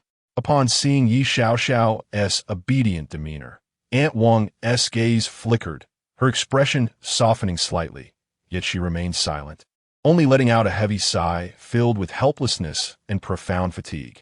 Sigh. It's too late to say anything now. Those people outside won't leave until dawn. Weary, she rubbed her forehead and continued, you two should stay here tonight. There's an empty room at the very end of the second floor. It can be tidied up for sleeping. She gestured toward the staircase leading upstairs, her tone leaving no room for argument. Remember, no matter what sounds you hear outside, do not open the door or the windows, and absolutely do not turn on the lights. Just stay quietly in the room and try not to make any noise. When the rooster crows 3 times at dawn, leave immediately. Not a moment's delay, understood? Bai Xiaojiang observed Aunt Wang's serious and worried expression, realizing this was the utmost kindness and protection she could offer. He suppressed the multitude of questions swirling in his mind and solemnly nodded. Thank you, Aunt Wang. I will surely repay this life-saving grace. Aunt Wang waved her hand, seemingly unwilling to say more. I do not seek any repayment from you. Hurry upstairs and remember my words. Never return to the night market again. With that, she turned away, her steps heavy as she walked towards her room with Xiao Dan, gently closing the door behind her. Bai Xiaojiang and Yi Xiaoxiao exchanged glances, both perceiving the gravity in each other's eyes. They ascended to the second floor and found the empty room Aunt Wang had mentioned at the far end. The room was even more austere than Aunt Wang's bedroom, containing only a bare wooden bed and a dilapidated wardrobe propped up by bricks, missing a leg. The air was thick with the scent of dust. The windows were tightly shut, and the curtains drawn shut, isolating them from the unsettling scene outside. Xiao, you should rest as well. You've expended too much energy tonight. Bai Xiaojiang gazed at Yi Xiaoxiao's somewhat translucent figure, feeling a pang of sympathy. Yi Xiaoxiao shook her head and transformed into wisps of blue smoke, returning to his body. I am unharmed. Recovering within you is much swifter. Be cautious, for my awareness of the outside world diminishes while I slumber. Should danger arise, I may be unable to shield you in time. Bai Xiaojiang nodded, utilizing the faintest glimmer of light filtering through the window to survey the room. Dust lay thickly everywhere, as if the space had been sealed away for ages. He approached the bedside, brushing away the dust from the wooden surface, preparing to make do for the night. Casting his gaze around the room, he noticed the empty cabinet. But as he turned, his peripheral vision caught a glimpse of something white beneath the dusty bed. He crouched down to investigate. The white object stood out starkly against the gray dust. Bending low, he picked it up, feeling its icy, rough surface like the back of a picture frame. He carefully extracted it from the thick layer of dust, revealing an aged wooden photo frame, its glass shattered and marred by spiderweb-like cracks and layers of grime. With a vigorous wipe of his sleeve, he cleared the surface dust, unveiling the photograph within.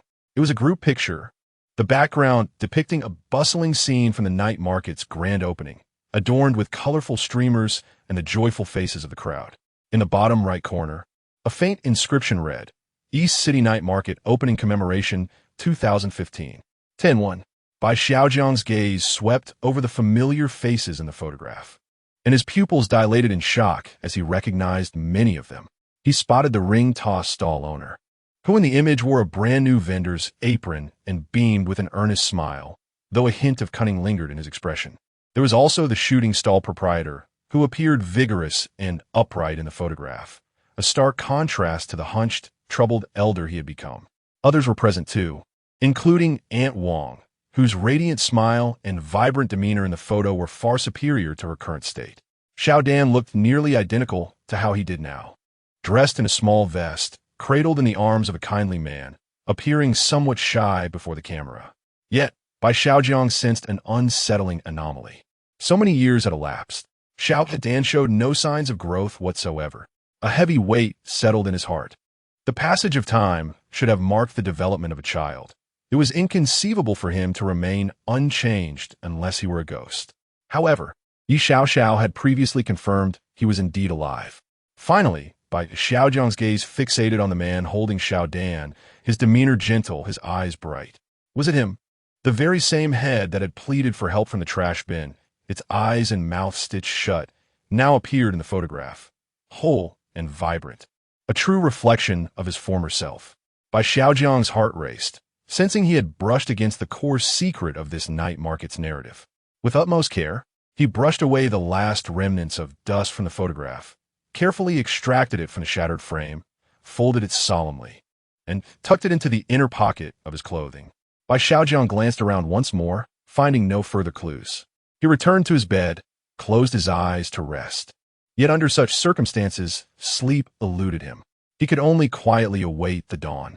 After resting with his eyes closed for a while, he heard a knock on the door from the first floor.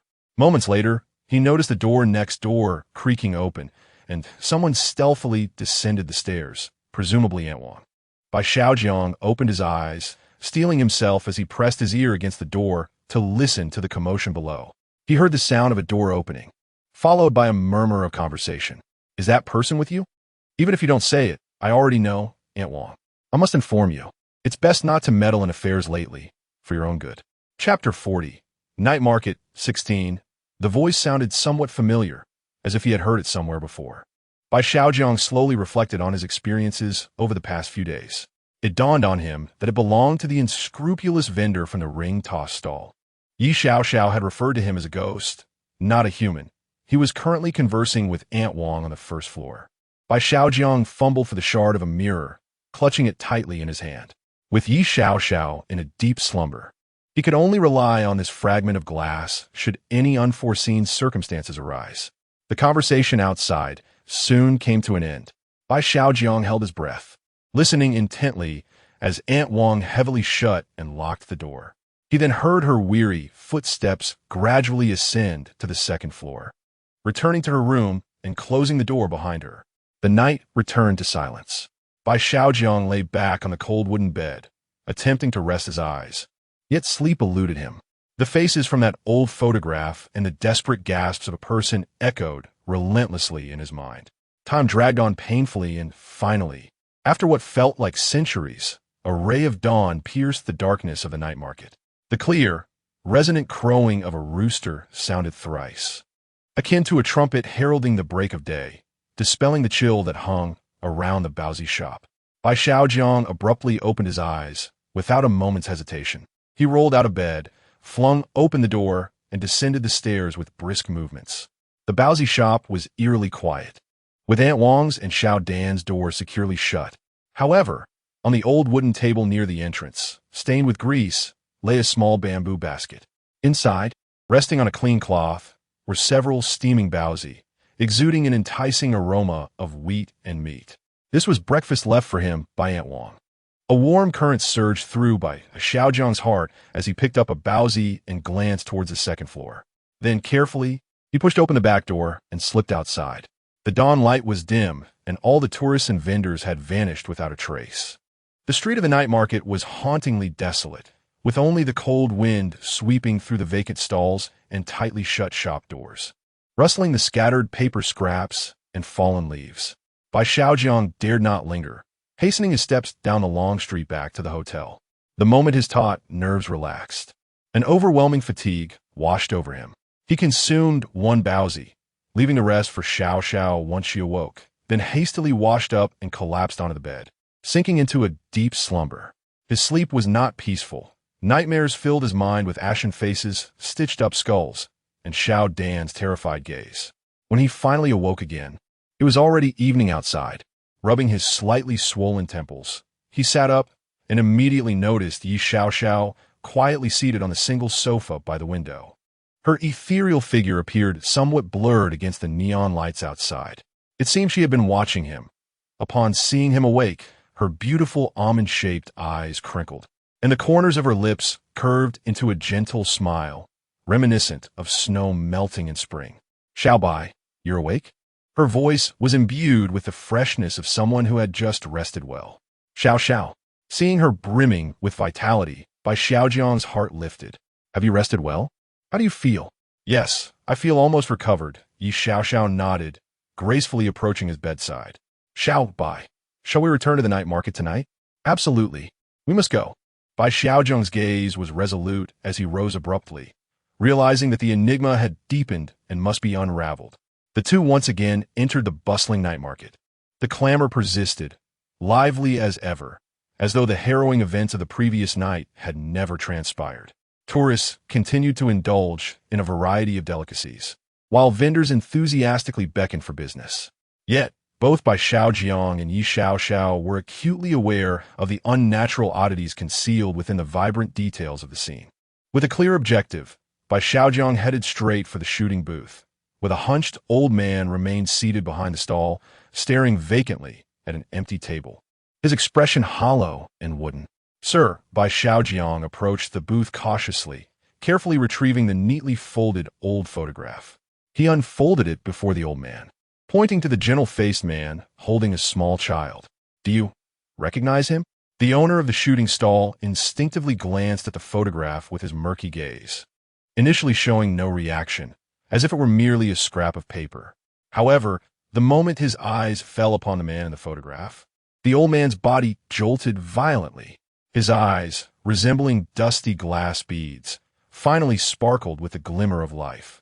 His parched lips quivered slightly as he emitted a hoarse sound. I know him." The old man's voice was raspy, as though he had not spoken in ages, imbued with a profound sorrow and nostalgia. He was the previous night market manager. He was a good man. The utterance seemed to drain him of every ounce of strength, and the flicker of vitality quickly waned, extinguished like a candle in the wind.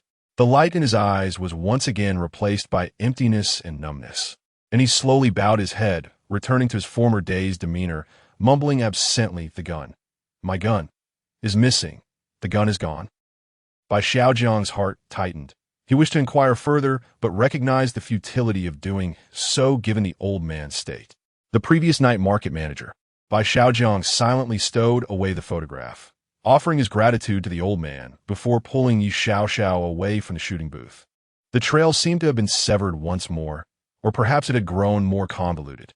Yet, an inkling of understanding began to form, though those aware of the hidden truths remained tight-lipped, leaving him at a loss for how to proceed. As they strolled along the street, contemplating their next steps, they inadvertently passed by the ring-toss booth once more. The booth owner maintained his unscrupulous demeanor, fervently pitching his traps to a few hesitant tourists. Bai Xiaojiang had no desire to engage with this enigmatic vendor at that moment and intended to walk by without a glance. However, just as he brushed past the booth, an exceedingly faint yet chilling voice, akin to a snake's hiss, unexpectedly slithered into his ear.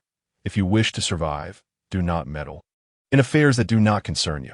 Bai Xiaojiang's stride came to an abrupt halt, every hair on his body standing on end. He whirled around, his sharp gaze piercing like an arrow towards the ring toss booth owner. The vendor's face remained plastered with an overly enthusiastic smirk as he animatedly urged a hesitant tourist. Come on, give it a try. Who could predict luck? Perhaps the next ring will bring a grand prize. His gaze did not even flicker towards Bai Xiaojiang, as though that fatal warning had never escaped his lips. Yet Bai Xiaojiang perceived it all too clearly. In that fleeting moment when he turned his head, the corner of the ring toss vendor's insincere smile seemed to twitch ever so slightly, almost imperceptibly, before swiftly returning to its previous state. He is warning me. Bai Xiaojian's heart raced. This enigmatic vendor undoubtedly knew the truth. He was issuing a warning. However, it appeared he did not entirely align himself with the night market's strange side. At the very least, he had not taken direct action, and from his conversation with Aunt Wang the previous night, it was evident that his relationship with her was not entirely adversarial. As Bai Xiaojian's gaze lingered, Yi Xiaoxiao also turned her attention to the ring toss vendor. The vendor seemed to sense Yi Xiaoxiao's scrutiny, his body stiffening ever so slightly. Yet he continued to energetically peddle his wares, as if nothing had transpired. Bai Xiaojiang took a deep breath, neither pausing nor questioning, but casting one last penetrating glance at the still chanting vendor, before taking Yi Xiaoxiao's hand and seamlessly merging into the throng of people. Chapter 41. Night Market 17. The frigid warning from the ring toss booth owner lingered in Bai Xiaojiang's mind like a persistent shadow. He grasped Yi Xiaoxiao's hand, their footsteps heavy as they merged with the throng. Xiao Bai, Yi Xiaoxiao's cool voice resonated with gravity in his thoughts. The malevolent energy here was palpably denser than the previous day. It seemed there were even more tainted stalls. A chill ran through Bai Xiaojiang as he scanned the surroundings with keen eyes. Indeed, several food stalls that appeared normal last night now exuded an unsettling aura. The skewers at the barbecue stand were unnaturally vibrant, emitting a metallic, fishy odor, while the syrup at the candied hawthorn stall was viscous, as if congealed blood. Increasingly, the faces of tourists began to manifest a numb and greedy expression, resembling puppets controlled by unseen strings. This night market was rapidly transforming into a ghostly bazaar. Bai Xiaojiang made a swift decision. Xiao, let us return to the bun shop. The two deftly avoided the crowd and slipped into the alley behind the bun shop, which remained eerily quiet, a stark contrast to the raucous front.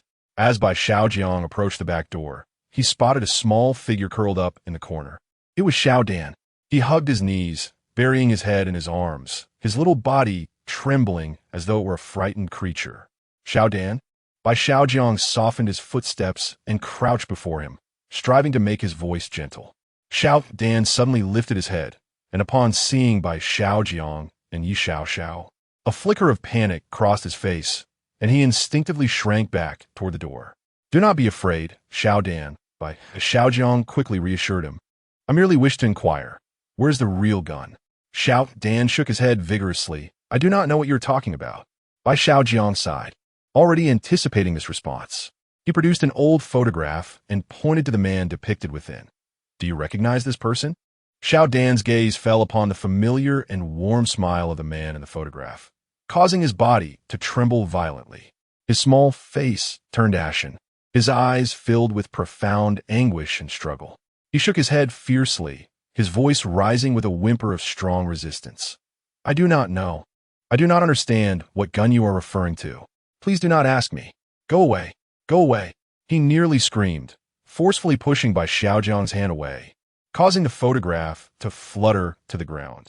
As if scorched by fire, he turned and dashed into the bun shop. Just then, the back door creaked open, and Aunt Wang poked her head out, her expression filled with worry and confusion. What happened? Why all the noise? Her gaze fell upon the frozen Xiao Dan and the agitated Bai Xiaojiang, her brow furrowing, Why are you two here again? Bai Xiaojiang took a deep breath, realizing this was his final opportunity. He picked up the photograph and pointed to the gentle administrator depicted, addressing Aunt Wang. Aunt Wang, I found this head, sewn shut at the eyes and mouth, in the trash last night. It belongs to the man in this photograph. He told me that only you can help him. His situation may be dire. The moment these words escaped his lips, it was as if a thunderbolt had struck. The color drained from Aunt Wang's face instantaneously. She stumbled forward, barely managing to steady herself by gripping the doorframe. Her gaze was fixated on the photograph of the man with the gentle smile, and her entire body began to tremble uncontrollably. Her lips quivered and tears cascaded down her cheeks like pearls that had broken free from their string. Is it really him? Is he still alive? Aunt Wang's voice shattered, laden with profound sorrow and unfathomable fear. He truly has. She could not continue, as the immense anguish constricted her throat. Bai Xiaojiang nodded heavily. I am certain. He looks exactly like he does in the photograph, though it is merely his head.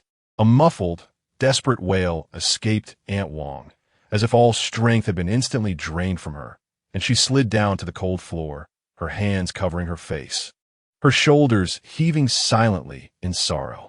After a considerable time, she managed to stifle her sobs and raised her tear-streaked, weary face. Let's speak inside the shop. Her voice was as hoarse as sandpaper scraping against wood. His name is Zhang Yi, but we all call him Zhang Shanren. He was the previous night market manager and also Xiao Dan's father. She closed her eyes in torment, took a deep breath, and said, If you have any questions, feel free to ask them once we are inside the shop. Since he entrusted you, I will assist you. Bai Xiaojiang and Yi Xiaoxiao followed Aunt Wang into the first floor. The air was still suffused with the scent of flour and age, yet the atmosphere was as heavy as solidified lead. Please take a seat. I will go fetch Xiao Dan. You must have questions for him as well, and I will encourage him to come down. Aunt Wang's voice still quivered as she forced herself to stand, her steps unsteady as she ascended the staircase. Bai Xiaojiang and Yi Xiaoxiao sat at the table, time trickling by, the wait for Aunt Wang to return with water feeling interminable. Suddenly, a loud crash erupted from upstairs. Xiao Dan? Xiao Dan? Aunt Wang's panicked voice pierced through from the second floor, laced with tears and sheer terror. Xiao Dan? Where are you? Do not frighten your aunt. Xiao Dan. Next came the sound of hurried footsteps tumbling down the stairs. Aunt Wang's face turned pale as paper, her hair disheveled. As she rushed to the first floor, her eyes frantically scanning the confined space, ultimately landing in despair upon the table, where only Bai Xiaojiang and Yi Xiaoxiao remained. Where is Xiao Dan? Where is he?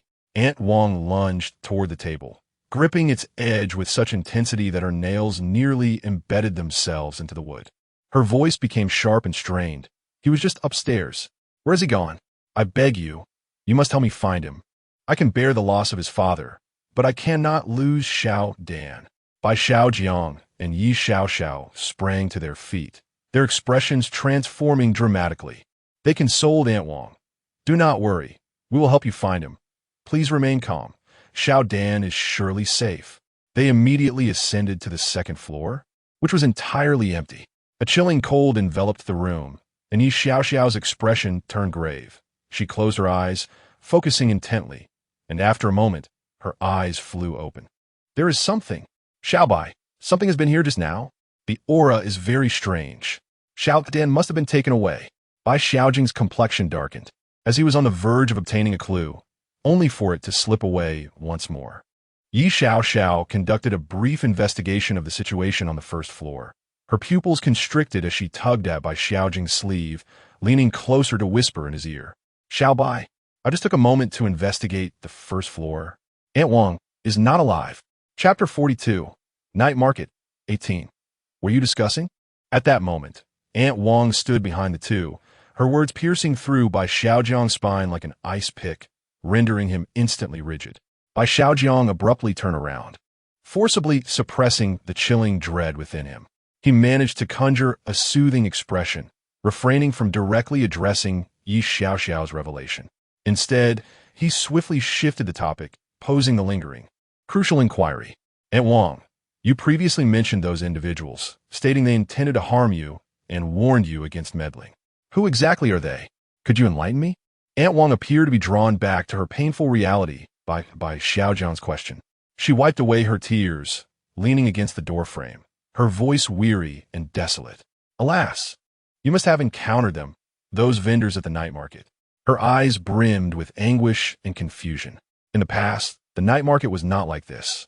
When it first opened, although it was not as bustling as now, everyone conducted their business honestly, and life was relatively stable. But then, I cannot pinpoint when it began or which shop initiated it. A few stores suddenly became exceptionally prosperous, selling peculiar items. Like a plague, more and more businesses thrived, and the entire night market became increasingly vibrant. Yet this vibrancy exuded an unsettling aura. Aunt Wang's voice trembled with fear. Xiaodan's father, Zhang Shnrn, the manager, was the first to sense something amiss and began investigating discreetly. He had conversations with some vendors and even had heated arguments with a few, expressing his rising anxiety about a significant issue. He warned that if this continued, the entire night market would face ruin. Tears welled up in her eyes once more. About a month ago, he suddenly approached me, entrusting Xiao Dan to my care, declaring he might have to deal with a perilous matter and, should he not return, to ensure that I take good care of Xiao Dan, no matter what. She covered her face, sobbing uncontrollably. The result, he truly did not return. He went missing some time ago.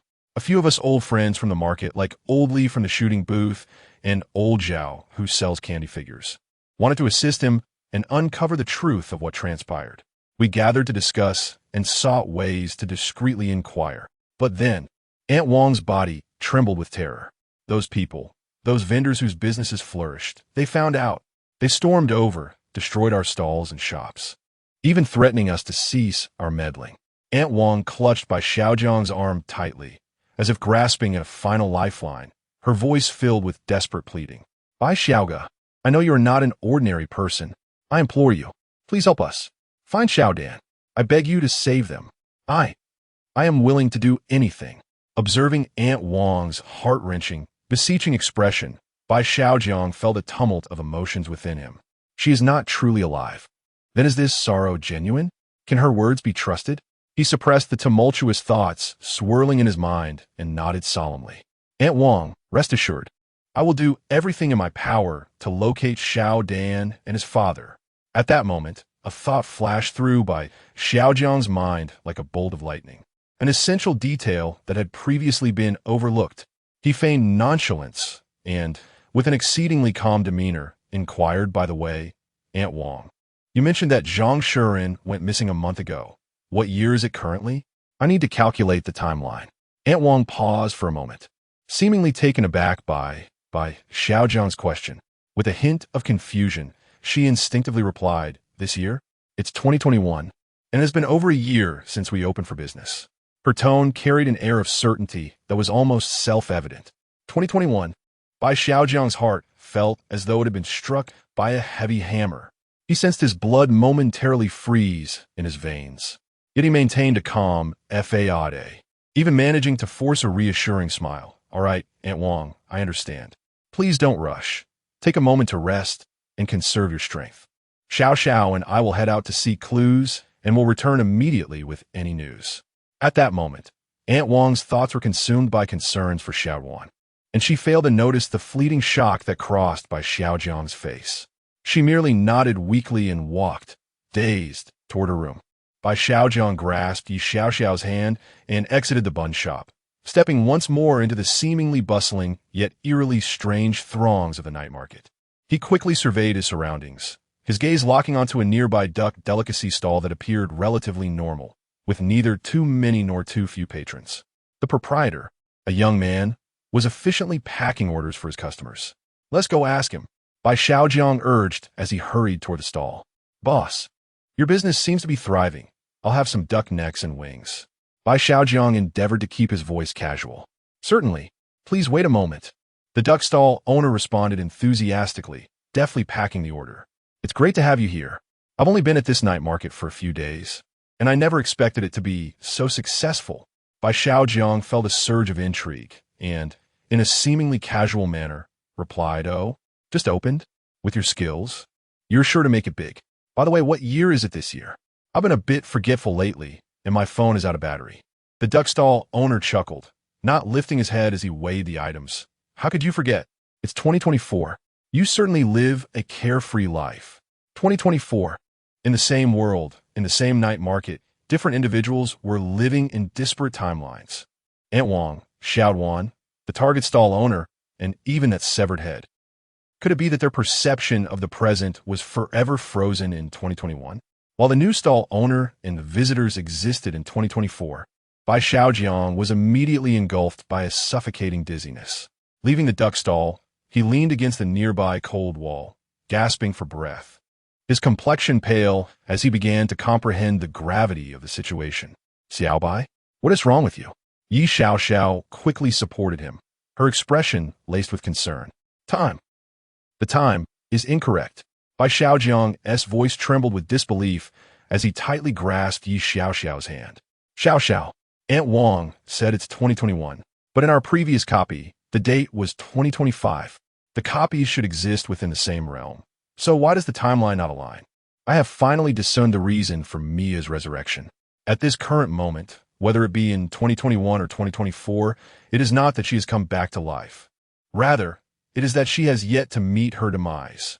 In the days when I returned to reality, The Rock had sent him past records of eerie tales, which clearly stated that, aside from select few unique copies possessing independent worldviews and timelines, the entire realm of strange tales ought to be coherent and interconnected, with time remaining consistent. This particular copy is evidently not among those rare exceptions, yet the timeline does not correspond with that of the previous copy. Chapter 43. Night Market, 19, Xiao. The voice of Bai Xiaojiang was low and urgent, imbued with an unprecedented gravity. Aunt Wang, or rather the initial batch of vendors, seemed to be trapped in memories frozen in 2021. I now yearn to ascertain the time frame of Xiaodan and his father's recollections. An instinct tells me they possess greater knowledge. A colossal enigma appeared to have been pried open, yet it was accompanied by an even deeper chill. To unravel this mystery, it is imperative to uncover more information. Presently, the sole individuals likely privy to further details, and whose stance does not appear entirely adversarial, are the proprietors of the ring toss and shooting stalls. Let us seek out that unscrupulous merchant. Bai Xiaojiang resolved, seizing Xiaoxiao's hand as they navigated against the throng, hastening once more towards the ring toss stall. Before the stall, several hesitant tourists still lingered, while the proprietor of the ring toss retained his perpetually greasy grin, vociferously peddling his schemes. However, when his peripheral vision caught sight of Bai Xiaojiang and Xiao returning, their intentions unmistakable, that feigned smile abruptly stiffened, a flicker of barely perceptible malice and agitation flashing in his eyes. Bai Xiaojiang parted the crowd, positioning himself directly before the stall. Disregarding the disapproving gazes of the tourists nearby, his eyes locked onto the ring toss owner. The muscles in the owner's face twitched momentarily, as he forced a more disingenuous smile. Ah, young man, back for another stroke of luck, are we? Have you brought enough cash this time? Bai Xiaojiang dismissed his prattle. Cutting straight to the chase, his voice lowered yet laden with undeniable urgency. Xiaodan is missing. What? The facade of the ring toss owner shattered instantaneously.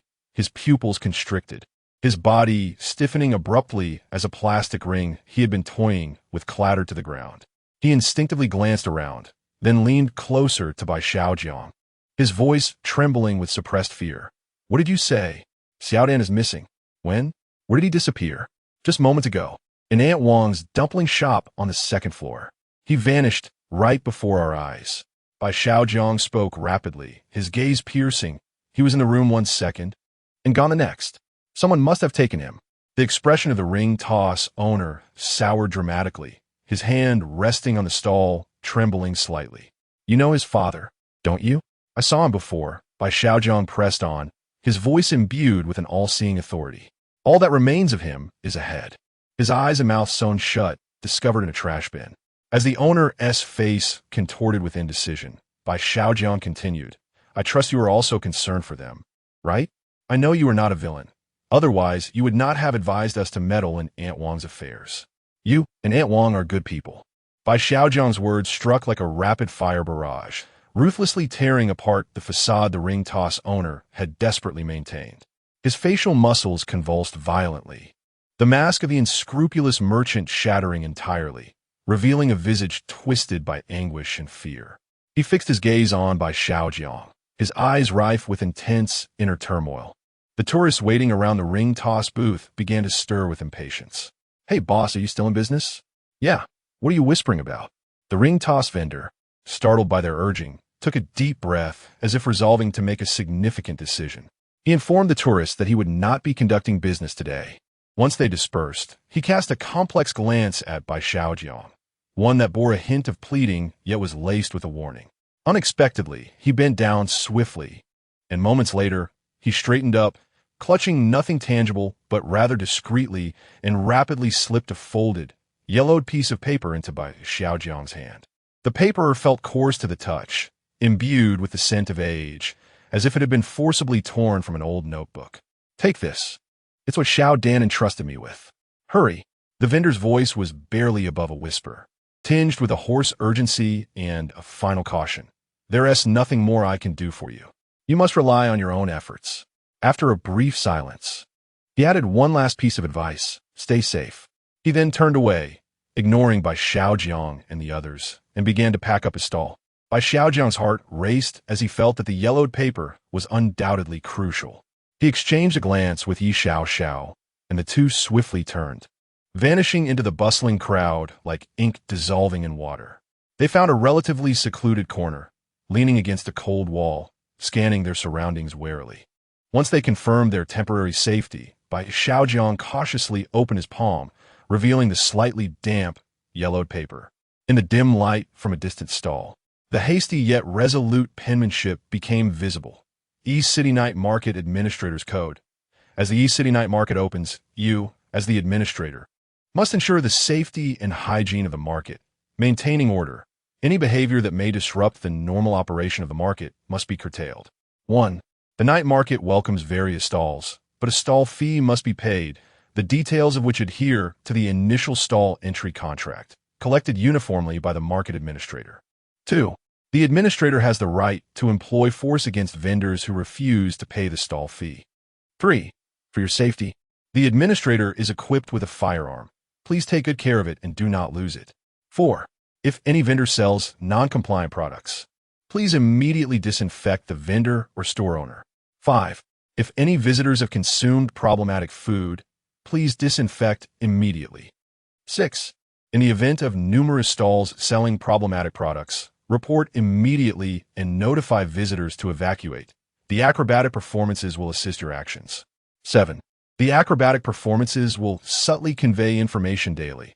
Be sure to watch and pay attention. When everything spirals out of control, everything is safe, and there is no need for concern. Is this a new rule? Bai Xiaojiang gazed at the slip of paper, having finally unearthed a new clue. The page contained not only the rules, but also some scribbled words written in a childlike scrawl. The handwriting appeared to belong to a young child, likely penned by Xiao Dan. He crossed out the 8th rule twice and annotated beside it, deceptive. Scattered across the blank spaces of the paper were several fragmented thoughts. "I am so frightened. I returned and overheard my own words, but that was wrong. Father, I am sorry. Yet, I do not wish for Aunt Wang and the others to come to harm. I feel so sad. What am I to do?" Chapter 44, Night Market 20. Now we must seek out Xiao Dan and his son. What might they be at this moment? Bai Xiaojiang pondered, contemplating who could have taken them. The vendors that opened with the night market would not harm them. Who, then, could have stealthily abducted them? A peculiar figure surfaced in his mind, a young boy strikingly similar to Xiao Dan. Could it be a case of dual personalities, or perhaps two distinct individuals? It is entirely plausible that Xiao Dan himself has vanished of his own accord. It seems I must return to that funeral attire shop once more. Recalling his previous experience, Bai Xiaojiang felt a twinge of apprehension. Had it not been for Yi Xiaoxiao's intervention that night, who knows what might have transpired? However, time was fleeting, and the clock was nearing 10. The acrobatic performance was about to commence. According to the 7th rule of the Night Market Administrator's regulations, there would be hints provided daily. Should he attend? Yet, after viewing the performance yesterday, he had nearly missed the closing time. Was his approach to watching it flawed? Bai Xiaojiang hesitated. Just one glance, a mere glimpse, and then he would depart. For after all, one more look could lead to unforeseen consequences. The two arrived at the bustling square at the heart of the night market, where the acrobatic show was on the verge of beginning. The atmosphere as lively as the previous night.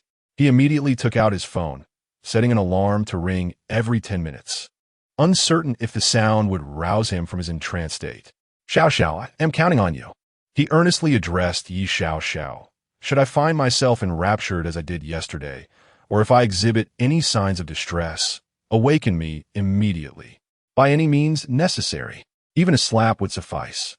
Yi Xiao blushed, shyly replying, Xiao Bai, I wouldn't be that violent towards you. Bai Xiaojiang maintained a serious demeanor. Xiao, I am not jesting. I entrust this to you. Very well, rest assured. I shall find a way to remind you. Nodding vigorously at Bai Xiaojiang's earnestness, Yi Xiao agreed.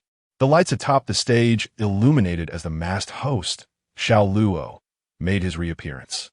The mask, a pure white visage, bore minimal decoration save for a vivid crimson mouth and a teardrop painted beneath the left eye, giving it a striking and eerie allure. Good evening, esteemed visitors. I am your host for the acrobatic performance, Xiao Luo. His enthusiastic voice echoed through the square, wishing everyone prosperity and smooth sailing. Without further ado, let the splendid performance commence. At that moment, a notification from the system echoed in his ears, a prompt for the command center of the Yan Nation. The contestant from Sakura Nation, Longma Yilang, has deciphered the hint. The blessing signifies the current number of eerie stalls. Bai Xiaojiang's pupils dilated in shock. The count of stalls? Prosperity and smooth sailing. Does this imply there are already 86 eerie stalls? In just a single day, the number of contaminated stalls surged from 57 to 86, an increase of a staggering 29 stalls. The entire night market comprises roughly 300 stalls. At this terrifying rate of expansion, it would not be long before the entire market was devoid of living souls. Moreover, he recalled the newly arrived vendor of duck delicacies and, with the incessant flow of stall owners setting up shop here, he dared not imagine what the night market would morph into in just a few days. Yet, Ryoma Ichiro proved to be remarkably astute, truly a renowned detective. He had swiftly discerned the issue at hand, having scarcely obtained the paper. It was improbable that even the expert team from Sakura Country could have informed Ryoma Ichiro so quickly about the peculiar stalls. This indicated that he had already taken note of the oddities and commenced his count. Furthermore, it appeared that he was the first to successfully navigate the previous instance. Although his score was not particularly high and his methods somewhat dubious, he triumphed with commendable swiftness and reliability. This, it turned out, was the implication referenced in Rule 7. The information was now in hand, and the objective achieved. Remaining any longer would only lead to a repetition of past mistakes, falling once again into the same obsession as the previous night. Xiao, we must depart. Immediately, without the slightest hesitation, Bai Xiaojing seized Yi Xiao's hand, and in the instant the host concluded his speech, he pivoted sharply against the tide of applause and excitement, straining to escape the throng. He feared that any sound or sight of the performance could spell trouble. He did not wish for complications to arise at such a critical moment. Make way, please. Make way, Bai Xiaojing murmured, yet his movements were resolute and swift. Yi Xiao mirrored his urgency, her invisible aura subtly dispersing, aiding them in carving a path through the congested crowd. Surrounding them were glances of confusion and discontent, yet the duo remained unfazed.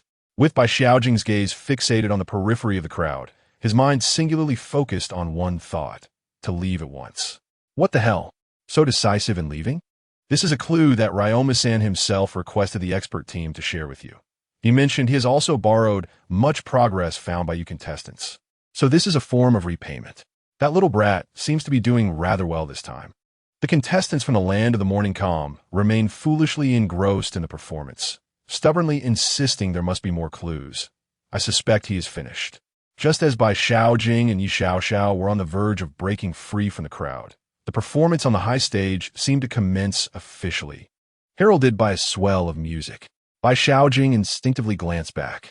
He beheld the host, Xiao Luo, standing below the stage, appearing conspicuously out of place among the spectators.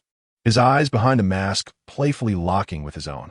Slowly, he removed the mask, revealing a youthful visage, his lips curling into a subtle smile that hinted at mischief. It appeared he was saying something to Bai Xiaojiang. Due to the distance, Bai Xiaojiang could only discern the shape of his lips. It seemed Xiao Luo uttered, "We shall meet again. Let us go to the funeral attire shop." Bai Xiaojiang suppressed the unease stirring within him. His gaze resolutely firm once more. That place is our sole avenue of breakthrough. The pair lingered no longer, their figures swiftly vanishing at the end of the street, leading to the Changsheng clothing store. Upon their arrival at the funeral attire shop, they found the entrance tightly shut, secured by a sturdy iron chain, evidently intent on preventing any intrusions. Bai Xiaojiang lifted his gaze to the second floor, where the windows had been eerily restored, showing no signs of having been shattered. The room was enveloped in darkness, rendering the interior completely invisible, and the eerie little boy did not appear at the window this time.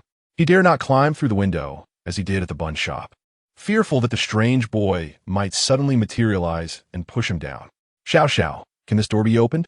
He remained unconcerned, for Xiao Xiao's strength was far beyond that of an ordinary person. Her ability to catch him effortlessly was a testament to her remarkable power. Yi Xiao Xiao nodded and approached the door, raising one hand to lift the iron chain. To Bai Xiaojiang, it seemed she merely gripped the chain gently. Suddenly, with a resounding clang, the iron chain shattered, crashing heavily to the ground. This scene left Bai Xiaojiang in a state of shock, his scalp tingling. Although he was aware of Yi Xiao Xiao's immense strength, this was utterly astonishing. How could such a quiet and beautiful girl break an iron lock with a single hand? Chapter 45. The Night Market, 21. Yi Xiao Xiao discarded the iron chain in her hand and returned to Bai Xiaojiang's side, a faint smile on her lips, embodying an anticipation for praise. "Xiao Xiao, you are truly remarkable," Bai Xiaojiang generously commended her. The corners of Yi Xiao Xiao's mouth curled upwards, clearly delighted by his words. Her joy palpable. Bai Xiaojiang pushed open the large door, and to his astonishment, the mannequins in the funeral apparel shop had vanished, along with the garments, leaving the store eerily empty. "Is anyone here?" he mused. Ascending the staircase, he arrived on the second floor, where the rooms remained unchanged, the bedroom furnishings stark and antiquated. On the bed lay a small boy, peacefully asleep. It was Xiao Dan. Listening to his steady breathing, Bai Xiaojiang paused, pondering whether he was indeed Xiao Dan or that enigmatic little boy. "Xiao Dan, Xiao Dan." He stood hesitantly at the doorway, reluctant to approach, fearing it might be a snare, calling out softly to awaken the boy on the bed. Startled by his voice, the little boy stirred, rubbing his eyes in confusion. "Who?" Xiao Dan's voice was soft and bewildered from sleep, and as he opened his eyes, he beheld Bai Xiaojiang and Yi Xiao Xiao at the door. His large eyes flickered with momentary confusion, followed by surprise upon recognizing them, only to be swiftly replaced by a mixture of wariness and unease. "It's you." Xiao Dan's voice fell to a whisper as he instinctively shrank towards the corner of the bed, his gaze evasive, observing the clear, anxious expression in Xiao Dan's eyes. Bai Xiaojiang felt his own taut nerves ease just slightly. This was indeed the genuine Xiao Dan. "Xiao Dan, do not be afraid." Bai Xiaojiang endeavored to infuse warmth into his voice. "We have come to find you. Aunt Wang and the others are very worried about you. Everyone is anxious because you suddenly disappeared." Xiao Dan lowered his head, his small hands gripping the quilt tightly, remaining silent as only the sound of his slightly hurried breaths filled the room. Sighing, Bai Xiaojiang realized that direct inquiries might yield no results. He carefully retrieved a yellowed piece of paper imprinted with the rules from his pocket and cautiously approached the bed, ensuring he did not get too close. He gently placed the paper on the edge of the bed, pointing to the crooked pencil scrawl upon it. "Xiao Dan, this is your writing, is it not?" Xiao Dan's gaze fell upon the familiar handwriting, his body stiffening momentarily. He shot a quick glance at the paper before immediately lowering his head again, remaining silent. His fingers tightened around the quilt, turning pale at the knuckles. Bai Xiaojiang, witnessing his display of resistance, felt a surge of urgency, but maintained a tone of restraint and sincerity. The owner of the ring toss stall gave this to me. He asked me to keep it safe. He is deeply concerned for you, and Aunt Wang is frantic. She fears you have been taken and has cried heartbrokenly. Co. Done. I do not know what you truly understand, but I know you do not wish for them to come to harm, correct? The words you pinned on this paper reflect your genuine feelings. At the mention of Aunt Wang and the others, Xiao Dan trembled violently, his head bowing even lower, nearly buried in his knees. Bai Xiaojiang continued, Xiao Dan, avoiding the issue will only exacerbate the situation. Just take a look outside. The peculiar stalls are multiplying, and Aunt Wang and the others are likely in peril as well. This is something you do not wish to witness, correct? Enough. Xiao Dan abruptly lifted his head, emitting a cry tinged with anguish. His small face flushed crimson, tears gushing forth as if a dam had burst, filled with immense sorrow, fear, and helplessness. He trembled violently, as though bearing an unimaginable burden. I know. Of course I know. Xiao Dan's voice shattered with despair as he pounded on the bed frame. I just do not want anything to happen to them. That's why I did this. With tear-streaked eyes, he gazed at Bai Xiaojiang, his expression rife with struggle and a weight beyond his years. I have seen the future just days ago with my own eyes. Xiao Dan's voice quivered with a nightmarish dread as he recounted the haunting visions he had witnessed. The pollution of the night market cannot be halted. More and more people are becoming unrecognizable. The food has turned grotesque, and the stench of decay permeates everywhere. My father, he held that gun. Xiao Dan's breathing became labored, as if an invisible force were constricting his throat. He painfully shut his eyes, tears streaming down his cheeks. He killed Aunt Wang. He killed Uncle Lu. He killed Grandpa Li. Everyone was. Then, right before my eyes, he aimed the gun at himself. Xiao Dan let out a heart-wrenching wail, curling into a tight ball, as if trying to merge with the bed frame. It was just me, alone in the desolate night market, with nothing left, nothing at all. I'm so terrified. Overwhelming sorrow and fear threatened to drown him as he sobbed, speaking in fragmented phrases. Later, he offered me a chance to start anew.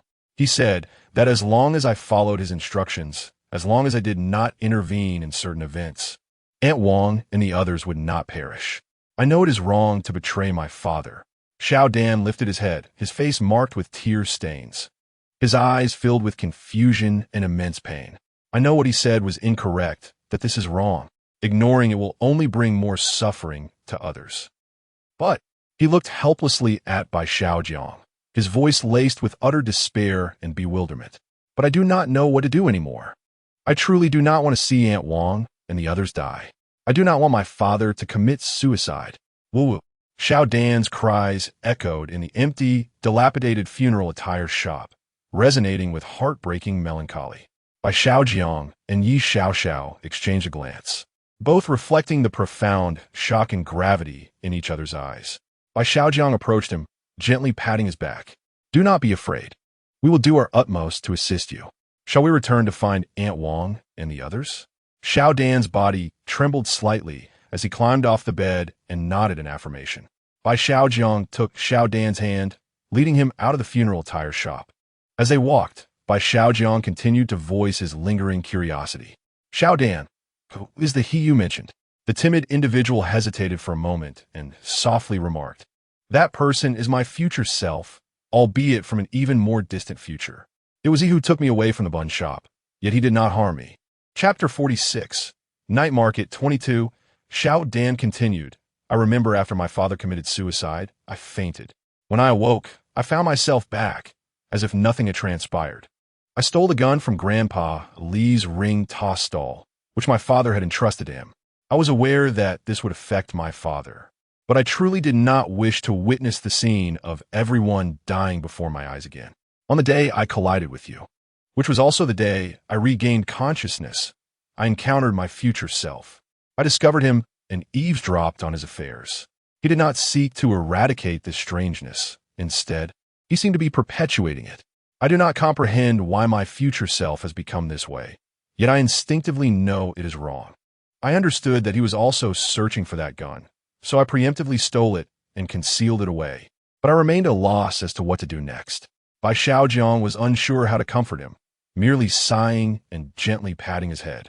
Have you thought about what to tell Aunt Wang when you see her? Zhang Xiaodan lowered his head in silence, lost in his own thoughts as he walked. Upon arriving at the bun shop, he rushed into Aunt Wang's embrace, tears welling in his eyes. Aunt Wang held him tightly, one hand gently patting his back. At that moment, Xiao Dan could no longer contain himself, burying his head deep in Aunt Wang's arms and sobbing uncontrollably, releasing all the grievances and fears he had endured these past days. No one intervened. They merely observed his weeping in silence. This child, scarcely 11 or 12 years old, had faced such harrowing experiences, bearing the burdens that even adults would find difficult to withstand. It was only right that he should be allowed to vent his emotions. After a protracted bout of crying, Zhang Xiaodan finally expended the fear and turmoil within him, and through his sobs, he recounted the tragic future that awaited them and the actions he had taken. Bai Xiaojiang, standing beside him, hesitated for a moment before addressing Aunt Wang, saying, "Aunt Wang, it is actually already the year 2024. Xiao Xiao informed me that you are no longer alive. You have been dead for quite some time. I am uncertain how another future Xiao Dan managed to do it, but he indeed brought you all back to life, albeit in a ghostly manner. He has recreated the entire night market and continues to expand it." When Aunt Wang learned of her demise, she was not as astonished or sorrowful as one might expect. Instead, she let out a deep sigh and gently stroked Zhang Xiaodan's head. "Xiaodan, you have truly suffered. In truth, there is no need for sadness over Auntie's death. At my age, I had not much time left to live." Aunt Wang viewed her passing with remarkable equanimity. "Aunt Wang, I do not want you to die, nor do I want Uncle Lu, Grandpa Li, or Grandpa Zhao to perish. I fear being alone." Xiao Dan lifted his head, his eyes swollen and red from crying. "You have all vanished, and I am terrified." Aunt Wang retrieved a handkerchief to wipe away his tears. "Silly child, we have long since departed. One must always look forward. Parting and death are trials that you will inevitably face." Upon hearing the words of the young man, I realized that if this bizarre pollution is not curtailed, it will inevitably spread, entangling more innocent lives. "Xiao Dan, do you recall what Aunt Wang taught you? One must embody kindness and refrain from causing harm to others." Aunt Wang gradually lifted her head, her eyes brimming with nostalgia. "Xiao Dan, your father was truly a warm-hearted individual. As the night market manager, he was always ready to assist us vendors. Whenever someone faced difficulties, he would invariably lend a helping hand. There were times when we could not afford the stall fees, and he would even dip into his own pockets to support us temporarily. If anyone fell ill, he would watch over their stalls and help arrange for a doctor. This is why we affectionately called him Zhang the Kind-Hearted. He gradually influenced us all. I remember when the night market was not bustling with customers, life was modest. Yet we coexisted harmoniously, helping one another, living happily. Xiao Dan, I believe you and your father are kind souls, and we cannot continue to involve the innocent. Do you understand?" Xiao Dan remained silent, slowly raising his head. "Aunt Wang, you all Aunt Wang continue to persuade. Xiao Dan, Auntie, and the others have already passed on. Let us find peace. Parting and loss are part of life's cycle, and we cannot allow more people to suffer. I am certain your father would feel the same. Xiao Dan, you must strive to live on, understand? Live safely and become a kind and warm-hearted person like your father." Xiao Dan's gaze grew resolute as he turned to Bai Xiaojiang. "Brother, sister, can I trust you? You will prevent this pollution from spreading. One to you?" Bai Xiaojiang nodded solemnly. "Rest assured, Xiao Dan, we shall do everything in our power." Xiao Dan stood up. "All right then, follow me. I will take you to find a gun." Bai Xiaojiang and his companion followed Xiao Dan as they left the bun shop, weaving through the crowd until they reached a candy figurine stall at the other end of the street. The stall owner was an elderly man with graying hair, and like the bun shop, the stall was starkly quiet. "Grandpa Zhao." Xiao Dan greeted the old man. "Xiao Dan, I just received a call from Aunt Wang. She told me everything. Do not be saddened. Like her, I've come to terms with it." The stall owner lifted his gaze towards Xiao Dan and smiled. Yet this only deepened Xiao Dan's melancholy. Growing up in the night market, these vendors treated him like their own child, and he regarded them as family and elders. I didn't expect you to hide your father-esque gun with me. I hadn't noticed. The candy stall owner observed Xiao Dan as he approached the stall, rummaging beneath it before producing a black handgun. Xiao Dan handed the gun to Bai Xiaojiang. Here, this is the gun. What should we do next? I have no idea where my future self is. Should we seek him out? Bai Xiaojiang accepted the gun. This was far from the toy guns at the shooting range. Its weight clearly indicated it was a real firearm. Ah, the shooting range. He suddenly recalled Yi Xiaoxiao mentioning that the owner of the shooting range was still alive. It should not be the case. According to the account of the timid one, everyone in the night market, save for him, has perished. If they were all resurrected by another timid individual in the same manner, he should, like Aunt Wong and the others, be a ghost. Yet he is indeed alive. He previously mentioned that upon locating the lost firearm, he would divulge a secret to him. No, let us first proceed to the shooting stall. I have modified the earlier narrative slightly. The date of the group photograph taken at the night market's inauguration in Chapter 39 has been changed to 2015 to avoid confusion. Here is an explanation of the timeline. The current instance takes place in 2024, while the previous one was set in 2025. The bizarre chaos of the night market occurred in 2021, and the peculiar timid one has reappeared in 2024, thereby recreating the night market of 2021. The normal timid one was also resurrected, with memories reverting to a few days prior to the chaos, without any element of time travel involved. Chapter 47, Night Market 23. After bidding farewell to Grandpa Zhao at the sugar figurine stall, the group proceeded to the shooting range. Bai Xiaojiang placed a pistol on the table, and upon seeing the firearm, the elderly man at the stall, whose eyes were clouded and dull, suddenly regained a glimmer of vitality. Trembling, he picked up the black pistol, and tears streamed down his weathered cheeks. This, Zhang Yi. The gun has been found. The elderly man repeatedly caressed the pistol in his hands. Grandipali, I'm truly sorry. It is all my fault for taking your gun. The timid Xiao Dan apologized, lowering his head in shame. Upon hearing this, the elderly man set the gun down with a sigh, pulling Xiao Dan closer and gently stroking his head. Good child. How could Grandpa ever blame you? I have watched you grow up. I know what kind of child you are. You have never been mischievous, and I understand that you must have your reasons. Grandpa, I'm afraid that my father will use the gun to harm all of you. I really do not want to lose you. Xiao Dan spoke softly. Ah, so you are aware, the elderly man replied, taken aback by Xiao Dan's revelation. He had not anticipated such a tragic situation. With a heavy heart, he sighed, child. You have suffered greatly. However, it is our responsibility, your father and I, to prevent this strange occurrence from spreading. Even if it means sacrificing our lives, it would be a death worth facing. The old man then turned his gaze to Bai Xiaojiang. Young man, we owe you a debt of gratitude. You have endured much these past few days. Thank you. Bai Xiaojiang waved his hand dismissively. No need for thanks, elder. It was merely a small effort on my part. However, I am curious. Why do Wang Auntie and the others exist in the form of spirits, while your essence still resembles that of a living being? The elderly man responded. I promised you that once you found the gun, I would reveal a secret. Here, he said, producing a pendant from around his neck. It was a delicate bagua plate. This item is exclusive to the administrators of the night market. It can transform between the realms of the living and the dead. Outsiders cannot detect the aura of the wearer. Living beings emit a yin energy, while spirits exude yang energy. Zhang Yi possesses one as well. We are both administrators of this night market, one representing light, the other darkness. One night, Zhang Yi came to me, informing me that someone was selling those bizarre items in the night market.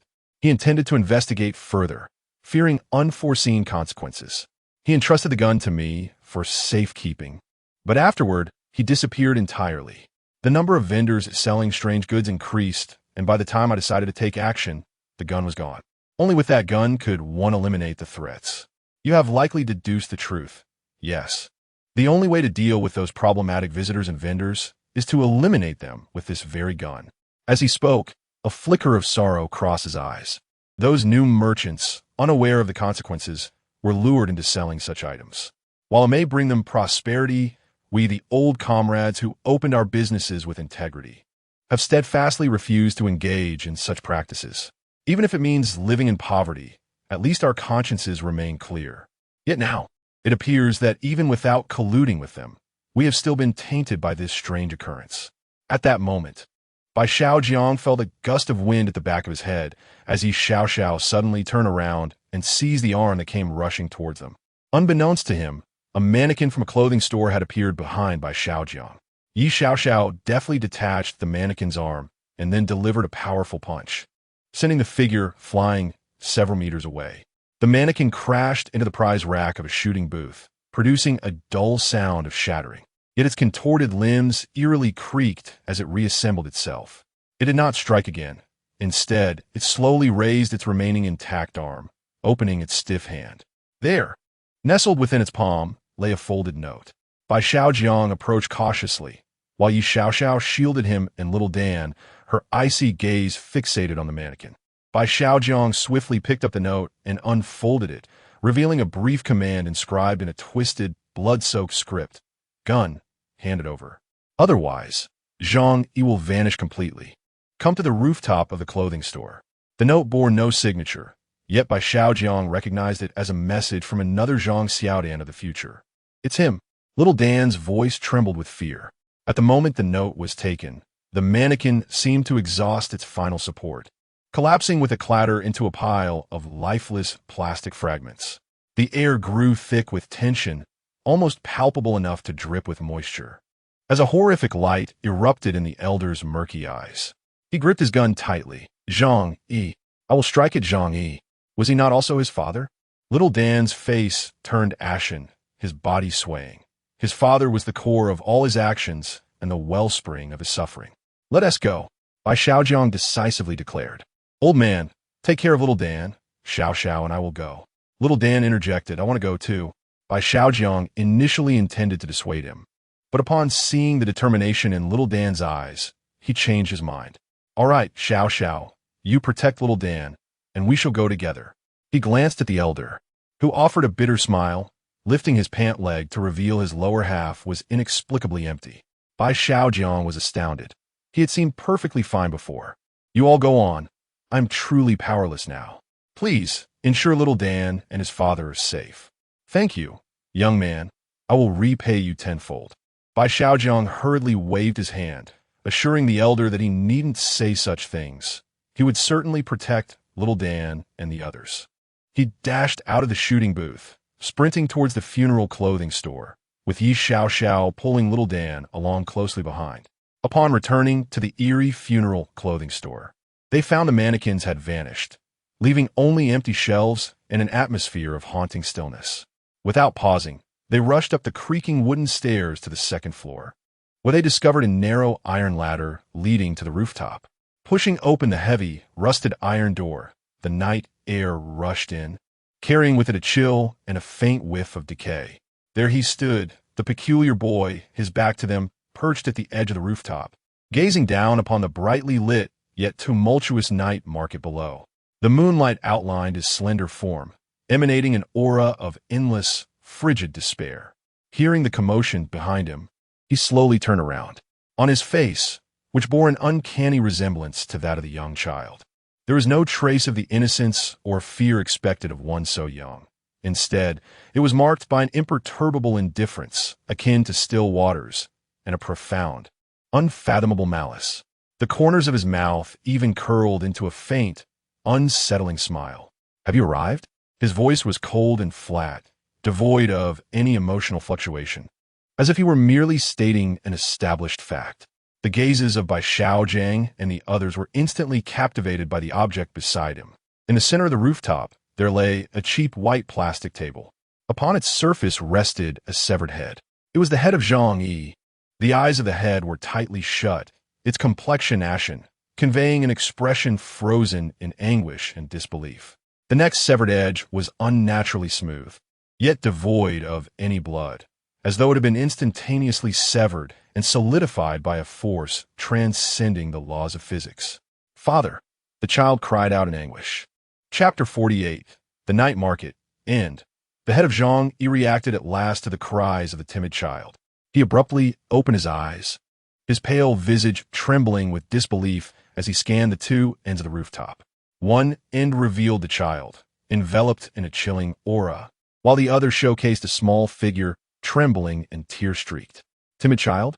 His voice emerged hoarse and dry, laced with agonizing pain, astonished by the existence of two such children. Yet the scene before him compelled him to accept this surreal reality. Hand over the gun. The eerie child's voice pierced the night like an icicle, as his pale fingers pointed towards the handgun tightly gripped by Bai Xiaojiang. Don't give it to him. Timid child. Young man, do not surrender it. Zhang Yi's head summoned its final reserves of strength, his voice a desperate shout, the muscles at his neck twitching from agitation. That is the only means to eradicate the source of this contamination. If you relinquish it, no one will be able to resolve the enigma of the night market. Do not concern yourself with me. The eerie child seemed to have heard the most absurd of jokes, a bitter and sorrowful smile emerging for the first time on the face that mirrored the timid child's. He suddenly pointed at Zhang Yi's head, his voice rising sharply, slicing through the night sky. What do you understand? Father? Zhang the good man. You only know how to be a virtuous person. Look at this. A yellowed, crumpled slip of paper was forcefully thrown at Zhang Yi's feet, illuminated by the moonlight, a hospital diagnosis report alongside a bill demanding payment for medication. Advanced stage lung cancer. You have known for ages. But what about you? To save a mere pittance for your medications, you choose to assist others with their stall fees. You buy food for those stray cats and dogs. Does the salary of the night market manager suffice for your treatment? Those you have aided, when you coughed up blood and collapsed, who offered you even a penny? When I asked you, given our family's poverty, why we couldn't sell bizarre goods like them, you told me we ought to be good people. His gaze swept over the bustling, vibrant stalls below, his voice steeped in piercing sarcasm. Now look at them. Those who eagerly embrace the bazaar, they are reaping immense profits, living more splendidly than anyone else. And what of us? Aunt Wang, Grandpa Zhao, those lives you risked your own for, these good souls who would not harm even a stray cat. What have they ultimately gained? His voice faltered for a moment, before being overtaken by a deeper madness. They insisted on not selling these wares. Even if Aunt Wang couldn't afford a new dress for an entire year, even if Grandpa Zhao's son required money for his wedding and home, even if Uncle Zheng injured his leg, they all refused to sell. And what was the outcome? They perished, their lives polluted like refuse. It was I. Only I discovered the means. I harnessed the power of the bazaar. I brought them back. I resurrected the night market, revitalizing the days we once shared. I can restore everything to the past, perhaps even better. No more poverty. The night market will flourish, and we could be together forever. What is wrong with that? At this moment, the eerie child's face was a canvas of madness and obsession. Zhang Yi's head throbbed as he painfully shut his eyes, only to open them again, revealing profound compassion and unwavering resolve. Child, you are mistaken. You do not control the bazaar. Rather, you are governed by it. What you perceive as a return is merely the entrapment of more innocent souls. The strange will never be mastered by anyone. All anomalies must be eradicated, lest they consume everything, including the last remnants of your humanity. Eradicate? Who shall do the purging? You? A mere husk with only a head remaining. The eerie figure of the strange child emitted a chilling, piercing laughter, its aura of malevolence swelling. Look around you. Who remains by your side? Where are the good people you have defended? We have arrived. A voice, calm yet resolutely firm, unexpectedly resonated from behind Bai Xiaojiang. He turned abruptly. There stood Aunt Wang, Grandpa Zhao from the candy stall, and several familiar figures clad in simple aprons. It was the very group of vendors from the night market who had once stood alongside John Shanren in that old photograph. Their forms bore a faint, ethereal glow, specters of the past, yet their eyes shone with clarity, warmth, and sorrow. Aunt Wang's gaze transcended Bai Xiaojiang, landing squarely upon the malevolent figure of the strange child. She exhibited neither fear nor reproach, only boundless compassion as she stepped forward. Under the astonished, rigid gaze of the strange child, she opened her arms and gently embraced his cold, lifeless body. Little Dan, my dear child. Aunt Wang's voice trembled, yet radiated extraordinary tenderness.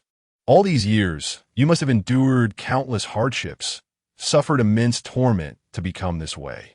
The strange child quivered violently, as if the icy facade surrounding him was momentarily shaken by this long-awaited warmth. However, he abruptly broke free, staggering back a few steps, his eyes once again consumed by obsession and madness. "Don't touch me. I do not seek pity. I am saving everyone. I will not give up. You do not understand. Aunt Wang, we will return to that way of life. Trust me." He swung his hand fiercely. Countless pale mannequins surged forth from the void, instantly filling the entire rooftop. Their stiff arms clamped down on Aunt Wang, Grandpa Zhao, and all the other spirits, forming a frigid barrier between Bai Xiaojiang and Yi Xiao. Only the singularly targeted current child was roughly seized by two mannequins, dragged before the strange child. The strange child gazed down upon his captive, younger self, pale yet no longer weeping, and extended his icy hand, his voice imbued with undeniable authority. "The gun, give it to me. I am you. We are one and the same. This is all for the greater good. We all long for Father, for Aunt Wang, and the others to remain with us forever. Do we not?" At that moment, all eyes were fixated on the diminutive figure. Time seemed to freeze. The restrained Zhang Xiaodan slowly raised his head. Under the moonlight, the fear in his swollen eyes receded like a tide, replaced by an unprecedented clarity and unshakable determination. He gazed upon the formidable and obsessive version of himself that lay ahead, and unexpectedly, a radiant smile, reminiscent of the sun, graced his lips, tinged with a hint of arrogance. "No, we're different." His voice, though soft, resonated clearly through the night breeze, imbued with a profound tranquility akin to a metamorphosis. "You possess power, yet remain governed by fear. You dread solitude, fear loss, and recoil from the frigid reality. You have forgotten your father's resilience, the kindness of Aunt Wang, and the wisdom imparted by Grandpa Li on how to be a person." His gaze swept over Aunt Wang, who, though ensnared by the puppet, still offered him silent encouragement, and then lingered on Grandpa Zhao, ultimately resting on Zhang Yi's head, filled with pain and hope. A surge of immense courage burgeoned within his small chest, akin to a seedling breaking through the soil. "And I," Zhang Xiaodan's voice escalated sharply, imbued with a resolute declaration, "from this day forth, shall no longer be afraid. I am no longer the Zhang Xiaodan, who could only evade and weep."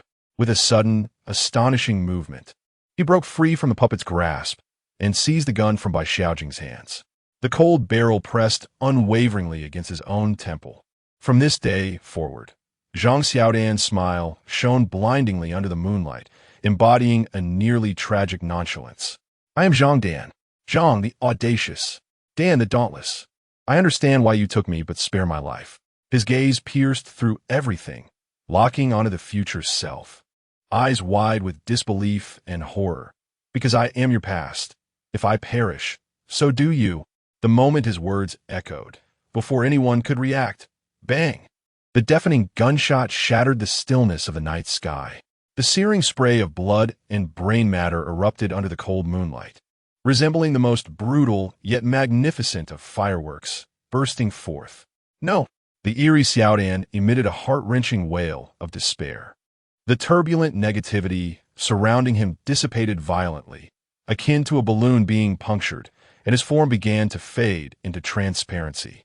He reached out futilely towards the fallen Zhang Dan, grasping only a void of shimmering fragments. Ding! Notification. Yan Nation contestant Bai Xiaojiang has successfully cleared the auxiliary dungeon East City Night Market with a horror theme. Clear rating, S grade. Clear analysis. Witnessing courage and sacrifice, the flame of kindness will ultimately continue to spread in people's hearts, illuminating the pitch-black night sky. Calculating clearance rewards. The chilling sound of the system notification resonated like a final judgment, echoing across the silent rooftop and reverberating before every live-streaming screen. Xiao Luo, Mia, and others still harbor several hidden foreshadows, not forgotten. These will all manifest in subsequent dungeons. Chapter 49. Strange hints. The echoes of gunfire lingered in the air, vibrating with a haunting resonance. The fragile form of the small brave one lay on the cold rooftop, blood pooling beneath, yet the face remained fixed in a sunlit, defiant grin, as if merely lost in a tranquil dream. The eerie silhouette of the small brave one shattered like a broken mirror, disintegrating amidst the piercing wails into swirling black ashes, ultimately vanishing without a trace. The lifeless mannequins binding the spirits of Aunt Wong and others clattered to the ground, rendered useless, mere plastic remnants. Aunt Wong was the first to rush to the side of Zhang Dan, her trembling hand hesitant to touch the warm blood, only able to emit a silent wail of grief. Grandfather Zhao and the others gathered around, Zhang Yi's head staring blankly at his son's lifeless body, engulfed in an overwhelming sorrow that rendered him speechless, with only murky tears silently streaming down. A faint white light began to flicker at the severed neck, as if some binding force was loosening. With the disappearance of the eerie small brave one, all present in the night market started to become transparent, ultimately fading away. Bai Xiaojiang stood frozen in place, his knuckles whitening from the pressure. The immense shock left his mind blank. Yi Xiaoxiao silently approached him, her icy hand gently grasping his trembling wrist, conveying a wordless comfort. Her gaze fell upon Zhang Dan's lifeless form, and her cool eyes glistened with a veil of tears. Reward settlement complete. National Fortune Reward. National Physical Function 10. Mental Resilience 5. National Fortune Artifact Fragment 1. Personal Rewards. Physical Function enhanced by 5. Mental Resilience enhanced by 5. Trophy. Night Market Administrator's Handgun. Acquired Item. Soul Binding Mannequin. A radiant white light began to envelop Bai Xiaojiang and Yi Xiaoxiao, initiating the process of return. Just as their forms were about to blur, Bai Xiaojiang suddenly lifted his gaze towards Zhang Yi's head and Aunt Wong. Aunt Wong. You all. Zhang Yi's head appeared much calmer in the white light, struggling to muster a smile for Bai Xiaojiang. His voice weak yet clear. Go on, child. Thank you. The night market will vanish. We must leave now. His head, along with the spirits of Aunt Wong and the others, along with Zhang Dan's remains, began to dissolve into a gentle yet irresistible white light. Aunt Wong cast a final glance at Bai Xiaojiang and Yi Xiaoxiao, her tear-streaked face breaking into a compassionate and serene smile, her lips silently moving. Take care. In the next moment, the white light completely engulfed Bai Xiaojiang and Yi Xiaoxiao. In the real world, Bai Xiaojiang's rental apartment, as the white light dissipated, the familiar ceiling came into view. Bai Xiaojiang fell heavily onto his floor, gasping for breath, his heart racing from the shocking and tragic scene on the rooftop. Yi Xiaoxiao's ethereal essence swiftly escaped, coalescing beside him, her complexion paler and more translucent than ever, her body swaying slightly. The effort to maintain vigilance under the oppressive rules consumed her considerable soul power. Xiaoxiao, Bai Xiaojiang, disregarding his own dizziness, hurriedly rose to support her.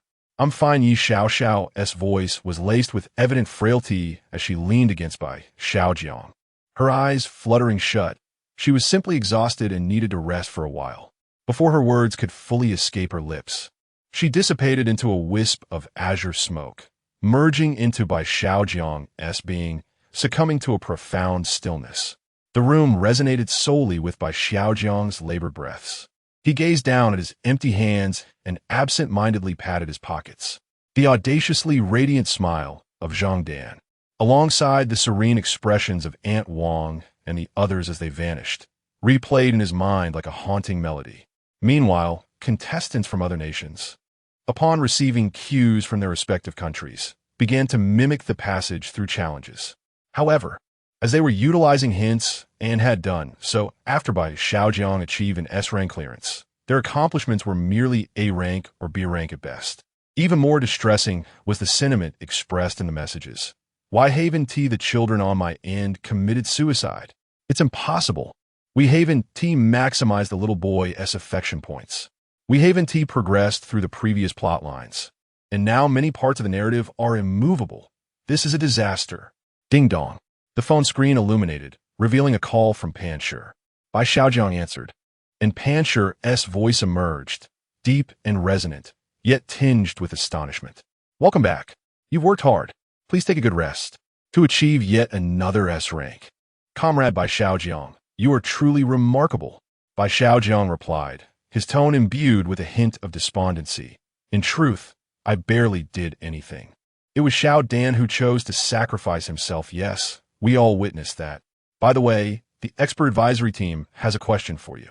When you were engrossed in the acrobatic performance and fled just before the exit, why did you suddenly turn back? How did you know the exit door had already closed when no other contestants had reached it? Bai Xiaojiang was taken aback by the inquiry. Wasn't that hint provided by your expert team? It informed me that the exit was closed and to seek another path. There was a moment of silence on the other end, and after a brief interval, Pancher's voice returned. We never provided such a hint. This revelation struck Bai Xiaojiang like a thunderbolt, sending tremors through his heart. It was a hint from the expert team, but that voice was undeniably from the system. Could it be that the system had spontaneously offered a warning? Comrade Xiao Bai, there is no need for alarm. The immediate priority is to rest well. At least you have successfully cleared the challenge. All right, I'll hang up for now. Very well, Comrade Xiao Bai. Should you require assistance, do not hesitate to reach out. We are available 24/7 to resolve any issues. Bai Xiaojiang set the phone down and approached the window, pushing it open. Outside lay the familiar nocturnal cityscape, vibrant with flickering neon lights and bustling traffic. With a 7-day respite ahead, he could truly allow himself to recuperate. Chapter 50. The invitation from Lama Ilong. Bai Xiaojiang stood by the window, the frigid night breeze stirring his taut nerves. Zhang Xiaodan, or rather, Zhang Dan, his resolute and brilliant smile. Aunt Wang's gentle farewell before her disappearance. The anguished scream of the strange Xiaodan, and that notification not originating from the command center. A multitude of images and sounds churned in his mind, inducing a profound weariness and an inescapable heaviness. The emptiness in his stomach jolted him back to reality. The intense dungeon had drained him significantly. Indeed, he was hungry. He changed into simple attire and stepped outside.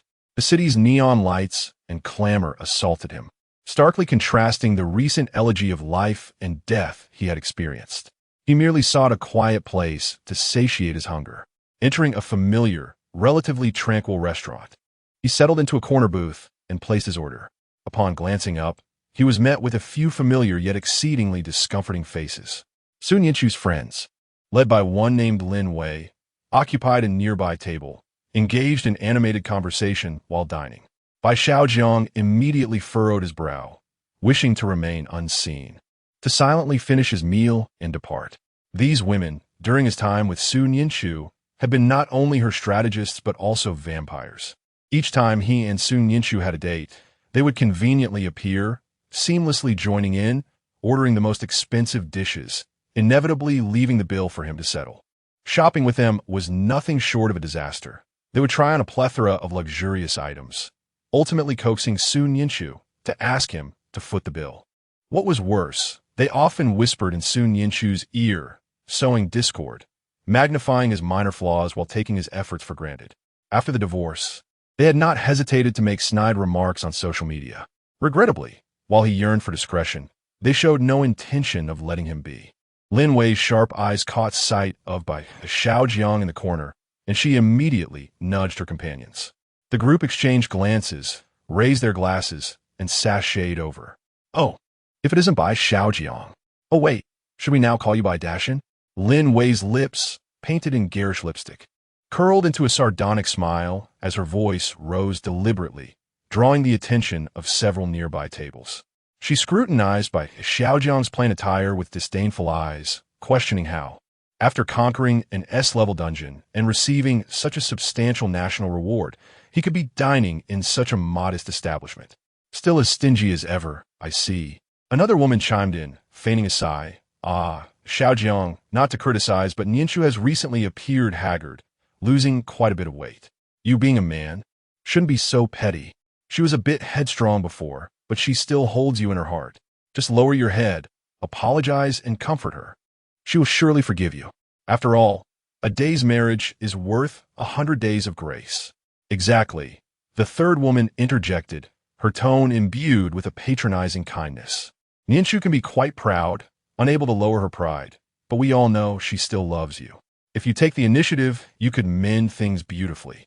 Why let it remain so tense? Look at you now, all alone. It's quite pitiful.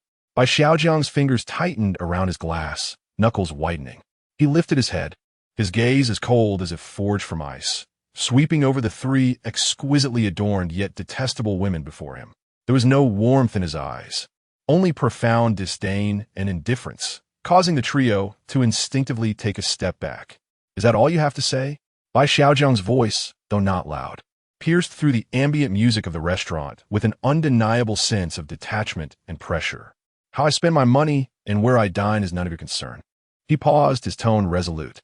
"Sun Yinshu and I are divorced. We share no connection whatsoever. I am doing well, very well, in fact. I do not require anyone's pity or unsolicited advice regarding my personal affairs."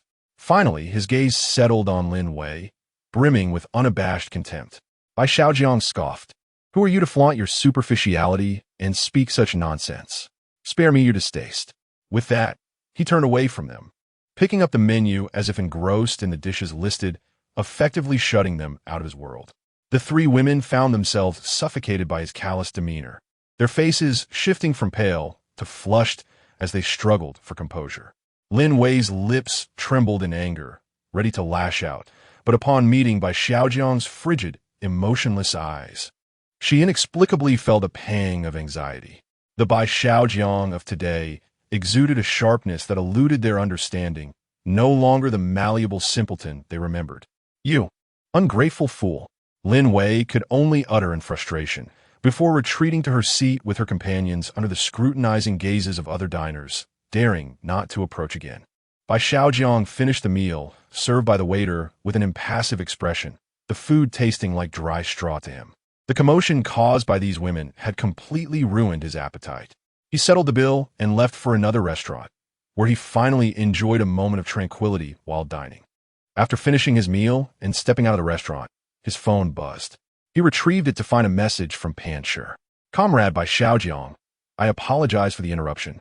Ryoma Ike here from the Sakura Nation has expressed a desire to meet with you privately through official channels. We can arrange the location and timing at your convenience. Our side will ensure reliable personnel accompany you throughout. Whether you choose to attend is entirely up to you. Without any pressure, please consider and inform us later." Ryoma Ike here? The name conjured the image of the detective from the Sakura Nation who had been the first to clear the scenario in his wife's instance. In this current E-City night market scenario, he had inadvertently aided Bai Xiaojiang as well. What did he want from me? After the earlier debacle with his ex-wife's friends, Bai Xiaojiang's mood was already complicated, and now it was tinged with caution and contemplation. Was Ryoma Aikir's request for a meeting coincidental, or was there something more to it? Standing at the roadside, he gazed at the ceaseless flow of headlights, his finger hovering over the screen for a moment before he finally replied, "Understood. I will consider it. I will respond tomorrow." He needed time to gather his thoughts, as well as to allow Yi Xiaoxiao to regain some composure. Taking a deep breath, Bai Xiaojiang turned and melded into the night. Chapter 51 Cooperation 3 days later, in the evening. After careful consideration, Bai Xiaojiang acquiesced to Long Ma Ichiro's invitation. The meeting place arranged by Pan Shi was an upscale restaurant nearby Bai Xiaojiang's home, renowned for its stringent security and high degree of privacy. A discreet black sedan awaited at the entrance, from which a young soldier, dressed in civilian attire, yet standing tall, emerged first to open the door for Bai Xiaojiang. "Comrade Bai Xiaojiang, please get in," he said. The young soldier, taciturn yet possessing a steady and powerful stride, constantly surveyed the surroundings. Clearly not an ordinary security personnel, but an elite trained to the highest standards. Under the soldier's guidance, Bai Xiaojiang and the recently recuperated Yi Xiaoxiao entered the reserved private room, where the soldier stood sentinel outside, reminiscent of his silent guardian. Inside the room, Long Ma Ichiro was already present. He sat alone by the window, a cup of steaming tea before him. Appearing to be around 23 or 24 years of age, he was remarkably youthful, clad in a white sweatshirt, with a refined visage and a tranquil demeanor that made it hard to believe he was the illustrious detective from the land of cherry blossoms. What captivated the attention most was his pair of deep, luminous eyes, shimmering with an almost penetrating wisdom, hinting at a depth of character far beyond his years. Upon noticing Bai Xiaojiang and Yi Xiaoxiao's entrance, Long Ma Ichiro promptly rose, displaying a courteous and warm smile, slightly bowing as he greeted Mr. Bai. I have long admired your reputation. It is a pleasure to meet you for the first time. I look forward to your guidance. His Mandarin was articulate and fluid, devoid of any accent. Bai Xiaojiang, somewhat taken aback, nodded in acknowledgement. Long Ma Ichiro, I did not expect your Chinese to be so proficient. It is nothing. Long Ma Ichiro gestured for them to take their seats, elegantly settling down himself. His tone was casual and unpretentious, as if this were not a matter worthy of commendation. Language is merely a tool. Whenever necessary, I can swiftly acquire more. Currently, I command 8 languages, which suffices. As he spoke, his gaze inadvertently drifted to Yi Xiaoxiao, who sat quietly beside Bai Xiaojiang, his expression betraying a hint of inquiry and assessment. You must be Miss Yi Xiaoxiao, he remarked, his eyes lingering for a moment on her ethereal beauty, the corners of his mouth curling into a meaningful smile. Truly astonishing, Mr. Bai's method of clearing that instance was beyond my expectations. While I had vague conjectures at the time, for the sake of prudence and efficiency, I opted for a more direct and controllable approach. He sipped his tea lightly, his tone tinged with a trace of regret. Regrettably, the wife in my instance ultimately succumbed to mental collapse, unable to serve as a reliable ally like Missy. His words, though presented as factual, bore a chilling implication of viewing the individuals and events within the instance as mere resources. Bai Xiaojiang discreetly furrowed his brow, feeling a touch of discomfort at Long Ma Ichiro's perspective. He refrained from responding, instead lifting his teacup to sip silently, leaving the atmosphere in the private room momentarily stagnant. Long Ma Ichiro appeared indifferent to Bai Xiaojiang's silence. He set down his teacup and retrieved a palm-sized, archaic dark wooden box from the inner pocket of his suit. Upon opening the box, which was lined with black velvet, a timepiece emanating a metallic sheen lay quietly within. He gently pushed the wooden box towards Bai Xiaojiang, stating, "A modest token of our meeting, not meant to impose." His voice remained steady. This was also an item I acquired from my wife's instance, a device that, when activated, could halt the flow of time within a limited radius for 15 seconds, potentially useful for evading fatal strikes and other matters. Bai Xiaojiang gazed at the watch, but did not immediately reach for it. He lifted his head, his gaze piercing as he directed it at Long Ma Ichiro. Long Ma Ichiro, no merit, no reward. What do you mean by this? Why bestow such a valuable gift upon me? Meeting Bai Xiaojiang's scrutinizing stare, Long Ma Ichiro replied calmly, "It's quite simple, Bai Jun. I believe we need to become allies, or at the very least, partners in some capacity." Leaning slightly forward, his deep-set eyes locked onto Bai Xiaojiang's with a serious tone, he continued, "The forthcoming instances will only increase in difficulty, and more troublingly, according to my analysis and intelligence, we will encounter an escalating number of exceptional circumstances." He paused briefly, his gaze sweeping over Yi Xiaoxiao before returning to Bai Xiaojiang. Going solo is exceedingly perilous. The barriers of information could prove fatal. We must share intelligence, exchange our understanding of the rules, and when necessary, even attempt cross-instance collaboration. And you, Bai Jun, are exceptionally unique. A pure curiosity and inquisitiveness shone in Long Ma Ichiro's eyes. Your methods of clearing instances, your choices, even your companion, Miss Yi, arouse my profound interest. You possess a quality that seems absent in myself. I believe you are a worthy candidate for investment and collaboration. Bai Xiaojiang remained silent. Long Ma Ichiro's reasoning was coherent and compelling, almost irresistibly alluring. As he stated, future instances would undoubtedly grow more treacherous. An astute ally could significantly enhance survival odds, and the time-stopping watch was indeed a rare tool for preservation. However, he recalled the cold tone Long Ma Ichiro had employed when mentioning his wife, as well as the depths of his character. Collaborating with such a person was akin to courting danger. Establishing trust was exceedingly difficult, while the cost of betrayal could be irreparable. Yi Xiaoxiao seemed to sense Bai Xiaojiang's inner vigilance and resistance. She gently grasped his wrist beneath the table. "Long Ma Ichiro, I appreciate your goodwill." Bai Xiaojiang finally spoke, his voice calm and unperturbed. He gently pushed the wooden box back towards him, refraining from touching the watch. "The matter of an alliance is of great significance. I require time to consider."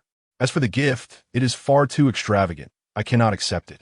Longma Ichiro observed the returned box, his expression devoid of surprise or anger, maintaining his composed smile. He seemed to have anticipated Bai Xiaojiang's reluctance to accept. No matter. He calmly tucked away the wooden box and returned it to his pocket, leaving the watch upon the table. The act of gifting is a reflection of my intentions. Whether you accept it, by June, is entirely your prerogative. I respect your decision. As for the proposal of an alliance, I urge you to contemplate it carefully. I trust that, at some juncture in the future, you will come to recognize my sincerity. He rose, adjusting his suit. Having had the opportunity to converse with Bai Jun and Miss Yi today, I have fulfilled my purpose. Thus I shall take my leave. Longma Ichiro bowed, slightly once more, his movements precise and graceful. I look forward to our next meeting. With that, he lingered no longer, turning to open the door of the private room, offering a polite nod to the vigilant soldier at the entrance, and then departed. Inside the room, only Bai Xiaojiang, Yi Xiaoxiao, and the now-cold cup of tea remained. Yi Xiaoxiao gazed at the firmly shut door, a flicker of gravity crossing her cool eyes. Xiao Bai, this person gives me an unsettling impression. Bai Xiaojiang inhaled deeply, rubbing his temples, weariness washing over him again. I understand. Yet, he does possess a point. He observed Yi Xiaoxiao's still pale countenance, tightening his grip on her hand. Nonetheless, having you, Xiaoxiao, is sufficient for me. Matters of alliance can be discussed another time. Let's return home. Chapter 52, Animal Company 1. The 7-day respite swiftly passed. During this time, Bai Xiaojiang endeavored to adjust his state of mind. Accompanying Yi Xiaoxiao while meticulously studying the materials and supplementary notes concerning Longma Yilong sent by Pan Shi. The watch left behind by Longma Yilong lay tucked away in his backpack, unadorned upon his wrist. He also examined the items acquired from the night market instance. Night market administrator's pistol. Description: a weapon utilized by the night market administrator to exterminate the bazaar. Though significantly worn, it permits but a single discharge. Effect: inflicts a certain degree of damage upon the bazaar. Spirit-infused dummy. Description: a mannequin possessed by a vengeful spirit. Effect: summons a mannequin that can exist for 1 minute. As the system's cold prompt resounded once more in his mind, Bai Xiaojiang inhaled deeply, clenched his fists, and stowed both the pistol and the palm-sized dummy into his bag. Yi Xiaoxiao transformed into a wisp of green smoke, merging with him. Her condition appeared somewhat improved compared to her previous return, yet she still bore an air of weary languor. Please prepare. You are about to enter the instance. Player: Bai Xiaojiang. Instance: Animal Company. Instance level: 3. Instance description: the Animal Company is poised for a delightful team-building event, yet your supervisor has recently expressed dissatisfaction, and your colleagues harbor grievances against you. This occasion presents an opportune moment to mend your relationships with both your supervisor and co-workers. Completion condition: players may explore at their discretion. Suddenly, darkness enveloped him, and the familiar sensation of weightlessness surged forth. Upon reopening his eyes, Bai Xiaojiang's heart sank. The glaring fluorescent lights, the familiar cubicle, the hum of the computer's CPU, and the faint aroma of coffee and printer paper. Everything here felt strikingly familiar. He found himself seated in an office chair, with a desk before him, a file rack to his left, and a mug to his right. The entire company scene mirrored the bizarre wife instance's opening, indicating that he had returned. He abruptly turned his head to glance at the adjacent workstation. Huangbo, that bespectacled, slightly plump colleague, was busily tapping away at the keyboard, his brow furrowed as he focused on the screen, mirroring the demeanor of the Huangbo who had once informed him of his unmarried status. At that moment, the sharp sound of heels striking the floor approached. Bai Xiaojiang stiffened, following the sound, his pupils constricting to the size of pinpoints. Mia, the very individual who had been pushed off the building by Yi Xiaoxiao in his first instance. At this moment, she donned a well-tailored professional suit, her makeup pristine. A formulaic smile gracing her face as she held a document, elegantly striding towards him. Her gait was light, her demeanor natural, as though she had never encountered any terrifying ordeal.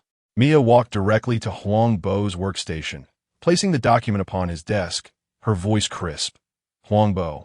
The draft of the quarterly analysis report requested by the marketing department is ready.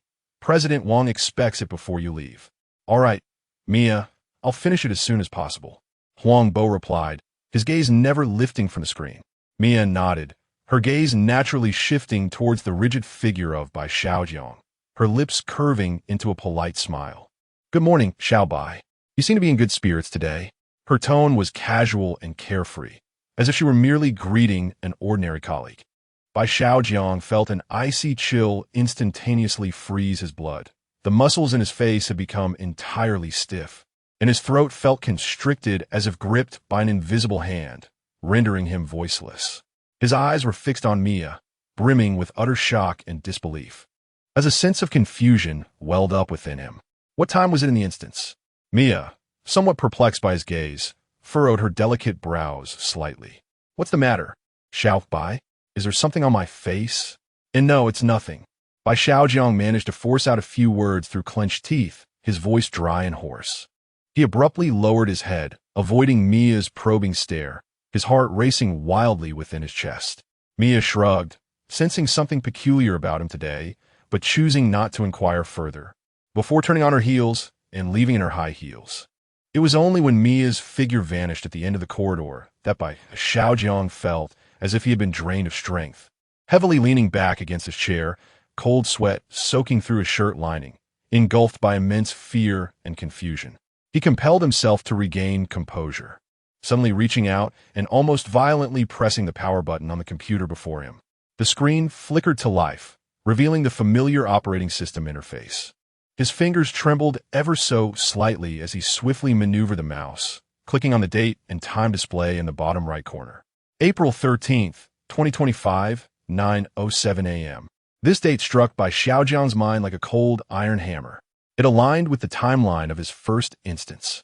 From the onset of that instance, having spent several days within it, and upon finally clearing it and returning to the real world, Mia had already been dead for several days. Calculating the timeline, it should have been that by now, Mia's body would have been discovered and dealt with, casting a shadow of unexpected death over the entire company. Yet now, Mia appeared alive and well, as if nothing had transpired, and her colleagues accepted her presence as a matter of course. Even Huang Bai conversed with her as if it were entirely natural. Was she truly alive? Xiao Xiao, Xiao Xiao. Is that Mia still among the living? Bai Xiaojiang whispered. The atmosphere felt heavy, devoid of vitality. She does not seem alive. Yi Xiao Zhao's voice echoed in Bai Xiaojiang's mind. It seemed she had indeed returned. He needed to search for the rules. Bai Xiaojiang pondered, realizing that this time, the initial rules were not prominently displayed, indicating he would need to seek them out himself. Xiao Bai, are you joining us after work? Huang Bai paused in his tasks, stretching, and turned to Bai Xiaojiang. Bai Xiaojiang was taken aback. Where to? Noticing Bai Xiaojiang's confusion, Huang Bai chuckled. Have you lost your memory? Didn't team manager Wang say that after work, the whole company would go for a team-building event? You wouldn't want to miss it, would you? Chapter 53. Animal Company 2. Bai Xiaojiang suppressed the tumultuous waves of emotion within him, forcing a smile. Of course. I will go. How could one possibly miss such a splendid opportunity for team building? As he spoke, he discreetly observed Huang Bo's expression. Huang Bo seemed entirely unfazed by his earlier reaction, merely chuckling before returning to his reports. Throughout the afternoon, Bai Xiaojiang felt as though he were sitting on pins and needles. He attempted to rummage through his workspace, drawers, folders, beneath the keyboard, yet found no trace of the conspicuous regulatory documents from before. The computer files were equally pristine. He even excused himself to the restroom, swiftly scanning the common areas, bulletin boards, and the pantry, but still uncovered nothing. Later, he stealthily infiltrated the archives once more.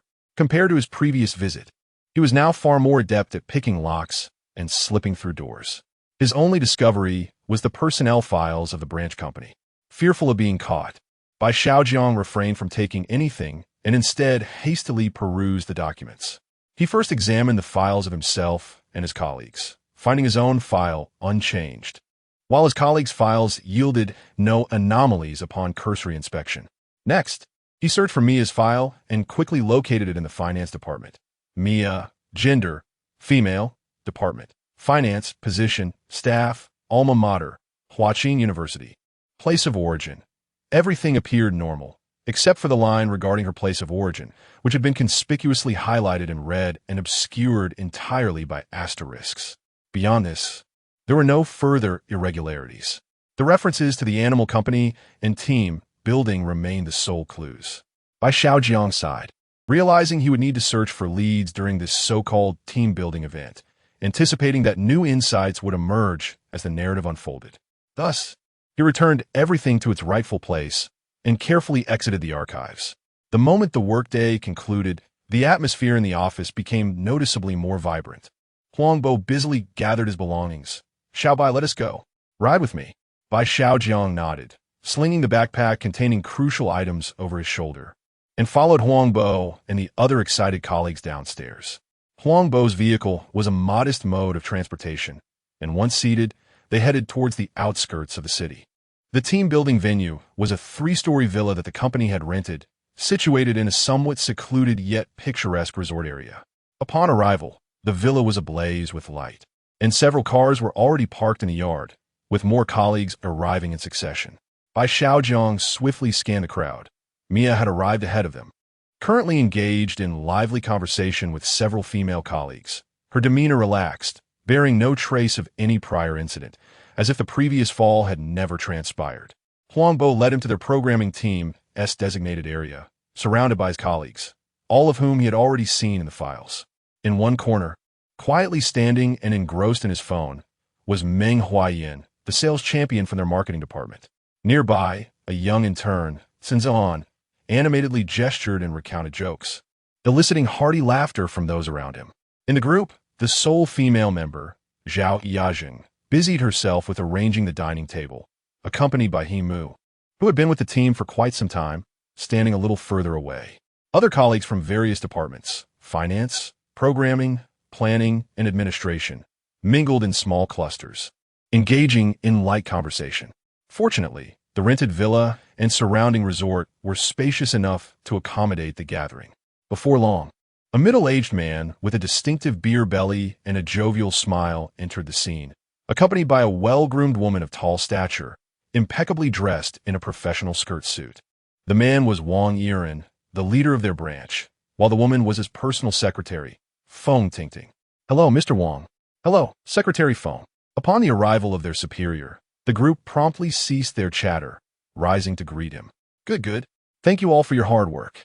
Please, sit down and make yourselves comfortable." Mr. Wang waved his hand with an amiable demeanor, exuding approachability. "Today is about relaxation and fostering camaraderie. Xiao Feng, let us have the kitchen serve the dishes." Everyone settled at the long dining table in the villa's dining area. The dinner was lavish, a delightful fusion of Eastern and Western cuisines, and under the intentional guidance of Mr. Wang and Feng Tingting, the atmosphere gradually became more convivial. Glasses clinked as they exchanged toasts, sharing amusing anecdotes beyond the confines of work. On the surface, Bai Xiaojiang participated in the conversations, yet his attention remained predominantly fixated on Mia. She appeared effortlessly at ease, clinking glasses with colleagues, savoring the dishes, engaging in discussions, and laughing naturally, devoid of any stiffness or discomfort. The colleague's demeanor towards her was equally nonchalant, as if Mia had never encountered any mishap. This naturalness, in Bai Xiaojiang's eyes, emanated an unsettling eeriness, given his knowledge of the truth. Mia turned to meet Bai Xiaojiang's gaze, offering him a knowing smile, prompting him to hastily avert his eyes. However, as he did, he was startled by the figure beside him, He Mu. At that moment, He Mu's expression was utterly chilling. His gaze, akin to a poisoned blade, was laden with ferocity and resentment, fixated on Feng Tingting. The intensity of his stare sent a shiver down Bai Xiaojiang's spine, causing an involuntary chill to sweep over him. Every now and then, He Mu's eyes furtively flickered towards Feng Tingting, who, while smiling, leaned slightly forward to pour wine for Mr. Wang, revealing a glimpse of her fair neck. As this unfolded, He Mu's grip on his knife and fork trembled uncontrollably, and his breathing grew heavier. Bai Xiaojiang's instinct screamed alarm. He feigned composure, raising his wine glass and subtly leaning toward Himu, attempting to initiate a conversation in hushed tones. Himu, this red wine is quite nice. Would you care to try it? At the moment Himu turned his gaze towards Bai Xiaojiang, his heart nearly stopped. The eyes that met his were bloodshot, brimming with a palpable madness and murderous intent, as if poised to strike in the next instant. This was not the countenance of a person under normal emotional strain, but rather that of a cornered beast. Yet, this terrifying gaze lingered for less than half a second. When Himu discerned that it was Bai Xiaojiang, and in that fleeting moment recognized his own lapse in composure, the terrifying brilliance receded like a tide, replaced by a semblance of bashfulness and friendliness tinged with bewilderment. He instinctively adjusted his glasses perched on the bridge of his nose, revealing a somewhat awkward smile. Ah? Oh, yes, indeed. Thank you, Brother Bai. His voice was gentle, imbued with a hint of shy restraint. Had it not been for the jarring spectacle Bai Xiaojiang had just witnessed, he might have believed he was merely imagining things. The swiftness with which Himu concealed his emotions was astonishing, as if the earlier murderous intent in his gaze was nothing but a figment of Bai Xiaojiang's imagination. Yet, Bai Xiaojiang understood that it was no illusion. This Himu was undoubtedly troubled. His animosity towards Feng Tingting seemed to have escalated to an exceedingly perilous degree. As dinner approached its conclusion amidst a fade of harmony, the undercurrents were tumultuous. General Manager Wang dabbed his mouth with a napkin, cleared his throat, and wore a smile that mingled excitement with a desire for control. Dear colleagues, Wang's voice resonated, capturing everyone's attention. The highlight of our team-building event is upon us. To foster a deeper understanding among us and enhance our spirit of collaboration, we shall engage in an ice-breaking game. He surveyed the room, pleased to observe the curious expressions on everyone's faces, before announcing deliberately, the name of this game is Truth or Dare. Chapter 54. The Animal Company 3 as Mr. Wang's words fell. The atmosphere in the restaurant shifted abruptly from lively chatter to an eerie silence. The lights seemed to dim slightly, casting shadows upon the varied expressions of the crowd. Let me set an example and break the ice. Mr. Wang chuckled, reveling in his commanding presence. He reached out, wrapping his arm around the waist of his secretary, Feng Tingting, an action imbued with both intimacy and unmistakable possessiveness. Feng Tingting's body stiffened momentarily, her professional smile unwavering. Yet a fleeting glimmer of discomfort flickered in her eyes.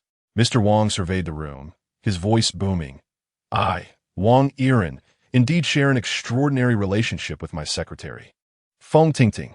He paused deliberately, creating suspense before breaking into a grin. We share a physical relationship. Company regulations? Huh. Regulations are rigid, but humans are alive. As his words resonated, a wave of suppressed gasps and startled exclamations rippled through the restaurant. While many had harbored suspicions, Mr. Wang's unabashed public confession during a team-building event left many in shock and discomfort. Some female colleagues exhibited disdain, while male colleagues wore expressions of envy, jealousy, and awkwardness. Bai Xiaojiang keenly observed that at the utterance of physical relationship, Himu, seated diagonally opposite Mr. Wang, trembled violently. The veins on the back of his hand bulged, knuckles whitening as he gripped his glass, his eyes, previously masked with a feigned gentleness, now brimming with a tempest of hatred and humiliation, almost spilling over. His gaze was fixated on Mr. Wang's hand around Feng Tingting's waist, his breath growing labored, as if on the verge of erupting. This intense wave of negative emotion was so palpable that even Bai Xiaojiang felt his heart race. Mr. Wang seemed entirely oblivious to Himu's reaction, or rather, he simply did not care. With a triumphant flourish, he picked up an empty beer bottle and placed it horizontally on the polished table. All right, let the game officially commence.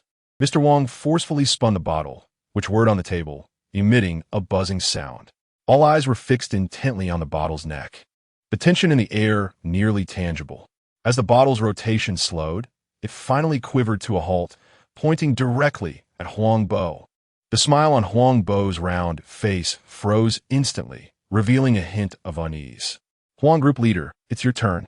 Mr. Wang beamed at him, yet his gaze held an air of scrutiny and pressure. Speak your truth. Everyone is free to ask questions. However, he shifted his tone abruptly, now laced with a threat. If anyone fails to speak honestly and is reported, a fine of 500 yuan will be deducted from their salary on the spot. We must be forthright with one another. Come on, who has a question for Huang group leader? A profound silence enveloped the restaurant. Huangbo, the leader of the marketing department, generally enjoyed good rapport with his colleagues, and despite his minor flaws, no one wished to embarrass him in such a setting. Moreover, it was evident that Mr. Wang's earlier remarks served as a warning to deter insubordination. No one wished to be the scapegoat. Observing the collective silence, Mr. Wang's expression darkened. His smile fading. What? Is there nothing to ask? Perhaps it is because Leader Huang is so well-liked that everyone feels too embarrassed to ask. He snorted coldly. Since no one dares to speak up, I shall take the initiative. Mr. Wang leaned forward, his piercing gaze locking on Huang Bai like a hawk. His voice, though not loud, resonated clearly in every ear. Huang Bai, the anonymous letter received by the inspection team at headquarters regarding me. You wrote it, didn't you? Buzz. His words landed like a massive stone cast into tranquil waters, causing all eyes to converge on Huang Bai, filled with shock and disbelief. How could Huang Bai have the audacity to report on Mr. Wang? How could one possess such courage? Huang Bai's complexion instantly turned pale, beads of sweat forming on his forehead.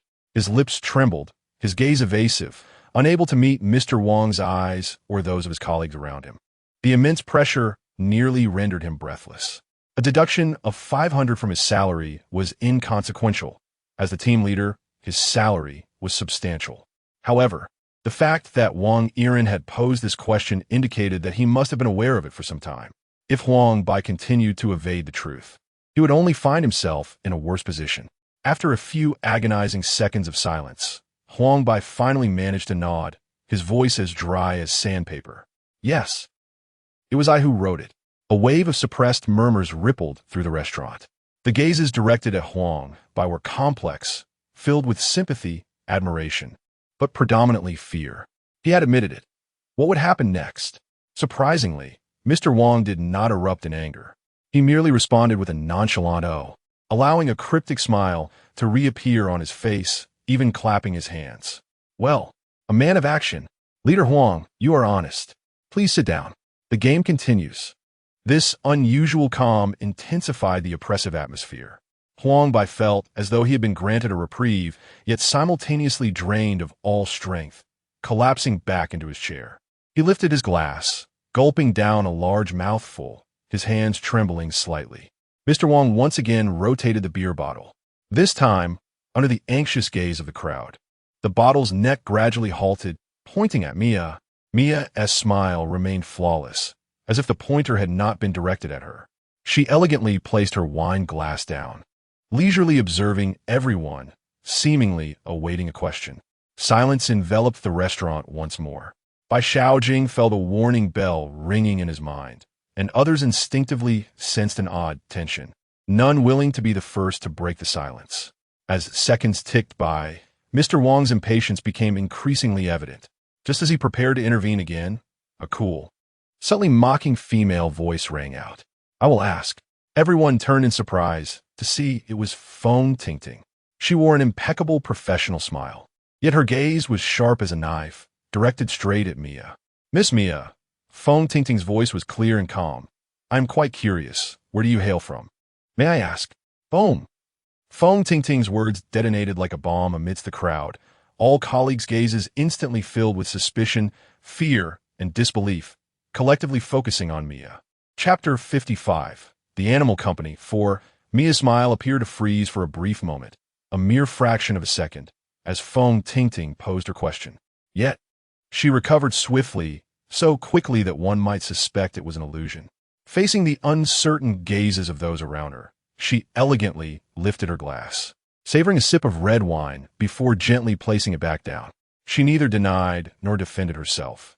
Instead, she met Feng Tingting's gaze with a playful smirk, nodding lightly. Acknowledging, Secretary Feng is indeed well informed. Yes, I did emerge from there. Her voice was calm and devoid of emotion, as if she were recounting an event unrelated to herself. After speaking, She no longer regarded anyone else, choosing instead to pick up her knife and fork, slice a piece of steak from her plate, and gracefully bring it to her lips, chewing thoughtfully, as though she were not the one whose deepest secret had just been unveiled before the public. The restaurant fell into a profound silence, broken only by the faint clinking of Mia's cutlery against the plate, resonating in the hearts of everyone present. Fear and suspicion slithered through the crowd like a cold serpent, transforming their gazes toward Mia into expressions of dread and alienation. General Manager Wang observed this scene with a satisfied, almost cruel smile. Excellent. Mia is quite candid. The game continues. His voice brimmed with excitement as he forcefully spun the beer bottle once more. The ensuing game took on an entirely different flavor. Under the provocative honesty of Mia and the invisible pressure exerted by General Manager Wang, the so-called truth-telling devolved into a stage for colleagues to undermine one another, exposing long-buried grievances under the guise of sincerity. Old grudges were resurrected and amplified, while numerous baseless rumors were treated as facts, leading to confrontations. Some, emboldened by the alcohol, began to vent their personal grievances. Each time the bottle came to a halt, it was accompanied by a wave of tension, whispers of schadenfreude or fear, and the awkward, angry, or even humiliated responses of the questioned, saturating the atmosphere with hypocrisy, malice, and suppressed agitation. Bai Xiaojiang observed everything with a cold gaze, feeling an increasing chill within. Just then, the wildly spinning beer bottle, under the watchful and anxious eyes of the crowd, gradually came to a rest, its opening pointing unerringly at Bai Xiaojiang. Oh, the next one is Little Bai. General Manager Wang raised an eyebrow, leaning back against his chair, his arms crossed over his abdomen, his gaze sweeping the room with a cat-and-mouse glint of amusement. Come now, colleagues. Does anyone have a question for our Little Bai? This is a rare opportunity to get to know a colleague better. The game is about to conclude. Is there anyone who wishes to pose a question to our Little Bai? Bai Xiaojiang noted the complex expressions on the faces of his peers, yet he remained composed, quietly awaiting someone to step forward. His peripheral vision keenly detected Mia, observing him with keen interest, a subtle smile gracing her lips. Meanwhile, Himu kept his head down, seemingly disinterested in the unfolding farce, though his fingers unconsciously fidgeted with the tablecloth. As time ticked by, the smile on General Manager Wang's face gradually faded, replaced by displeasure at the challenge to his authority. He gently tapped the table, his voice laced with an undeniable authority. This is your final opportunity. His piercing gaze swept over the crowd, ultimately landing on Bai Xiaojiang's face, carrying an unmistakable air of insistence, since no one seems willing to inquire. Allow me to do so.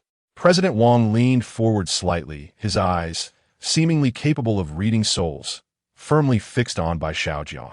His voice, though not loud, resonated clearly in every ear, imbued with a chilling clarity. Xiao Bai, have you surreptitiously entered the company's archives today? This question struck like an invisible icicle, piercing through Bai Xiaojiang's seemingly calm facade. Though he had mentally prepared himself for this moment, a wave of anxiety washed over him. Should he deny it? Since President Wang dared to pose the question publicly, he must have discovered the truth. The consequences of deceit would likely extend beyond mere salary deductions. They could potentially invoke the company's regulations. He took a deep breath, forcing down the tumult of emotions, and met President Wang's scrutinizing gaze. Striving to maintain his composure, President Wang, since you are already aware, yes, I did enter. He offered no justification, opting instead for a straightforward admission. This candidness elicited a flicker of surprise in President Wang's eyes. Many colleagues in the restaurant, especially those from the marketing department, regarded Bai Xiaojiang with expressions of confusion and scrutiny, puzzled by his motive for visiting the archives. President Wang studied Bai Xiaojiang for several seconds, the omnipotent smile returning to his face, now tinged with a hint of appreciation as he clapped his hands. Excellent. I wish to convey to everyone that I am fully aware of your actions within the company. Do not presume I am oblivious. He shifted his tone, reclining comfortably against the back of his chair. Xiao Bai, I see you have yet to pose a question.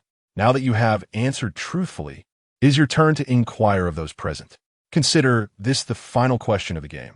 All eyes again turned to Bai Xiaojiang. Curiosity piqued as they wondered whom he would question and what he would ask. This appeared to be a reward, yet it was, in truth, a hot potato.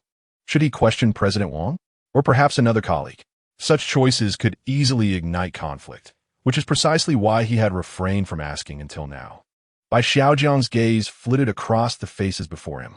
President Wang wore an expression of playful anticipation, while Feng Tingting maintained a professionally polite smile, though her eyes betrayed a hint of caution.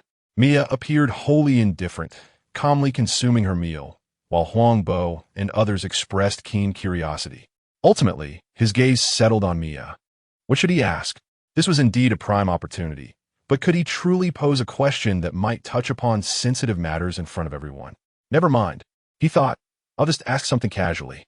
An idea flashed through his mind. Bai Xiaojiang cleared his throat, looked at Mia, and with a friendly smile, casually inquired, "Sister Mia, I have a question for you." Mia paused in her meal, lifted her gaze, and regarded Bai Xiaojiang with calmness.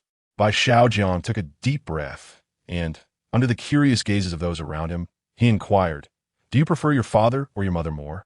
Chapter 56, The Animal Company, 5. All eyes shifted from Bai Xiaojiang to Mia, as the absurd question posed by Bai Xiaojiang elicited a mixture of laughter and astonishment from the crowd. They were genuinely surprised that he would ask such a question, having just been stirred by Mr. Wang's earlier provocations, which led to a flurry of uncomfortable inquiries aimed at embarrassing one another. Mia paused her meal, slowly lifting her head. Her exquisitely made-up face remained utterly impassive, tranquil as a deep, ancient well. She directed her gaze toward Bai Xiaojiang, her eyes devoid of anger, sorrow, or even the slightest ripple, only a profound, almost hollow indifference. The air in the restaurant seemed to freeze, leaving only the background music to flow awkwardly in the silence. After a few seconds, Mia's lips parted slightly, her voice remarkably calm. "My mother." She hesitated, as if conjuring a distant and nebulous memory. "Has long since gone mad." Her tone bore no inflection, as though recounting the fate of a mere passerby. "As for my father," her gaze drifted toward the somber night outside the restaurant window, where only the dim lights of the villa's courtyard flickered. "He has also passed away." "So?" She refocused her attention on Bai Xiaojiang, the corners of her mouth curling ever so slightly into a cold, humorless arc. "Your question is quite challenging for me to answer." A thunderous realization struck Bai Xiaojiang. How terribly he had erred. A wave of complex emotions, mingled with shock and guilt, engulfed him in an instant. What he had presumed to be a harmless, even teasing inquiry had unwittingly ripped open Mia's deep-seated wounds. Gazing into the abyss of her numb, vacant eyes, he felt an icy chill surge from his soles to the crown of his head. The earlier tension of the game paled in comparison to Mia's calm and poignant revelation. He opened his mouth, wishing to say something, an apology, perhaps an explanation, but found his throat constricted, rendering him utterly speechless. Mr. Wang coughed heavily, his voice tinged with evident displeasure and a sense of forced interruption. "All right, the game ends here. Thank you all for your hard work. The rooms in the villa have been arranged. Feel free to roam about or retire to your quarters." He stood up, avoiding any further eye contact, and swiftly departed the dining room, escorting the somewhat stiff-faced Feng Tingting. Before leaving, Feng Tingting cast a complex glance at Mia, who remained seated, her expression unchanging. Once Mr. Wang exited, the oppressive atmosphere in the restaurant burst forth like a dam released, unleashing a torrent of whispers. Yet, none dared approach Mia. Dissatisfaction simmered among them, each face reflecting the discomfort of having their innermost secrets laid bare. One by one, they vacated their seats. Mia seemed oblivious to the surrounding clamor and the peculiar gazes directed her way. She lowered her head once more, taking up her knife and fork to continue slicing the now-cold steak on her plate. Her movements remained graceful, yet they exuded a profound sense of solitude and numbness. Upon observing her demeanor, which radiated an aura of aloofness, Bai Xiaojiang momentarily dismissed the notion of approaching her. He leaned towards Huang Bai and murmured, "Brother Bai, I am feeling a bit unwell. I shall return to my room." Without waiting for Huang Bai's response, he rose swiftly, head bowed, nearly fleeing the suffocating and guilt-ridden ambience of the dining hall. The resort, exclusively reserved for the company, was expansive, offering ample rooms that allowed for individual accommodations. The villas were designated for the team leader and general manager Wang, while the others were assigned to the hotel within the resort. Bai Xiaojiang's room was situated on the third floor of the hotel, nestled within the corridor. He swiped his card, entered, and locked the door behind him. "Xiao Xiao," he softly called out. A wisp of azure smoke escaped from within him, coalescing into the ethereal figure of Yi Xiaoxiao. Her complexion had improved since their last encounter. Having lingered within him for a day, the prospect of seeing Bai Xiaojiang once more brought her immense joy. "Little Bai, are you all right?" she inquired with concern, her gaze fixed on his pallid visage. "I'm fine," Bai Xiaojiang replied, shaking his head. He approached the edge of the bed and sat down, vigorously rubbing his face with both hands in an attempt to dispel the heavy burden of guilt and unease. Yet, he had not anticipated the situation unfolding as it had. He retrieved the phone that had been provided upon entering the narrative, an uncontrollable thought surfacing within him, to call Bai Wenwen and inquire about her current state. He extracted the device and, indeed, located his wife's number, dialing it with a sense of urgency. Beep, beep, beep. The busy signal echoed sharply in the stillness of the room, its harshness amplifying the silence. No one answered. Bai Xiaojiang's heart sank further, and he set the phone down, leaning against the headboard, closing his eyes in an effort to organize his chaotic thoughts. Time passed in silence. Outside, the night deepened, and the clamor of the villa area gradually subsided. At present, all company personnel were gathered here for a team-building event, implying that the office was devoid of life, save perhaps for the security guards on duty. This presented a prime opportunity to infiltrate the company and search for rules or crucial clues. Once this notion took root, it could not be quelled. Rather than remaining in the villa, confronting his colleagues, he deemed it more prudent to return to the office for a closer look. Bai Xiaojiang abruptly sat upright, a resolute glimmer illuminating his eyes. "Xiao Xiao, how about we head to the office now? As long as it is your wish. I shall support you," Yi Xiaoxiao replied, never one to refuse him. "Then let us depart." Bai Xiaojiang spoke gently, for what could he possibly say to this girl who unconditionally supported him?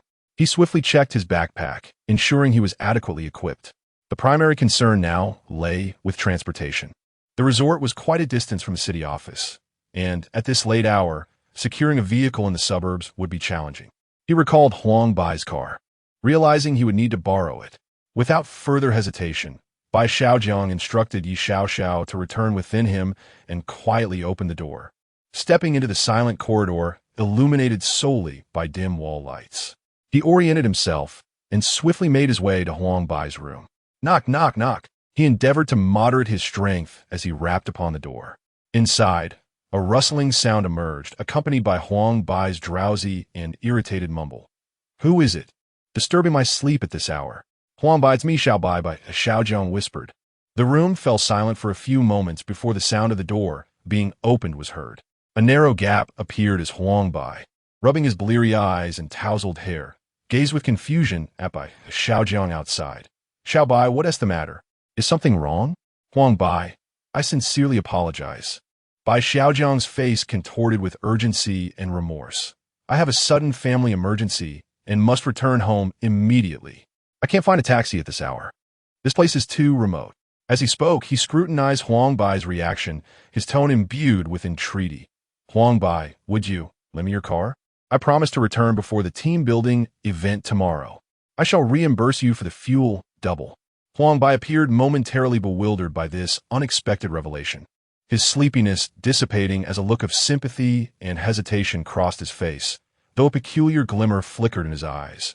"Oh, is it that serious? Well, fine. But you must do me a favor in return." "What kind of favor?" Bai Xiaojiang hesitated to make any promises. Observing Bai Xiaojiang's anxious demeanor, Huang Bai sighed. "We'll discuss it upon your return." He turned back into the room and soon emerged with the car keys, handing them to Bai Xiaojiang. "Here, be careful on the road. Drive slowly." "Thank you so much, Huang Bai." Bai Xiaojiang accepted the keys, a weight lifting from his heart. "Hurry, hurry. Huang Bai waved his hand, stifling a yawn. If anything comes up, just call. Take care. Yes. Bai Xiaojiang nodded, refraining from further words as he hastened down the stairs. As he passed the corridor on the second floor, he caught a glimpse of a faint light seeping through the crack of Mia's door. She hadn't even closed her door, yet he dared not linger, quickening his pace. Mia's situation was too peculiar. It was best to proceed cautiously. Uncertain of how she had returned in such a ghostly form. A. She had triumphed in a resurrection match against the prison guard. B. Watched a 30-second advertisement to come back to life. C. Obtuse angle. Chapter 57. The Animal Company. 6. The hotel corridor was dim and silent, with only the faint echo of his footsteps reverberating around him. Anxiety coursed through his veins. He had no desire to visit Mia's room, only an urgent wish to reach the parking lot and drive back to the city. Yet, just as he approached the stairwell, a faint yet distinctly clear sound of a door being slowly pushed open reached his ears from behind. Bai Xiaojiang's heart skipped a beat, his feet momentarily immobilized. He swiftly turned to see the source of the sound, Mia's door slightly ajar. At that moment, the door swung open wider, revealing a brightly lit room that silently beckoned Bai Xiaojiang inside. However, the threshold was devoid of any presence. A chill crept up his spine. Was it the wind? Or perhaps Mia? Rationality urged him to flee immediately, to avoid unnecessary complications. Yet an overwhelming sense of unease and curiosity about Mia compelled him to linger. What if something had transpired within? Or what clues might be concealed inside? Fortune favors the bold. Xiao, he whispered inwardly, seeking a semblance of comfort. Little Bai, I am here. The voice of Yi Xiao resonated with an unprecedented gravity, urging him to proceed with caution. Taking a deep breath, Bai Xiaojiang forcibly suppressed his fear and slowly turned back towards the gaping darkness of the door. Each step was taken with utmost care, his muscles taut and ready for any unforeseen incident. Reaching the entrance, he cautiously peered inside. Mia's room mirrored his own, a standard double room. The bed was neatly made, seemingly unoccupied. He tentatively stepped in, gently closing the door behind him to block out the corridor's light. The room was immaculate, devoid of any signs of struggle or disorder. The bed was perfectly arranged, a suitcase stood against the wall, and Mia's cosmetics and small bags were neatly placed upon the table. Everything appeared orderly, except for the absence of Mia. Bai Xiaojiang furrowed his brow. He had distinctly heard the door earlier. Had Mia gone out? But it's such a late hour. Just then, a sudden sound of rushing water erupted from the bathroom, the unmistakable sound of a shower being turned on. Bai Xiaojiang whipped around to face the bathroom. The frosted glass door glowed with light, and through the blurred surface, he could faintly discern the outline of a figure standing beneath the shower head. The sound of cascading water was unmistakable. Mia was showering? Bai Xiaojiang felt a wave of embarrassment wash over him. He instinctively considered retreating. Mia, is it you? He called out, attempting to maintain his composure. Aside from the persistent sound of rushing water, there was no response.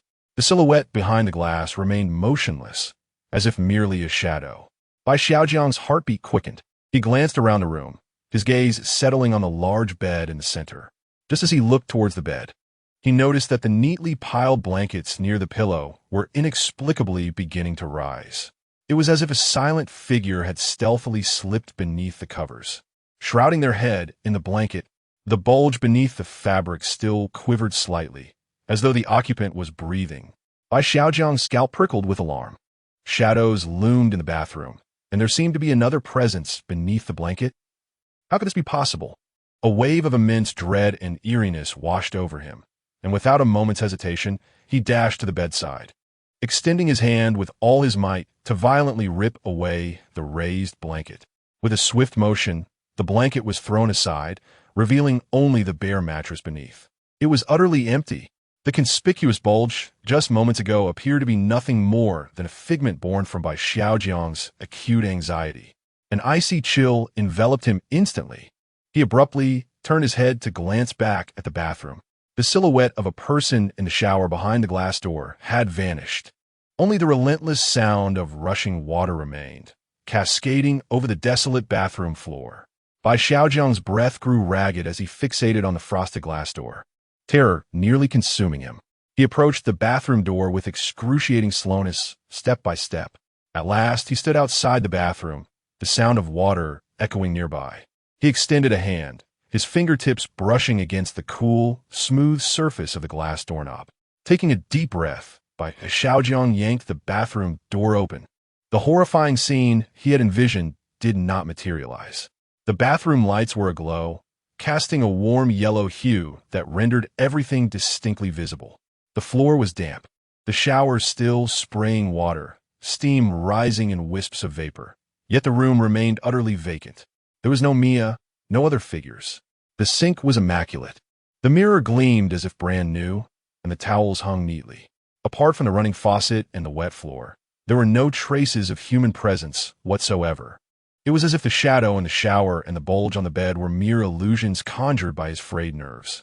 What on earth was happening? Bai Xiaojiang murmured. The intense mental strain and the recent peculiarities left him feeling weary and agitated.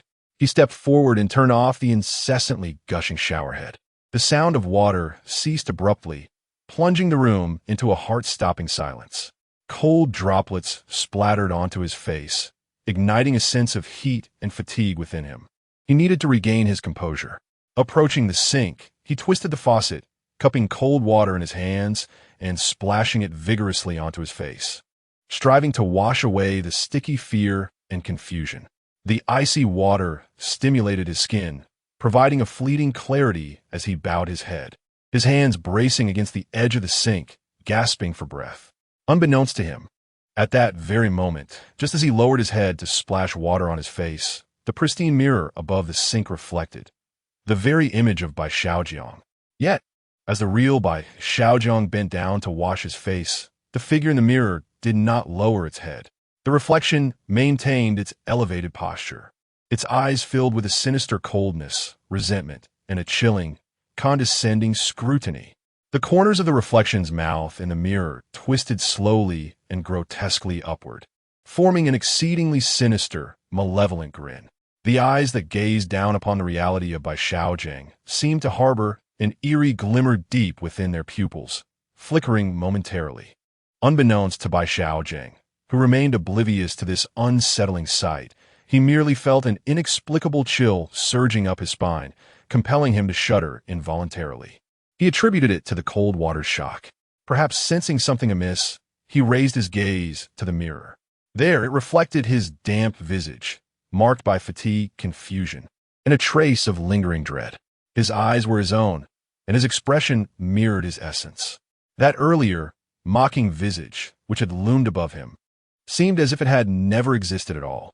Observing his disheveled appearance in the mirror, Bai Xiaojiang self-deprecatingly tugged at the corners of his mouth and turned off the faucet. Time could not be squandered here any longer. Shaking off the droplets from his hands, he regained his resolute demeanor. With one final sweeping glance at the empty, eerie room, he hesitated no more, pivoting swiftly to exit, gently closing the door behind him. Yet, as he turned to shut the door, his reflection lingered in the mirror, silently watching as his departing figure gradually vanished behind the door. The corridor remained eerily silent. This time, he did not pause or glance back. He hurried down the stairs and burst through the hotel entrance, the icy night breeze invigorating his senses. Locating Huang Bai's car, he settled into the driver's seat, inserted the key, and ignited the engine. The low growl of the engine resonated distinctly in the stillness of the night. Bai Xiaojiang gripped the steering wheel tightly, his gaze sharp as it pierced the dark road leading to the city. Off he went, with a firm press on the accelerator. The car shot forth like an arrow released from its bow, slicing through the night towards the company, yet that unshakable chill clung to him like a parasite, refusing to be dispelled. Chapter 58, The Animal Company, 7. The frigid night breeze seeped through the open window, tousling Bai Xiaojiang's damp temples. Yet it did nothing to alleviate the chill that gripped his heart. He clutched the steering wheel tightly, his knuckles whitening from the strain, pressing the accelerator deeper. The car sped along the winding road he had traversed earlier, the surrounding silence unnervingly profound. What had seemed an ordinary path by day now felt interminably long and desolate. Suddenly, not far ahead beneath a street lamp, a slender figure stood motionless. Bai Xiaojiang's heart lurched. Mia, clad in a flowing black dress, she lingered in the soft, yellow glow, her face adorned with an indescribable smile as she gently waved towards the oncoming vehicle. The gesture was casual, reminiscent of a chance encounter with an acquaintance. Bai Xiaojian's pupils constricted sharply. A wave of icy dread surged from his feet to the crown of his head. Almost instinctively, he slammed the accelerator, wrenching the steering wheel to the side. The car showed no signs of slowing, hurtling past Mia like a streak of black lightning. Farewell, then. Yet, as the headlights swept across her face, he sensed her smile deepening ever so slightly. Gritting his teeth, Bai Xiaojiang fixated on the road ahead, forcing himself not to glance in the rearview mirror. The vehicle sped through a traffic light at an intersection, continuing its relentless advance. However, mere minutes later, an unsettling familiarity crept over Bai Xiaojian's heart. The scenery by the roadside seemed eerily reminiscent of something he had just witnessed. He glanced ahead, beneath the yellow streetlight. That slender figure still stood there, her face illuminated by an unnervingly chilling smile, waving gently once more in the direction of his approaching car. The scene mirrored itself exactly, the pose identical. Had he stumbled upon the fabled, ghostly wall? Bai Xiaojiang felt as if his blood had instantaneously congealed, a wave of immense fear seizing him. Xiao Xiao. His voice emerged hoarse and dry. It was she who was playing tricks, yet I am powerless to resolve this. Yi Xiaoxiao's voice carried a tinge of guilt. It's all right. You've done well enough. Bai Xiaojiang inhaled deeply, forcibly repressing the terror and fury that threatened to erupt from within. He gradually pressed the brake. This time, the car did not rush past, but came to a stop before Mia with a heavy, resigned demeanor. Her smile appeared even brighter, laced with a hint of mischief. Bai Xiaojiang lowered the driver's side window. The night air mingled with an indescribable chill wafting in. Turning his head, his gaze was sharp as a blade, fixating on Mia beneath the street lamp, his voice low and frigid. What do you truly desire? Mia tilted her head, the smile unwavering, her voice resonating clearly in the stillness of the night, yet imbued with an otherworldly ethereality. Oh, don't be so tense, Xiao Bai. I merely wish to catch a ride. With a light step, she glided around to the passenger side, reaching to grasp the door handle. Just as her fingertips were about to graze the doorknob, a wisp of blue smoke coalesced in the passenger seat, and Yi Xiaoxiao's figure abruptly materialized. She was no longer the gentle visage that Bai Xiaojiang was accustomed to. Instead, her brows were arched in defiance. Her delicate face radiated an aura of menace, and an almost tangible chill enveloped her as she unceremoniously obstructed the interior of the car door. Her gaze was sharp as lightning, piercing directly at Mia, her voice imbued with an undeniable authority. This seat is not yours. Mia's outstretched hand froze mid-air, seemingly taken aback by Yi Xiaoxiao's intense reaction and her sudden appearance. Her beautiful eyes narrowed slightly as they lingered on Yi Xiaoxiao's frosty countenance for a brief moment.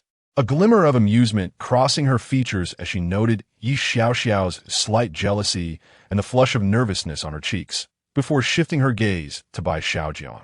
But this moment was fleeting. Soon, her smile blossomed anew, even more radiant than before, imbued with an understanding and acceptance.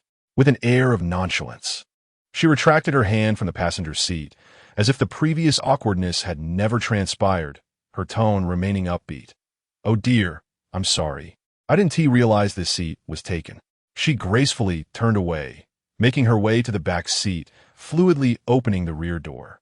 As the door swung open, a subtle fragrance of perfume wafted into the vehicle. Mia bent elegantly to occupy the back seat, the soft leather yielding slightly beneath her weight.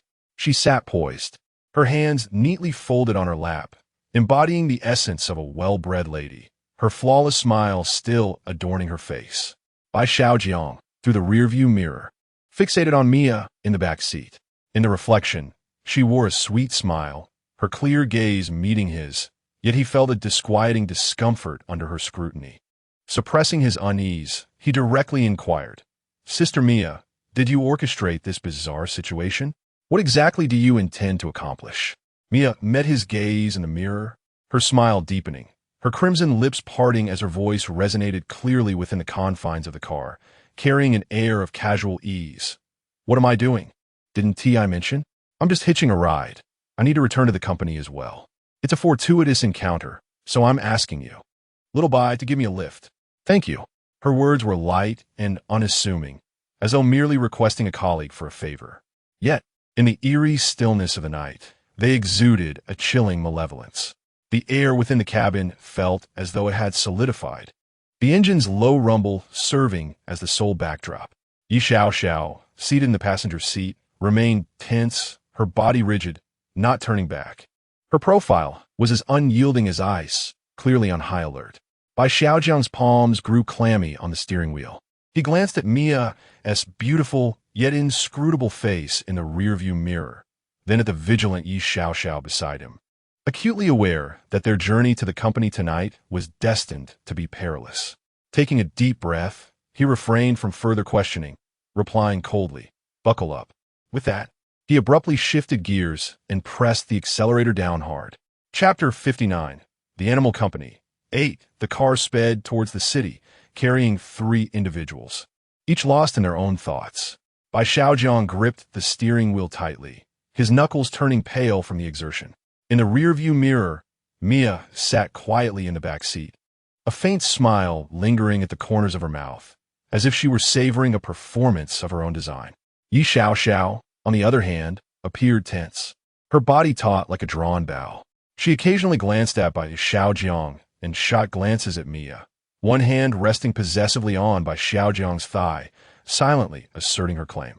A soft patter resonated against the windshield, leaving a small wet mark. Bai Xiaojiang instinctively glanced over, only to be met with more droplets. Pat, pat. The rain began to fall sporadically, soon intensifying. The fine strands of rain, illuminated by the car lights, wove a hazy curtain of light, transforming the sporadic drips into a continuous whisper against the windows. As the downpour grew heavier, visibility ahead started to blur. The windshield wipers struggled to sweep away the deluge, briefly granting a fleeting clarity, only to be quickly obscured again by the relentless rain. The entire world seemed submerged in a cold, damp ink, suffocating in its oppressive weight. This sudden downpour only added a sense of foreboding to the atmosphere. Bai Xiaojiang's heart sank as he reluctantly eased off the accelerator. Relying on his memory of the route and Yi Xiaoxiao's guidance, he navigated through the curtain of rain with great difficulty.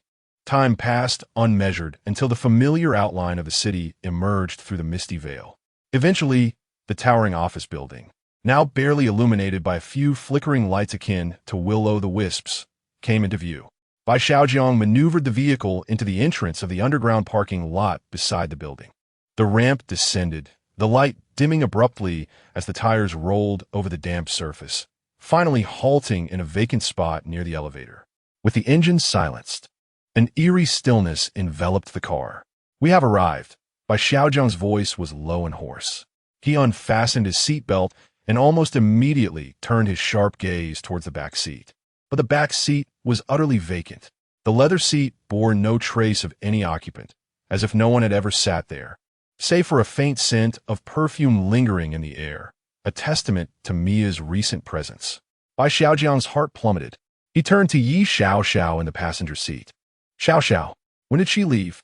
Yi Xiaoxiao, feeling somewhat relieved by Mia's departure, replied, "She just left, exceptionally swiftly.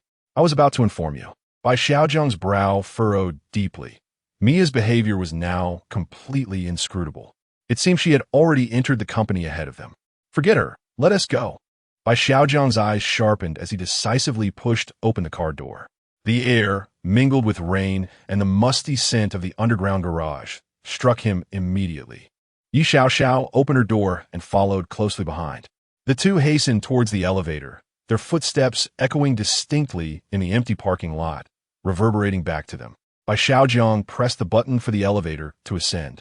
The indicator light flickered to life, and the two individuals awaited in anticipation as Yi Xiaoxiao leaned closer, grasping Bai Xiaojiang's hand. However, time passed, and the elevator door remained motionless. The indicator displayed the stubborn number of the top floor, the 45th. 45 floors? A jolt of alarm surged through Bai Xiaojiang as he pressed the button once more. A faint sound of operation emanated from within the elevator, yet the display resolutely clung to the number 45, unyielding. Someone was holding the elevator on the upper floor. They did not wish for it to descend. The figure of Mia flashed through his mind. Was it her? Or could it be someone else had arrived at the company? Time was of the essence. Waiting was no longer an option. Bai Xiaojiang's gaze shifted to the heavy fire escape door adjacent to the elevator shaft. Taking the stairs, he made a decisive choice and strode over, forcefully pulling open the weighty fire door. A chilling gust, laden with dust and the scent of age, rushed forth from within, revealing a dark stairwell illuminated only by the faint green glow of the emergency exit signs. He raised his gaze toward the seemingly endless staircase, taking a deep breath. 45 floors. Fortunately, the enhancements he had acquired from the previous 2 quests had fortified his physical capabilities, far exceeding those of an average individual. Otherwise, merely ascending these 45 stories would have left him utterly exhausted midway. In addition to the general physical enhancements bestowed upon the populace, he had received an extra boon. "Stay close to me," he whispered to Yi Xiaoxiao beside him, activating the flashlight function on his phone.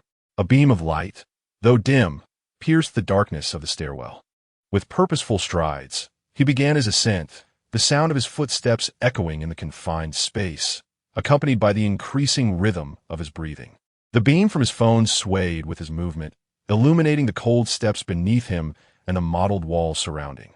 Each landing bore emergency exit signs that glimmered with an eerie green light, reminiscent of the eyes of beasts lurking in the dark. As he reached the 30th floor, Yi Xiaoxiao, who had been silently following, suddenly tugged at his arm with urgency. "Xiao Bai, wait." Her voice trembled with gravity. "What is it, Xiao?" He inquired in a hushed tone. Under the glow of the phone's light, her complexion appeared somewhat ashen. Her brows furrowed, as if she were straining to sense something. "The aura here is exceedingly heavy. I have a very unsettling feeling from this level. It seems the contamination intensifies as we ascend." Bai Xiaojiang's heart sank. Clearly, the top floor was fraught with peril. "Let us proceed and take a look if danger arises. We shall retreat immediately." Yi Xiaoxiao gazed into his resolute eyes, biting her lip before nodding. "All right, I'll accompany you. But Xiao Bai, you must be cautious." The two continued their ascent, stepping onto the stairs leading to the 31st floor. The moment they set foot on the 31st platform, Yi Xiaoxiao suddenly emitted a suppressed groan, her body trembling violently. "Xiao!" Bai Xiaojiang exclaimed in alarm, hastily supporting her. Only then did Yi Xiaoxiao's countenance become exceedingly grim. Her eyes filled with torment and a flicker of uncontrollable ferocity. "No!" Yi Xiaoxiao's voice trembled. "Bai Xiaojian, stay away from me." She abruptly shoved Bai Xiaojian's hand aside, staggering backward until her back pressed against the cold wall, her body curling up as if enduring immense anguish. "There is something affecting me." Yi Xiaoxiao lifted her head, her once clear and vibrant eyes now bloodshot. I feel. I can barely control myself. I fear. I might unwittingly harm you." Her gaze swept over by Xiaojian, the fleeting struggle and suffering in her expression wrenching his heart. Xiao. Bai Xiaojian approached, crouching down to embrace her. "You should go back. Do not force yourself." "Yes, but you must take care of yourself, Bai." Yi Xiaoxiao nodded, wishing to continue protecting Bai Xiaojian, yet terrified that she might inflict harm upon him. Before she could finish her words, she transformed into a wisp of azure mist, swiftly darting back into Bai Xiaojian's chest. In an instant, the stairwell was left desolate, with only Bai Xiaojian remaining, the beam of his phone illuminating the cold steps and walls in solitude. The stairwell was engulfed in a deathly silence, broken only by the sound of his heavy breathing. Yi Xiaoxiao had been compelled to withdraw. The path ahead lay solitary before him. Chapter 60. The Animal Company. 9. Bai Xiaojiang inhaled a breath of murky, frigid air and resumed his solitary ascent towards the 45th floor. However, as he stepped onto the next flight of stairs, a sudden voice emanated from his system. "Danger at the top floor. Refrain from proceeding for the time being." Bai Xiaojiang halted, standing still. This was likely not a prompt from the advisory team. He furrowed his brow, recalling a similar warning from a previous night market scenario. Who was it that was cautioning him? Could it be Xiao? That seemed unlikely. If it were her, she would have directly alerted him without any pretense. Mia was also an improbable source, despite her many secrets. She did not strike him as someone who would issue warnings. As he pondered this mystery, the system unexpectedly began to speak again. The danger alert system is now online. Binding in progress. Host binding completed. Greetings, host. Bai Xiaojiang was momentarily taken aback. He had only just begun to form a hypothesis, yet he had not anticipated such a turn of events, interrupting his contemplation. Who are you? You just claim to be a danger alert system? Indeed. Host, I am the system you have bound to the so-called golden finger. The system is here to safeguard you and assist you in clearing scenarios. Bai Xiaojiang fell silent, astonished that he had reached a day of acquiring a golden finger. Are you a different system from that of the rule of strange tales? Not all. This system serves solely the host. When you encounter danger, it will provide alerts. You have used one hint already. This scenario allows only one hint, which has now been exhausted. You may utilize items infused with ghostly energy to upgrade the system, thereby increasing your opportunities. The danger alert system began to elaborate on its features with exuberance and pride. Meanwhile, Bai Xiaojiang's dialogue with the system remained unheard by outsiders. Every exchange took place within the confines of his mind, while the audience in the live stream observed him standing in a daze. Why is he standing still? I report, someone is idling. Qing Tangaleoi will surely not let you off. Has he discovered something? He seems to be stifling a laugh. What could be amusing? Hurry up. Our country's contestant is waiting for him to scout ahead. Have some dignity, will you? Bai Xiaojiang's face lit up with excitement.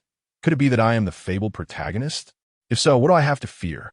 I shall boldly ascend to the top floor. With the aura of the protagonist, I am certain to evade death. The system hastily interjected. No. I am merely a system. If you proceed, you will undoubtedly perish, and I shall too. I strongly advise exploring other floors first. Bai Xiaojiang sighed. Very well. I shall heed your counsel. Let's explore this level first. He pushed open the door to the fire escape on the 31st floor, entering the company, which also housed their marketing department. As he emerged from the fire escape, the air felt significantly fresher. At last, he was free from the musty odor of the corridor, and he took a deep breath of the rejuvenating air. He cast his gaze toward the adjacent elevator, which at that moment was inexplicably halted on the 45th floor. The indicator light revealed that the elevator was currently stationed on his level. Bai Xiaojing hurriedly pressed the button to summon the elevator, and its doors gradually slid open before him, spilling forth a cascade of bright illumination. The elevator cabin was utterly vacant. Bai Xiaojing's heart skipped a beat. How could the elevator display indicate this level, yet reveal no occupants within? This could only imply one thing. Someone had recently utilized this elevator before he had pushed through the fire door to enter this floor. And it was highly probable that they had not departed from the 31st floor. A chill crept up his spine. He was not alone here. That entity, whose nature remained uncertain, was now lurking on this very level. A potent sense of peril spurred him into action. He promptly extinguished the flashlight on his phone, the screen dimming, and he was instantly engulfed by darkness. The office building was illuminated only by the sporadic flashes of lightning outside and the faint glow of the distant city's light pollution, affording him a severely limited view. He held his breath and, relying on his familiarity with the layout of the marketing department's workspace, stealthily navigated toward his station like a nocturnal feline. The soft carpet muted his footsteps, yet each heartbeat resonated in the stillness like a drumbeat. At last, he reached his workstation. He swiftly and cautiously explored the desktop, keyboard, and drawers. The icy, smooth surfaces the documents meticulously arranged, and the computer screen, void of light, presented no clues, no anomalies. Everything appeared as it should, which only heightened his unease. Just then, crack, boom, a blinding flash of lightning tore through the heavy curtain of rain, illuminating the 31st floor as brightly as day. The subsequent thunderclap resonated as if it had exploded right overhead, causing the glass windows to tremble. In that fleeting moment of brilliance, which was nearly imperceptible, Bai Xiaojing's pupils dilated. From the periphery of his vision, he distinctly caught sight of a figure, elongated and grotesquely distorted by the lightning, casting a stark silhouette upon the carpet at the far corner of the corridor. That shadow remained motionless, as if it were peering at something. Someone was hiding around the corner. The lightning vanished as swiftly as it had appeared, darkness reclaiming the space, prompting him to question whether that fleeting glimpse had merely been an illusion. Yet Bai Xiaojiang was resolute. He had seen it, and that shadow was not of a normal human proportion. He abruptly dashed out from behind his workstation, lowering his body, propelling himself towards that corner like an arrow released from a bow, his hand swiftly retrieving a toy gun from a night market. His movements were swift and silent, maximizing the advantages bestowed by his enhanced physical capabilities. In the blink of an eye, he reached the corner, pressing his body against the wall, and suddenly peered around. Empty. The corridor beyond the corner lay desolate, featuring only a row of tightly shut office doors, the carpet pristine, devoid of any footprints or traces. The shadow had seemingly evaporated. Bang! Just as Bai Xiaojiang stood in bewilderment, a distinct sound of a door closing echoed from the depths of the corridor. In the eerie silence of the surroundings, the sound resonated with an unsettling clarity. Someone dashed to the restroom. Without a moment's hesitation, Bai Xiaojiang sprinted towards the source of the noise, quickly arriving at the entrance of the men's restroom. The restroom was engulfed in darkness, devoid of light. He forcefully pushed the door open. Bathed in the faint glow filtering through the window, he discerned a row of stall doors. All the stall doors stood ajar, revealing an empty void within. There was absolutely no one present. Bai Xiaojiang froze in place, a chilling sensation surging from the soles of his feet to the crown of his head. The sound of the door closing had been so distinctly clear, echoing within this very restroom. Where could everyone be? Note, the protagonist possesses only one unique ability, which is his wife, Yi Xiaoxiao. Chapter 61. The Animal Company, 10. Bai Xiaojiang stood frozen in the desolate restroom, a chill wrapping around his heart like a venomous serpent, nearly freezing his very blood. The unmistakable sound of a door closing reverberated in his ears, yet all that lay before him were a row of open stalls. Silence enveloped him once more, broken only by the increasingly violent rain outside and the thunderous beating of his own heart. Had it vanished? He whispered silently, cold sweat trickling down his brow. At that moment, tap, tap, tap, clear footsteps echoed from the corridor. The sound was neither hurried nor slow, infused with a chilling rhythm, each step seemingly pressing upon the very nerve endings of Bai Xiaojiang. It was approaching the restroom. Fear seized every fragment of Bai Xiaojiang's thoughts, leaving no time for contemplation. He dashed into the innermost stall, hastily slamming shut the open doors of the other stalls with both hands, closing them at the utmost speed.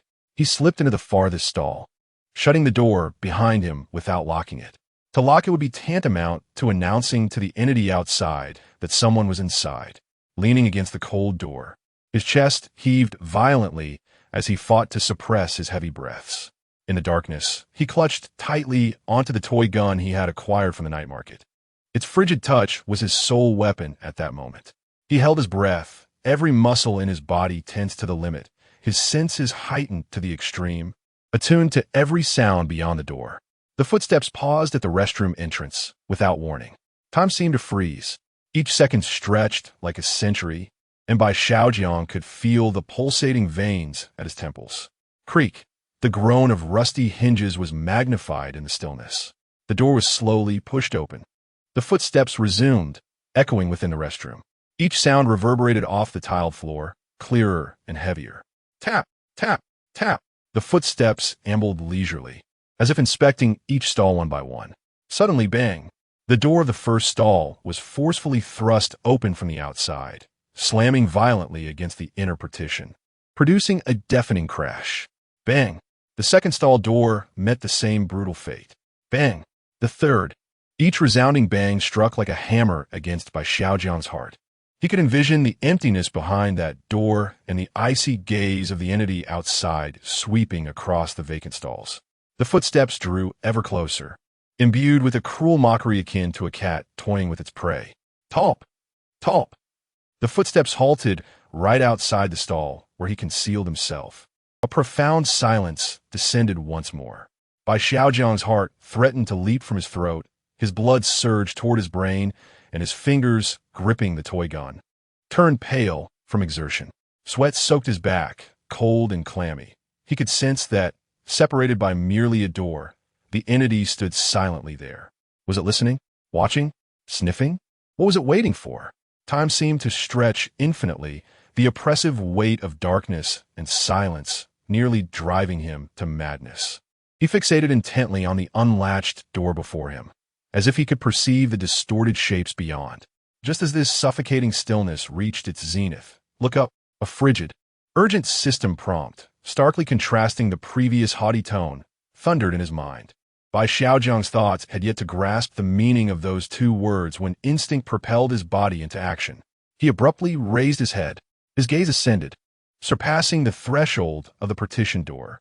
A ghastly, pallid visage, magnified several times, dangled down from above the door.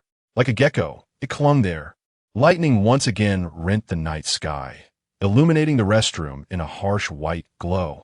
The face, it was Xiaoya. Yet, it was undoubtedly not the colleague Bai Xiaojiang knew. Her hair, damp and plastered against her scalp and face, rendered her complexion a deathly pallor, devoid of vitality. Most terrifying was her grin, her mouth contorted at an angle far beyond human limits, stretching grotesquely to the roots of her ears. It revealed a row of glistening, serrated teeth akin to a shark's. Her smile rigid and exaggerated, brimming with inhuman malice, like a horrific mask forcefully torn asunder. Her eyes were wide, the scara dominating the space, while her pupils shrank into two unfathomable black voids, glaring down at Bai Xiaojiang. In those eyes, there was not a trace of human emotion, only a chilling, predatory mockery and greed. Hiss, hiss, a sound not of this world, accompanied by the slithering of viscous liquid, emanated from her gaping, horrific mouth, reverberating within the cramped stall, sending shivers down his spine. Bai Xiaojiang, her voice twisted and contorted, akin to sandpaper scraping against bone. You are looking for me? That inverted, ghostly face, adorned with a nauseating smile, began to inch closer. The damp, frigid tips of her hair nearly brushed against Bai Xiaojiang's forehead. A putrid stench, reminiscent of decaying entrails, surged forth from the unfathomable abyss of her gaping maw. Chapter 62. The Animal Company, 11. The damp, cold strands of hair nearly brushed against Bai Xiaojiang's forehead. Xiaoya's eyes, mere pinpricks of pupils surrounded by a sea of white, brimmed with inhuman malice and greed.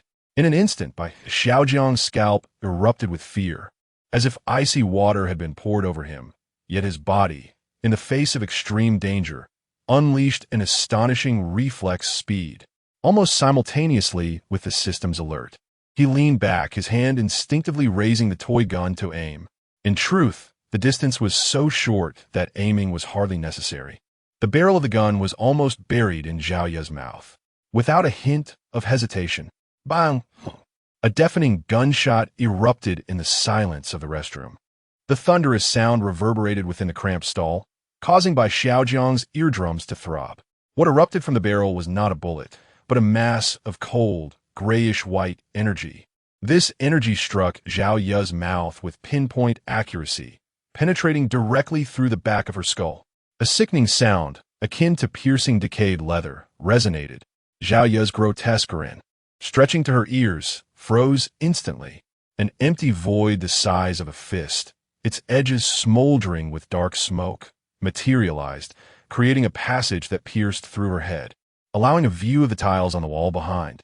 A short, strange hiss escaped her throat, and her malevolent eyes lost their focus in an instant. The force that held her aloft dissipated, and her terrifying visage, along with her body, collapsed to the floor of the adjacent stall like a marionette cut from its strings, producing a dull thud and a faint hissing sound, reminiscent of a deflating bellows. Bai Xiaojiang's heart raced. He scarcely had time to assess the aftermath. Just as he pushed open the stall door, ready to flee, a glimpse from the corner of his eye caught the scene on the floor beside him. Zhao Ya's body lay twisted in a manner utterly impossible for any normal human, Yet, at the edge of that horrific void in her skull, countless fine, black, worm-like growths writhed frantically, intertwining. They grew at a visible speed, attempting to mend the fatal wound. A chilling sense of dread enveloped Bai Xiaojiang in an instant. Could a ghost not be killed? The despair stemming from this realization was far greater than the terror of facing that ghastly face. Run! Bai Xiaojiang dared not linger for even a moment, bursting forth from the stall like an arrow released from its bow, crashing through the ajar restroom door. And sprinting toward the fire escape, he remembered. Behind him, the unnerving hissing seemed to diminish slightly, only to be replaced by the more horrifying sounds of cracking bones and tearing flesh. It was as if that rapidly healing body was reassembling itself to stand. Faster, even faster. Bai Xiaojiang pushed his physical capabilities to the limit, the corridor blurring past him. He yanked open the heavy fire escape door and plunged into the dark stairwell, saturated with the smell of mildew and dust. He could not stop. He must not stop here. Without even glancing back, he instinctively leaped over the 3 steps, racing upward with desperation. The heavy fire door slammed shut behind him with a resounding clang, momentarily isolating him from the potential horrors pursuing him. Yet, Bai Xiaojiang dared not relax for a moment. At last, he arrived before the fire door on the 32nd floor. Without hesitation, he forcefully pushed it open. A dense cloud of dust and the distinctive scent of cardboard boxes assaulted his senses. Instead of the anticipated office area, he was confronted with a vast warehouse that nearly consumed the entire floor. Towering shelves stood closely aligned, laden with boxes shrouded in thick dust and various discarded office supplies and equipment, all in disarray. The faint green glow of the emergency exit barely outlined the shelves, casting sprawling, distorted shadows, while the air hung heavy and eerily still. Bai Xiaojiang swiftly entered, gently closing the fire door behind him, leaving only a narrow gap. Leaning against the cold door, his chest heaved violently as he greedily inhaled, striving to calm his racing heart and the fiery sensation in his lungs. For now, was he safe? He could not be certain, as the terrifying image of Zhao Yu's rapid recovery was indelibly etched in his mind. He strained to listen for any sound from the stairwell behind the door.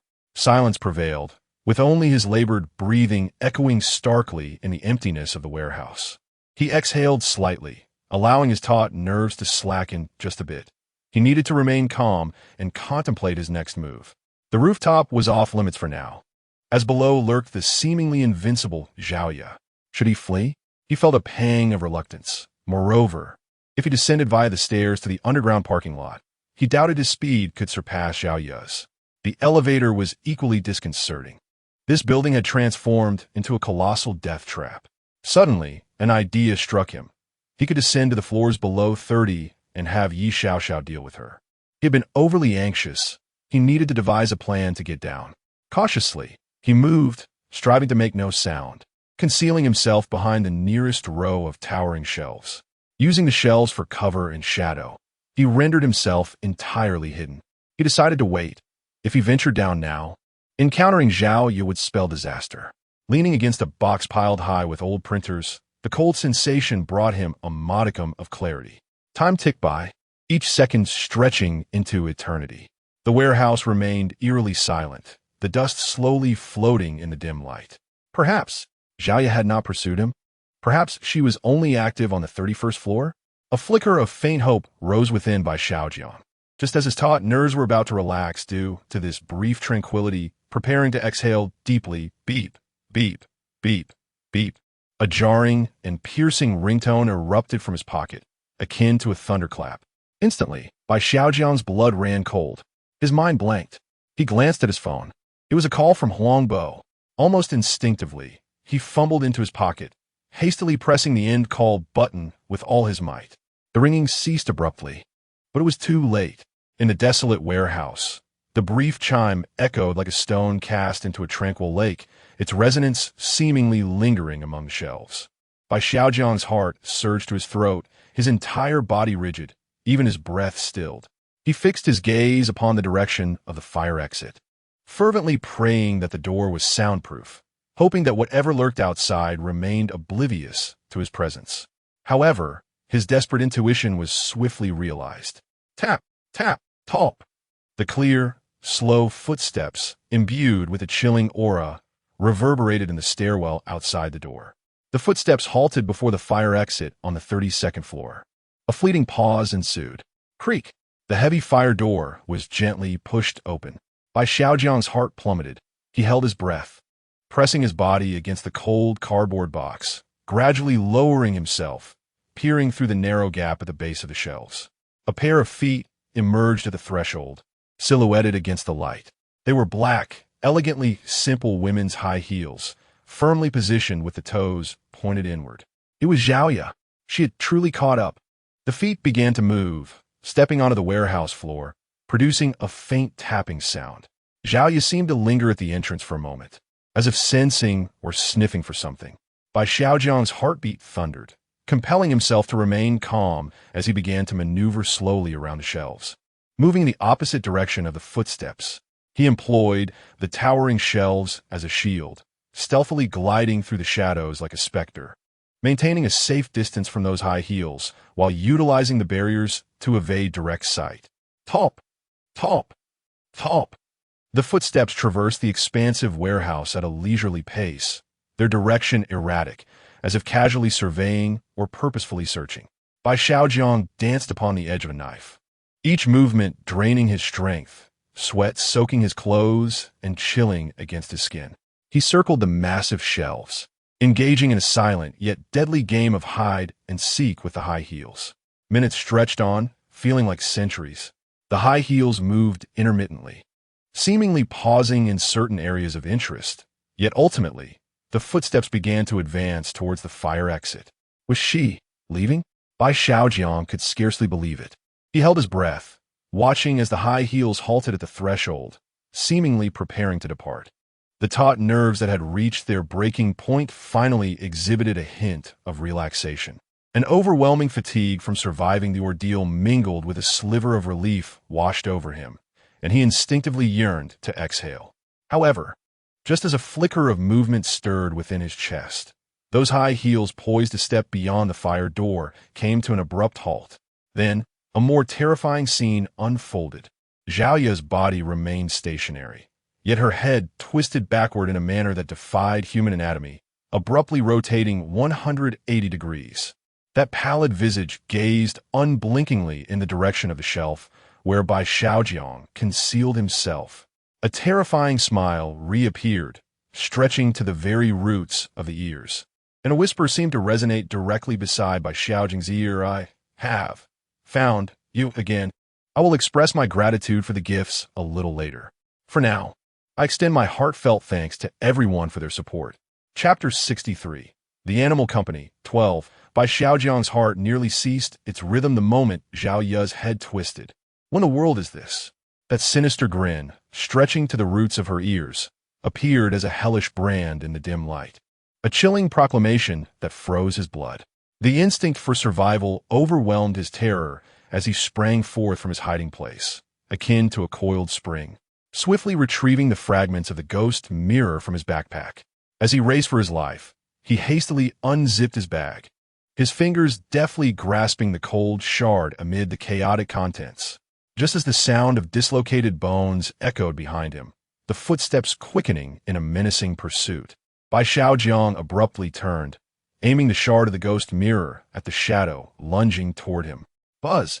The mirror's surface erupted with a piercing chill, and a torrent of grayish-white mist surged forth like a breached dam, swirling and distorting, revealing countless blurred and anguished faces silently wailing within. They emanated a chilling resentment and the icy breath of death, instantly engulfing the onrushing Zhao Ya. A shriek, more inhuman than any sound, erupted from the heart of the mist, the gray fog roiling violently as myriad anguished visages clamored to gnaw and tear at the ensnared Zhao Ya, temporarily forming a frenzied wall of mist. Zhao Ya's inhuman footsteps were abruptly halted. Bai Xiaojiang dared not linger, not even a glance backward. He turned and slammed open the heavy fire door, plunging once more into the stairwell. Downward, back to the 30th floor to summon Xiao Xiao. This was his singular thought. However, As he dashed around the corner of the staircase and cast his gaze downward, a wave of despair washed over him instantly. The stairs leading to the 31st floor had vanished.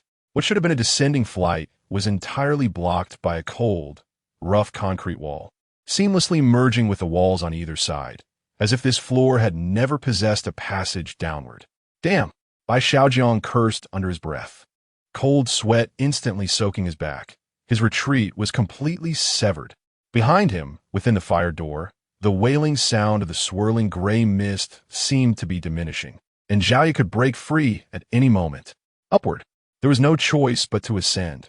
If all else failed, he would have to take the elevator down from above, though he doubted its functionality. Bai Xiaojiang gritted his teeth and turned to sprint toward higher ground, unwilling to pause, pushing his body's enhanced potential to its limits. 33, 34, 35. Upon reaching the 35th floor, he burst through the fire door, darting inside and gently closing it behind him, his back against the cold door panel as he slid down to the ground, gasping for breath, his heart racing within his chest, nearly bursting through his ribs. For the moment, he was safe, but ascending further could prove even more perilous. He slumped against the floor, greedily inhaling the air. The 35th floor housed the planning department, its layout strikingly similar to that of his marketing department. Outside, the torrential rain continued, with lightning occasionally illuminating the rows of orderly yet lifeless workstations, resembling tombstones. The air was thick with dust, and the faint scent of burnt paper and electronics lingered in the atmosphere. A low hum resonated, and suddenly, the mobile phone in his pocket vibrated, illuminating the screen with an intensity that pierced the darkness. It was a missed call notification from Huang Bai, accompanied by 2 new messages. A sense of urgency gripped Bai Xiaojiang. He held his breath, his trembling fingers hesitating over the screen. Huang Bai, Xiao Bai, why didn't you answer the call? Are you still at the office? Huang Bai, listen, I know your current situation is perilous. If you wish to escape this building alive, heed my words. Huang Bai, you must go to the CEO Wang's office on the top floor and retrieve the contents of his safe for me. I can ensure your safe passage, but remember to act swiftly. Once you have it, send me a message. The contents of the messages cascaded over him like a bucket of icy water. What exactly did Huang Bai intend? Bai Xiaojiang stared intently at the screen, his finger hovering over the reply button, caught in a tumultuous internal struggle. Should he respond or remain silent? Was Huang Bai's message a lifeline or a death sentence? In the end, Bai Xiaojiang opted for silence, forcing down the chaos that threatened to overwhelm him.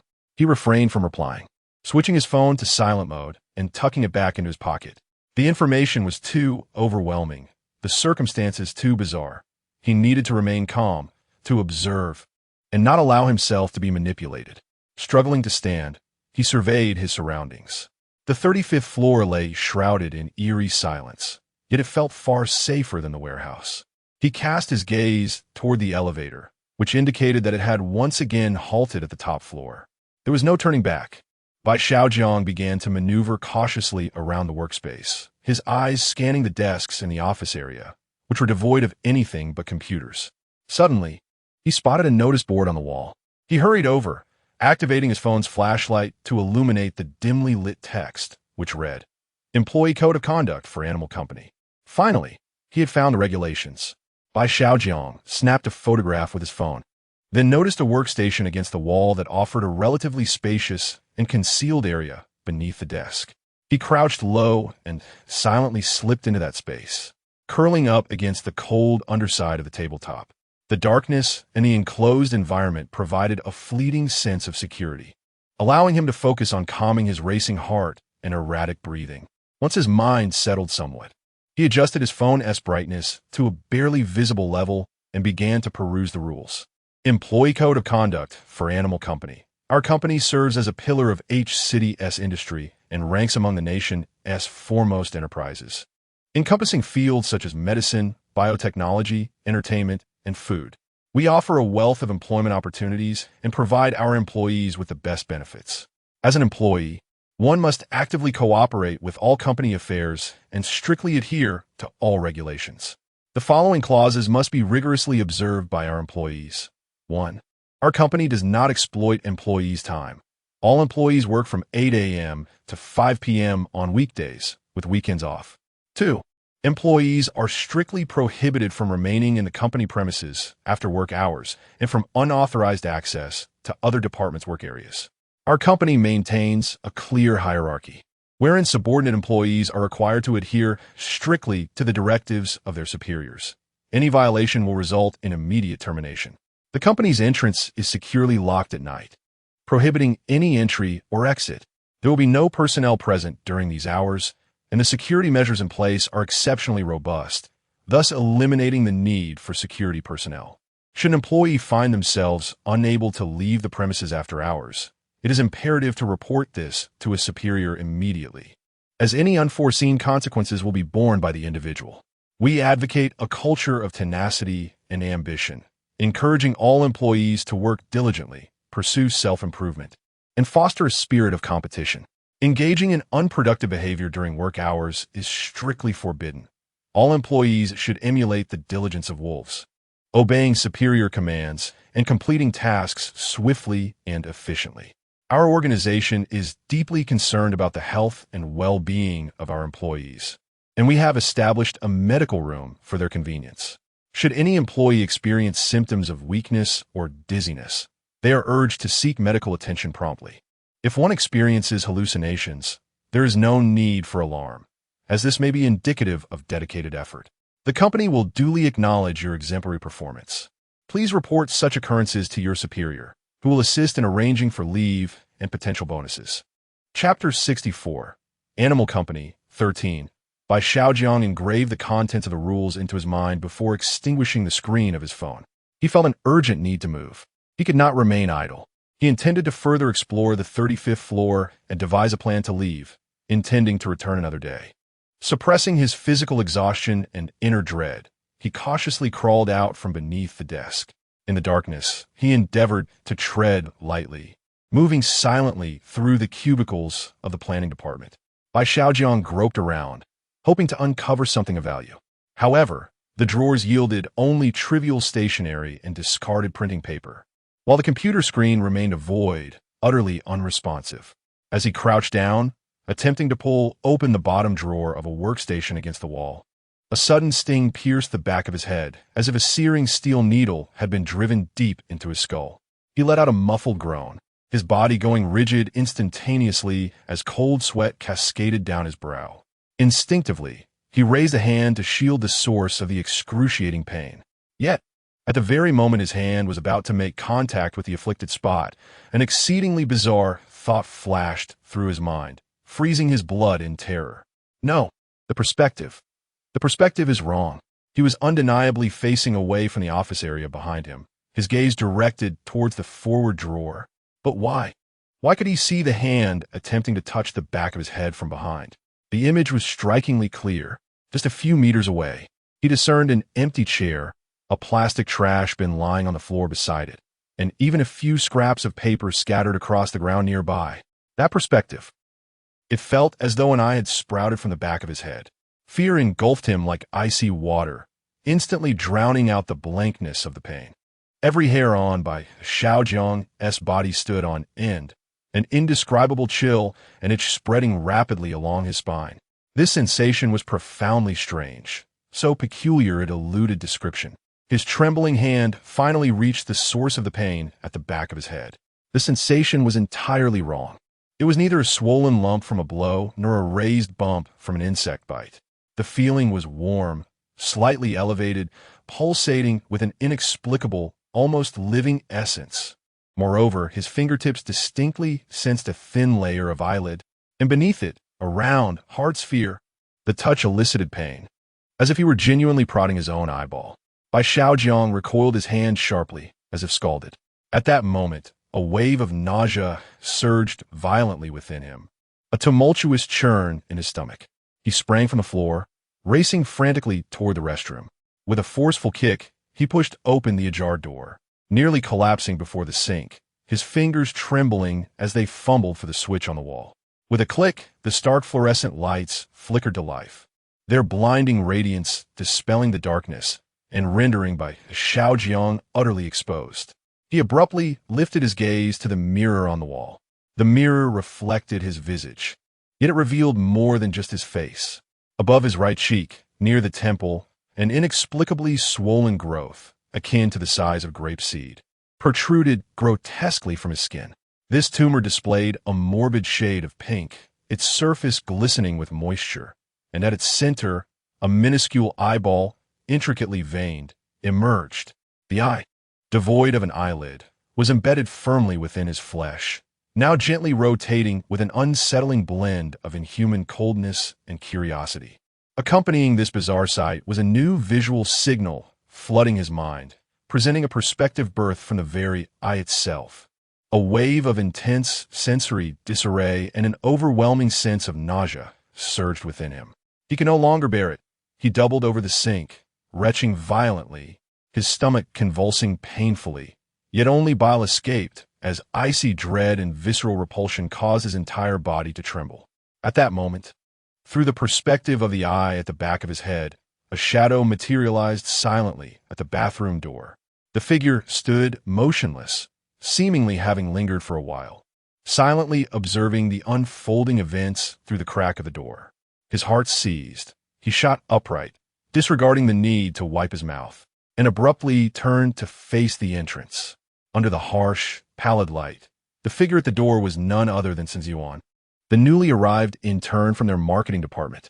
The exuberant newcomer who had regaled everyone with jokes during the team-building dinner now appeared devoid of that sunny smile, replaced instead by an air of tension. His hair was disheveled, and his clothes bore traces of dust, presenting a rather disheveled appearance. Sun Ziyuan, Bai Xiaojiang's voice emerged hoarse and dry, laden with disbelief and caution. "What are you doing here?" Sun Ziyuan seemed startled by Bai Xiaojiang's intense reaction, instinctively retreating a half-step, forcing a somewhat stiff smile as if he were oblivious to the eyeball on Bai Xiaojiang's face. "Bro Bai?"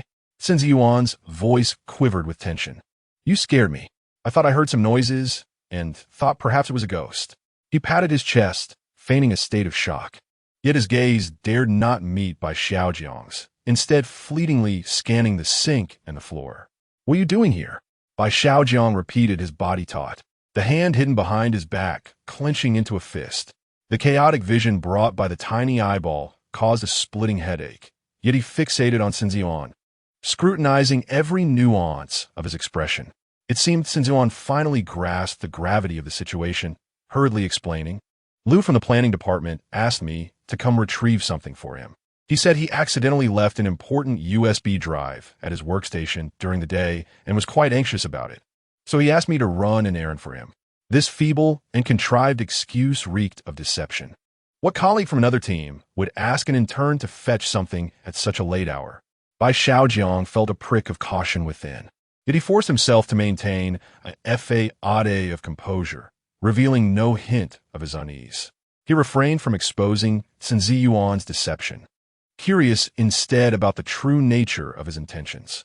With a stiff smile on his face, he spoke in a voice that strived for tranquility, tinged with a hint of resignation. Let's not dwell on it. I had to return abruptly due to some urgent matters. And it seems I ended up with a stomach upset during the team-building event, feeling quite ill." He gestured towards the sink, fabricating an excuse for his retching. "Sun Ziyuan, have you obtained the item?" he inquired with feigned concern, subtly inching towards the exit. Oh, yes, I got it," Sun Ziyuan replied eagerly, nodding as he fumbled through his pocket, producing a nondescript black USB drive and waving it slightly. Bai Xiaojiang's heart sank further upon seeing the drive. "That's splendid," he replied, nodding with a weary expression. "I truly wish to linger here no longer. It's cold, dark, and rather unsettling." He feigned a shiver, casting a glance at Sun Ziyuan. "Shall we depart together, Ziyuan?" His suggestion to leave together was both a test and the only escape route he could devise at that moment. By following Sun Ziyuan downstairs, he knew that once they descended beyond the 30th floor, Yi Xiaoxiao would be able to act. Sun Ziyuan appeared momentarily taken aback, his gaze flickering before he quickly donned an eager smile. "Of course, Brother Bai. I came by taxi. I would appreciate you giving me a ride afterward." "A taxi? At this hour in the suburbs?" Bai Xiaojiang mused inwardly, barely containing his mirth, yet maintaining a grateful smile on his face. No problem. Let's hasten our departure. Sun Ziyuan nodded repeatedly, stepping aside to clear the way.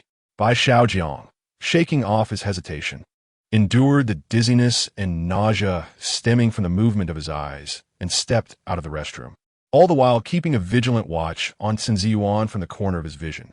Bai Xiaojiang's spirits plummeted. This in turn posed a significant threat. Yet now was not the time for confrontation. The two walked silently through the desolate planning department, the only sound being the echo of their footsteps in the emptiness. Chapter 65. The Animal Company, 14. At that moment, a faint buzz emanated from Bai Xiaojiang's pocket. His phone vibrated subtly, signaling a text message. He wondered if it was from Huang Bo. His heart raced unexpectedly, yet he did not halt his stride. Instead, he maintained his pace, swiftly retrieved his phone, and shielded the screen with his body, casting a quick glance at the message. To his surprise, the sender was not Huang Bo, but He Mu. He Mu, Brother Bai, are you with Sun Ziyuan? Keep your distance from him. He Mu, he is not human. Find a way to distract him, and do not raise any alarms. The contents of the message pierced through Bai Xiaojiang's nerves like a chilling sting. He Mu, wasn't he supposed to be at the villa for team building? How did he know Bai Xiaojiang was at the company, and that he was with Sun Ziyuan? Could He Mu's words be trusted?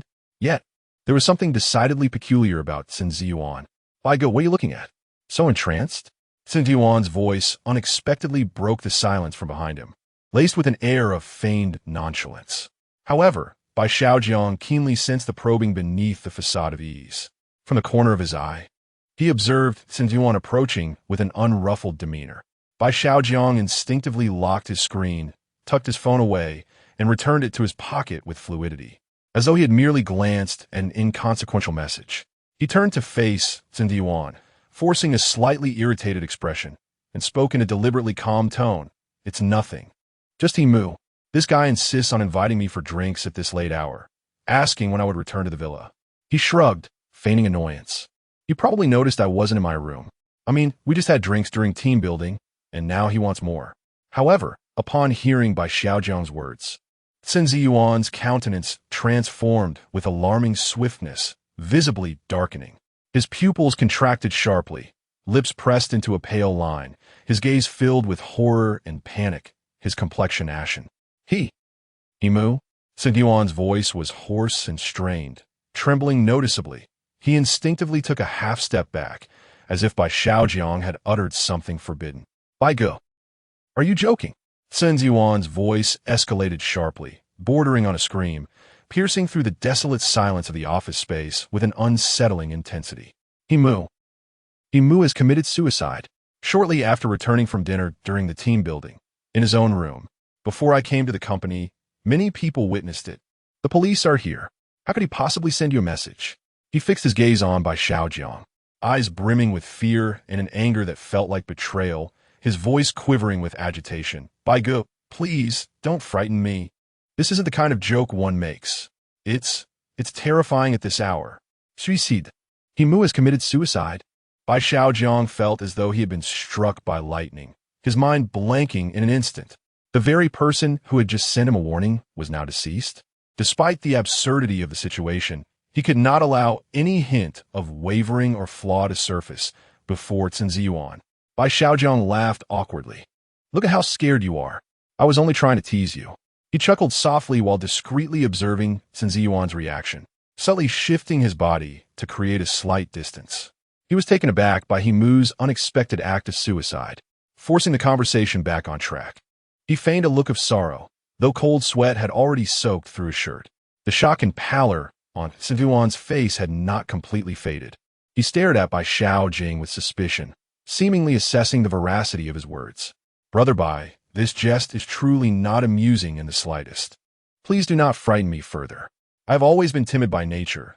Sun Ziyuan's voice trembled with residual fear, his tone stiff. Let us leave quickly. Bai Xiaojiang nodded vigorously, eager to vacate this cursed place. The two exchanged no further words, moving silently and swiftly toward the elevator. Soon, the familiar elevator indicator came into view, the top number flashing a bright crimson, 45. The elevator remained stubbornly immobilized at the top floor, as if welded shut. Damn it, this wretched elevator, Sindong muttered under his breath, irritably pressing the up button several times to no avail. He turned to Bai Xiaojiang, his expression still grim. It seemed they had no choice but to take the stairs. All right, Bai Xiaojiang replied succinctly, though a sense of dread weighed heavily in his heart, knowing that Xiaoya might still be lurking below. With no alternatives, they pushed open the heavy fire escape door and once again stepped into the dark stairwell, infused with the musty scent of mildew and dust. The faint green glow of the emergency exit sign served as their only beacon, casting shadows that stretched and contorted unnaturally. However, out of the corner of his eye, Bai Xiaojiang noticed a slender object swaying faintly behind Sindong. It appeared to be a long tail. Bai Xiaojiang's nerves tightened to the breaking point. He deliberately lagged half a step behind Sindong, both wary of him and fixated on the rear view provided by his peripheral vision, while his other eye frantically captured the warped images of the stairway and walls. The two descended slowly. In the oppressive darkness, only the sound of their heavy or deliberately muted breaths echoed, accompanied by the scuffling of shoes against the concrete steps. At last, they reached a landing leading to the 31st floor, just 1.5 more flights, and they would return to the 30th. Yi Xiaoxiao would be waiting. Hope surged within Bai Xiaojiang's heart, causing it to race. Yet, just as they rounded the platform of the 31st floor, about to ascend the final steps leading to the corridor, top, top, top, a distinct, deliberate sound of high heels striking the ground unexpectedly echoed from the corridor of the 31st floor below. The sound grew closer, advancing toward the fire escape door. Bai Xiaojiang and Sindong's feet were instantaneously frozen on the steps, their faces turning as pale as parchment beneath the ghostly green light. It was Xiaoya. The footsteps halted outside the fire door. A brief silence ensued, as if the very air had solidified. In the next moment, creak, the heavy fire door was slowly pushed open from within. The pallid light from the corridor seeped through the crack of the door, revealing a distorted figure at the threshold. It was Xiaoya. Her posture remained unsettling, her neck appearing slightly askew, and upon her face, that terrifying grin stretched ear to ear once more, radiating an inhuman malice. Her grayish-white eyes fixated intensely on the two individuals on the staircase. A chilling, low chuckle escaped her throat. Sindong's expression darkened in an instant. He hesitated not for a moment, abruptly turning on his heel and sprinting desperately up the staircase with all his might. His speed was astonishing, swiftly leaving Bai Xiaojiang behind. Almost simultaneously, Bai Xiaojiang reacted, instinctively preparing to follow Sindong. Yet, as he lifted his foot, he caught a glimpse of Xiaoya outside, and to his horror, her vengeful gaze did not rest upon him. Her grayish-white eyes, akin to a serpent locking onto its prey, were fixated solely on Sindong's frantically ascending figure. In the next heartbeat, Xiaoya moved. She disregarded the proximity of Bai Xiaojiang, her body propelling forth with an agility and contorted grace that defied logic. Bursting through the fire escape door, propelled by a chilling gust, in pursuit of Sindong, the sound of her high heels striking the stairs escalated into a frantic frenzy. A monstrous shriek reverberated through the stairwell. Bai Xiaojiang stood frozen in place, his heart nearly ceasing to beat, his mind a blank slate. Xiaoya had ignored him. She was chasing after Sindong. Chapter 66. The Animal Company, 15. After a brief moment of astonishment, Bai Xiaojiang no longer hesitated, disregarding the peculiar circumstances surrounding him. He abruptly turned and dashed towards the fire exit below. 1 step, 2 steps. He surged through the door like a bolt of lightning. The instant he stepped into the corridor on the 30th floor, a refreshing aura flowed into the depths of his consciousness like a gentle stream. Little Bai, Yi Xiaoxiao's worried voice resonated clearly in his mind, filled with concern. You have finally come down. Immediately, a wisp of azure smoke eagerly escaped from his chest, swiftly coalescing into form. Yi Xiaoxiao's ethereal figure materialized beside him, her complexion slightly pale, yet her eyes brimmed with anxiety and concern. Without waiting for Bai Xiaojiang to speak, her icy hand firmly grasped his wrist, as if fearful of his vanishing once more. Little Bai, we must leave quickly.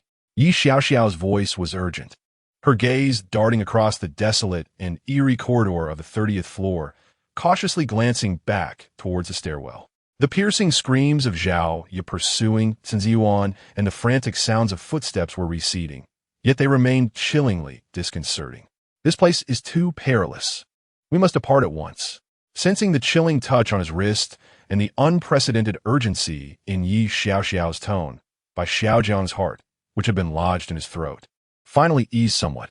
He reciprocated by firmly gripping her hand and nodded, his voice hoarse from the ordeal.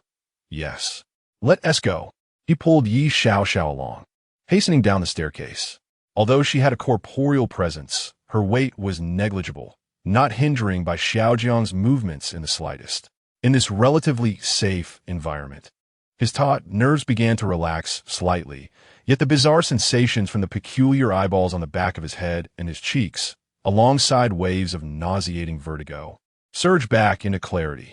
Unable to resist, Bai Xiaojiang raised his hand, cautiously touching the area near his temple on the right side of his face, where the sensation of the grape-sized eyeball was distinctly palpable.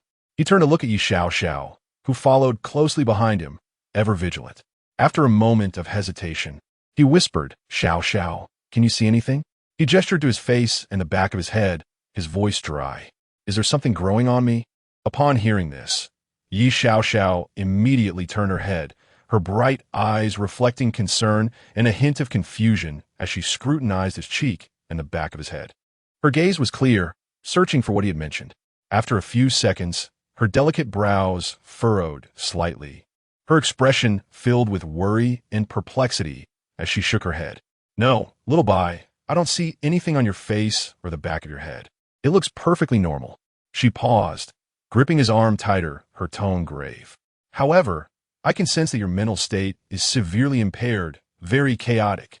It feels remarkably similar to the sensation I experienced on the top floor. Contamination. Yi Xiaoxiao could not see it, but she could perceive the erosion on a spiritual level. Bai Xiaojiang's heart sank suddenly as he contemplated the 7th clause of the employee code regarding so-called illusions. This was no mere delusion. It stemmed from the very pollution of the building itself. Those eyes were likely a manifestation of pollution on a mental level, visible only to him. He had to find a way to suppress it. Bai Xiaojiang abruptly halted, and under Yi Xiaoxiao's puzzled gaze, he swiftly unzipped his backpack and rummaged inside. He recalled the item his wife had obtained upon finishing her quest, joyful brewer beer. There was no time for hesitation now. He retrieved the cold can of beer, his fingers poised on the tab without a moment's doubt. With a swift motion, he yanked the tab open. Bai Xiaojiang tilted his head back, pouring the frosty, malt-scented liquid into his throat. The beer flowed down rapidly, almost instantaneously filling his stomach. The familiar surge of heat and agitation rushed to his brain. He let out a muffled groan as the empty can clattered to the ground. Gripping his head with both hands, his body began to tremble violently. The world before him seemed to fade and distort in an instant. But the bizarre sensation and chaotic vision brought about by those eyes on the back of his head and his cheeks felt as though they were being violently erased. Both the eyes and the distorted vision vanished. All the physical and mental anguish caused by the pollution receded like a tide within a mere second or two. Yet the price was a more ferocious and uncontrollable restlessness and exhilaration, akin to a wild stallion rampaging within him. His mind felt like a powder keg ignited by a fuse, brimming with tumultuous rage and a frenzied desire to destroy. The dam of rationality was on the verge of collapse under the onslaught of this tumultuous force. Bai Xiaojiang's breath grew heavy and heated, his eyes instantly bloodshot. He abruptly lifted his head, his gaze filled with a frenzy and a near-bestial ferocity. But at that very moment, Xiao Bai, Yi Xiaoxiao lunged forward without hesitation, using all her strength to tightly embrace Bai Xiaojiang's trembling form. Xiao Bai, I'm here. Yi Xiaoxiao's voice was soft, gently calling his name over and over, her cool hands tenderly patting his back, attempting to pull him back from the abyss of chaos. Stay calm, Xiao Bai. Look at me. I'm with you. It's all right. Bai Xiaojiang's body thrashed in Yi Xiaoxiao's embrace like a trapped beast, as time dragged on agonizingly slowly. Each second a torment. Yi Xiaoxiao held him tightly, continuously calling out, her cool breath striving to envelop his fevered skin.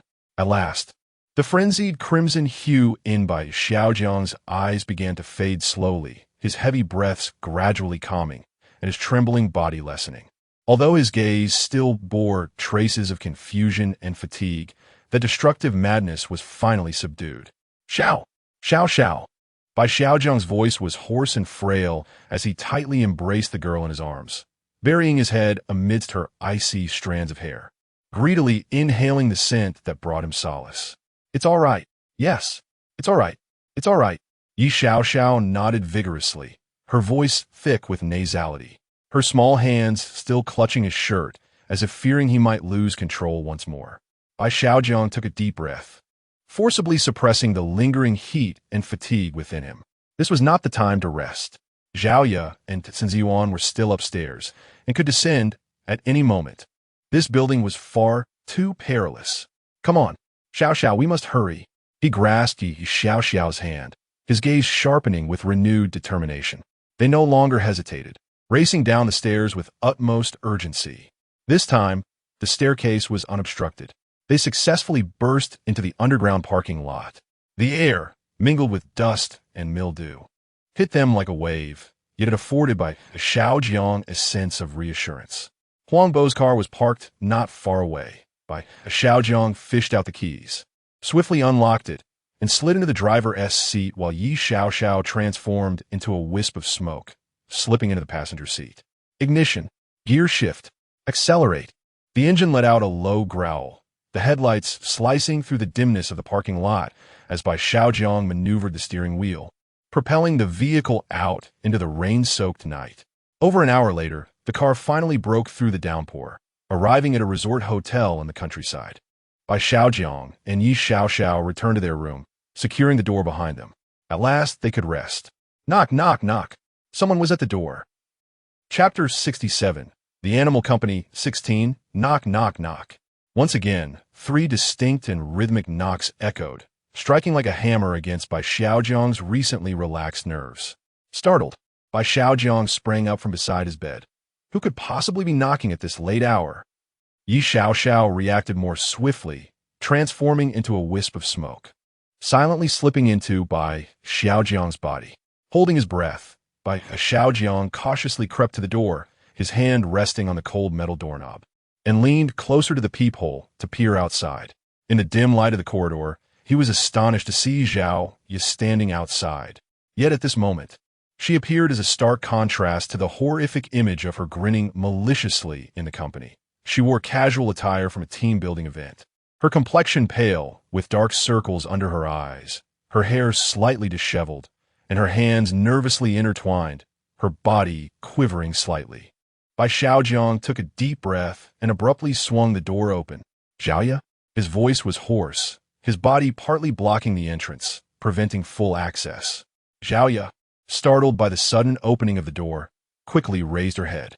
Upon seeing Bai Xiaojiang's face, her eyes instantly sharpened, filled with a mix of panic and urgency. Brother Bai? Zhao Ya's voice was frantic as she stepped forward, nearly pushing her way into the room. Did you just go out in your car? I live diagonally across from you, and I saw your car return from my window. Her words tumbled out rapidly, her emotions palpable. Did you go to the company? Tell me, did you just go to the company? Bai Xiaojiang's heart sank. Had she seen him? Why was she wandering around at this hour? He forced himself to remain calm, feigning confusion. Felia, what are you talking about at this late hour? I just stepped outside for some fresh air. It was pouring rain, so I came back in. He tried to gloss over her inquiries. His gaze locked onto Zhao Ya's eyes, attempting to decipher the emotions swirling within them. No, you're lying to me. Zhao Ya's emotions surged even more, shaking her head violently as tears welled up and pooled in her eyes. I know you went. Please tell me, did you see someone who looks exactly like me? At the company? Her voice suddenly rose, then dropped, as if fearful of awakening something, her body trembling like leaves in the wind. Suddenly, thud!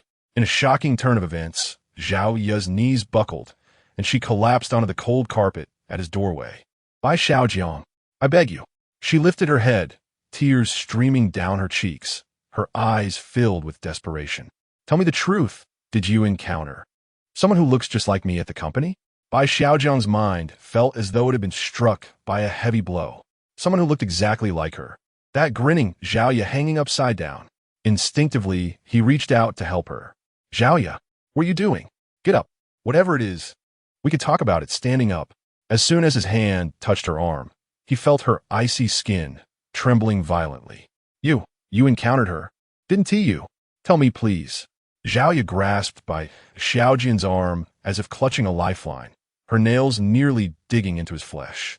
Her gaze fixed on him with a desperate need for confirmation. Bai Xiaojian met her eyes, which were filled with genuine fear and pleading, devoid of pretense. He sighed and lowered his voice. Yes, I encountered her.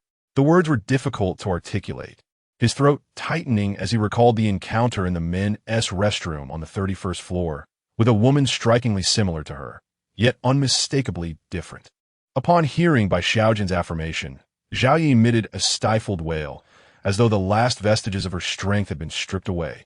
Her body succumbed to weakness, tears cascading uncontrollably. She seemed on the verge of articulating something, her lips trembling violently, a tapestry of sorrow and despair etched upon her face. Is she? Zhao Ya's voice shattered into fragments. Oh dear, Zhao Ya? Xiaobai? What are you two doing here at this late hour? An incredulous voice unexpectedly interrupted Zhao Ya's lament. Bai Xiaojian and Zhao Ya both jolted, turning sharply. Not far down the corridor, Huang Bo approached with his hands casually tucked into his pockets. A curious smile gracing his face, his gaze flitting between the kneeling Zhao Ya and the supporting Bai Xiaojian, brimming with intrigue. Group leader Huang. Zhao Ya's reaction was astonishingly swift. She sprang to her feet, somewhat ungracefully.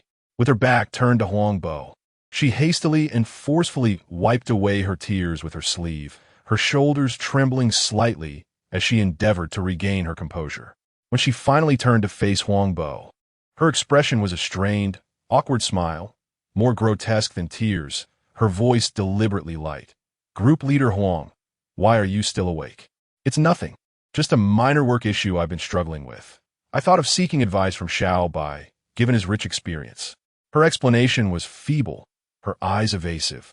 Unable to meet Huang Bo's gaze, Huang Bo's smile deepened, and with a feigned air of confusion, he responded, Oh, I see TSK, Zhao Ya. You're working too hard. It's quite late. If there's an issue, it can wait until tomorrow. Don't disturb Xiao Bai's rest. Yes. You're absolutely right, Group Leader Huang. Zhao Ya nodded fervently, looking as if she had been granted a reprieve. Then I'll take my leave. I won't interrupt any further. Xiao Bai, Group Leader Huang, good night. She stumbled through her words and nearly fled, hastening towards her room, the clattering of her high heels echoing anxiously in the silent corridor. As she approached the corner of the hallway, she seemed to pause momentarily, swiftly glancing back to cast a profound look at Bai Xiaojian. Huang Bo's gaze followed Zhao Ya's retreating figure, and his smile gradually faded, a gentle sigh escaping his lips as he shook his head. Ah, she is quite a pitiful soul, Huang Bo murmured softly, as if speaking to himself, yet deliberately aimed at Bai Xiaojian. He averted his gaze and turned towards Bai Xiaojiang, a shrewd and imposing smile re-emerging upon his face, as if the earlier interruption had never transpired. Xiao Bai, how are you? Huang Bo stepped forward a couple of paces, drawing closer to Bai Xiaojiang, lowering his voice, his eyes sharpening and brimming with anticipation. Have you obtained the items? Chapter 68. The Animal Company, 17. A shiver coursed through Bai Xiaojiang's heart. He shook his head while retrieving the car keys from his pocket and returning them to Huang Bo. Brother Huang. Let's not speak of it. Bai Xiaojiang sighed. I genuinely wished to ascend. It proved impossible. The elevator was out of service. I barely managed to climb to the 30th floor before dizziness, nausea, and an overwhelming sense of malaise overcame me, as if I were bewitched. I simply could not endure it any longer and had to retreat. Here are the keys back to you. Thank you.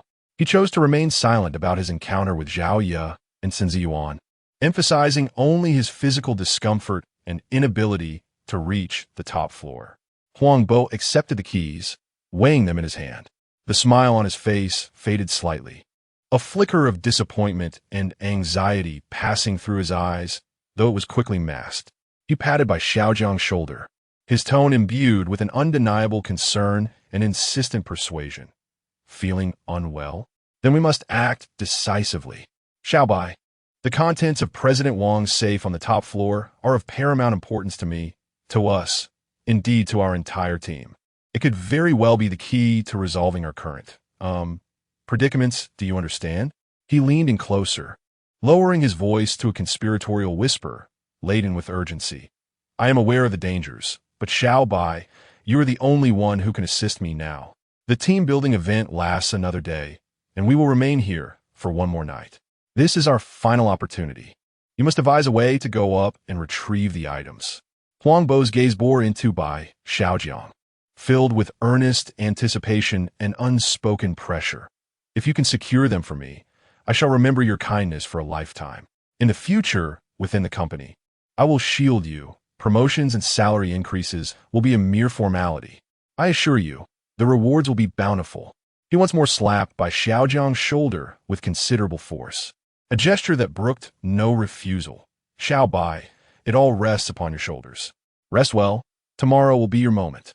With that, Huang Bo cast a lingering glance at Bai Xiaojiang, leaving no room for evasion or inquiry before turning away, hands clasped behind his back, humming an off-key tune as he ambled toward his own room, swiftly disappearing at the corridor's end.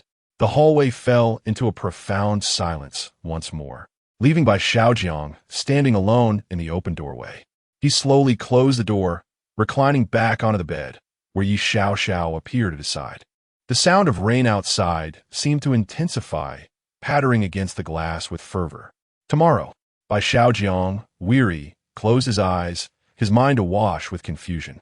Yi Xiao embraced him, allowing his thoughts to gradually dissipate as he drifted into slumber. The following morning, Bai Xiaojiang awoke to the persistent patter of rain outside. He sat up, finding Yi Xiao already awake, gazing at him with concern. How are you feeling, Xiao Bai? Not too bad, Bai Xiaojiang replied, rubbing his temples. He inhaled deeply. Let us go, Xiao. Yi Xiao nodded, merging with him like wisps of smoke. Bai Xiaojiang quickly washed up, tidying his somewhat fatigued appearance before pushing open the door.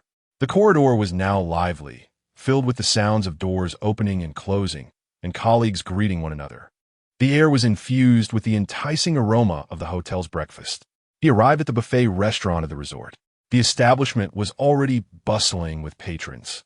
Employees from various departments clustered together, enjoying breakfast while engaging in light-hearted conversation. Bai Xiaojiang's gaze swiftly swept across the room, ultimately settling on the area typically occupied by their marketing department. Huang Bai, Meng Huayan, Sun Ziwan, and Zhao Yu were all present, and even He Mu was there. He Mu was intently focused, methodically slicing his fried egg with a knife and fork, his movements somewhat excessive, producing a faintly grating sound as the knife scraped against the porcelain plate. His expression was grim, the dark circles beneath his eyes more pronounced than the previous day, exuding an aura of suppressed hostility. Sun Ziwan sat beside He Mu, animatedly serving juice to Zhao Yu, his face still adorned with a bright smile as if he had not been relentlessly pursued by her in the stairwell the night before. Zhao Yu sat quietly, sipping the juice offered by Sun Ziwan, her expression somewhat dazed, her gaze vacantly fixed on her plate, seemingly indifferent to Sun Ziwan's attentiveness. Bai Xiaojiang approached unobtrusively and took a seat in an empty spot. Good morning, Xiao Bai, Huang Bai greeted, offering him a plate. Do eat something to replenish your energy. Morning, Brother Huang, Bai Xiaojiang replied, quickly scanning the others. Meng Huayan nodded at him before returning to his phone. Sun Ziyuan beamed. Good morning, Bai Gu. Did you rest well last night? Not bad, Bai Xiaojiang replied vaguely, picking up tongs to serve himself some food. He Mu seemed oblivious to Bai Xiaojiang's arrival, remaining focused on his fried egg. Zhao Yu, however, tensed imperceptibly when he sat down, her fingers tightening around her cup. She glanced at Bai Xiaojiang momentarily before hastily lowering her gaze, her long bangs concealing her eyes. At that moment, a voice interrupted the intimate atmosphere of their departmental circle. All heads instinctively turned toward the sound. Phone ting-ting, clad in a sharply tailored professional suit and adorned with exquisite makeup, entered the restaurant, instantly capturing everyone's attention. It was undeniable that Feng Tingting possessed striking beauty, which likely explained why General Manager Wang had taken notice of her. She positioned herself in a slightly more spacious area at the front of the restaurant, cleared her throat, and in a voice that was not loud, yet resonated clearly throughout the establishment, announced, "Good morning, colleagues. I apologize for interrupting your meal." The chatter in the restaurant quickly subsided as Feng Tingting surveyed the room, maintaining a professional smile. She continued, "General Manager Wang has asked me to inform you that due to an urgent and significant matter, he must return to the company immediately. He is left ahead of us." Feng Tingting raised her voice slightly to quell any further discussion. "Therefore, today's team-building activity will be unstructured. Please take this time to relax and enjoy your vacation. The general manager has specifically instructed that everyone indulge and rejuvenate." She paused momentarily, emphasizing her next words. "Starting tomorrow, we must refocus and return to work with our utmost dedication. I hope everyone can present their best selves." After speaking, she slightly nodded, her face still adorned with that impeccable smile, and then turned to leave the restaurant. Bai Xiaojiang discreetly observed the reactions of the department members, with Huang Bai and He Mu displaying the most pronounced responses.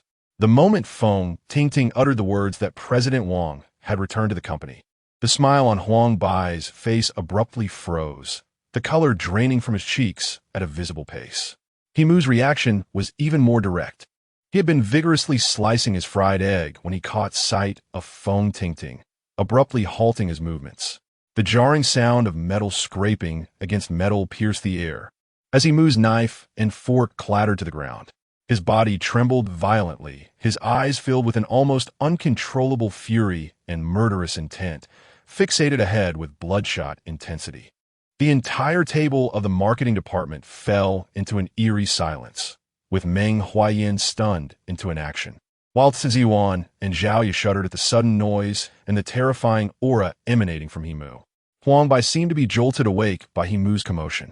He inhaled sharply, forcibly suppressing his shock and anger, mustering an extremely stiff and unattractive smile as he waved at the other colleagues who were looking over. "It's nothing. Nothing." He Mu just lost his grip. "Everyone, please continue eating." He Mu remained fixated on the table, his chest heaving intensely. Moments later, he abruptly stood up, his movement so forceful that he knocked over his chair with a resounding crash. Without glancing at anyone, he strode out of the restaurant with determination. Huang Bai watched He Mu's retreating figure, his expression shifting unpredictably, before he too suddenly pushed back a chair and rose. "I'll go check on him," Huang Bai exclaimed, leaving no time for explanation to the others as he hurriedly pursued He Mu. At the table, only Bai Xiaojiang, Meng Huayan, Ziwan, and the still-shaken Zhao Yu remained.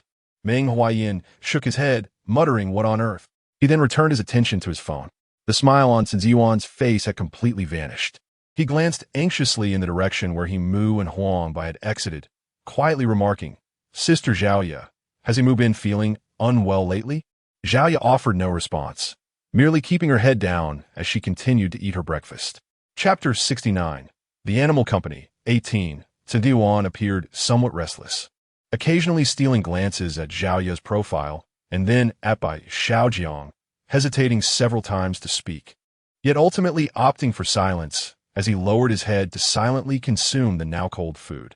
Zhao Yu resembled a soulless porcelain doll, mechanically bringing food to her lips while her vacant gaze lingered on He Mu's position. Bai Xiaojiang, oblivious to the taste of his meal, was rapidly processing thoughts. Clarity was beginning to emerge, and he knew he must act swiftly, though the level of danger was escalating dramatically. After a brief interval of about 10 minutes, footsteps echoed once more at the entrance of the dining hall as He Mu and Huang Bai entered in succession. The ferocity and murderous intent etched on He Mu's face seemed to have been forcibly suppressed, yet it had not vanished. Rather, it had settled into a deeper, more unsettling malice that sent shivers down the spine. He pressed his lips together tightly, his gaze piercing like poisoned icicles, casting a chilling glance across the dining table that instinctively caused Ziwan and Zhao Yu to draw back. He paid no heed to anyone, making his way directly to his seat, dragging the chair with a jarring screech against the floor. Huang Bai followed closely behind, his expression considerably more composed. Bai Xiaojiang observed the fleeting exchange of glances between Huang Bai and He Mu, an unspoken understanding passing between them. All is well. All is well. I trust everyone has finished their meal? Huang Bai feigned nonchalance, remarking that He Mu had merely been under a bit of pressure lately, urging everyone not to take it to heart. It's time to unwind and relax. Didn't Team Mr. Wang mention today is for leisure activities? As he spoke, he lifted his own plate, signaling that it was time to disperse. Bai Xiaojiang took in the brief, significant exchange between Huang Bai and He Mu, alarm bells ringing in his mind. The group, each lost in their own thoughts, hastily concluded the oppressive breakfast and began to part ways. Just as Bai Xiaojiang stepped out of the dining room, he heard Huang Bai's deliberately lowered voice call out from behind, "Xiao Bai, wait." Bai Xiaojiang halted, turning around to find Huang Bai hastening towards him, a smile plastered on his face, yet his eyes were keen and penetrating. "Brother Huang?" Huang Bai glanced around, ensuring the corridor was momentarily devoid of others, before seizing Bai Xiaojiang's arm and pulling him into a relatively secluded corner. "Xiao Bai, time is of the essence." Huang Bai's voice dropped to a whisper, his words tumbling out in rapid succession. As he spoke, he swiftly retrieved a set of car keys from his pocket, thrusting them into Bai Xiaojiang's hand with such force that the metal pressed painfully into his palm. "Take these. Try again tonight." Huang Bai's eyes bore into Bai Xiaojiang's with a frenzied intensity. Noticing Bai Xiaojiang's hesitation to respond immediately, his breathing grew heavy, and he gripped Bai Xiaojiang's wrist with a cold, fierce hold, akin to a vice, his nails nearly digging into Bai Xiaojiang's flesh. Huang Bai's tone took on an imperious urgency. "Listen, this concerns our very lives. I am doing this for everyone's sake. If it comes to it, I will devise another plan." He leaned in closely, his breath heavy and muddied against Bai Xiaojiang's face, his bloodshot eyes brimming with madness and obsession. Having spoken, he abruptly released Bai Xiaojiang's wrist, no longer lingering, and turned to leave. Yet, his pace was not swift. He paused repeatedly, each glance back laden with concern. Bai Xiaojiang gripped the cold car key tightly, feeling the lingering ache where Huang Bo had grasped his wrist. The night was deep, nearing midnight. Bai Xiaojiang and Yi Xiaoxiao silently departed the room, evading any potential surveillance or colleagues, making their way towards the underground parking lot of the hotel. Raindrops pattered against the eaves, producing a monotonous and chilling sound. The parking lot was dimly lit, with Huang Bo's ordinary vehicle quietly stationed nearby. However, just as they were about to approach the car, Bai Xiaojiang's footsteps suddenly halted. In the faint light, he distinctly saw a slender figure curled up in the shadow at the rear of Huang Bo's vehicle. Xiaoya.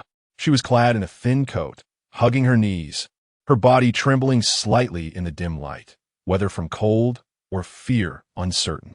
It seemed she had heard their footsteps as she abruptly lifted her head. Under the pale illumination, her complexion appeared even more haggard than during the day, dark circles under her eyes, her gaze filled with panic and a near-desperate sorrow. When her eyes met Yi Xiaoxiao beside Bai Xiaojiang, a flicker of evident surprise crossed her face. "Brother Bai?" Xiaoya nearly scrambled out from the shadow behind the car, stumbling toward Bai Xiaojiang, almost losing her balance due to her hasty movements.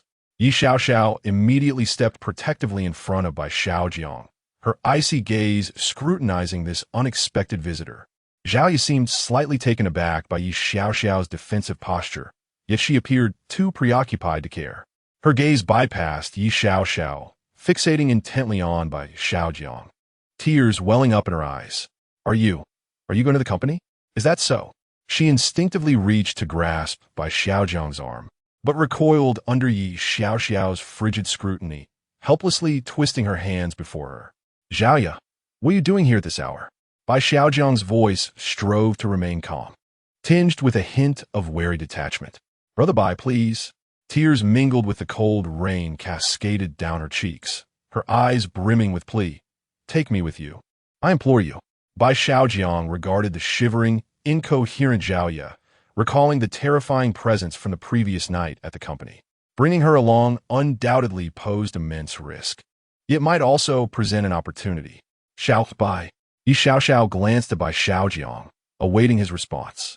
Bai Xiaojiang's expression shifted, ultimately settling into a silent sigh. Risk and opportunity coexisted, and he needed a lead. The distraught Zhao Yu before him might just be the key. In a low voice, firm and resolute, he said, "Let us go." Zhao Yu was taken aback with joy, eagerly nodding. "All right. Thank you, Brother Bai. I promise I won't cause any trouble." Bai Xiaojiang said no more, producing the key to unlock the car door. As he opened the driver's side door, Yi Xiaoxiao swiftly took her seat in the passenger's seat, her movements fluid and natural, embodying a silent declaration. Once settled, she slightly turned her head, her cool gaze calmly sweeping over Zhao Yu, who stood outside, drenched from the rain. "You in the back."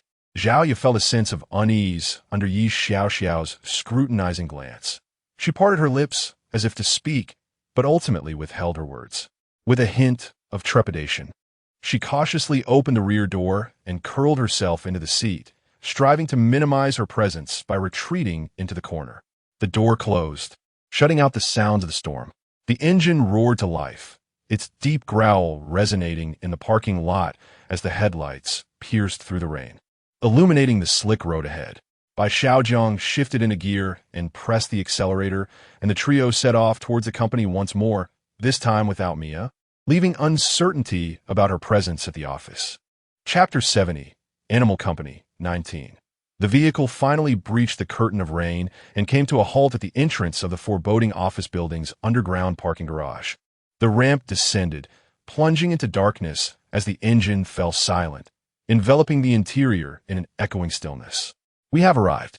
Bai Xiaojiang's voice, deep and hoarse, shattered the silence as he unfastened his seatbelt, swiftly pushed open the car door, and stepped outside. Yi Xiaoxiao's silhouette silently coalesced beside him, vigilantly scanning the vast emptiness of the parking lot. Zhao Yu hurriedly opened her door as well, the sharp click of her high heels echoing in the stillness. Instinctively, she moved closer to Bai Xiaojiang, only to be met with a piercing glare from Yi Xiaoxiao, prompting her to shift aside, her eyes wide with fear as she glanced around, as if something might leap from the shadows at any moment. The three of them hastened toward the elevator lobby, where the elevator's indicator light remained fixed on the top floor. Bai Xiaojiang pressed the button for the upward journey, testing its responsiveness. To his surprise, the indicator light flickered to life, accompanied by the unmistakable sounds of machinery in motion, the numbers above beginning to race downward. 45, 44, 43. The elevator was descending. A heavy wave of dread washed over Bai Xiaojiang. The elevator that had been sealed off on the top floor just the night before was now operational. The prospect of taking the elevator posed significant risk. Should they become trapped, escape would be nearly impossible, thus exposing them to unknown dangers. "Take the stairs," Bai Xiaojiang decided resolutely, without a moment's hesitation, striding purposefully towards the adjacent fire escape door. "What? Take the stairs?" Zhao Yu's complexion grew even paler, her eyes filled with terror and reluctance. 45 floors, for heaven's sake. If you wish to survive, keep up." Bai Xiaojiang's voice was cold and unyielding, leaving no room for negotiation. He forcefully swung open the heavy fire door. A gust of chilling air, laden with dust and rust, rushed to meet him.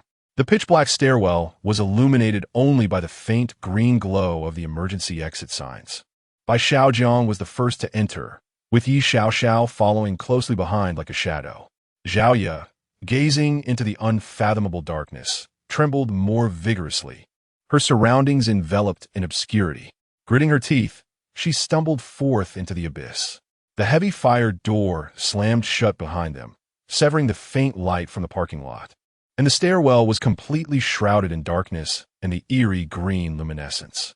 Bai Xiaojiang took long strides, bounding up 2 or 3 steps at a time, while Yi Xiaoxiao moved silently and gracefully in his wake. However, Zhao Yu, an ordinary person with limited stamina, found herself at a disadvantage compared to the system enhanced by Xiaojiang. Furthermore, her high heels made her ascent even more arduous. After scarcely scaling 10 floors, she was already gasping for breath. her hairline damp with a mixture of sweat and rain. Bye, go. Wait for me. Xiaoya clung to the icy wall, pleading breathlessly. Bai Xiaojiang furrowed his brow, halting his progress. Time was of the essence, yet abandoning her here would be far more perilous. Move faster. This place is not safe for lingering. Bai Xiaojiang urged, though he tempered his pace.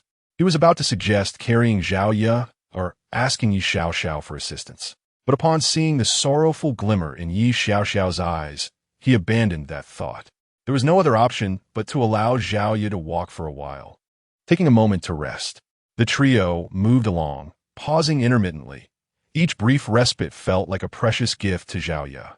Exhausted to her limits, she had long since lost her high heels. Now barefoot on the cold, rough concrete steps, her soles bruised and battered.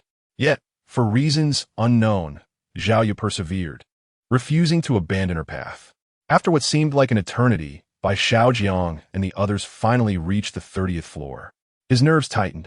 Just one more flight, and they would return to the place where the bizarre events had begun the previous day. At last, they turned onto the platform of the 31st floor, ascending the final few steps leading to the corridor. Suddenly, Bai Xiaojiang sensed something amiss and turned, directing the beam of his flashlight toward the ajar fire door ahead. The beam's edge swept across the dark corner within the door. There stood a figure clad in a black professional suit, her long hair cascading down, silently awaiting them. It was none other than the terrifying Xiaoya from the night before. Her face, illuminated by the flashlight, appeared deathly pale, her lips grotesquely stretched to her ears. Maintaining that eerie smile, her grayish-white pupils fixated coldly on the three who had just stepped onto the platform, as if regarding three corpses. A chilling, bone-deep laugh escaped her gaping mouth. Almost simultaneously, she lunged, her body twisted in a manner defying human anatomy, hurtling towards Bai Xiaojiang, who stood at the forefront. Xiao! Bai Xiaojiang's pupils dilated in terror, instinctively recoiling. Yi Xiaoxiao's expression sharpened, a wave of frost enveloping her. Yet in that critical moment, a voice filled with sorrow and fear resonated behind Bai Xiaojiang. Sister? Xiaoya stumbled forward, her face streaked with tears and sweat. An expression of utter shock and anguish etched upon her features. She gazed intently at the distorted and fearsome Xiaoya, tears flooding her eyes, her voice trembling uncontrollably. Sister. Is that really you? This call seemed to possess a certain enchantment. The Xiaoya, now less than 2 meters away from Bai Xiaojiang, her claw-like nails nearly grazing his throat, abruptly froze mid-lunge. The horrific smile that had stretched across her face became rigid, and a fleeting glimmer of confusion and bewilderment flickered in her grayish-white pupils. Zhao Ping, why are you here? She rasped, her voice a mere whisper. The assault stilled. She hung eerily in the air, tilting her pale head, her unblinking grayish eyes locked onto the tear-streaked, trembling Xiaoya, as if trying to discern something. Time seemed to freeze in that moment, the stairwell echoing only with Xiaoya's intermittent sobs. Chapter 71. The Animal Company 20. Sister. The voice of Xiaoya, or perhaps Zhao Ping, trembled with an unbearable sorrow and disbelief, tears cascading down like pearls severed from their string. The true Xiaoya, suspended in mid-air, began to tremble violently. The horrific smile that had stretched across her face vanished completely, replaced by a contorted expression of agony and bewilderment. With an indescribable delicacy and hesitation, her claw-like hand trembled as it reached toward Zhao Ping's tear-streaked cheek. Her movements were rigid and clumsy, as if controlling this body was an insurmountable challenge. The cold, stiff fingertips finally made contact with Zhao Ping's warm, tear-drenched face. Zhao Ping! Xiaoya's throat constricted as she managed to utter 2 indistinct syllables, her voice hoarse and parched, filled with overwhelming concern. Why are you here? Sister. Zhao Ping could no longer contain herself. She flung open her arms and, disregarding everything, lunged forward to embrace the cold, rigid, terrifying body before her. Her face buried in her sister's dusty, stained garment, she wept uncontrollably. I finally found you. Sister, how have you become like this? I miss you so much. Do you know how long I've searched for you? As her sister held her tightly, Zhao Ya's body stiffened abruptly, and the suspended form gradually descended back to the ground. Her grayish-white pupils quivered violently, the malice and madness swirling within dissipating like a receding tide, replaced by pain and sorrow. With a soft, agonized sigh, her rigid arms slowly encircled her trembling, weeping sister, resting her chin atop Zhao Ping's head. Her grayish eyes shut tightly in anguish, murky tears cascading down her pale cheeks, dripping onto Zhao Ping's hair. Thus, the two sisters embraced tightly in the cold, dark stairwell, their voices lost in sorrowful weeping.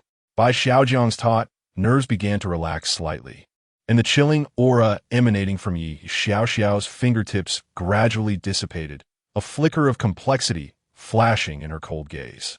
After a long while, Zhao Ping's cries subsided, transforming into intermittent sobs. She lifted her head, her swollen eyes gazing at her sister's familiar yet alien, terrifying visage. Her voice choked, "Sister, please tell me. What on earth happened? Who has done this to you?" Zhao Ya's grayish-white eyes locked on her sister, her mouth opened as if to speak. Yet only a series of incomprehensible hisses escaped. She shook her head, her movements remaining stiff.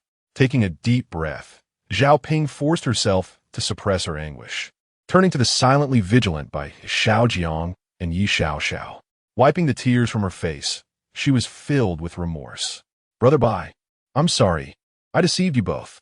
Zhao Ping's voice was thick with nasal tones, yet she endeavored to maintain clarity. "My name is not Zhao Ya. It is Zhao Ping. Zhao Ya is my twin sister." As she spoke, she grasped her sister's cold, rigid hand tightly once more, as if fearing she might vanish again. "Several months ago, my sister worked at this company, and suddenly she vanished without a trace. Her phone was unreachable, and her residence yielded no sign of her presence, as if she had evaporated into thin air. I reported her disappearance to the authorities, but no clues emerged. Ultimately, I discovered that the last place she was seen was this very company." Zhao Ping's gaze hardened, filled with a sense of trepidation. "I found myself at a dead end. My sister was my only family.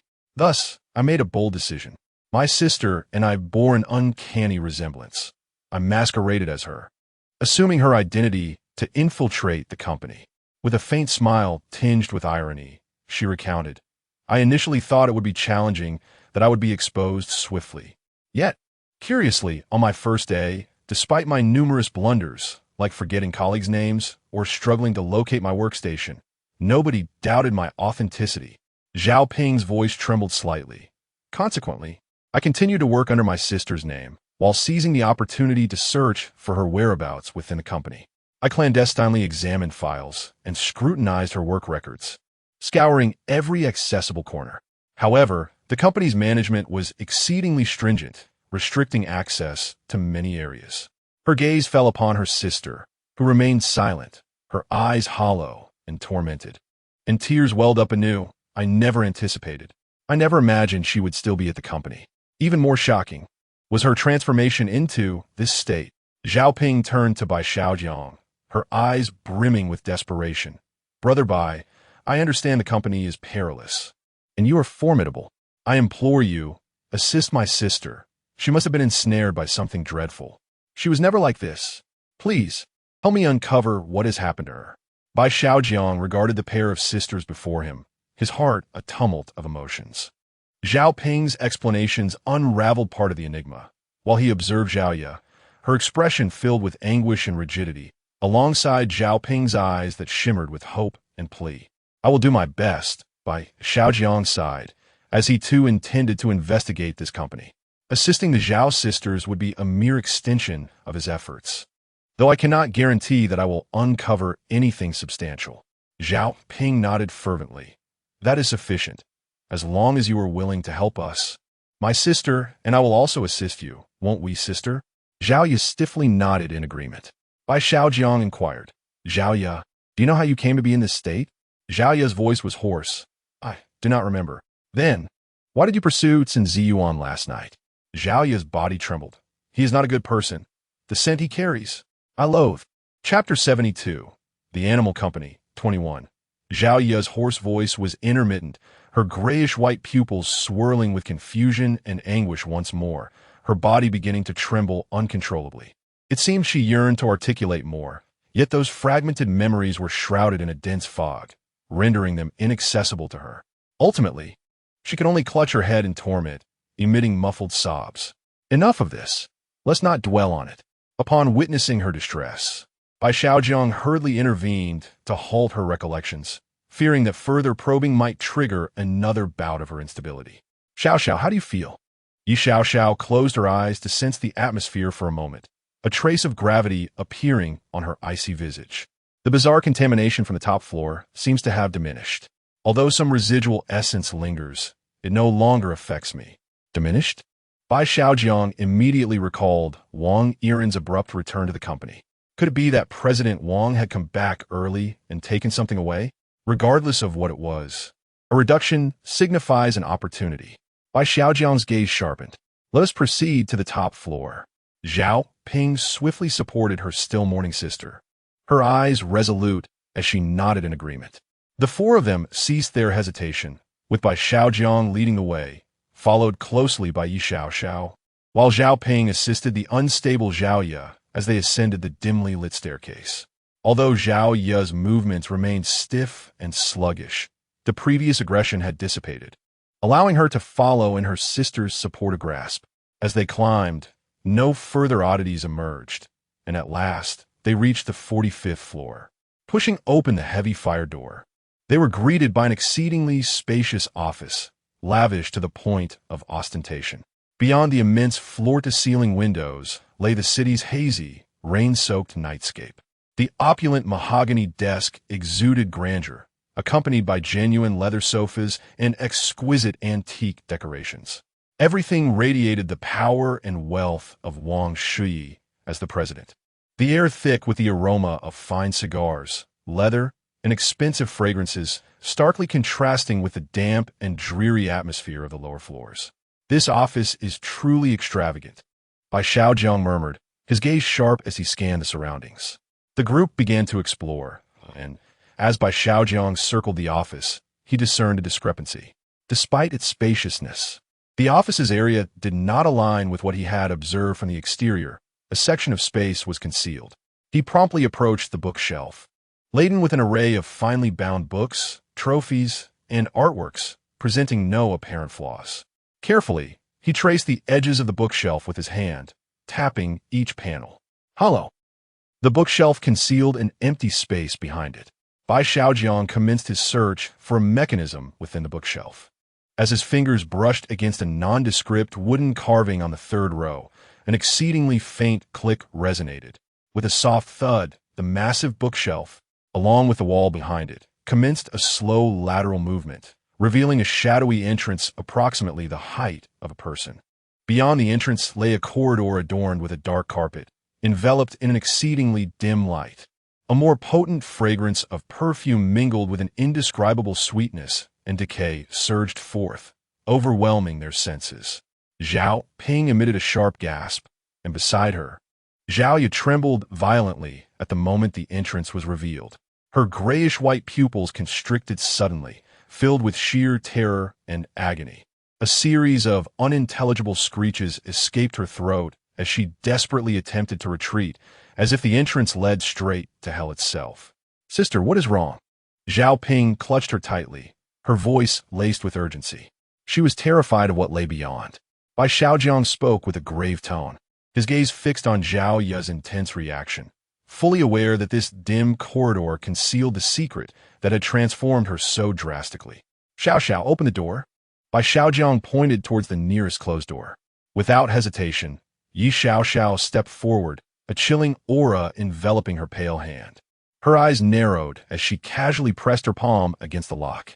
With a resounding thud, the lock and surrounding wooden structure were instantly shattered by an unseen force, causing the door to swing inward. The sight within the room was striking. A massive circular waterbed adorned with deep red velvet sheets dominated the center. Surrounding it were soft pink lights, while suggestive artworks decorated the walls, and various shame-inducing items lay scattered across the floor. The lavish arrangement of the room exuded a sense of decadence and desire, its purpose unmistakable. while Yi Xiaoxiao remained blissfully innocent. The adults among them, including Bai Xiaojiang, were all too aware of its implications. Bai Xiaojiang's expression darkened considerably. Beast! Zhao Ping's face turned pale as she beheld the room's contents. Her thoughts racing to her sister's plight, filled with anger and revulsion. Bai Xiaojiang quickly surveyed several other rooms. Though their styles varied, they all bore a similar, unsettling ambience. His somber gaze swept across the spaces, and the group eventually reconvened in the spacious CEO's office. His attention fell upon the imposing mahogany desk. It seemed excessively heavy in its presence. He hastened over, crouching down to explore the area beneath the desk, his fingers tapping against the underside of the tabletop and side panels. When he struck a particular panel beneath the desk, the sound resonated hollowly, starkly contrasting the solidity of the surrounding wood. Bai Xiaojiang's eyes sharpened as his fingers deftly searched for the edge of the panel, soon discovering a minuscule protruding button that matched the wood's color perfectly. Without a moment's hesitation, he pressed it. A subtle whirring of gears emanated from beneath the desk, and almost immediately, a square section of the floor, approximately half a meter wide, silently descended and smoothly slid open.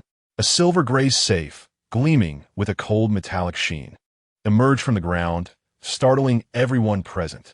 Its sleek lines were devoid of any branding, featuring only a complex electronic keypad with an LCD screen and a heavy mechanical knob handle. The silver-gray safe lay quietly, exuding an aura of impregnable chill. We found it. Bai Xiaojiang's heart raced violently as Huang Bai repeatedly emphasized that what he desired lay within. Xiao, is it possible to open it with external force? Yi Xiaoxiao approached, but as her hand made contact with the safe, it recoiled as if burned. Xiao, are you all right? Bai Xiaojiang quickly grasped her hand to inspect it, relieved to find no harm done. Little Bai, I couldn't assist you. Yi Xiaoxiao expressed her disappointment, yet the concern reflected in Bai Xiaojiang's demeanor brought her a flicker of joy. I'm glad you are unharmed. After reassuring Yi Xiaoxiao, Bai Xiaojiang knelt before the safe, deep in contemplation and scrutiny. Chapter 73. Animal Company, 22. The cold silver-gray safe was quietly embedded in the floor, and Bai Xiaojing crouched before it, his fingertips gliding across the frigid metallic surface, his brow furrowed in concentration. He could no longer rely on Xiao. It appeared this safe had been fortified with a special restriction. As he pondered deeply, a sudden system notification chimed in his ear. The password is 701,123. Cracked by a contestant from America. Bai Xiaojing's heart jolted. A contestant from America? He recalled that the information sent by Pancher indicated that the American contestant had perished in the previous instance, suggesting this was a newcomer. How could this newcomer be so formidable? Truly, heroes abound like fish crossing a river. Without time for further contemplation, he promptly followed the prompt, swiftly pressing the numbers on the keypad. As the final digit was entered, a crisp click echoed through the air, followed by the heavy sound of the metal bolt retracting. The safe's weighty door sprang open slightly, and Bai Xiaojing exerted himself to pull it wide. The interior was spacious yet densely packed. At the top lay several thick, hardbound ledgers, their pages yellowed and corners curled.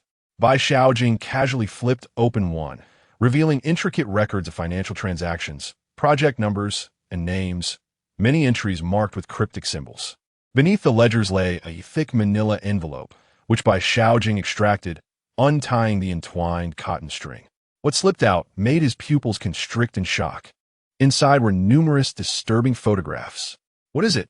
Came Zhao Ping's voice from behind. Bai Xiaojing swiftly acted, turning his back to shield most of the view, fearing to distress Zhao Ping and Zhao Ya. He hurriedly shoved the photographs back into the envelope, along with the hefty ledgers, and forcefully stuffed them into his backpack. He could not allow Zhao Ya to see these. It would be akin to pouring salt into her gaping wounds. With the items secured, let us go. Bai Xiaojing zipped up his backpack and stood. Yi Xiaoxiao immediately stepped forward, positioning herself protectively beside him. The four of them wasted no time. Hastening to exit the sinister CEO's office, dashing into the fire escape, racing down the stairs.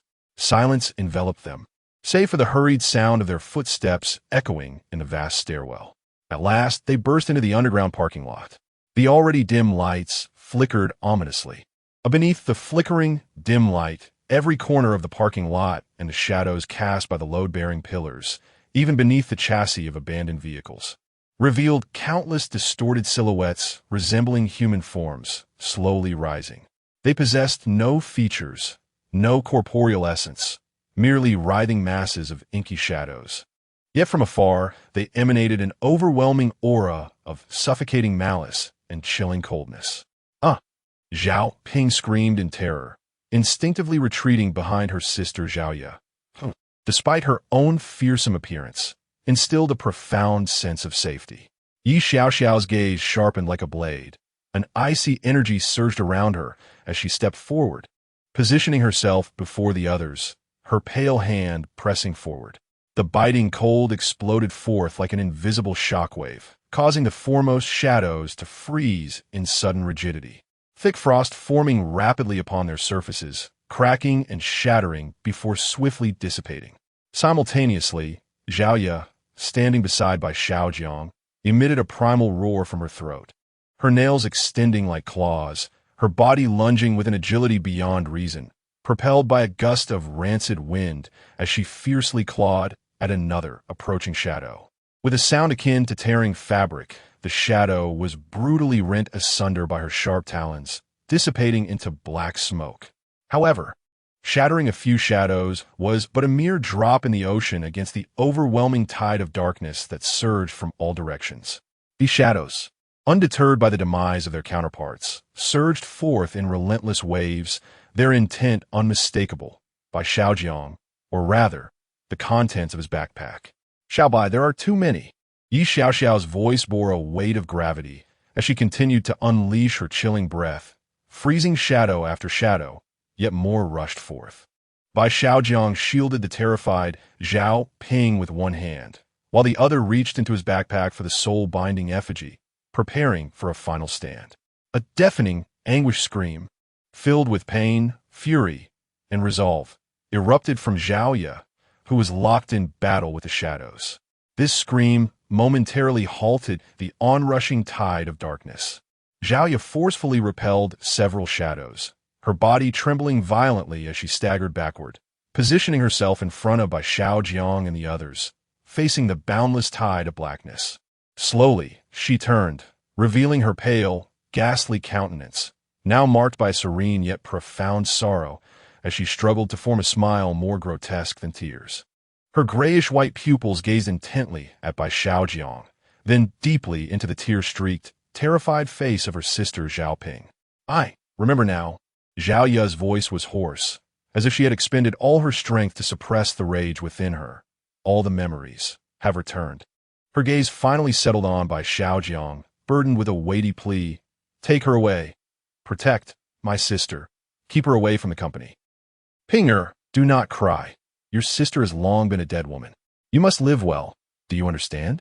She paused momentarily to remind Bai Xiaojiang, a glint of sharpness flashing in her gray-white eyes. "Be cautious." Sun Ziyuan. Before her words could fully escape, Xiaoya abruptly turned, confronting the surging black tide once more. Her body began to swell and contort violently, as if countless black veins writhed frantically beneath her skin. An aura far more sinister than the one Bai Xiaojiang had encountered the previous night erupted from within her. "Sister!" "No!" Zhao Ping cried out with a heart-wrenching wail, desperately trying to rush forward, yet was firmly restrained by Xiaojiang. "We must go." Pain flickered in Bai Xiaojiang's eyes as he nodded vigorously, shouting towards Zhao Ya's distorted silhouette, "I will protect Zhao Ping." Simultaneously, he hurled the soul-bound effigy from his backpack, which rapidly expanded in size. He directed it toward Xiaoya with a command, "Go assist her." The effigy distorted as it rose, joints cracking ominously, before it unsteadily charged toward Xiaoya. Having spoken, he hesitated no longer, gripping the grief-stricken and nearly incapacitated Zhao Ping with one hand, while the other seized Yi Xiaoxiao's icy wrist. Pulling her towards the vehicle belonging to Huangbo, Yi Xiaoxiao took the lead, temporarily clearing a narrow path. Behind them, Zhao Ya's roar resonated. accompanied by the malevolent energy engulfing the entire underground parking lot. Within that roar, there seemed to linger a trace of liberation. Bai Xiaojiang did not look back. He opened the car door, shoving the nearly unconscious Zhao Ping into the back seat, as he Xiao swiftly took her place in the front passenger seat. He leapt into the driver's seat, ignited the engine, shifted gears, and slammed the accelerator. The vehicle surged forth like an arrow released from a bow, bursting out of the underground parking lot under Zhao's cover. Inside the car, a profound silence enveloped them.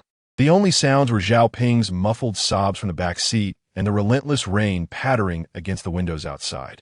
Bai Xiaojiang gripped the steering wheel tightly, his knuckles whitening from the pressure, as the office building that had consumed Zhao Ye's life receded rapidly into the rain-soaked distance, ultimately vanishing into the shadows.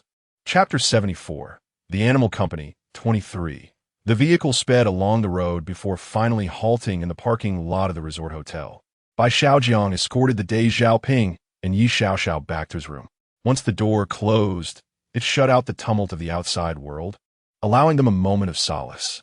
"You shall rest here tonight." Bai Xiaojiang's voice carried a hint of fatigue as he gestured towards the sole large bed in the room. "With Xiao here, it is safer than returning to your own room." Zhao Ping stood in a stupor, silent tears streaming down her cheeks as her sister's calm, sorrowful gaze and resolute departure replayed in her mind. Upon hearing Bai Xiaojiang's words, she mechanically nodded, her lips moving, "Thank you, Brother Bai," and Xiao. She turned her gaze towards Yi Xiao, her eyes reflecting not only sadness, but also a trace of reverence. Yi Xiao inclined her head slightly, a glimmer of sympathy for Zhao Ping's plight evident in her cool eyes. She approached the bed and quietly sat down, gesturing for Zhao Ping to join her. Meanwhile, Bai Xiaojiang settled onto the sofa, unzipped his backpack, and cautiously retrieved a thick manila envelope along with several ledgers. Taking a deep breath, he began to peruse the contents under the glow of the bedside lamp. The ledgers contained alarming entries, documenting vast sums of money with unclear origins, while the accompanying photographs were utterly distressing. As Bai Xiaojiang struggled to suppress his anger and revulsion, attempting to reinsert the ledgers and photographs back into the envelope, a slightly coarse slip of paper slipped out from between the pages and fluttered to the carpet. He picked it up and unfolded it, finally encountering new regulations. At the top of the paper was a line of small text. Animal Company H City Branch Management Regulations and Precautions, Internal. Animal Company H City Branch Management Regulations and Precautions, Internal. 1. Sheep are the most docile and obedient animals and will not resist. 2. For disobedient sheep, tigers may employ any means to handle them. 3. Always remember the herd effect, as it aids tigers in managing their flock. 4. Many other animals disguised in sheep's clothing are mixed within the flock. 5. Beware of sheep that may turn into wolves. Wolves possess a strong sense of vengeance. 6. Tigers do not need to act directly. They will exploit the animal's fear. 7. Monkeys always prefer to form cliques. They can only reign when tigers are absent, for they are exceedingly clever. 8. Foxes are valuable allies to tigers, but they must be well fed. 9. Snakes are highly dangerous and lethal creatures. One must keep a safe distance from them. Bai Xiaojiang read the new regulations intently, drawing unmistakable parallels. The tiger represented Wang Shui, while the sheep symbolized all the employees, and Huang Bai likely represented the monkeys. As for the others, he remained somewhat skeptical. He recalled the encounter with Sun Ziwan at the company the previous night, where in a chaotic haze, he had faintly observed a slender, lengthy tail behind him, resembling that of a monkey. But could he truly be a monkey? The correlation seemed tenuous. Clutching the regulations tightly in his hand, he carefully folded the paper and, along with the ledgers and photographs, solemnly placed them in the innermost compartment of his backpack. After completing these tasks, he lifted his gaze towards Zhao Ping, who was curled up at the edge of the bed, her expression vacant. He approached the bedside and said, "Zhao Ping, do not return to the company tomorrow. Leave this place and find a safe haven to hide." He paused, adding, "I will find a way to deliver this evidence." Zhao Ping abruptly lifted her head, tears still glistening in her eyes. She shook her head vigorously, her voice soft yet imbued with unwavering determination. "No, Brother Bai. I must go back. She gazed at Bai Xiaojiang, her eyes filled with profound hatred and resoluteness.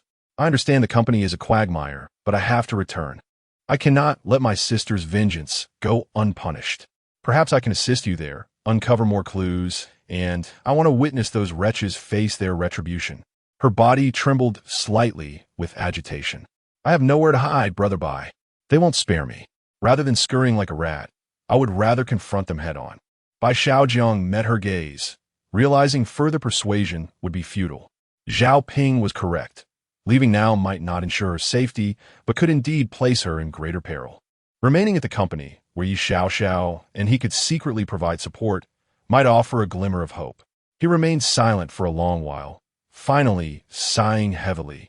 Very well, but remember, your life is paramount. Do not act impulsively. Zhao Ping nodded vigorously. I understand. Thank you, Brother Bai. Rest now. Bai Xiaojiang gestured towards the bed. You and Xiao can sleep there. I will make do on the sofa. Without further ado, he moved toward the sofa. Yi Xiao glanced at Bai Xiaojiang, then at Zhao Ping, and ultimately patted the space beside her, indicating for Zhao Ping to lie down. She settled on the side closer to Bai Xiaojiang, her cool gaze silently observing him. Zhao Ping obediently lay down, her body rigid and clearly unable to sleep. Bai Xiaojiang lay on the sofa, turning his back to the bed, quickly succumbing to slumber. Tomorrow, returning to the company, the real ordeal would begin, and he needed to be fully alert. The following morning, the rain had lessened somewhat, yet the sky remained overcast. This downpour had persisted for 3 consecutive days. At the hotel entrance, a bus rented by the company awaited them. Bai Xiaojiang and the weary Zhao Ping headed straight for the bus, while Yi Xiao had already dissipated like a wisp of smoke, silently merging into his being. Hey, Xiao Bai, Xiaoya, over here. Huang Bo called with a grin as he stood by his car, observing them approach the bus. His gaze scanning the pair as if probing into their recent experiences and whether Bai Xiaojiang had acquired anything. Bai Xiaojiang merely nodded in acknowledgement, succinctly responding, Brother Huang. We'll take the bus. With that, he ushered Zhao Ping onto the vehicle. Many passengers were already seated. Meng Huayan occupied a window seat, engrossed in his phone with earbuds in, seemingly indifferent to his surroundings. Sidiwan sat a few rows back, and upon seeing Bai Xiaojiang and Zhao Ping board, his face brightened with a radiant smile. Good morning, Brother Bai. Good morning, Sister Zhao. Did you sleep well last night? His gaze lingered on Zhao Ping's pallid face for a moment, revealing a fleeting hint of something unusual. Zhao Ping's body momentarily stiffened imperceptibly. She lowered her head and mumbled a non-committal quickly seeking a seat towards the back to evade Sidiwan's gaze. Bai Xiaojiang occupied the outer seat, effectively shielding Sidiwan's probing eyes, and replied in a nonchalant tone, It's all right. He sat in a more forward position, his back ramrod straight. Though he did not turn around, Bai Xiaojiang could sense the palpable tension emanating from him. The bus gradually set in motion, departing from the resort hotel and heading towards the office building. The scenery outside the window rushed past under the gloomy sky as Bai Xiaojiang leaned back in his seat, closing his eyes to rest, yet remaining acutely alert, feeling the subtle stir of Yi Xiao's presence within him. Zhao Ping sat beside him, gripping the edge of her clothing tightly, her gaze fixed on the swiftly passing gray streets outside. Within the cabin, the atmosphere appeared serene. Sidiwan seemed to be engaged in quiet banter with a colleague from another department, while Mu remained as immovable as a statue. Meng Huayan, on the other hand, had taken out his phone, his fingers moving rapidly as if attending to some urgent matter. Yet beneath this calm facade, turbulent undercurrents stirred. Chapter 75. The Animal Company, 24. The bus halted at the company entrance, its engine's dull roar resonating in the still air, which felt as if it had solidified. While the office building continued to exude an unsettling chill, the group disembarked in silence, the atmosphere heavier than before. Huang Bai was the first to stride toward the elevator, closely followed by Zhao Ping, the sound of her high heels striking the floor painfully piercing the corridor. Mu trailed behind like a mere shell of a person, head bowed and footsteps weighed down by an invisible burden, lost in thought. Meng Huayan remained ensconced in his headphones, eyes fixed ahead, oblivious to his surroundings. Sun Ziyuan wore his customary smile, yet his gaze flickered toward Bai Xiaojiang and Zhao Ping with an inscrutable intensity. Zhao Ping's complexion remained pallid. She averted her eyes from everyone, particularly from Sun Ziyuan. Bai Xiaojiang discreetly positioned himself beside her, a silent guardian. As the elevator ascended, the confined space was filled with a mechanical hum, devoid of conversation. Bai Xiaojiang sensed Huang Bai's scrutinizing stare and Sun Ziyuan's seemingly benign, yet probing gaze. Upon returning to the familiar office area, the oppressive atmosphere intensified. Wang Yiren had arrived early, akin to a boulder pressing down on each heart. Colleagues returned to their stations. The clattering of keyboards sporadic and marked by an air of distraction. Just as Bai Xiaojiang settled into his chair, yet to power on his computer, a heavy hand landed on his shoulder. "Xiao Bai, come here." Huang Bai's voice was low but carried an unmistakable authority. His face bore a friendly smile, yet his eyes reflected a profound seriousness tinged with urgency. Understanding the unspoken cue, Bai Xiaojiang rose and followed Huang Bai to a secluded corner near the fire escape. With a sound of rain pattered outside and the light was dim, Huang Bai halted, scanning the vicinity to ensure they were unobserved before lowering his voice and speaking rapidly. "Did you get it?" His eyes were fixed intently on Bai Xiaojiang, brimming with anticipation and a hint of barely concealed anxiety. Bai Xiaojiang maintained his composure, shaking his head with calmness. "I didn't acquire it. The top floor felt wrong. I climbed over 30 stories and began to feel dizzy, so I had no choice but to descend." Huang Bai's smile froze instantly, replaced by a deep disappointment and a flicker of anger. "Didn't he get it?" His voice rose slightly before he quickly tempered it, laced with frustration. "Xiao Bai, that item is of utmost importance. I'm not doing this for myself." Taking a deep breath, he leaned in slightly, lowering his voice further, sincerity and urgency infusing his tone. "Wang Yiren is not a good man. He is a thoroughly despicable creature. I asked you to retrieve those items, to safeguard everyone, to provide evidence to bring him down. Only when he is toppled can those in the company who have suffered under his tyranny truly be liberated. Do you understand?" Zhao Ping. He paused, casting a complex glance toward Zhao Ping, who sat with her head bowed at her workstation. "She is not Zhao Ya.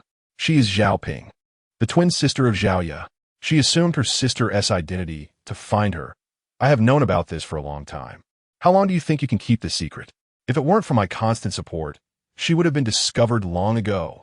A jolt of shock coursed through Bai Xiaojiang's heart, yet he maintained a serene facade. To his astonishment, the one covertly shielding Zhao Ping was none other than Huang Bo. What did his words signify? Was he attempting to gain trust, or did he genuinely aspire to bring down Wang Yiren? He was likely playing the role of a clever monkey, as the saying goes, enjoying the art of forming alliances. Was he trying to win Bai Xiaojiang over? Noticing Bai Xiaojiang's silence, Huang Bo assumed he had made an impact and was about to press on with his persuasion. "Bai Ge." A clear voice suddenly pierced the tense atmosphere, shattering the silence in the corner. Zhang, wearing his innocuous smile, had approached unannounced, his steps light and buoyant. He glanced at Huang Bo before turning his attention to Bai Xiaojiang, his tone relaxed. "Bai Ge, President Wang is looking for you. He wants you to come to his office right now." Huang Bo's countenance darkened immediately upon seeing Sun Ziyuan. He glared at him with a gaze sharp as a blade, brimming with undisguised warning and ire. Yet, Sun Ziyuan seemed oblivious, still smiling as he awaited Bai Xiaojiang's response. A chill ran through Bai Xiaojiang. Was Wang Yiren summoning him at this moment? It appeared he was indeed aware of the visit to his office last night, recalling Wang Shui's warning during the team-building dinner. Bai Xiaojiang felt a cold sweat trickle down his spine. "I understand, I'll go right away." Bai Xiaojiang nodded to Sun Ziyuan, his tone calm. As he prepared to leave, Huang Bo leaned in, his voice barely above a whisper, audible only to the two of them. "Be extremely cautious." The gravity of his tone conveyed a sense of urgency and foreboding. Bai Xiaojiang did not falter in his stride, heading straight towards the president's office. He could sense the piercing gazes of Huang Bo and Sun Ziyuan on his back. He no longer possessed any peculiar tools to restrain the situation. The items gifted to him by Long Ma Yilang lacked any binding effects, and there was no time to escape from this building filled with people. Feeling a slight stir from Yi Xiaoxiao within him offered a modicum of reassurance.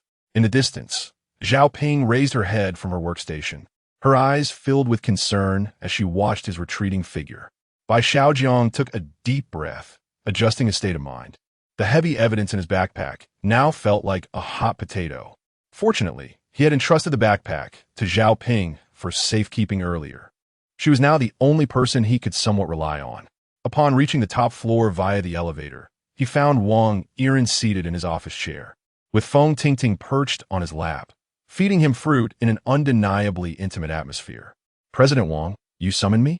Bai Xiaojiang inquired, his expression composed, deliberately ignoring their flirtatious exchange. Seeing Bai Xiaojiang arrive, Wang Yiren's hand, which had been wrapped around Feng Tingting's waist, slid down her curves, playfully patting her rear as a signal for her to move aside. Feng Tingting's face flushed, and she understood, rising gracefully and nodding at Bai Xiaojiang before exiting, thus providing space for their conversation. "You have those items with you, don't you?" Chapter 76 Animal Company, 25. The heavy wooden door of the president's office closed behind him, severing all external sounds. The luxurious space was suffused with the lingering aroma of cigars and the remnants of Feng Tingting's perfume, creating an almost suffocating ambience. Wang Yiren's straightforward remarks left Bai Xiaojiang momentarily at a loss for words. Leaning back in his expansive leather chair, Wang's arms crossed over his abdomen, his keen gaze scrutinizing Bai Xiaojiang's expression. His tone was flat, yet imbued with an undeniable certainty, as though he were merely stating an established fact. A chill ran through Bai Xiaojiang, prompting an instinctive urge to refute. However, it seemed Wang Yiren could see right through him. A faint smirk played at the corners of his mouth as he raised a hand in a gesture of restraint. There is no need to rush into a rebuttal. Wang Yiren's voice was deep and measured, exuding an air of composed authority. "I have mentioned before, I am aware of everything. From the moment you stepped into this building, I have known your actions, your acquaintances, and even the places you should not have visited."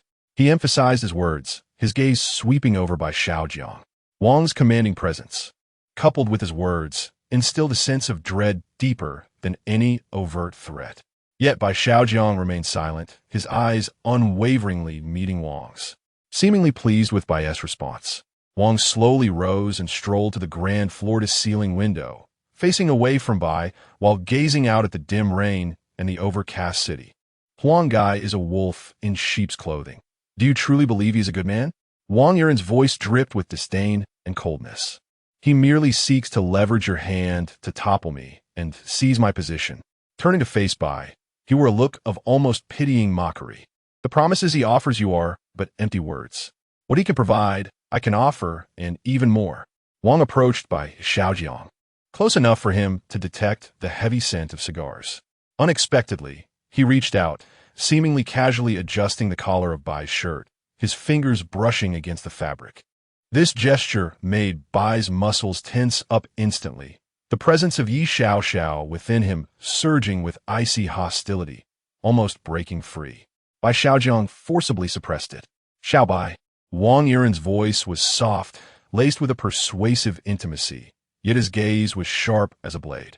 There is an old Chinese saying, "Those who recognize the times are the true heroes." If you step forward and publicly expose Huang Bai for his intentions to pilfer company secrets, I assure you, the position of the marketing department leader will be yours. You must have seen the photos. Power, wealth, and beauty are yours for the taking. Why follow Huang Bai, a ship bound to sink, and risk a disastrous fate? Bai Xiaojiang gazed into Wang Yiren's eyes, filled with calculation and desire, and he was about to speak. There is no need to rush a response. Wang Yiren seemed to have anticipated his reaction once more, retracting his hand that was adjusting his collar and donning once again that all-controlling smile, making an elegant gesture of invitation. "I shall grant you time to contemplate. Think it over thoroughly and return only when you have reached a decision. You may leave now." He settled back into his expansive office chair, no longer casting a glance at Bai Xiaojiang, as if his earlier words were but a casual remark. Bai Xiaojiang suppressed his emotions and the restlessness of Yi Xiaoxiao, nodding impassively before turning to exit the suffocating office. The heavy wooden door closed behind him, severing Wang Yiren's disquieting gaze. The corridor was deserted, illuminated solely by the dim overhead lights and carpeted with thick fabric beneath his feet. Bai Xiaojiang took a deep breath. He needed to reflect on his thoughts. Yet, after taking merely a few steps, he was met with the sound of weeping. He paused, turning towards the source of the sound. There, in an inconspicuous corner, Feng Tingting was curled up, facing away from the corridor, her shoulders shaking violently. She was no longer the poised and competent secretary he had known. Her meticulously styled hair was disheveled, and her expensive suit was smeared with the dust of the corner. Crouched on the floor, she hugged her knees tightly, burying her head in her arms, her muffled sobs punctuated by feelings of helplessness and despair. Bai Xiaojiang frowned slightly. He felt a twinge of suspicion towards Feng Tingting. She was not someone he could easily trust. He initially intended to disregard her and leave. However, just as he was about to step past that corner, Feng Tingting's voice, thick with tears, suddenly called out to him by Bai Xiaojiang. He halted, turning back. Feng Tingting lifted her face, her usually impeccable visage now marred by tears.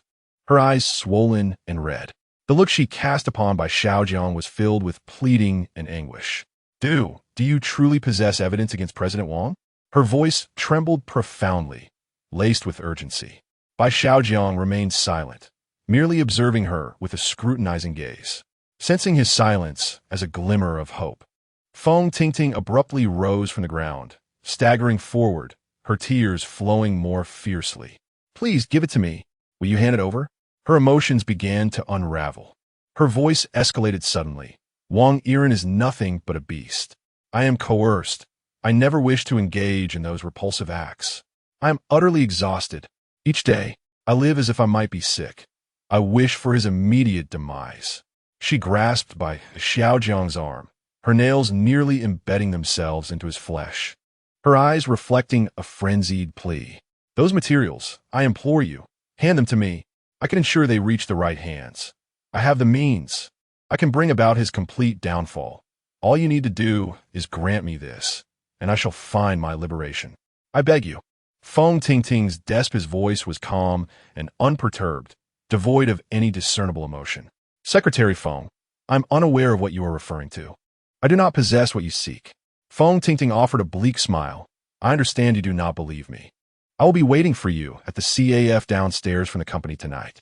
You may ask me to do anything, as long as I can witness Wang Yiren's downfall with my own eyes. I would even welcome death. Chapter 77, The Animal Company, 26, Bai Xiaojiang continued his stride without the slightest hesitation, as if he had not heard a word, proceeding straight to the elevator. The descent of the metallic compartment could not alleviate the weight of his thoughts and doubts. He found himself unable to fully trust Feng Tingting's words.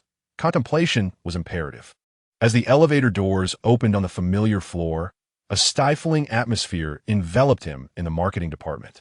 Emotionless, Bai Xiaojiang returned to his station, booted up his computer, and stared vacantly at the blinking cursor on the screen. He sensed several pairs of eyes upon him. Huang Bai's gaze was complex, tinged with curiosity and anxiety, as he wondered what transaction had transpired between Wang Yiren and Bai Xiaojiang. Meanwhile, Zhao Ping, several desks away, cast a concerned glance his way, silently inquiring about his well-being. Bai Xiaojiang subtly shook his head, signaling that he was fine, urging her to relax. Time languidly slipped by amidst the rhythmic clatter of keyboards and the oppressive silence. Outside, the sky darkened gradually, and the relentless rain showed no signs of abating, trickling down the glass like tears. Finally, the workday drew to a close. A cacophony of relieved rustling filled the office as employees began to gather their belongings, the sound of chairs scraping against the floor rising and falling like a symphony. Meng Huiyin moved with alacrity, swiftly unplugging his phone charger and tossing it into his backpack, slinging his headphones around his neck without a glance at anyone, and striding purposefully toward the exit. Zhao Ping, having finished her own packing, glanced at Bai Xiaojiang, silently inquiring if they would depart together. Just then, President Wang, a voice laced with obsequiousness, shattered the slightly relaxed atmosphere of the imminent departure. Huang Bai abruptly rose from his seat, his face instantly adorned with a smile. though it appeared as rigid as a mask. All actions froze, and eyes collectively turned toward the entrance. Wang Yiren entered the marketing department, hands clasped behind his back, pacing with an air of authority and a smile that suggested he controlled everything. Feng Tingting followed closely behind like a shadow, her appearance meticulously arranged once more, exuding her usual image of a shrewd and capable secretary. Yet, her eyes bore slight swelling, and her complexion appeared paler than usual as she lowered her gaze, seemingly indifferent to her surroundings. Wang Yiren's gaze swept across the office, lingering on the employees who stood frozen in place, finally settling on Sun Ziyuan, who remained at his desk, diligently focused on the computer screen. It seemed Sun only then noticed the president's arrival, hastily rising to greet him. "Good evening, President Wang."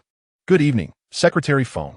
A gratifying smile spread across Wang Yiren's face as he approached Sun Ziyuan, extending his hand to deliver a hearty pat on his shoulder with such force that it caused Sun Ziyuan to sway slightly. "Well done, well done." Wang Yiren's voice boomed, deliberately laced with commendation, echoing throughout the office.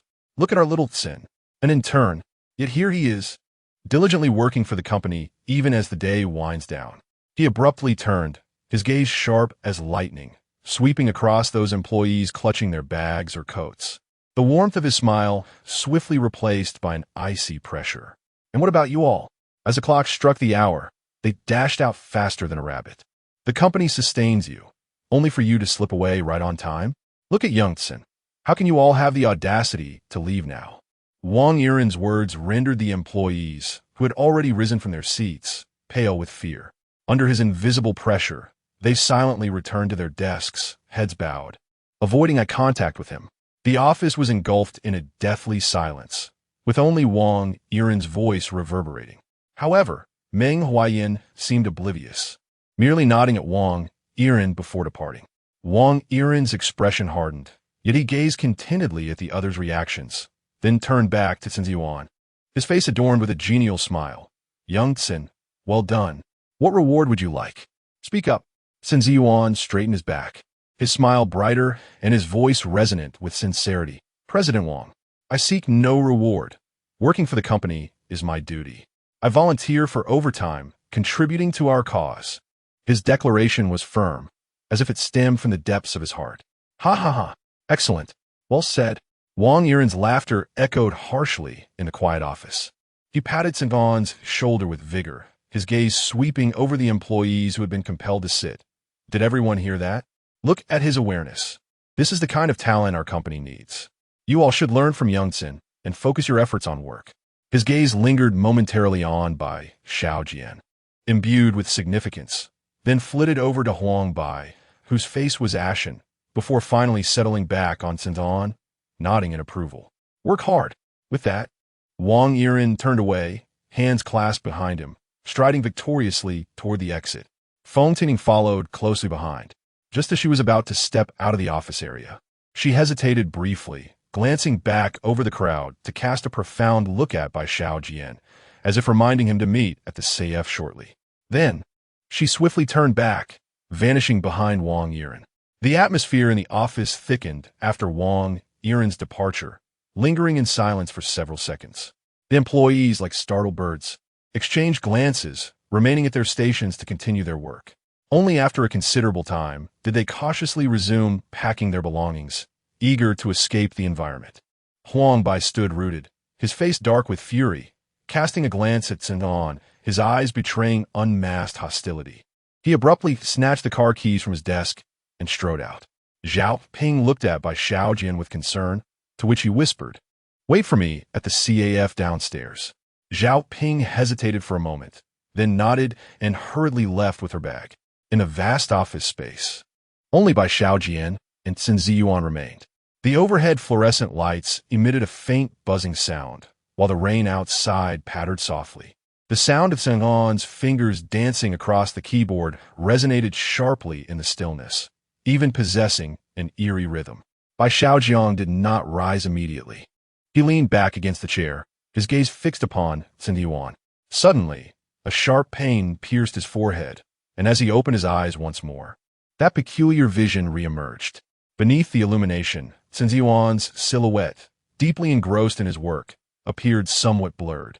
His shadow elongated and was cast upon the wall behind him, where it seemed to quiver slightly, revealing a slender, swaying tail. Within Bai Xiaojiang's field of vision, not only was there a shadow, but in reality, a long, undulating tail also emerged behind Yuan. A yellow tail adorned with black stripes that did not resemble a monkey's tail. Could it possibly be that of a tiger? Chapter 78. The Animal Company, 27. Bai Xiaojiang leaned back in his chair, his temples throbbing. The familiar sensation of dizziness accompanied by sharp pain washing over him once again. He abruptly squeezed his eyes shut, and when he reopened them, the world before him was instantaneously shrouded in a peculiar filter. His vision twisted, as if obscured by a shifting, greasy membrane. Behind Yuan, a slender yellow tail, adorned with distinct black rings, swayed lazily and unconsciously. Bai Xiaojiang sprang to his feet, the motion distorting his chaotic vision. He glanced toward the figures of his colleagues in the office who had yet to depart. Under this strange filter, they revealed ghastly forms. A female colleague engrossed in modifying a PowerPoint presentation had her head bowed, yet in Bai Xiaojiang's sight, two prominent horns jutted from either side of her head, glistening coldly beneath the overhead lights. In the distance, another employee was filling a water jug, his gait somewhat stiff, and within Bai Xiaojiang's perception, a tiger's tail trailed behind him. Most employees bore horns atop their heads, while others had no horns but sported a swaying tiger tail. Grasping his coat draped over the chair, Bai Xiaojiang hastened towards the elevator, his footsteps brisk with an unsettling premonition. As the elevator doors opened, several other overworked employees stood inside, their faces etched with fatigue and numbness. Under the elevator's stark white light, Bai Xiaojiang's disordered vision remained unrelenting. He distinctly noted a middle-aged male employee to his left, who also sported a pair of grayish-white horns atop his head. Meanwhile, a young girl absorbed in her phone had pupils that appeared as chilling horizontal slits in Bai Xiaojiang's view. The elevator descended, the confined space thick with silence and oppression. Bai Xiaojiang fixated on the flickering floor numbers, determined to reach the CAF to observe the peculiarities of Feng, Tingting, and Zhaoping. Ding! Finally, the elevator reached the ground floor. Bai Xiaojiang almost bolted out, hastily crossing the empty, silent lobby before forcefully pushing open the heavy glass door. The cold, damp night breeze, laden with rain, rushed in, swiftly dispersing the stagnant air of the office building, yet simultaneously causing Bai Xiaojiang's disordered vision to recede like a tide. The world before him returned to its normalcy. Neon lights cast mesmerizing reflections upon the wet pavement as pedestrians hurried by with umbrellas. He stood on the steps of the office building, inhaling deeply the rain-scented air, relieved that upon leaving the company, the bizarre vision had vanished. Regrettably, he had not been able to observe more faces. The terrifying scenes replayed in his mind, the swaying tiger tail behind Yuan, the horns atop his colleagues' heads, coupled with Yuan's previous treacherous actions. A single term resonated in his mind like thunder: to act as a henchman for the tiger. There could only be one tiger in the company, and that was Wang Yiren. In accordance with Rule 6, he employed fear to transform certain employees into his minions. The so-called wolf culture in the employee handbook was nothing more than a herd of numb and submissive sheep. In Wang Yiren's eyes, they were merely lambs awaiting slaughter. Yuan, the intern, actively serves as Wang Yiren's enforcer and benchmark, performing unpaid overtime to assist the tiger in disciplining other sheep eager to leave work. These individuals are not merely animals. They're spectral minions, complicit in the tiger's dominion. This elucidates why, that fateful night, Zhao spared him to pursue Yuan. The transformed sheep, akin to wolves, likely represent the deceased employees, fueling a fervent desire for retribution against Wang Yiren and his spectral minions. A chill surged from the soles of his feet to the crown of his head. This was not merely a company, but rather a pen where the tiger, through rules and corruption, herded sheep and phantoms alike. Resolute, he tightened his coat, braving the drizzling rain as he hastened toward the CAF at the street corner, illuminated by warm yellow lights. Upon pushing the door open, A wave of warmth and the rich aroma of coffee enveloped him, dispelling some of the chill and trepidation within. His gaze immediately fell upon Zhao Ping, nestled in the far corner booth, a nearly untouched glass of water before her eyes anxiously fixed on the entrance. Bai Yi. Upon seeing Bai Xiaojiang enter, Zhao Ping visibly relaxed, waving her hand. Bai Xiaojiang swiftly approached and took a seat, and the waiter soon arrived. He casually ordered a hot coffee. "How are you? Are you all right?" Zhao Ping inquired in a hushed tone, urgency lacing her voice, her eyes brimming with concern. "I'm fine," Bai Xiaojiang interrupted, waving his hand dismissively as he scanned their surroundings with piercing eyes. The CAF was sparsely populated, with patrons scattered several tables away. "What should we do next?" Zhao Ping's voice trembled slightly. Just as Bai Xiaojiang was about to respond, the CAF door swung open once more, the bell jingling cheerfully. Both turned their attention, alert. There stood Feng Tingting at the entrance, unshielded by an umbrella, her hair and shoulders dampened by the drizzle, presenting a rather disheveled appearance. Her gaze swiftly swept the CAF, soon honing in on Bai Xiaojiang and Zhao Ping in the corner. The elegance and distance she had exuded in the office had dissipated, leaving only pallor and fatigue. She inhaled deeply, disregarding the waiter's inquiry, and strode purposefully toward their booth. The sound of her high heels striking the floor resonated in the quiet CEF, each step akin to treading upon a taut string. Chapter 79. The Animal Company, 28. Feng Tingting walked directly to the booth occupied by Bai Xiaojiang and Zhao Ping, without a word of inquiry. She simply pulled out a chair and sat down. Her movement exuded a weariness tinged with resolve, her damp hair clinging to her forehead, adding to her disheveled appearance. She turned her gaze towards Bai Xiaojiang, managing a pale and forced smile, her voice slightly hoarse with tension. "Bai Xiaojiang, thank you for coming." Taking a deep breath, her eyes fixed intently on Bai Xiaojiang, she lowered her voice and spoke rapidly. "Give me those documents. I have been a secretary for so many years. I have connections and can directly contact people at the headquarters. Wang Yiren's reach does not extend there. As long as the documents are in my possession, I can send them out tonight, and by tomorrow morning, the headquarters will send someone. He is doomed." Her eyes were filled with urgency and pleading, as if clutching at a last glimmer of hope. Bai Xiaojiang regarded her with an impassive expression, his gaze tranquil as a still pond. He did not respond immediately, but remained silent for a few seconds, as if weighing his options or confirming something. The atmosphere became so tense it was nearly suffocating. Zhao Ping watched Bai Xiaojiang nervously, glancing back and forth between him and Feng Tingting, her fingers unconsciously tapping on the table. Finally, Bai Xiaojiang spoke slowly, his voice deep and clear, imbued with an undeniable authority. "Zhao Ping, hand me the backpack." Zhao Ping hesitated for a moment, a flicker of confusion crossing her features. But she promptly handed the backpack that had been resting on the chair beside her to Bai Xiaojiang. He took the bag, unzipped it, and pulled out a thick, bulging manila envelope. Without a moment's hesitation, he placed the envelope on the table and slid it toward Feng Tingting. "It's all in there," Bai Xiaojiang stated calmly. "I'm entrusting it to you now. I believe in you." Feng Tingting's eyes erupted with an overwhelming joy that seemed almost incredulous. She nearly lunged for the envelope, clutching it tightly to her chest. Her body trembled with excitement, tears welling up in her eyes once more, but this time they were tears of hope. Thank you, Bai Xiaojiang. I want to let you down." Her voice quavered, filled with immense gratitude and promise. "I mustn't delay. I will contact the headquarters immediately. Wait for my news." She scarcely had time for another word before she sprang to her feet, clutching the envelope, and hurried out of the CAF, the sound of her high heels echoing on the ground, quickly fading into the rain-soaked night. Zhao Ping watched Feng Tingting's vanishing figure before turning to Bai Xiaojiang, her face a canvas of shock and confusion, her voice trembling. "Bai Ge, did you really give it to her? Can she be trusted?"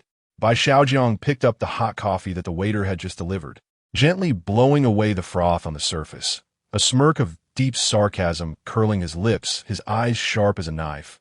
He replied coldly, "Of course. She cannot be trusted." At that moment, Yi Xiaoxiao's figure appeared from the chair beside Bai Xiaojiang. "What? Zhao Ping was utterly bewildered. At that moment, a voice, laced with a hint of languor and mockery, unexpectedly resonated from the adjacent booth. "Xiao Bai, I didn't anticipate your cleverness." The sound struck like thunder, reverberating in the ears of the two, prompting Bai Xiaojiang and Zhao Ping to turn abruptly. To their astonishment, they beheld an additional presence in the previously vacant booth. Mia. Bai Xiaojiang was momentarily taken aback, nearly forgetting Mia's existence since that fateful night when she had taken a ride with him to the company. She had not been seen since. It seemed that no one in the company had noticed Mia's absence, as if she had never existed at all. Had she been lurking in the company all along? At that moment, Mia reclined elegantly against the soft booth sofa, her chin resting casually on one hand while the other stirred a steaming cup of coffee with a silver spoon. A signature, enigmatic smile graced her face as she keenly observed Bai Xiaojiang, having witnessed everything that had transpired. Strangely, Bai Xiaojiang was certain that the booth had been entirely empty just moments before Feng Tingting had entered, even in the last second before her departure. It was as if Mia had materialized from thin air, or perhaps she had been there all along, unnoticed by them. A chill surged up Bai Xiaojiang's spine while Zhao Ping, terrified, covered her mouth, gazing fearfully at the sudden apparition. Ignoring Zhao Ping's alarm, Mia's gaze remained fixed on Bai Xiaojiang, bearing a playful appreciation. Conceal the genuine, cast out a false bait, and see what one can reel in. Not bad. There has been some progress. It appears you're not as foolish as I thought. She took a delicate sip of her coffee, setting the cup down before leaning slightly forward, her voice dropping to a conspiratorial whisper, imbued with an air of omniscience. "It seems you've deduced what manner of creature Feng Tingting is. Haven to you? However, there's one thing you've miscalculated. Those who fall victim to Wang Eerie do not transform into wolves. They become wraiths." Bai Xiaojiang's pupils constricted, his heart racing. How could Mia possibly know this? Could she truly perceive his innermost thoughts? Mia observed the shock etched across Bai Xiaojiang's face, her smile deepening, as if everything had unfolded according to her design. He quickly suppressed the tumult within, forcing himself to regain composure. Lifting his coffee cup, he took a sip, using the motion to mask his inner turmoil, restoring an expression of neutrality to his visage, deliberately modulating his tone to remain steady. "Guess? There is no need for guessing." He set down the cup, fixing his gaze on Mia, aware that the photographs contained not only Wang Eerie but also Feng Tingting. Her appearance is frequent and her demeanor in some scenes far from that of a coerced victim. She resembled more of a participant and an enjoyer. He paused, his tone cold and analytical. Moreover, a fox is a fine ally to a tiger. For Feng Tingting to have earned Wang Eerie's unwavering trust and maintained her position as secretary for so many years, her role could not possibly be that of a mere victim. She is no mere specter. Rather, she is the cunning fox advising the tiger. In other words, the true accomplice to the tiger's deeds. What she just executed was nothing but a masterful act of feigned suffering, aimed solely at deceiving away the genuine evidence. Her intent was merely to eliminate this fatal threat to the tiger. Yet alas, her fox-like nature has betrayed her. Upon hearing Bai Xiaojiang's astute analysis, Mia gently applauded, her gaze reflecting a hint of admiration. A brilliant deduction, Xiao Bai.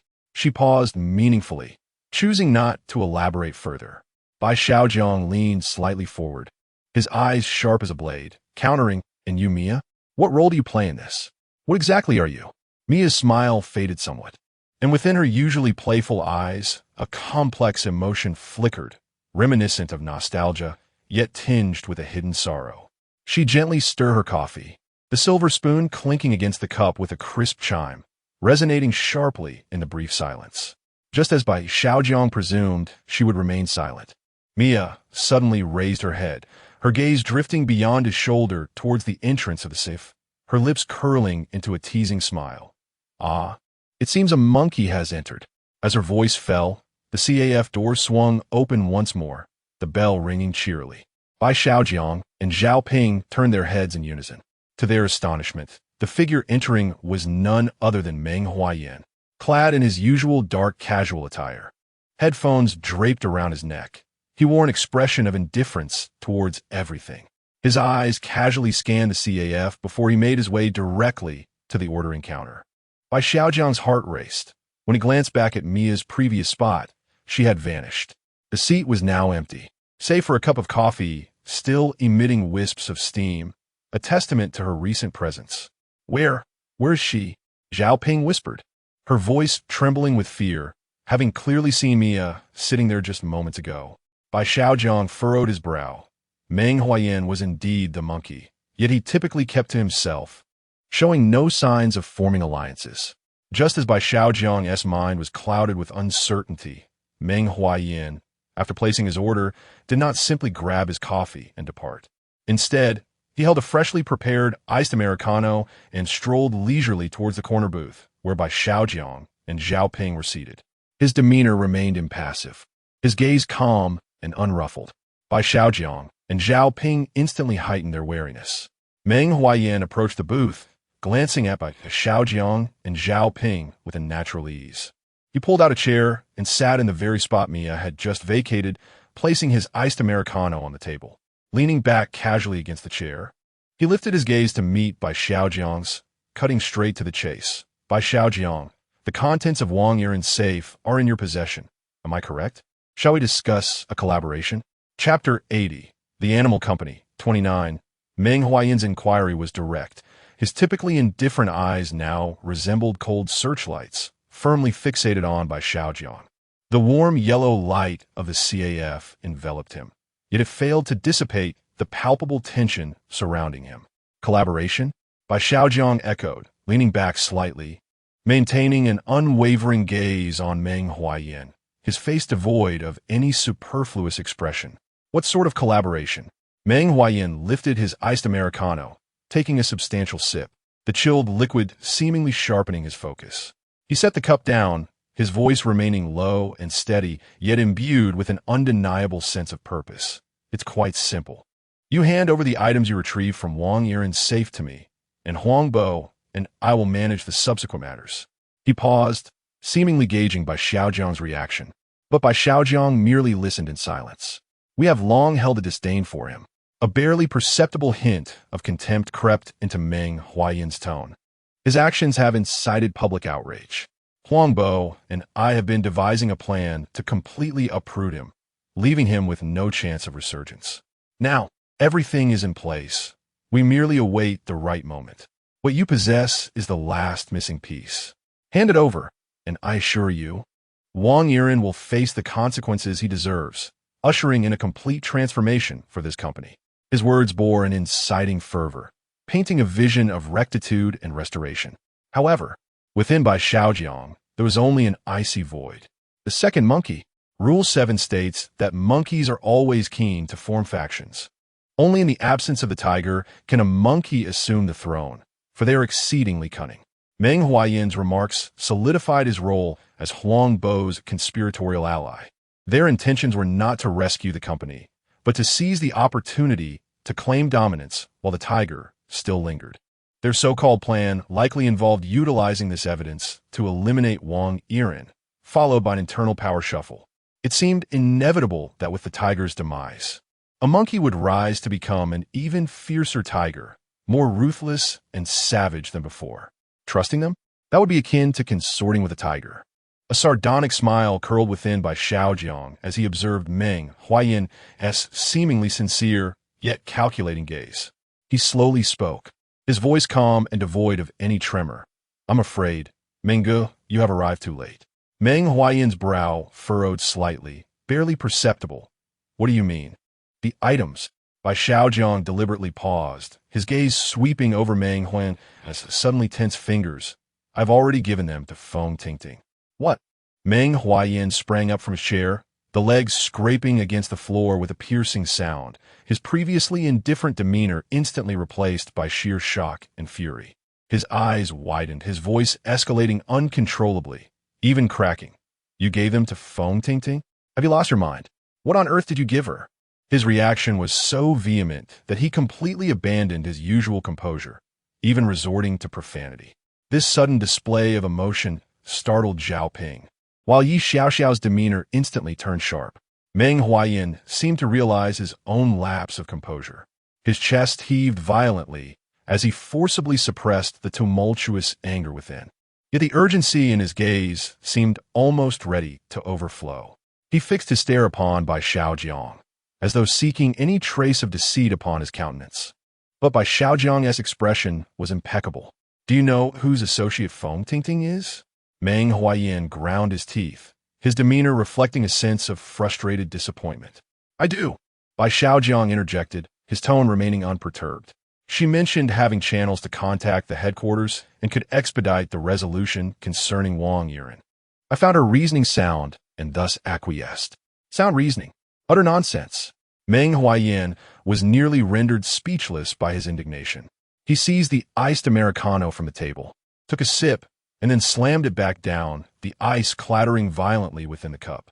His piercing gaze swept over by Xiaojiang and the others, as if attempting to see through them, and ultimately, all his fury and anxiety erupted into a low growl.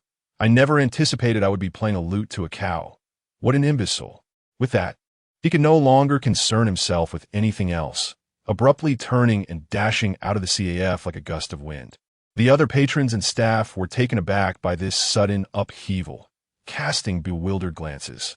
Bai Xiaojiang watched Meng Huayan's agitated and wrathful figure vanish into the rainy night, a cold smirk finally unfurling at the corners of his lips. He leisurely lifted his now lukewarm coffee, took a sip, then set the cup down, addressing Yi Xiao and the still-shocked Zhao Ping beside him. "Let us go." Zhao Ping, still slightly dazed, inquired, "Go? Where to?" Bai Xiaojiang rose, grasping the backpack containing the authentic evidence, his gaze sharp as he looked toward the ominous office building shrouded in the rain. "Back to the company." His voice bore a calmness laced with a hint of exhilaration. "Stir the waters to catch the fish."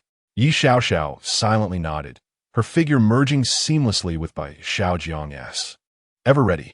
Zhao Ping gazed into Bai Xiaojiang's eyes, which sparkled with determination, though fear still gripped her heart. The animosity of her sister and her trust in Bai Xiaojiang compelled her to rise swiftly, her resolve hardening. The trio no longer lingered, pushing open the CAF door and re-entering the relentless, chilling downpour. The rain lashed against their faces, biting cold. The company building stood illuminated against the rainy night, currently hosting a dramatic scene within. Bai Xiaojiang, accompanied by Zhao Ping, hastily navigated through the curtain of rain, stepping back into the frigid lobby of the company. The receptionist on duty, startled by their return, displayed a flicker of surprise but chose not to inquire further. As the elevator ascended, the numbers flickered, mirroring the quickening pace of Bai Xiaojiang's heartbeat, yet his gaze remained unervingly composed. Ding! The elevator doors opened on the top floor. Before they had fully exited, the sound of a heated argument reached their ears with startling clarity. Chapter 81. The Animal Company, 30. The elevator doors opened fully on the top floor, and the intense sounds of an argument pierced the silence, reaching Bai Xiaojiang's ears. "Meng Huayan, cease your baseless accusations. How could I possibly have killed President Wang?" Feng Tingting's sharp and furious voice rang out, trembling with an unmistakable hint of panic. "You must be joking." Meng Huayan's voice lost all semblance of calm, brimming with hostility and aggression. "I saw you hastily emerge from President Wang's office the moment I arrived. If it wasn't you who took action, then who could it possibly be? Perhaps you're now desperate to eliminate witnesses and conceal evidence? Preposterous." Feng Tingting's voice suddenly escalated, laced with indignation and hysteria. "Meng Huayan, don't think I'm unaware of your clandestine dealings with Huang Bo. I intended to question you. What were you doing in President Wang's office at this late hour?" "What was I doing? I was here to prevent you, you deranged woman, from destroying evidence." The argument grew louder as Bai Xiaojiang and Zhao Ping hastily exited the elevator, their eyes widening in shock at the scene before them. The heavy wooden door of the president's office stood ajar, a ghastly white light spilling out from within. Not far from the entrance, Feng Tingting and Meng Huayan confronted each other like roosters ready to fight. Feng Tingting's hair was disheveled, her complexion as pale as parchment, and her meticulously applied makeup was smeared by perspiration, rendering her appearance quite disheveled. Meng Huayan stood firmly at the threshold, his face a dark shade of anger, eyes fierce. refusing to budge, his suit slightly wrinkled and his tie askew. However, what left Bai Xiaojiang and Zhao Ping's blood nearly frozen was the sight within the office. Through the open door, they could clearly see the enormous mahogany desk behind which Wang Yiren's corpulent body dangled from a decorative metal chain hanging from the ceiling. His neck twisted at an unnatural angle, tongue slightly protruding, face a ghastly shade of purple, eyes wide open in a frozen expression of shock and disbelief. Wang Yiren has hanged himself. Bai Xiaojiang never anticipated that Wang Yiren would meet such a tragic fate here, resembling a puppet suspended in midair. As Bai Xiaojiang and Zhao Ping stood in stunned silence, Meng Huayan and Feng Tingting also became aware of their presence. Meng Huayan abruptly turned his head, spotting Bai Xiaojiang. With a cold snort, he gestured towards the horrifying scene in the office and shot a venomous glare at Feng Tingting. Feng Tingting, with your support gone, who will you rely on now? We shall see how this unfolds. With that, he disregarded everyone, his body radiating hostility as he forcefully shoved past Feng Tingting, heading towards the elevator, pressing the button with great force. Feng Tingting stumbled slightly from the push, nearly dropping her document bag. Steadying herself, she chose not to pursue Meng Huayan, nor did she glance at Bai Xiaojiang and Zhao Ping. Instead, she stood there dazed, her gaze fixated on the lifeless body in the office, her expression vacant, as if all strength had been drained from her. Moments later, as if awakening from a trance, she clutched her document bag tightly, lowered her head, and wordlessly brushed past Bai Xiaojiang and Zhao Ping, making her way toward the elevator. In the blink of an eye, only Bai Xiaojiang, Zhao Ping, and the lifeless body suspended in the office remained in the upper corridor. Sister, sister. Zhao Ping gazed at the horrifying state of Wang Yiren's corpse, her body trembling violently as tears streamed down her cheeks. She covered her mouth, suppressing her sobs. That bastard Wang Yiren is dead. Sister, your vengeance. Finally, overwhelmed with grief and the helplessness of knowing she could not exact her revenge, she struggled to maintain her composure. However, Bai Xiaojiang did not succumb to the emotional turmoil. He scrutinized Wang Yiren's body, his brow furrowed, an unsettling sense of dissonance washing over him. It was too sudden, too simplistic. The man who had long dominated the company, toying with his employees like puppets, had perished so easily. A suicide by hanging? This was utterly inconsistent with his character. Such a scenario was simply implausible. Meng Huayan accused Feng Tingting of foul play, but her disheveled demeanor did not suggest triumph. Moreover, the horror etched in Wang Yiren's wide-open eyes seemed to reflect a lingering disbelief. What had he witnessed before his demise?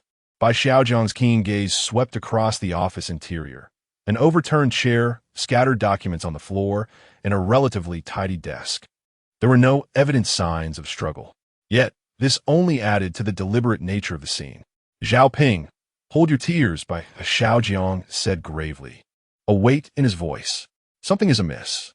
Wang Yiren's death is likely not as straightforward as it appears. Upon hearing this, Zhao Ping fought back her tears and looked up at Bai Xiaojiang.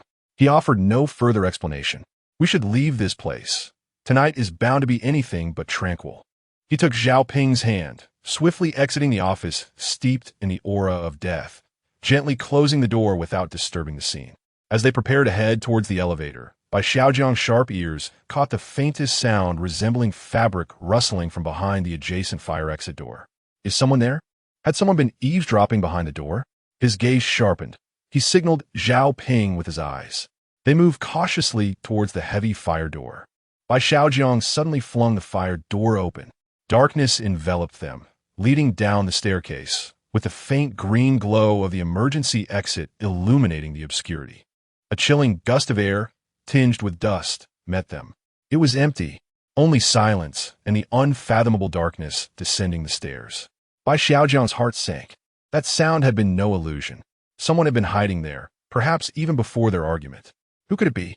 That individual was likely the serpent lurking in the shadows. Is anyone there? Zhao Ping nervously peered inside, her voice laced with apprehension. Bai Xiaojiang shook his head, his expression grave. No, there was definitely someone. We must go. He refrained from recklessly pursuing down the stairs. It was too perilous. Instead, he swiftly guided Zhao Ping into the elevator and pressed the button for the first floor. The elevator descended smoothly, and Bai Xiaojiang and Zhao Ping stood in silence within the confined space. The chime, signaling the arrival at the first floor, shattered the stillness. As the metallic doors slid open, allowing light to cascade from the lofty ceiling. At that moment, the reception area was already deserted, and the vast lobby echoed with an eerie quiet. However, just as Bai Xiaojiang stepped halfway out of the elevator, he suddenly froze in place. His pupils constricted to the size of pinpricks, and an icy chill instantaneously coursed through his veins. Through the floor-to-ceiling glass walls of the office building, he beheld a mass of distorted black silhouettes densely congregated outside, akin to ominous shadows. Swarms of writhing black forms stood silently in the relentless downpour, completely encircling the open space before the building's entrance. The frigid rain battered against them, yet it seemed to penetrate the void, leaving no trace behind. An overwhelming aura of suffocating malice and coldness infiltrated even through the thick glass, enveloping Bai Xiaojiang and Zhao Ping in an icy grip. Zhao Ping also caught sight of them. She let out a sharp gasp, covering her mouth tightly, her body involuntarily retreating until she collided with the cold elevator wall, her eyes wide with terror. In that instant, Yi Xiaoxiao's figure materialized beside Bai Xiaojiang, her usually serene face now etched with unprecedented seriousness and vigilance, her brows furrowed, exuding an intense chill. "Xiaobai." Yi Xiaoxiao's voice was urgent and frigid, laden with a dire warning. "We cannot go out. It is extremely dangerous outside." Bai Xiaojiang noticed that the indicator light on the electronic lock inside the entrance had extinguished, and the adjacent access control gates were all shut, red warning lights aglow. The entire building's entrances had, unbeknownst to them, been completely locked from the inside. They were trapped in this vast glass prison. "Back away," Bai Xiaojiang decisively instructed, grasping the nearly limp Zhao Ping with one hand while pulling Yi Xiaoxiao's icy wrist with the other, swiftly retreating. "Where to?" Zhao Ping's voice trembled with helplessness. Bai Xiaojiang's gaze rapidly scanned the lobby, ultimately fixating on the heavy fire escape door in the rear corner, the only apparent route of relative safety. "The fire escape," he exclaimed, urging the two to hasten toward the door. They reached the fire escape, and Bai Xiaojiang forcefully yanked open the heavy door. "Quickly get inside," he urged, pushing Zhao Ping and Yi Xiaoxiao through, then slipping in himself and slamming the heavy door shut behind him. The metallic clang of the lock reverberated through the narrow staircase, plunging the safety corridor into an echoing silence, pierced only by the heavy breaths of the three in the darkness. The ghostly green light illuminated Zhao Ping's face, still fraught with fear, as well as the grave expression on Bai Xiaojiang's countenance. Yi Xiaoxiao pressed closely to Bai Xiaojiang, the chill lingering around her. "What do we do now?" Zhao Ping's voice was imbued with a sense of helplessness. Hiding here was not a viable solution. Bai Xiaojiang compelled himself to regain his composure. With the escape routes blocked, the situation in the parking lot likely mirrored his own. Outside lay the unknown terrors, while within, danger lurked at every corner. He retrieved his phone, and, as expected, the signal bars were devoid of life.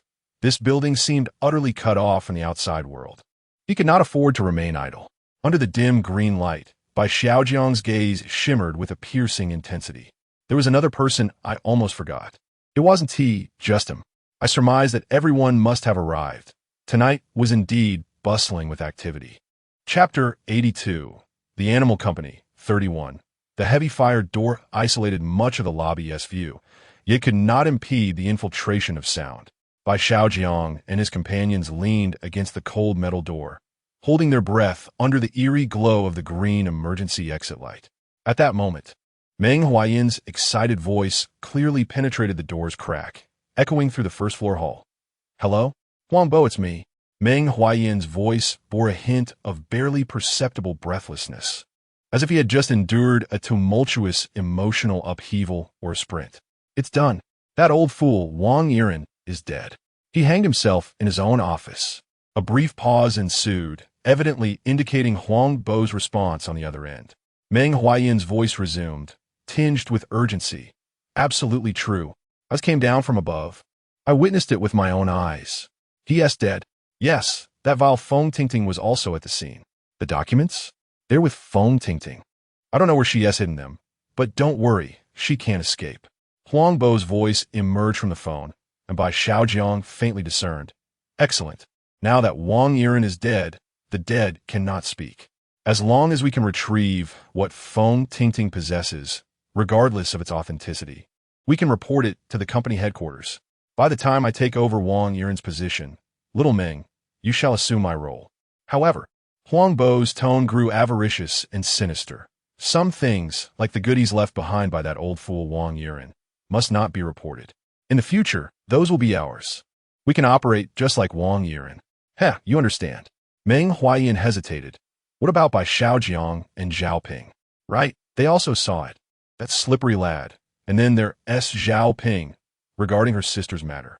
Huang Bo scoffed. Bai Xiaojiang is oblivious to the times. He cannot be left alive. Huang Ge, do you mean? Understood? The dead cannot speak. Suddenly, Meng Huaiyan's voice soared, filled with rage and fear. Damn it. Huang Bo, we can't get out. The main door is locked. The outside is swarming with those things. It's pitch black, damn. It must be that scoundrel He Mu's doing. On the phone, Huang Bo's tone seemed to grow stern. After a moment, Meng Huaiyan grinned maliciously. You're right. I never intended to keep him. So it's perfect. We can dispose of him tonight. It saves us trouble. All right, I understand. Be careful as well. This building is exceedingly eerie now. As the call ended, Meng Huaiyan's footsteps echoed through the lobby, marked by unmistakable impatience and murderous intent, gradually approaching the direction of the fire door. Within the fire escape, an oppressive silence reigned. Zhao Ping trembled like a fallen leaf, the color drained from her face. The unmasked murderous intent of Meng Huaiyan and Huang Bo instilled fear in her. Under the ghastly green light, Bai Xiaojiang's expression was strikingly grim. The ambition and cruelty of Huang Bo and Meng Huaiyan far exceeded his expectations. They aimed not only to usurp power, but also to inherit Wang Yiren's malevolence. Fortunately, they remained oblivious to the fact that the genuine documents were in his possession. Bai Xiaojiang's thoughts raced. Meng Huaiyan's words indirectly confirmed his suspicions. He Mu was indeed the serpent lurking in the shadows, the deadly snake that must be avoided according to the rules. The rustling sound behind the top fire door. I fear the person hiding there is He Mu, who likely also killed Wang Shui. Feng Tingting should know some details about He Mu. The footsteps outside grew increasingly impatient as they approached, but once they reached the door, they halted. Meng Huaiyan pressed the elevator button. Bai Xiaojiang lowered his voice and decisively said, we must go, ascend. He Mu may still be lurking in the fire escape. We could encounter him. He pulled the nearly exhausted Zhao Ping along, signaling Yi Xiaoxiao to follow. The three of them swiftly and silently ascended the fire staircase. Clang! Just as they climbed a half-flight, they heard the fire door below being forcefully pushed open, accompanied by Meng Huaiyan's heavy breathing and muttered curses. Damn it. Where did he hide? The footsteps lingered at the door for a few seconds, seemingly scrutinizing the dark stairwell. Ultimately, with an impatient huff and the dull thud of the fire door closing again, the footsteps turned toward the elevator. Soon after, the elevator arrived with a chime and the sound of the doors sliding open. He hadn't taken the elevator. He had made a sudden return. Bai Xiaojiang understood that Meng Huaiyan was likely searching other floors for Feng Tingting, and they could encounter anyone at any moment in the stairwell or elsewhere. The three continued to ascend, striving to minimize their noise. Anxiety and fear drained their energy, especially for the ordinary Zhao Ping. After climbing several flights, Zhao Ping was gasping for breath, drenched in sweat, her legs heavy as though laden with lead. Grasping the cold handrail of the staircase, she panted heavily, her face pale. Nearly unable to stand. No, I can't go on, Bai Ge. I really can't climb anymore. Her eyes were filled with terror and helplessness as she gazed up at the seemingly endless staircase. Then worriedly looked at Bai Xiaojiang and Yi Xiaoxiao. I will be a burden to you. You should go ahead. I'll find a place to hide. Bai Xiaojiang halted, frowning at her. Zhao Ping's condition was indeed dire. The entire company is unsafe now. Zhao Ping waved her hand. I'll find a random office floor or a secluded conference room to conceal myself. Don't worry about me. Don't let my situation hinder your actions. Seeing Zhao Ping's determination, and knowing she'd been under immense mental and physical strain, Bai Xiaojiang conceded. Very well. You find a place to hide. Remember, no matter what sound you hear, do not come out and do not trust anyone. Everyone is a potential danger now. We will return for you soon. Zhao Ping nodded vigorously, tears welling in her eyes. Yet her gaze held a glimmer of resolute survival. I understand. I will hide and make not a sound. You must be careful and return for me. Do not worry, we will come back. Bai Xiaojiang reassured her with a gentle pat on her shoulder, offering as comforting a look as possible. Zhao Ping hesitated no longer. She took a deep breath, pushed open the adjacent emergency exit door, and slipped into a pitch-black office area on one of the floors. The door gently closed behind her, isolating her from sight. Now, only Bai Xiaojiang and Yi Xiaoxiao remained. With a clear objective in mind, they're determined to actively seek out that lethal serpent, Himu. Chapter 83. The Animal Company, 32. The two individuals no longer lingered, hastening their pace as they ascended the frigid fire escape stairs. Their footsteps were deliberately muted. The only sound echoing through the stillness of the stairwell was the faint breath of Bai Xiaojiang. The dim green lights of the emergency exits appeared as pairs of scrutinizing eyes, while Yi Xiaoxiao heightened her senses, vigilant against any unusual fluctuations of malevolent energy. At last, upon reaching the 26th landing, Bai Xiaojiang abruptly seized Yi Xiaoxiao's wrist, and they both held their breath. In the shadow at the corner leading to the 27th floor, a figure crouched with their back turned toward them. Clad in the company's typical dark work attire, the person was not particularly tall, yet their posture exuded an unsettling focus. In the dim light, Bai Xiaojiang could distinctly see that the individual clutched a glimmering, sharp knife. He recognized him. Himu. Instantly, Bai Xiaojiang felt his heart leap into his throat. He signaled Yi Xiaoxiao to prepare while silently inching forward, intending to subdue him. However, just as Bai Xiaojiang's toes were about to touch the platform, Himu seemed to possess a sixth sense, abruptly turning his head as if alerted. Their eyes met.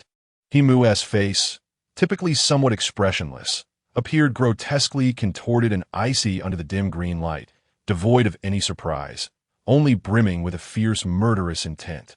Damn it! Himu emitted a short, guttural roar, and without a moment's hesitation, he sprang forward like a tightly coiled spring, knife at the ready, lunging fiercely at the close proximity Bai Xiaojiang.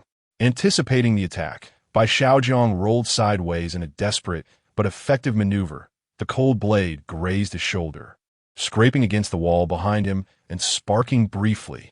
Himu's strike missed, and he reacted with astonishing swiftness, choosing not to engage Bai Xiaojiang further.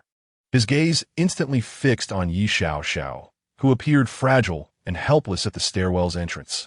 In his eyes, she represented the weak link. With a roar, he redirected his blade and charged towards Yi Xiaoxiao. Yi Xiaoxiao's icy gaze intensified, and in the face of the advancing Himu, she did not so much as shift her stance. She merely extended her delicate hand into the air with a decisive grip. A torrent of formidable, ghostly energy surged forth from her palm, meeting Himu's advance head-on. His momentum abruptly halted as he was propelled backward by the spectral force, crashing violently against the wall. Xiaoxiao, restrain him, don't let him escape. Bai Xiaojiang shouted urgently. Upon hearing Bai Xiaojiang's command, Yi Xiaoxiao immediately responded, raising her hand once more to grasp the air with fervor. The ghostly energy, as if imbued with life, swiftly ensnared Himu's limbs and waist, binding him tightly and lifting him off the ground. The knife clattered to the floor, and the intense constriction combined with the piercing chill elicited a painful groan from him as he struggled futilely against the unyielding grip, which only tightened further. Let go of me. Bai Xiaojiang, you're cheating. Have the guts to face me one-on-one. Himu hung suspended in midair, his face flushed crimson, eyes brimming with a mixture of rage and defiance, cursing in a hoarse voice. Bai Xiaojiang, having risen from the ground and dusted himself off, approached the struggling Himu. Bound by ghastly energies and writhing like a lamb awaiting slaughter, a mocking smile gracing his lips. Enduring hardship is the essence of Gojian, while those who do not utilize their advantages are akin to worthless curs. Himu, it appears we have much to discuss. Meanwhile, in a dark and lightless corner of an office on one of the lower floors, Zhao Ping curled beneath a solid wooden conference table. Her hands pressed tightly against her mouth, her body trembling violently from sheer terror, cold sweat saturating her back. Outside the door, distinct footsteps and deliberately hushed conversations drew closer, ultimately halting near the conference room entrance. Mr. Wang, your foresight is indeed remarkable. Feigning death to escape has ensnared those fools in a web of deception. This was the voice of Feng Tingting, laced with flattery and servility. Following her words, a voice that sent chills through Zhao Ping's veins. One she believed she would never hear again, pierced the air. It was Wang Yiren, who had just been hanged on the top floor. His voice oozed with pride and malice. Let them fight. Let them tear each other apart. A few imbeciles foolishly aspire to replace me. Let them first engage in a deadly struggle. Once they have exhausted themselves, we shall make our move to tidy up the aftermath. The fisherman benefits, understand? Wang Yiren spoke with an air of superiority, as if orchestrating the very fates of those around him. Indeed, Mr. Wang, your brilliance is unparalleled. Feng Tingting hastily extolled then, as if presenting a treasure, added, by the way, Mr. Wang, the documents. Look, I managed to swindle them from Bai Xiaojiang. He truly fell for it. As she spoke, she handed Bai Xiaojiang's bag to the smirking Wang Yiren. Moments later, the sound of rustling papers echoed from outside, and after a few seconds of suffocating silence, Wang Yiren's voice erupted in a suppressed roar of fury. This is all blank paper. Feng Tingting, you foolish woman, you've been outsmarted by Xiaojiang. What?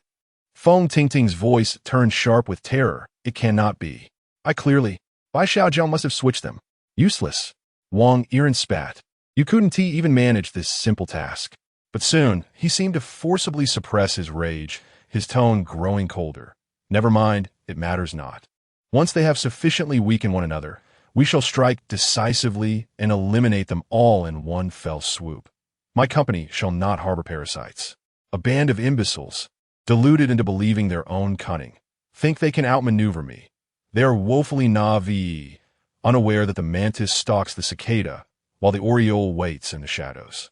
Footsteps resumed, indicating Wang Yiren and Feng Tingting were moving toward the other end of the corridor, their voices gradually fading away. Beneath the conference table, Zhao Ping bit down hard on her own hand to suppress a scream. Her pupils dilated from shock and terror. Wang Yiren was not dead. He had merely feigned his demise, and everyone had been played for fools.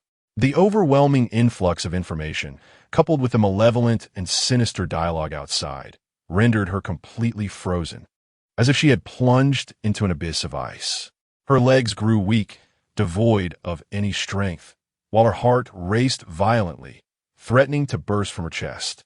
Breaths became faint, each inhalation a whisper, lest she alert the two demons lurking beyond the door. She could only huddle beneath the shadowy expanse of the table, patiently awaiting the departure of Wang Yiren and Feng Tingting from this floor. It was only after they had vacated that she would dare to emerge.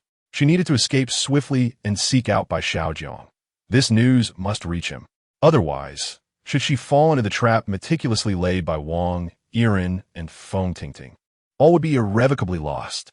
Once the sounds faded, Zhao lingered in silence for a moment longer, and upon confirming her safety, she cautiously crawled out from beneath the table. Chapter 84. The Animal Company, 33. The cold doorknob of the meeting room turned in Zhao Ping's clammy palm, emitting a faint click.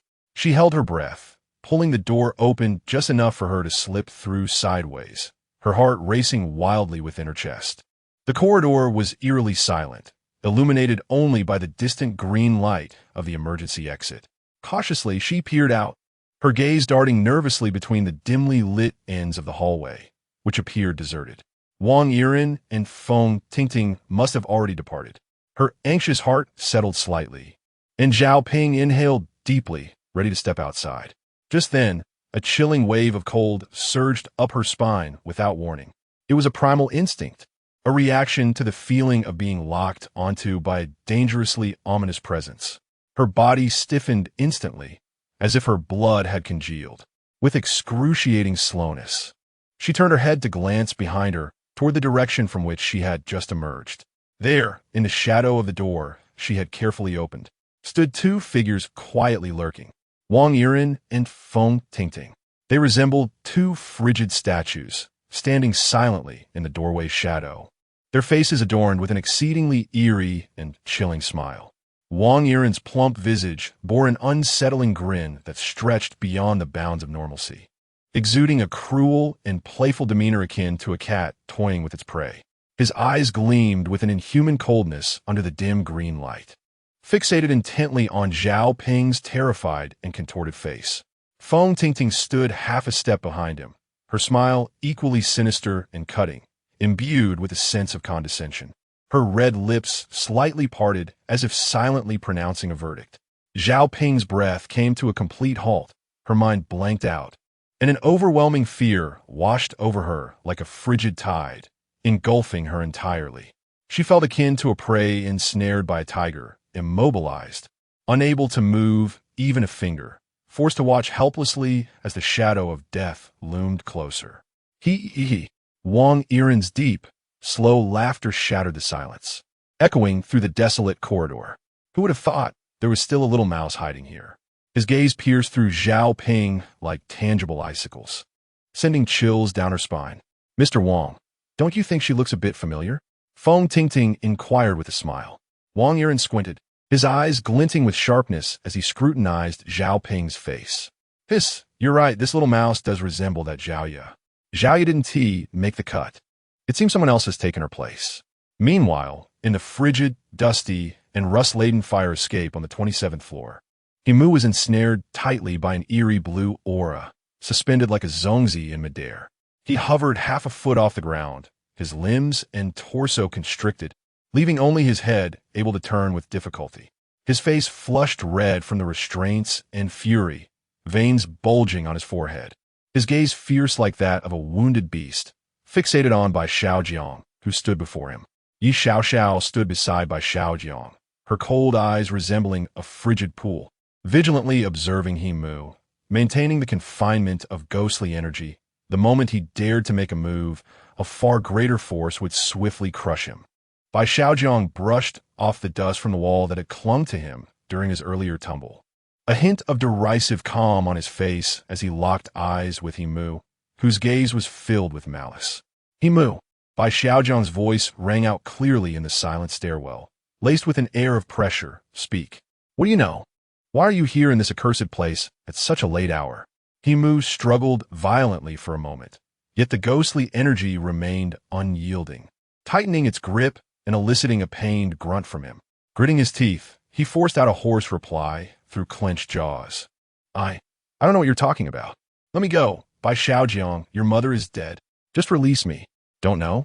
Bai Xiaojiang advanced a step, his gaze piercing, as if seeking to penetrate Himu's facade. Wang Yiren is dead, hung in his own office. Guess who did it? Himu's eyelids twitched ever so slightly, but he quickly held his head high, avoiding eye contact, defiantly asserting, whoever did it is none of my concern. It could be Huang Bai or that scoundrel Meng Huayan. How would I know? Oh, is that so? A chilling smirk curled at the corners of Bai Xiaojiang's lips, his tone brimming with a knowing clarity. Yet, I can't shake the feeling that this matter is inextricably linked to you. He paused, denying Himu a chance to catch his breath or retort, abruptly shifting his tone to one of feigned nonchalance. However, you needn't lift a finger. Himu's struggling abruptly ceased, his bloodshot eyes fixating intently on Bai Xiaojiang. In response, Bai Xiaojiang met his gaze and spoke in a tone almost akin to casual conversation. You see, I have already obtained Wang Yiren's unsavory secrets, and he deliberately elongated his words, clearly enunciating the name. I have handed them over to Feng Tingting. Bai Xiaojiang continued. Secretary Feng stated that she has connections and can directly reach the people at the headquarters. Wang Yiren's reach does not extend that far. As long as the documents are in her possession, she can dispatch them tonight, and by tomorrow morning, the headquarters will send someone. Wang Yiren and all those who conspired with him will not escape. Feng Tingting? Handed over to Feng Tingting? Ha ha, ha ha ha ha ha. Surprisingly, He Mu did not erupt in fury or skepticism. Instead, he erupted into a fit of laughter, as if he had just heard the most ludicrous joke in existence.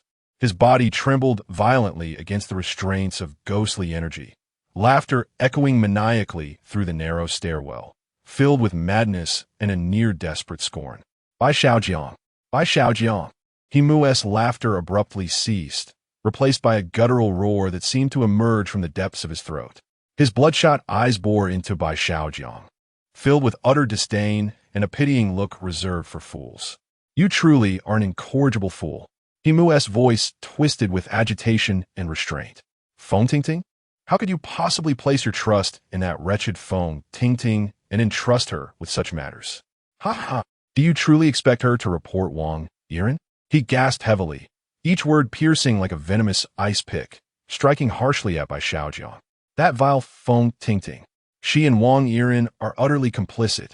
Do you genuinely believe that Wang Yiren, with his feeble mind, could conceive of all these schemes? It is Feng Tingting's cunning that orchestrates everything, and you dare to anticipate her betrayal of Wang Yiren. Ha ha ha! Bai Xiaojiang, are you truly so dim-witted that you cannot discern the obvious? Chapter 85. The Animal Company, 34. Bai Xiaojiang observed He Mu's face, contorted with rage and mockery, and a faintly amused smile tugged at the corners of his mouth. He remained unperturbed by He Mu's vitriol, his gaze keenly capturing the fervent emotions embedded in He Mu's words. Oh! Bai Xiaojiang's voice dripped with curiosity as he leaned slightly forward.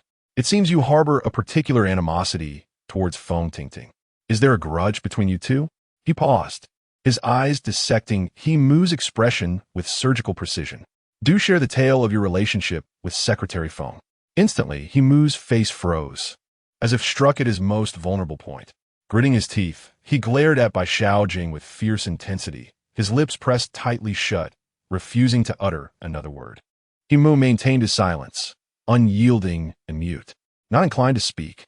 Bai Xiaojiang raised an eyebrow, seemingly unfazed. He methodically opened his backpack and slowly extracted a brown paper folder.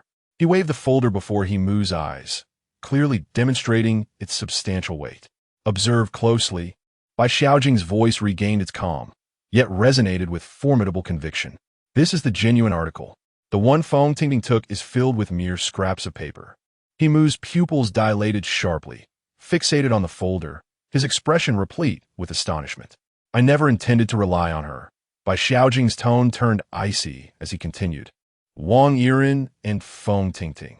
These two individuals shall not escape my grasp. He met He Mu's blazing eyes, aflame with hatred. Since you detest Feng Tingting so ardently, our objectives align. Why not consider an alliance? Bai Xiaojiang extended an olive branch. However, the foundation of our collaboration must be trust. I am keen to understand precisely what Feng Tingting has done to incite such loathing within you. These words seem to act as a key, unlocking the door to He Mu's heart, and a flicker of anguish crossed his gaze. His bloodshot eyes remained fixed on the folder in Bai Xiaojiang's hand, as if peering through it into a distant, painful past. University. He Mu's voice was hoarse and fractured, laden with emotion as he struggled to articulate two words. Feng Tingting and I were classmates. His eyes took on a vacant, distant quality, as if ensnared in tormenting memories. We were once lovers, having fallen in love during our university days. Both of us excelled academically and secured offers from this prestigious company early on, becoming a couple admired by many. After graduation, we joined this very firm. At this juncture, regret flickered across He Mu's face, a clear indication of his remorse over past decisions. Later, his voice suddenly escalated, brimming with the humiliation and fury of betrayal. That beast, Wang Yiren, set his sights on her. That wretched Feng Tingting. She was not coerced. She willingly pursued him. They carried on right under my nose, treating me as a fool. Had I known that Feng Tingting was such a woman, I would have made every effort to distance myself from her. She conspired with Wang Yiren, introducing the new female employees, coercing them into prostitution, devising fraudulent accounting practices, and laundering ill-gotten gains. She is more malicious and insidious than Wang Yiren, reaping benefits that are scarcely less than his own. Himu's voice twisted with profound hatred. I know too much. Wang Yiren warned me that if I dared to utter a single word, he would ensure my dismissal and blacklist me within the entire industry, leaving me unable to even find a job sweeping the streets. I cannot afford to lose this job. His voice trembled with a despairing cry. My mother is unwell, having been in the hospital for an extended period, requiring a substantial sum each month to prolong her life. This job pays well, and I cannot afford to lose it. That wretched phone, Ting-Ting. Himu gritted his teeth, each word squeezed out like a drop of venom, feigning sincerity when she told me she would assist me, claiming she would help transfer my mother to the best hospital abroad and would ensure timely payments to the hospital every month. His voice suddenly turned piercingly tragic, filled with the rage of betrayal. It's all a ruse. Despite their wealth, she and Wang Yiren still sought to deceive me. Just recently, I overheard a phone call between her and Wang Yiren. Himu's body curled in anguish, tears mingling with humiliation and hatred streaming down his face. His voice choked with despair as he realized that my mother had already passed away. Shortly after she was taken to the hospital, there was no overseas facility, no funds sent to any hospital. She was confined to a mental institution in the suburbs. They disposed of her body carelessly, like refuse, cast aside in the outskirts. Himu wept uncontrollably, overwhelmed by immense sorrow and fury that threatened to tear him apart. Those previous messages, those calls from my mother were all impersonated by that vile phone Ting-Ting, mimicking my mother's voice, merely to pacify me, to toy with me like a fool. His final words were steeped in suffocating grief and a deep-seated hatred. Himu abruptly lifted his head, his bloodshot and tear-streaked eyes fixated on Bai Xiaojiang. The gaze no longer merely fierce, but ablaze with a nearly destructive madness. Evidence? He hoarsely growled. I do not require your damned evidence. I only need you to help me find Feng Ting-Ting. Himu summoned the last vestiges of his strength, struggling to express his desire to locate that wretched woman, to bring her to me, so I could personally tear her apart. I killed Wang Yiren. Only Feng Ting-Ting remains. They both must die. I want them to accompany my mother in death. Bai Xiaojiang turned to say, Xiao Xiao, let him down for now. Yi Xiao Xiao nodded and released her hold, the malevolence dissipating instantly as Himu fell to the ground. As Bai Xiaojiang moved to assist Himu, he remarked, regardless, you lock the front door. Feng Ting-Ting cannot escape. Although the company is vast, we will surely find her with time. Himu was taken aback upon hearing the words. The main door is locked? Why didn't he do it? Bai Xiaojiang paused at this remark, gazing intently into Himu's eyes. Himu's bewildered expression did not suggest deceit, which instilled a sense of unease in him. You didn't lock the company door or cause those dark figures outside? Bai Xiaojiang furrowed his brows and continued to inquire. Of course, it wasn't me. Those shadows are specters, transformed from individuals who perished due to Wang Yiren's actions. They only heed his commands, Himu replied. Bai Xiaojiang felt a growing apprehension, sensing something was amiss. Explain to me the scene during your confrontation with Wang Yiren.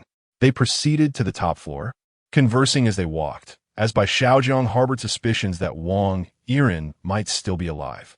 Chapter 86. The Animal Company, 35. Bai Xiaojiang and his companions ascended the frigid fire escape, their footsteps resonating starkly in the oppressive silence. Above, the eerie green safety lights cast distorted shadows, elongating and contracting their silhouettes in a grotesque dance. Himu's voice broke the stifling atmosphere of the stairwell, imbued with a chilling calmness and profound hatred. When I reached the top floor, the door to Wang Yiren's office was not firmly locked, leaving a narrow crack. I quietly pushed it open and beheld him, oblivious to my presence, standing by the expansive floor-to-ceiling window, smoking. Himu's breathing quickened, as if he were transported back to that moment. A singular thought consumed me, to kill him. Gripping the knife, I approached step by step, and he remained entirely unaware. He paused, a glint of savage delight flashing in his eyes. Just 2 steps away, I lunged at him, plunging the knife deep into his heart. Himu instinctively mimicked the stabbing motion. In that instant, his body stiffened abruptly, collapsing like a lifeless dog, trembling a few times before growing still. His recollection was vividly clear. Bai Xiaojiang halted abruptly, turning sharply to face He Mu, his expression darkening. "What did you say?" "You stabbed him to death. And he died on the spot, then you did nothing else." "Yes, one stab was all it took. I am certain he was dead," He Mu replied emphatically, bewildered by Xiaojiang's reaction. "After killing him, I left. The elevator had arrived, and I hid in the fire escape." Bai Xiaojiang's heart plummeted, a chill racing from his soles to the crown of his head. "But when I ascended, I saw Wang Yiren. He was hanged." "What?" He Mu was struck dumb, rooted to the spot, disbelief etched across his face. "Hanged? Impossible. I distinctly either someone went up after us and tampered with the scene." Hanging the corpse, Bai Xiaojiang spoke rapidly, his gaze sharp as a blade, where he inhaled deeply, articulating the most terrifying possibility. Wang Yiren may not have died at all. Considering the phantoms outside the door who obeyed only Wang Yiren's commands, Bai Xiaojiang's voice was resolute. "This is likely a trap. He feigned death to incite suspicion among us. You, me, Huang Bo, and the others, driving us to mutual distrust and self-destruction, while he reaps the benefits, eliminating those who pose a threat to him in one fell swoop." "Of course," Bai Xiaojiang added, "we cannot dismiss the possibility of other complications." Upon hearing this, He Mu's complexion turned ashen, his body trembling slightly. He had approached the act of killing Wang Yiren with a resolve to die. Yet he was now confronted with the disconcerting notion that the target might still be alive. This realization and the underlying fear left him momentarily dazed. Bai Xiaojiang pressed on. "When you were hiding behind the door of the fire escape, eavesdropping on our conversation, did you not hear anything unusual? Perhaps Wang Yiren made a sound, or phone ting-ting did something." He Mu strained to recollect, his brow furrowed, ultimately shaking his head in confusion. "No, truly nothing. I heard no sounds at all."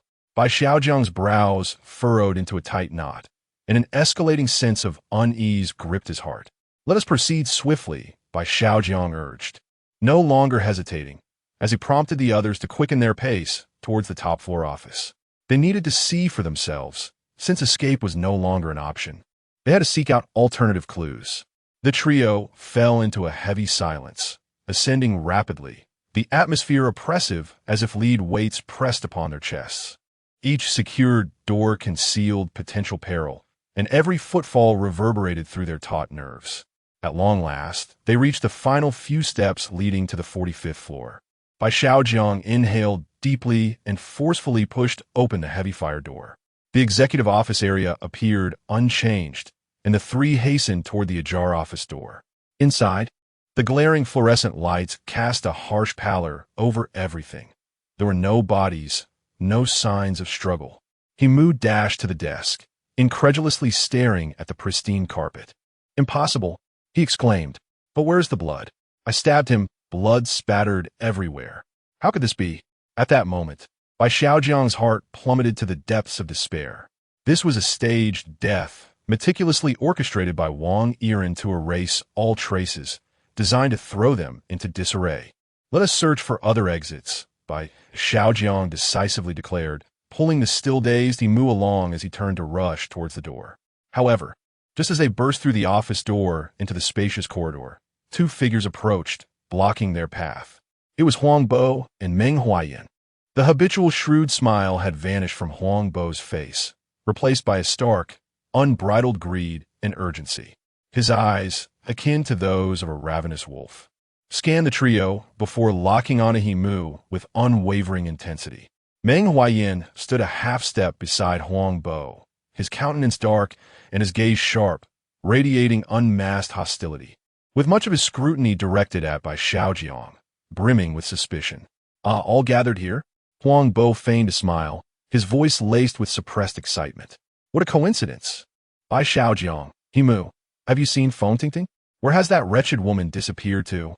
Before Bai Xiaojiang could respond, Huang Bo's gaze bore down on He Mu's face, his tone commanding. "He Mu, where is it? The item that General Manager Wang secretly concealed. Remember our agreement. I would create an opportunity for you to approach Wang Yiren, and upon your success, the item would belong to me. Don't tell me you failed to acquire it." Disgust welled up within He-Mu at Huang Bo's avaricious demeanor. He forced down his anger and replied resolutely, I found nothing. Wang Yiren's office contained nothing at all. You lie. Huang Bo's expression darkened instantaneously. His voice sharp as he berated He-Mu, do you intend to hoard it all for yourself? Do not forget who paved the way for you. Without me, you wouldn't even have entered Wang Yiren's office. Hand over the item, or do not blame me for being merciless. Meng Huayan stepped forward, coldly fixing his gaze upon He-Mu. He-Mu, be sensible. Wang Yiren is dead. Now, the company is under Huang Ji's command. Hand over the items. You shall undoubtedly reap the rewards. He let out a cold snort, and the implicit threat was unmistakable. Chapter 87. The Animal Company, 36. As the atmosphere grew increasingly tense, Bai Xiaojiang quickly stepped forward, placing himself in front of He-Mu, his voice laced with urgent gravity. Huanggu, Menggu, please remain calm. This is not the time for infighting. Wang Yiren is likely not dead. What? Both Huang Bai and Meng Huayan were taken aback, their faces etched with disbelief and absurdity. Huang Bai scoffed. Bai Xiaojiang, what nonsense are you spouting? He-Mu has already. Upon hearing this, Meng Huayan's expression shifted dramatically. He abruptly turned to glance inside the office. Upon seeing the barren floor and the immaculate arrangement, his pupils constricted in shock. The body is truly gone. Huang Bai's disdain also froze on his face as he cast a skeptical look toward the office, then at the pale-faced He-Mu, and finally at the grave expressions of Bai Xiaojiang and Yi Xiaoxiao. In the midst of this brief, eerie silence born of shock and fear, a series of crisp, slow claps echoed, accompanied by a tone of condescension and amusement that emerged unexpectedly from the shadows at the end of the corridor. Everyone's hearts tightened, and they turned abruptly to face the source of the sound. There, Wang Yiren's corpulent figure, accompanied by Feng Tingting, slowly emerged from the darkness, approaching the group. A nauseating smile adorned Wang Yiren's face as he clapped his hands, his calculating and cruel eyes scanning each person standing in the corridor with keen interest. Brilliant! Truly brilliant!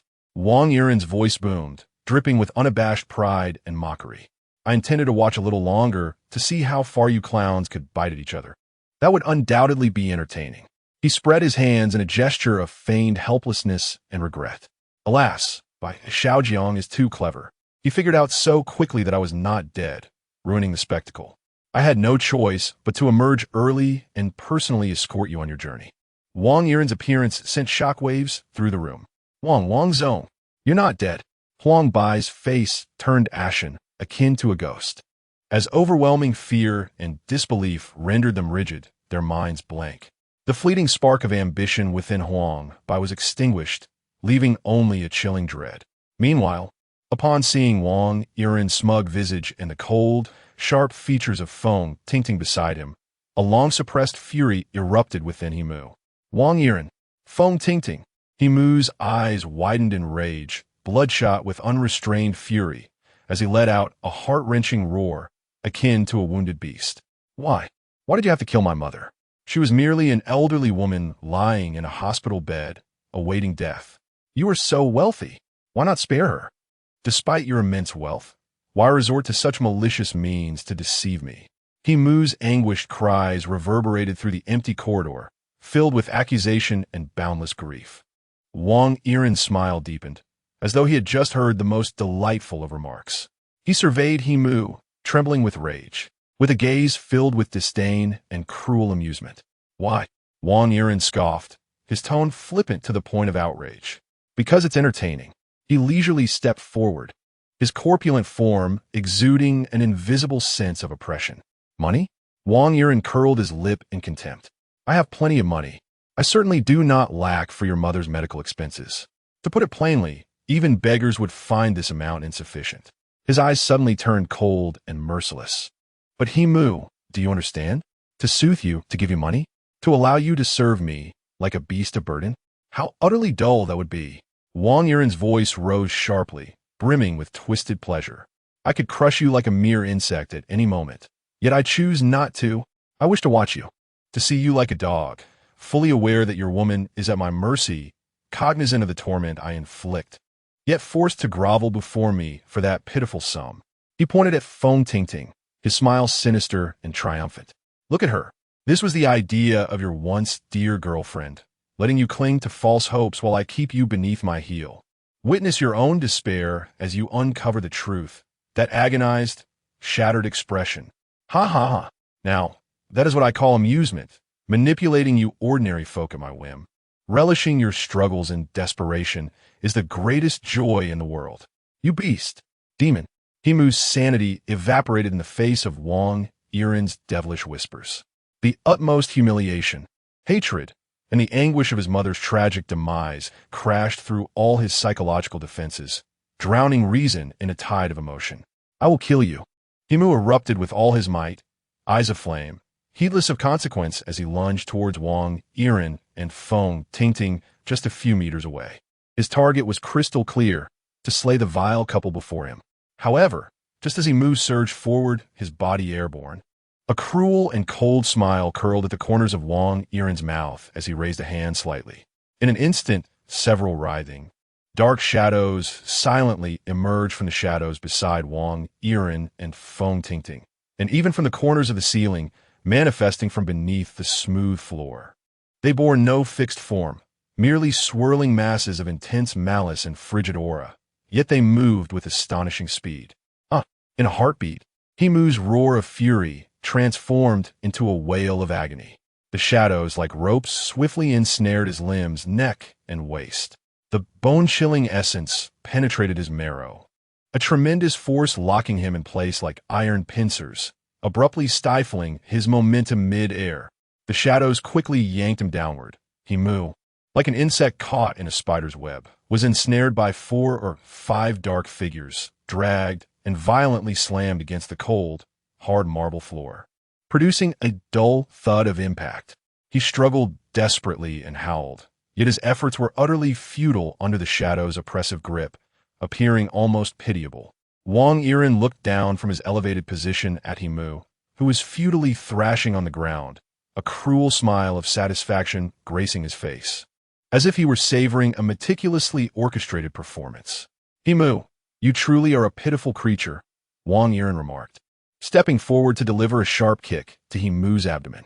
The intense pain caused Himu to collapse, curling into a fetal position, and he even spat out a copious amount of blood.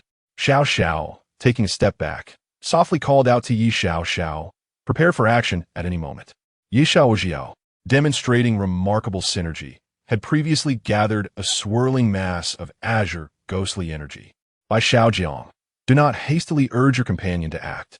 First, discern who this individual is, and then contemplate whether you truly wish to confront me.